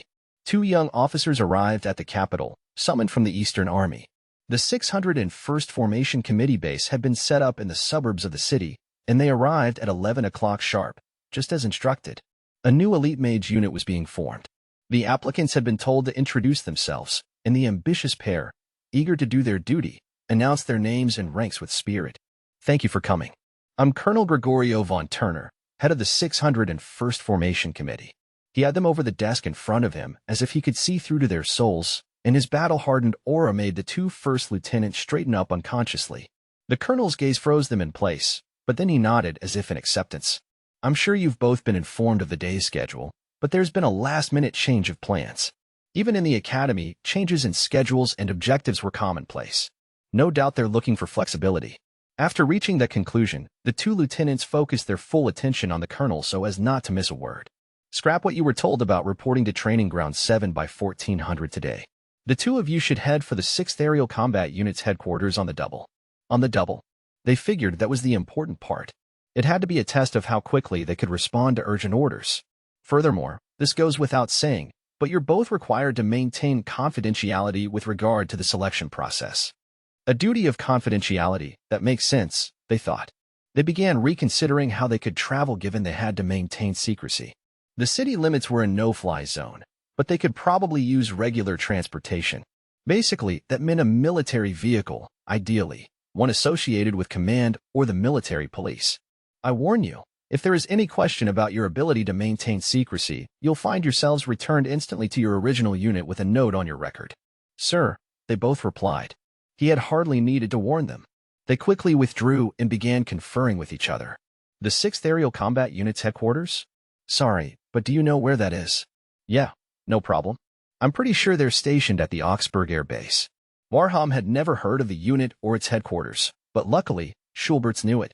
Augsburg Air Base was located on the outskirts of the imperial capital. As she recalled, it was home to a transport unit capable of handling a large-scale mission. No doubt an elite unit would want some connection with the Air Force. And a base on the outskirts of the city would make the most sense from the perspective of maintaining secrecy. So it's on the outskirts then? How are we going to get out there? I wonder if we can requisition a military vehicle somewhere. The reasoning was simple to understand, even for a couple of young first lieutenants. But that left them with the challenge of how to obtain a military vehicle. Sadly, they were currently attached to the Eastern Army. They had absolutely no authority to give orders to other units, leaving them with limited transportation options. And given the confidentiality stipulation, if they showed up at the base in a civilian taxi or the like, they would no doubt be turned away. The MP unit attached to General Staff should have vehicles. Maybe they can lend us an extra. Thinking quickly, Schulberts came up with the idea when she saw an approaching MP salute at them. She trotted over, confirming the officer was with the unit attached to the General Staff. She was sure they would have a vehicle of some kind, and since it would come from the General Staff, there would be no issues with secrecy, either. Sergeant, could I trouble you for a vehicle? Of course, Lieutenant. No trouble at all. The response came just as soon as she asked. Pleased with the efficiency, the pair said their thanks. The MPs saw them off with proper salutes, but the moment the car was out of sight, they all sighed in disappointment. Their assignment was to see off those who had been tricked and would be flown back to their bases, but there were just so many of them. What's this? The 14th pair, he mused. Man, that's a lot. How many more are there today? I think I heard 5. They had already been asked for a vehicle 14 times, and that was just that day. Their superiors had ordered them to march around in a visible way. If there were only 1 or 2, they could have chalked it up to bad luck, but with this many, the intentions of the examiner were showing. Oh man, I thought at least 4 pairs would pass. Could they really not notice they were being tricked and sent back to their units? Those 2 earnest young officers would undoubtedly be put on a transport departing Augsburg and heading back east. Looks like 3rd Platoon was right. 3rd Platoon had bet that no one would pass. 1st Platoon had bet on 4 pairs passing. Incidentally, 2nd Platoon, which had banked on at least half passing, was already out of the running. Please, somebody pass. Thinking of the bottles they stood to lose, the MPs prayed fervently for the applicant's success. They weren't terribly religious, but they felt like leaning on God. No disciple is so pious as a gambler. Imperial Army General Staff Affiliated Agency, Reception Room 7, 2 days later. You're saying that V601 was just propaganda all along?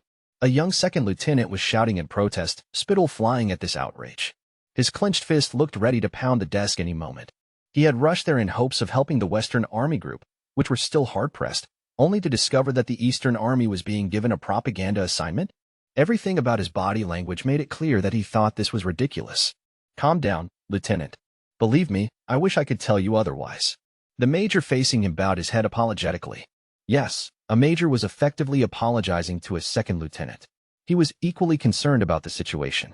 But even if he couldn't say the words "I'm sorry" to the 2nd lieutenant, he could express it sincerely through his attitude.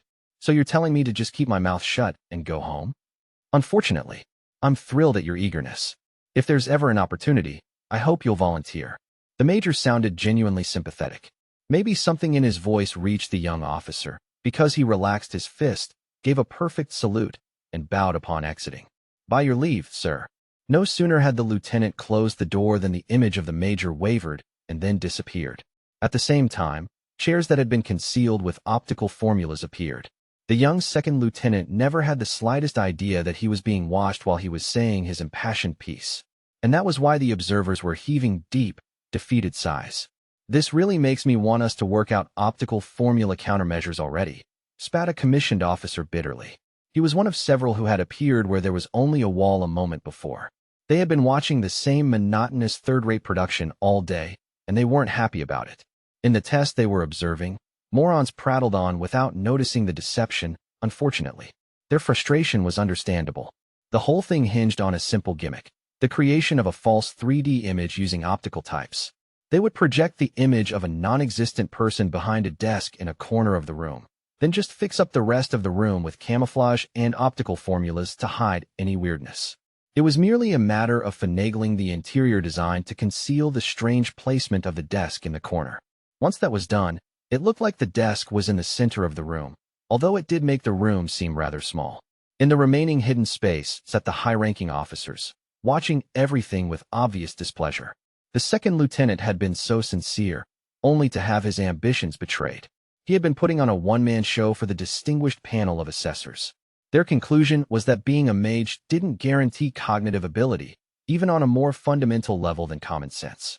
The lieutenant had provided a vivid demonstration of this shortcoming and served as an apt example of the Eastern Army's lack of battle experience. That would be well and good if the subject of the test were the enemy army, but no general staff would be pleased to see how inept their own forces were. Right? Although you can hardly blame them for having tunnel vision. Captain von de Geerchaff shrugged. The members of the Eastern Army had been openly angered by her annoyed look until just days before, but now their faces were pale. This was the test to select the members of her elite unit.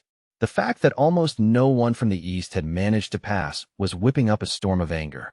She said exactly what she thought. Incompetent, pitiful, lazy, arrogant, unprepared, mentally disabled, inattentive, no powers of observation. The worst kind of freeloader. And her conclusion was, all mages of the Eastern Army group require re-education? This was no laughing matter, at least not according to the staffers who came in high dudgeon from the Eastern Army to the General Staff Office. And yet what they found when they arrived was this pitiful spectacle. Rather than tell you about it, I think it would be quicker if I showed you, Captain von de Geerchaff had said, cordially inviting officers who sympathized with the complainers to be proctors. The test was simple. If the subject could see through the basic optical trick, they passed. If not, they didn't. The image projected in front of the applicants had no physical form. That could be concealed somewhat by placing it behind a desk, but after watching it all day, even the non-mages began to notice something was off. First and foremost, the 3D image was only pretending to move its mouth when it spoke. Its synthetic voice, created by Captain von de Geerchaff, was spouting fictitious nonsense from the side. If one listened very closely, it was possible to tell that the sound wasn't coming from the front. Once the trick was revealed, it was irritatingly simple, but almost everyone was taken in by it. The majority of the applicants went to the Air Force Base as they were told and were shipped right back to their units. By all appearances, the Eastern Army was not likely to get off without an admonition. In fact, it was quite certain. The ranking officers from the regional field armies who had come to protest ended up bearing the brunt of the general staff members' critical glares. I see now. We came to investigate when you kept failing people, but now we understand. When Brigadier General von Zetur, Deputy Director of the Service Corps, turned to the men from the Eastern Army, his eyes were cold. What the hell have you been doing over there? They seemed to demand. Deception using optical formulas was hardly new. It was even listed in mage textbooks as being especially effective against the Republican Army's disciplined fire.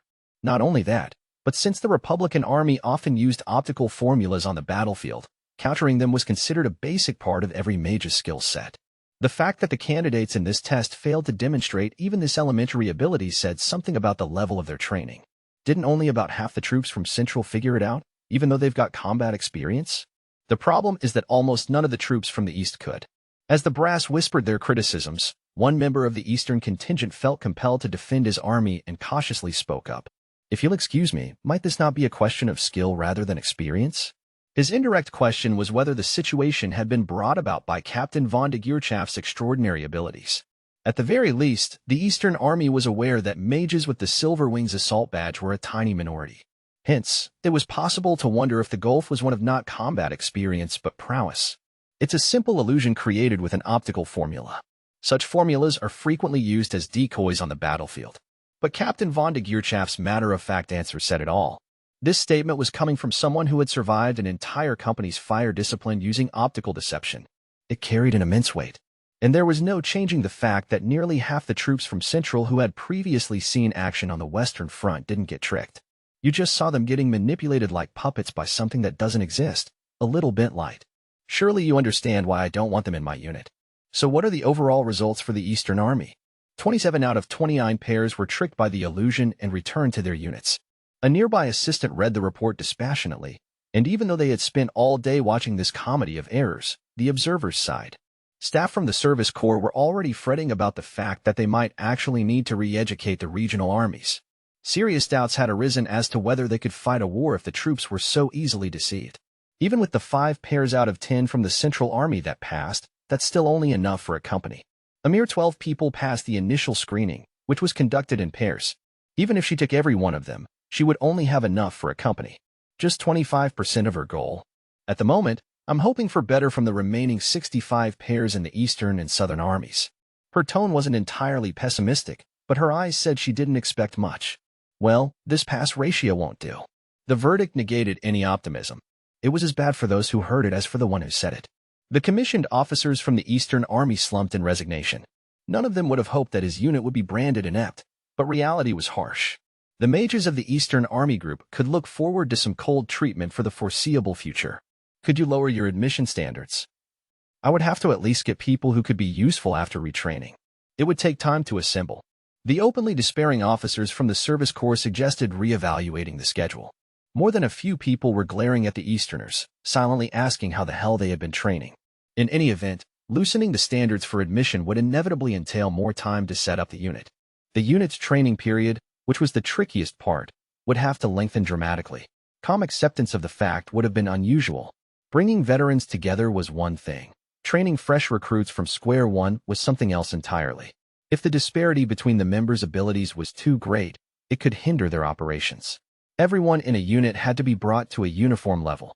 In other words, even if they founded the unit on the company Captain von de Geerchaf had picked out so far, molding it into a real fighting force would take time. How much time exactly? About a month. Ironically, it was a word from Captain von de Geerchaf that saved the Eastern Army personnel from their predicament. When she said a month, all attention suddenly gathered on her, the Easterners completely forgotten. Selecting and retraining a unit normally took a terribly long time. Yet she made this bold claim in front of an assembly of high-ranking officers, as if it were no big deal. She was saying that given a month, she could whip even these useless bumblers into shape. If any other captain had said such a thing, people would think he was either a liar or an idiot. It took 2 years to train new recruits. No matter how experienced she was as a mage, it was madness to say this would take only a month. The words on the tips of everyone's tongues were, impossible. It can't be done. Totally unrealistic. But the air around Captain von de Geerchaf prevented anyone from giving voice to those thoughts. Just watch me, she seemed to say. If she hadn't already demonstrated the ability to back it up, the amount of self-confidence she was showing would have been conceded. Each of the officers there found themselves completely overawed by a girl young enough to be their granddaughter.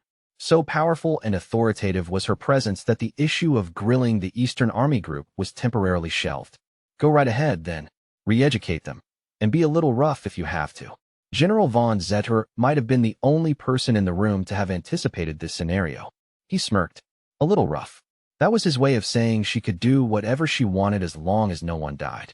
Sir, Captain von de Geerchaf was wearing a smile much like that of her superior. It was a savage expression, like that of a vampire with its prey in its grasp, or of a cat playing with a mouse. Send today's minutes to the instructor unit as well. I want to have them retrain the Southern and Eastern armies. And they were efficient. General von Zetter gave the command almost as an afterthought, but it indicated he had no intention of letting the matter of regional army quality rest. Rather, he intended to thoroughly correct the problem. This does not bode well. Going forward, We need to make sure everyone is on the same page with regard to training. Imperial Territory, Alpine Mountains, Zugspitze, Training Grounds. O Lord, show me the way to guide my sheep. 8,000 feet. A height that shatters everything we thought we knew about being aerial mages. The voice that rings out is serious. Anyone who had the slightest thought of resisting has had it trained out of them. Now we are like obedient sheep, driving our half-dead bodies to fly onward. No, we are forced to. I'm partly focused on the tightness in my lungs as I gasp for oxygen, but I still retain just enough concentration to control my orb. This all started, if my fuzzy, rather unreliable sense of time is correct, something like 5 days ago. I'm going to give you all a choice. Either shoot me down, or enjoy your training. Our bodies exhausted, we were sleeping like the dead. At least we had beds, which was better than my time on the Rhine lines. I thought maybe this was a kinder side of Captain von de Geerchaff, but after I let down my guard and went asleep, I was woken up by a magical assault that blew the entire barracks away. We immediately grabbed our orbs and trowels and put up our defensive shells. When we crawled out of the wreckage, we were met with Captain von de Geerchaff's fierce grin. I had gotten used to that smile on the Rhine battle lines, but to encounter it first thing upon waking up was worse for my heart than one of Ilya's pranks. The bayonet of the captain's rifle looked as happy as a vampire on the hunt. It seemed to be waiting impatiently for some mage to carelessly pass out in front of her. Despite the darkness of the night, it glimmered in the moonlight. She fully intended to attack when she saw an opening. If the vast amount of magical energy in the computation orb she wore was any indication. Have I got your attention? For the next week, all of you will be conducting mobility exercises here on Training Ground B-113. 3 points were marked on the maps we had been given. According to the outline of the exercise, as soon as it began, we would move as quickly as possible to the first point. The time limit was 48 hours. It didn't matter how we got there. What mattered was that we not fail. Marching was basic. We did plenty of drilling in the Cadet Corps. I could have done without the observer-assisted shelling and magically guided fire bombarding us whenever our mana signals were detected. It was extremely difficult to march while concealing the signal a mage produced. I was no exception, even though I had gained some experience with it on the Rhine lines. After all, our barracks had been blown to smithereens. Our only remaining possessions were whatever we had on us when we hastily used our defensive formulas. We barely even had any water. And now we had to march without relying on magic? An actual battle would have been easier. It made me want to cry. But when we somehow made it to the second waypoint, we received orders to begin an optical interception. Word was the artillery had too much free time on their hands, so the training program was being changed. Everyone, I'm quite happy to see that not one of you has dropped out. The moment we saw the captain with a rare ear-to-ear smile, we all felt a mysterious chill run down our spines. I knew that smile meant something even worse was coming and cursed God in spite of myself. No, come on. Her expression said something like, "You haven't had enough yet? I didn't realize you were such a tough bunch. Or seems like I can make this a bit harder. Curse you, God." We had no choice but to come to terms with the fact that she would be kind enough to step up the training regimen according to our ability. You're all so good at this. You've left the artillery with ammunition to spare. The rest goes without saying. The captain, still grinning, hurled me and all her other subordinates into a pit of despair. You wouldn't want them to feel left out, would you? I think you should play with the artillery.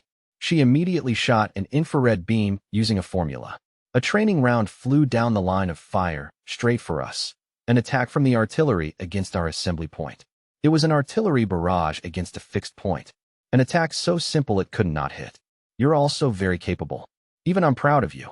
How could she say such things? Really quite splendid. Granted, this is training, but you've still done well evading the artillery's guided fire. As pleased as I am, it won't do for you to go without some anti-artillery training, will it? Training means being ready for anything. So as part of this joint exercise between you and the guns, you're going to defend this foothold as practice. This is a defensive battle. You have 15 minutes to prepare your position. Oh, don't look so worried. They don't have too many training rounds. I assume they'll run out after firing for about 36 hours. She was as terrifying as she was adorable. Her tone was so sunny. It sounded like she was announcing picnic plans. An instant later, I was rushing to prepare an entrenchment, practically crying. I never dreamed there might be a day a trowel would seem so important to me. All right, everyone. If you don't want to die, intercept. Additionally, if you wander off the route, I will personally conduct a magical bombardment against you. That was when I started to think I really was going to die. Looking back on it now, it shouldn't have surprised me to find that there were reduced load rounds to wake us up, mixed in with the training shells. This was Captain von de Geerchaff, after all. She was true to her word. If you don't want to die was no idle threat. The artillery opened fire. I thought I was ready, but part of me couldn't help wondering how I'd gotten here. O Lord, protect thy servants. Show us thy glory and power. Except for the captain, who had deployed an almost divinely powerful defensive shell, everyone was tripping over themselves to repel the incoming rounds. Judging by the distance, we had several minutes to intercept them. We had to observe carefully to find the shells on trajectories we could shoot down and then knock them out of the sky. Easy enough to say, but horribly draining to do. I think there were 72 trainees in total. That was 2 battalions worth, but when it came to making observations and setting up a dense shield, we weren't very good at dealing with artillery. And anything we let through would mean immediate, major losses. The pounding was so relentless it seemed like every battery in the area had been mobilized. If we hadn't realized we needed to pick out the live rounds mixed in with the training ones, we really would all have been killed. The shelling continued intermittently throughout the night, driving us to despair with our exhaustion and limited vision. The worst thing was that even if you did your own job, if your teammate failed to do theirs, you could be blown away along with them. And yet, if you focused only on strengthening your own defenses, someone else could get killed. All we could do was trust our teammates, and those who failed were mercilessly culled. We'd been thrown into an extreme situation that was just like the front lines. In the end, we barely slept at all. When the 36 hours were finally up, the captain pointed to the radio, looking apologetic. The artillery says they still have more ammo. The next moment, we heard the familiar sound of something flying through the air toward us. It was very simple. The artillery had begun another salvo. But it came at a moment when we had relaxed slightly. We'd been hanging on by the skin of our teeth, and now we were shaken. My instincts screamed self-preservation, but the price was too high to pay.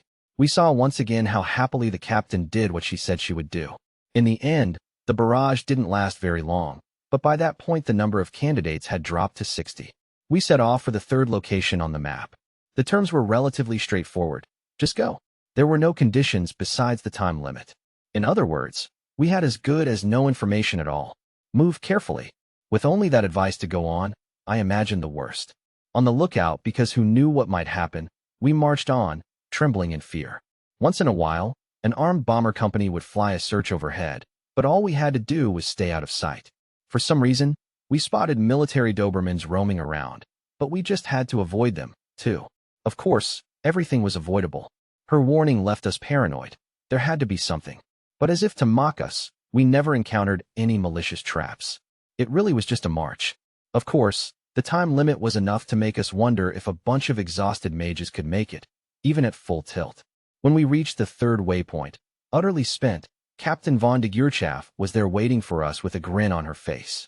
It was time for resistance to interrogation training. And then, after we had survived interrogation, we were thrown into the Alpen Mountains. It was a nightmare I wish I could forget. I was crying out in a voice no young woman should ever have to make, convinced I was going to die, while the captain marched beside me unfazed. Was she an agent of the devil or of God? It had to be one or the other. I can't believe I have an ally more horrible than the enemy. She's not human. I would bet my life on it. Me and a few others saw it once. During training, one of our teammates dropped like he was dead. The captain gave him a good kick, and before we knew it, he was back on his feet. I had been staring into the abyss of death myself. But I saw something else, splat on the ground with a broken leg after an avalanche in the Alpen Mountains at 7,200 feet. I'm sure no one would believe me if I told them, but I saw it. You amateur. How does it feel to be a moron who slows down her team because she can't even dodge an avalanche? The captain heaped abuse on me. But I know. I saw it. She charged into the avalanche to save me. Even after my friends told me that she tossed my busted body aside like a used rag, I believe. She is definitely a good commander, even if I'm not sure about her as a human being. Of course, we all laugh and badmouth her. I think we've all gone crazy. Perhaps the captain's madness is contagious. But God gave me a revelation that we would save the empire. Be a leader among the apostles who will protect this holy nation. What an absolutely insane world. If the captain is an apostle of God, then only the devil can possibly exist. No, we can sense that the mythical gods are beings who have their own circumstances. Doctrine is for the gods. It's not like the gods exist for our sake. Even so, we don't know everything. It isn't possible to create elites in just a month. Yeah, all you need is a little common sense to know that. But I said I would do it in front of a group of high-ranking officers. There's no taking it back. Under normal circumstances, failure would be a major problem. It would damage my career, maybe even lead to a punitive posting to the front lines. But if I can lead them to the conclusion that the candidates were such low quality that even I couldn't teach them anything, the reverse will be true.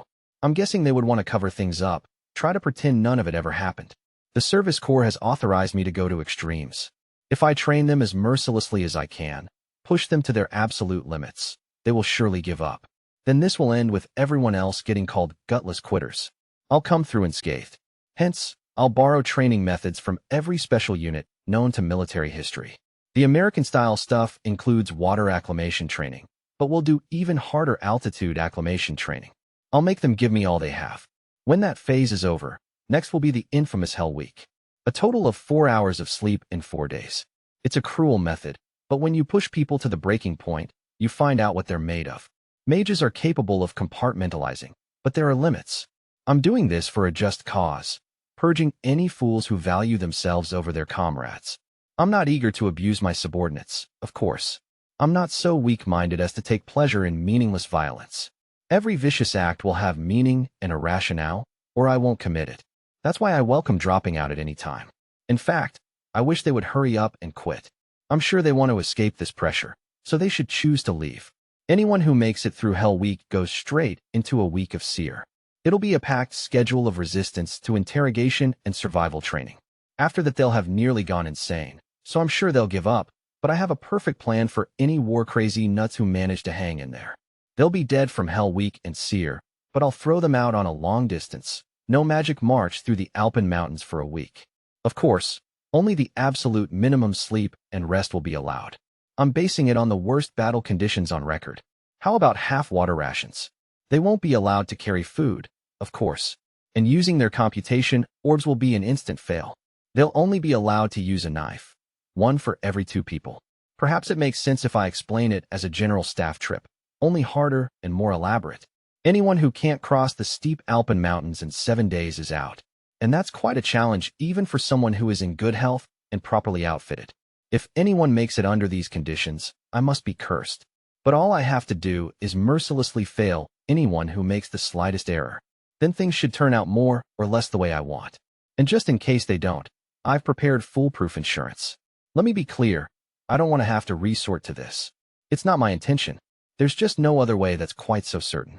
So, yes, I overcame my anguish and put this insurance in place. I've made the new mass production prototype developed by the mad scientist at Alinium Arms standard issue equipment. Yes, that walking disaster, Chief Engineer Adelheid von Schugel. It's an early mass production version of the Alinium Arms Type 97 assault computation orb he's been working on. I'm confident that we can expect accountability problems from that infuriating man. Yes, there was a time I thought all that. So why then? Is life just cursed? Or are the possibilities for humanity just endless? Maybe it's important to have faith. But please remember, we must completely divest ourselves of wishful thinking. An experiential approach is always instructive. Please remember, many of your failures are your own fault.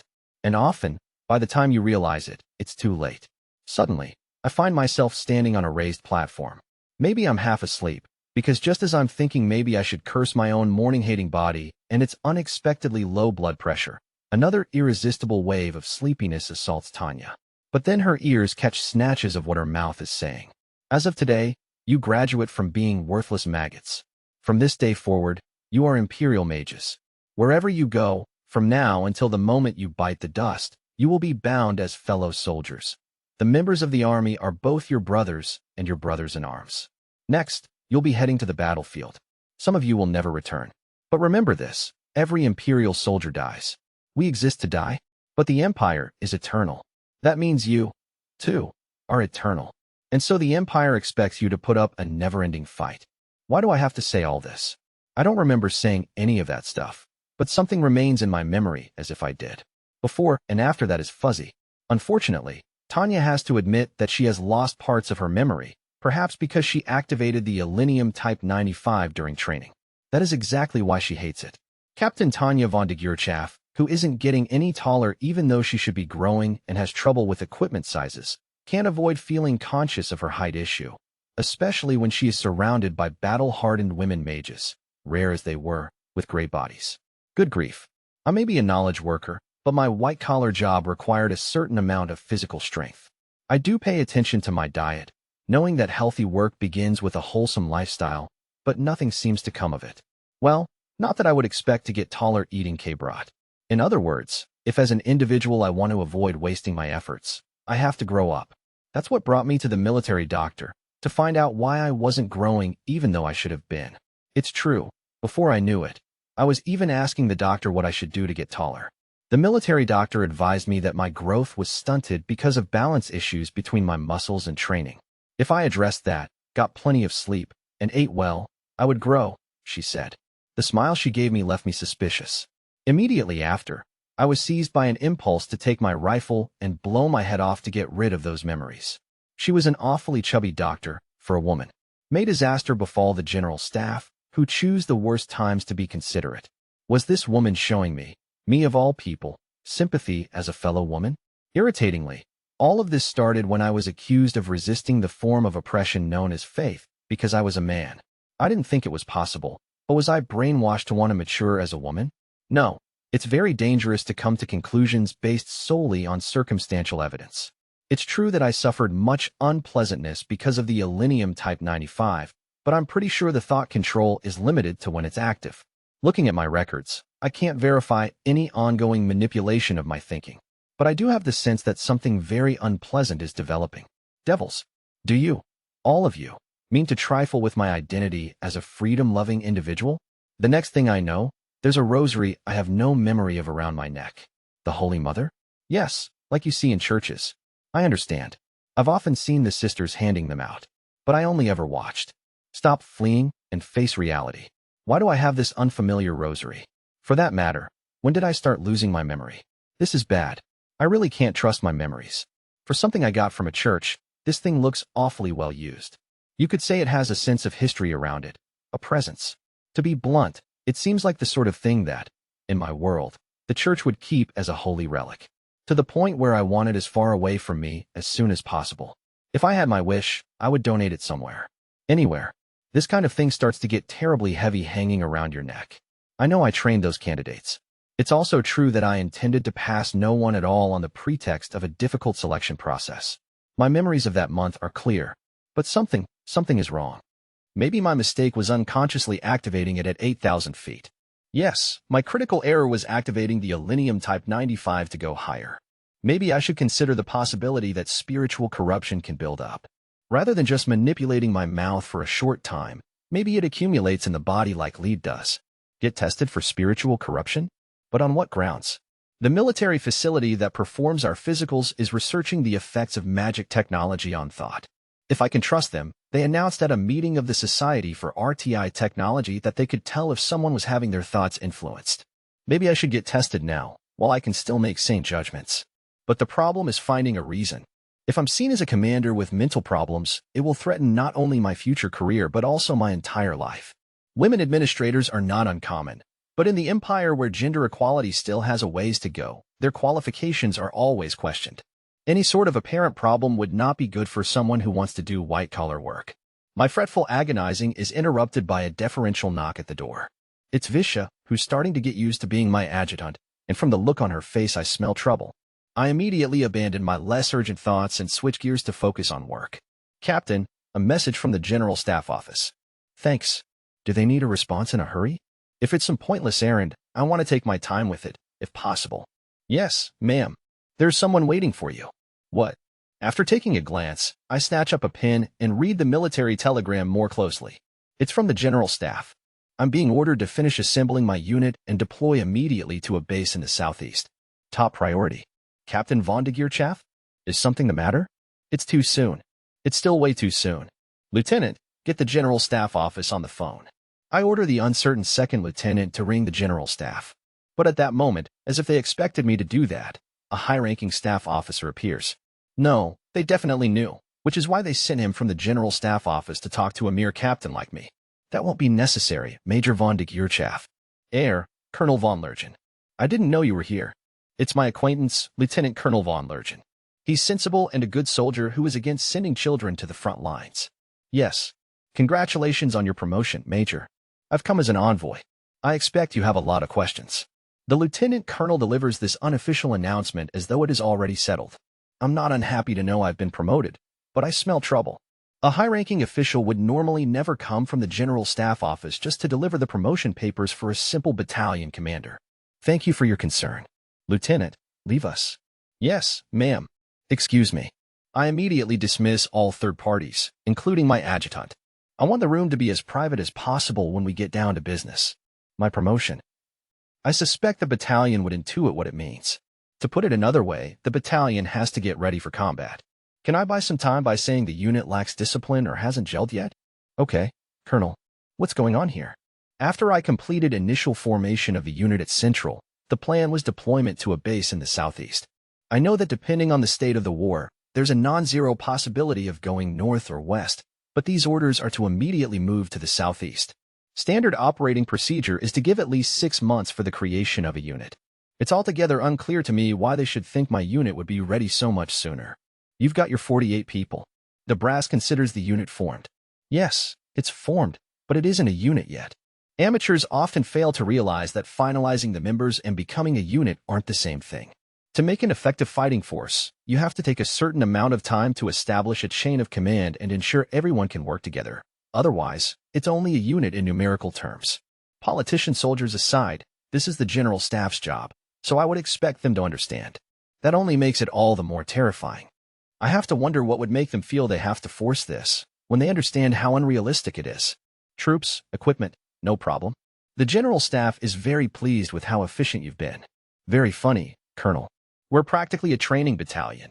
We're still working on unit solidarity, practical training, and basic consensus among commanders. So you're saying your unit has some operational limitations? Of course. I need at least half a year to bring them together. It's a given, but turning an organization into an organism takes time. Getting everyone to know one another and building the requisite relationships demands at least 6 months. Even if that weren't a concern, these troops absolutely need remedial combat training.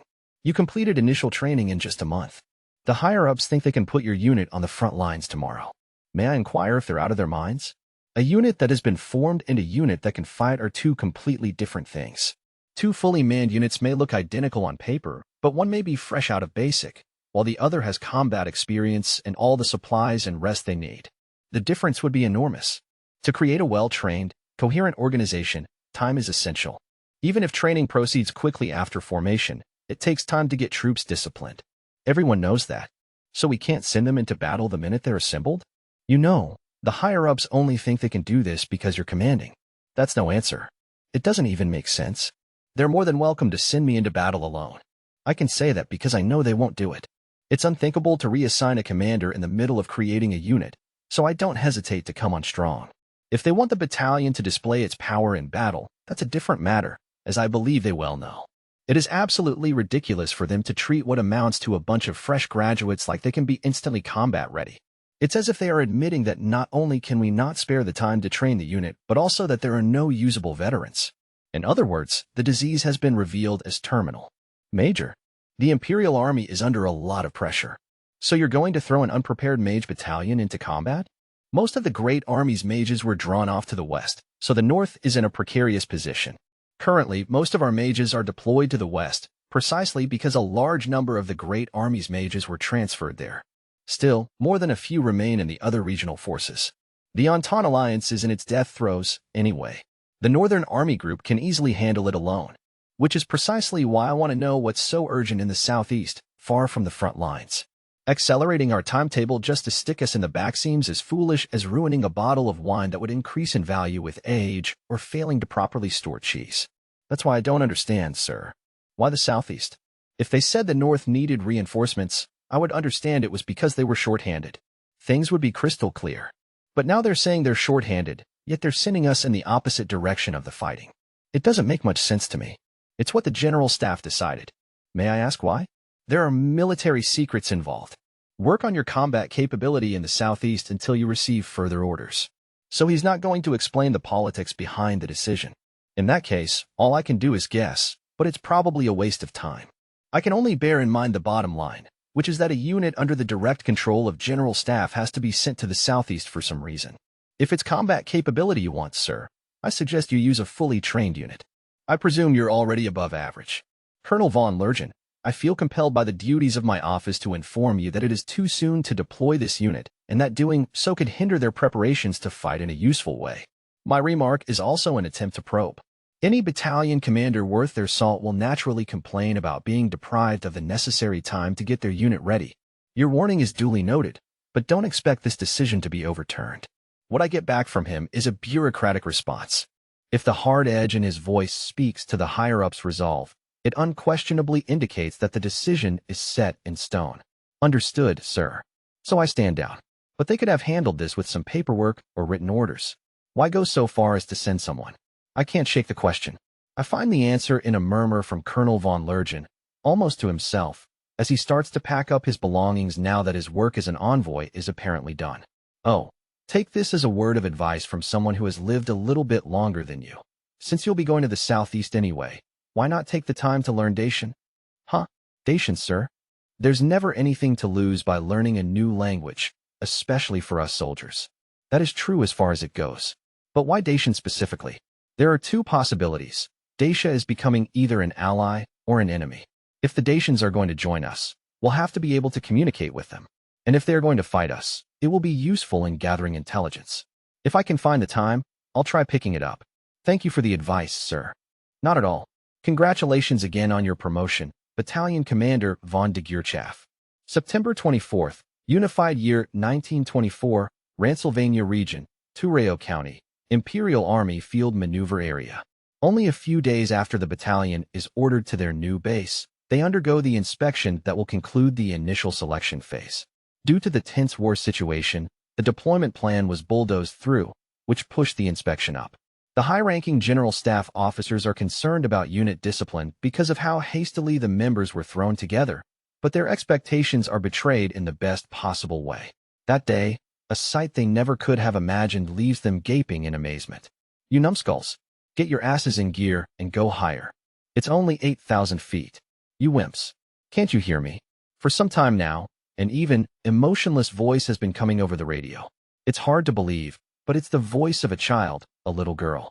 The glow of her mana blinks ominously, showing her willingness to mercilessly shoot down anyone who dared to fly lower. You can't? Fine. Then die. Die right this minute. If you die, the resources we're wasting on you can go to your fellow soldiers. If anyone dared to complain, they would be the target of a serious barrage formula. Anyone who lowered their altitude without either blacking out or using up their mana first would surely be shot out of the sky. It's an absurd pronouncement, and the mages don't expect her to follow through, but they soon learn that seeing is believing. Okay, be a sport and either die or go higher. Today is another day that defies precedent. The Republican Army mages can reach 8,000, so we should aim for 10. So murmurs Major von de Geerchaff before ordering her unit to immediately ascend at full speed while the inspectors look on. Normally, trying to fight anywhere over 6,000 feet is considered suicidal, but she nonchalantly orders her unit up to 8,000. It seems crazy, but she was serious when she said she would turn this band of inept soldiers into elites in just 1 month. She wasn't exaggerating. She did it. She whipped them till they bled, but they were elite. What do you think, Colonel von Lergen? When Lieutenant Colonel von Lergen had expressed his desire to inspect the 601st Formation Unit, Major von de Geerchaff had agreed quite readily, as if to say it was no problem at all. And indeed, there are no problems. At least, no one has died in training so far. And the mage battalion they see before them is, as promised, quite powerful. It's superb. Truly, superb is all there was to say. Taking the troops to their absolute limits was a stroke of genius. She kept them hovering between life and death, squeezing every last drop of ability out of them. The inspectors heard that her program involved dramatically increasing soldiers' capabilities via what amounted to fear of imminent death. And it certainly made sense that spending an entire month hounded by a simulated terror of the great beyond would lead to a jump in ability, though you couldn't help feeling bad for the tormented soldiers. How can they go above 8,000 without oxygen tanks? The technology officers in attendance are shocked for a different reason. Granted, this is training, but they make the approach to 8,000 so calmly. It has to be Major von de Geerchaff. They wouldn't be surprised to see her flying at 12,000 feet. But it is significant that she's able to get her troops to fly so high. Oh, it's quite simple. This confident answer comes from the military police officer, who is their guide. He sounds like he's chatting over a cup of tea. I heard they're continually using a formula that generates pure oxygen. It takes a second for that to sink in. Continually? In other words, the formula is constantly used. 2 perpetually active formulas? Yes. It seems that was the absolute minimum required of them. The MP is not an engineer, so he doesn't realize how revolutionary that is in the field. The engineers from the General Staff Office, however, are amazed. A furor breaks out among them, some even whispering that it's completely ridiculous. Yes, the simultaneous activation of multiple magical formulas is, in theory, possible. The researchers have even performed some successful experiments. But the creation of a computation orb that allows for parallel sustained formulas that can also handle combat usage has proven difficult. Where in the world did she get such a thing? Where the hell did she get a computation orb that can put up with that kind of stress? It hasn't been officially supplied to the military yet. They don't know who made the prototype, but it's clear she has some serious connections. They can only marvel. Well, she is an exceptionally gifted soldier. It wouldn't be a surprise if some arms manufacturer asked her to test out a new device. And indeed, that's what had happened. She commandeered the first of batch of Alinium Arms' mass production model. Oh right, it's a bit anticlimactic. She did work in tech development there at one point. It must have been a connection from those days. But Alinium Arms is full of secret projects. It wouldn't have been possible for her to get something from them without the implicit consent of the General Staff's procurement department or possibly even the Service Corps Division. Otherwise, the MP probably would be fighting her to the death. I told you not to make your maneuvers too repetitive. Why don't you realize what easy targets you are? The members of the battalion are struggling to maintain stable flight at 8,000 feet. Major von de Geerchaff rises above them, still scoffing at them. Her breathtakingly fluid movements make everyone realize what it means to be unnamed. Compared to the tortoise-slow trainees, Major von de Geerchaff flies swift as a swallow. Very good. All that's left is combat. Erratic evasive maneuvers. Now, I don't believe it. They can perform evasive maneuvers even while sustaining formulas in parallel. The exercise unfolding before them is basically just the battalion mages darting around. It looks as if they're playing a game of tag, and at first glance, you would wonder if it's possible to even be that pathetic. But for someone with the right expertise, this is a parade of the incredible. They have already realized the stable activation of parallel formulas, which should have been technically impossible. A computation orb that can handle that and erratic evasive maneuvers, nearly the same thing as combat maneuvers, is like a dream. But there's more. Several of the mages have proactively deployed optical decoys to evade enemy fire. They're making decoys, too. In other words, they have enough spare resources to create an optical decoy even during evasive action. The decoys appear quite deceptive yet rapidly deployable. Several even seem to be taking autonomous action. Truly amazing performance. And all this from something that was standardized for mass production. Alinium's new model is beyond anything we imagined. This has to be the next thing we adopt. No one would say otherwise when presented with this spectacle. At the very least, reliability isn't an issue. This unit is practically conducting the endurance test. Cost is the only hurdle, but even that would decrease quite a bit once the orb was being mass-produced. I want the documentation from Alinium Arms. I'll put in the request, Colonel. Lurgen leaves that to his adjutant and looks up to the trails in the sky. Truly amazing aerial maneuvers. The trails are so beautiful, he could practically get lost in them. Sometimes talent and humanity show up in inverse proportions. Huh? He's annoyed to find the thought, which reveals his own unkindness, prove his point. This is an excellent opportunity. Show the inspectors your worth. Major von de Geerchaff, don't you think you're going a bit far? A basic doubt appears in his mind as she spurs her troops on over the radio. They say she hates losses. If that's true, then this exercise is borderline. It's certainly too much in terms of cultivating people who can be used. No, we're still well within accepted parameters. Please observe the results of allowing me to pick my people and purge them of their incompetence. But her answer only deepens his doubt. Why? The ideas of picking and purging were exactly what she was talking about in her speech at the military academy. She had said, "It is our duty to defend the Imperial Army from the plague called incompetence." She isn't developing her people so much as abandoning those who aren't useful. People have limits. I heard half your candidates didn't make it. Why? I was able to secure the numbers for an augmented battalion. I don't have any problems yet in terms of human resources. I see. Very well. Continue. Sorry to have bothered you. Damn it. So that's it. Yes, I see. Resources? Human resources? Is that what you call our soldiers? Are soldiers just replaceable parts to you? Now I understand what felt wrong. She's treating people like numbers. That's not so unusual among staffers, but she has unconsciously started counting people as resources. Well then, she's perfectly logical. She's calculating the most efficient use of what is available to her. It all makes sense now. Yes, you must have written it. I was sure I had heard of Total War and World War before. The source of it was right beside me. That's why all of this seemed so familiar. The madness of numbers. The world has succumbed to insanity. Has everything truly gone crazy? I picked a bad time to become a soldier. This war broke out in an era full of horrible people. If some shitty god even exists, I'm sure he's in league with the devil right now. Sheesh, I don't know if it's her who's crazy or the world. He can't help but think the scene before him says it all. How terrifying to see her true nature laid bare. She is a monster. The sighs from the general staff members could be impressed or apprehensive, but their whisperings and ruminations died down in the face of a single report from the border. Emergency. An army-sized Dacian unit is violating the border. They appear to be heading for Harelmanstadt. Dacia, army, border, violate. He doesn't want to think about it, but when the words line up, their meaning is hideously clear. The report that came from the border like a scream meant war with yet another country. The inspection is suspended. Suspended. All troops, reassemble immediately. I say again, all troops, reassemble immediately. The air was full of shouting commanders' voices. The inspection of the 203rd Aerial Mage Battalion is hereby suspended. Put me through to Border Command. Staffers are running around shouting into radios and telephones to be connected to this and get information about that. The proceedings are abandoned. Everyone is moving at top speed, not caring about the mud spattering their dress uniforms.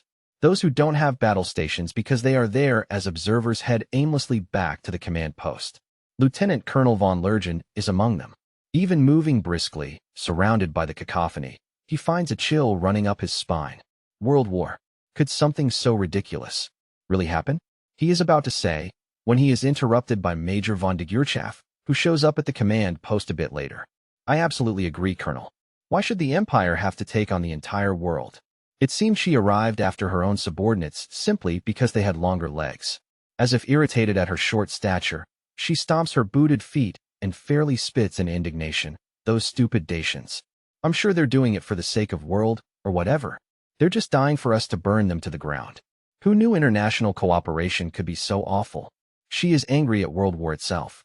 She's furious and assuming that it's coming. It is absolutely absurd. But Major Tanya von de Gurchaff is indignant about the insane future she's envisioning, one in which the Empire will be up against the entire world. Fine. Come at us, you pigs. Or perhaps I should say, we'll give you a fight. Oh God. Is this what you wanted?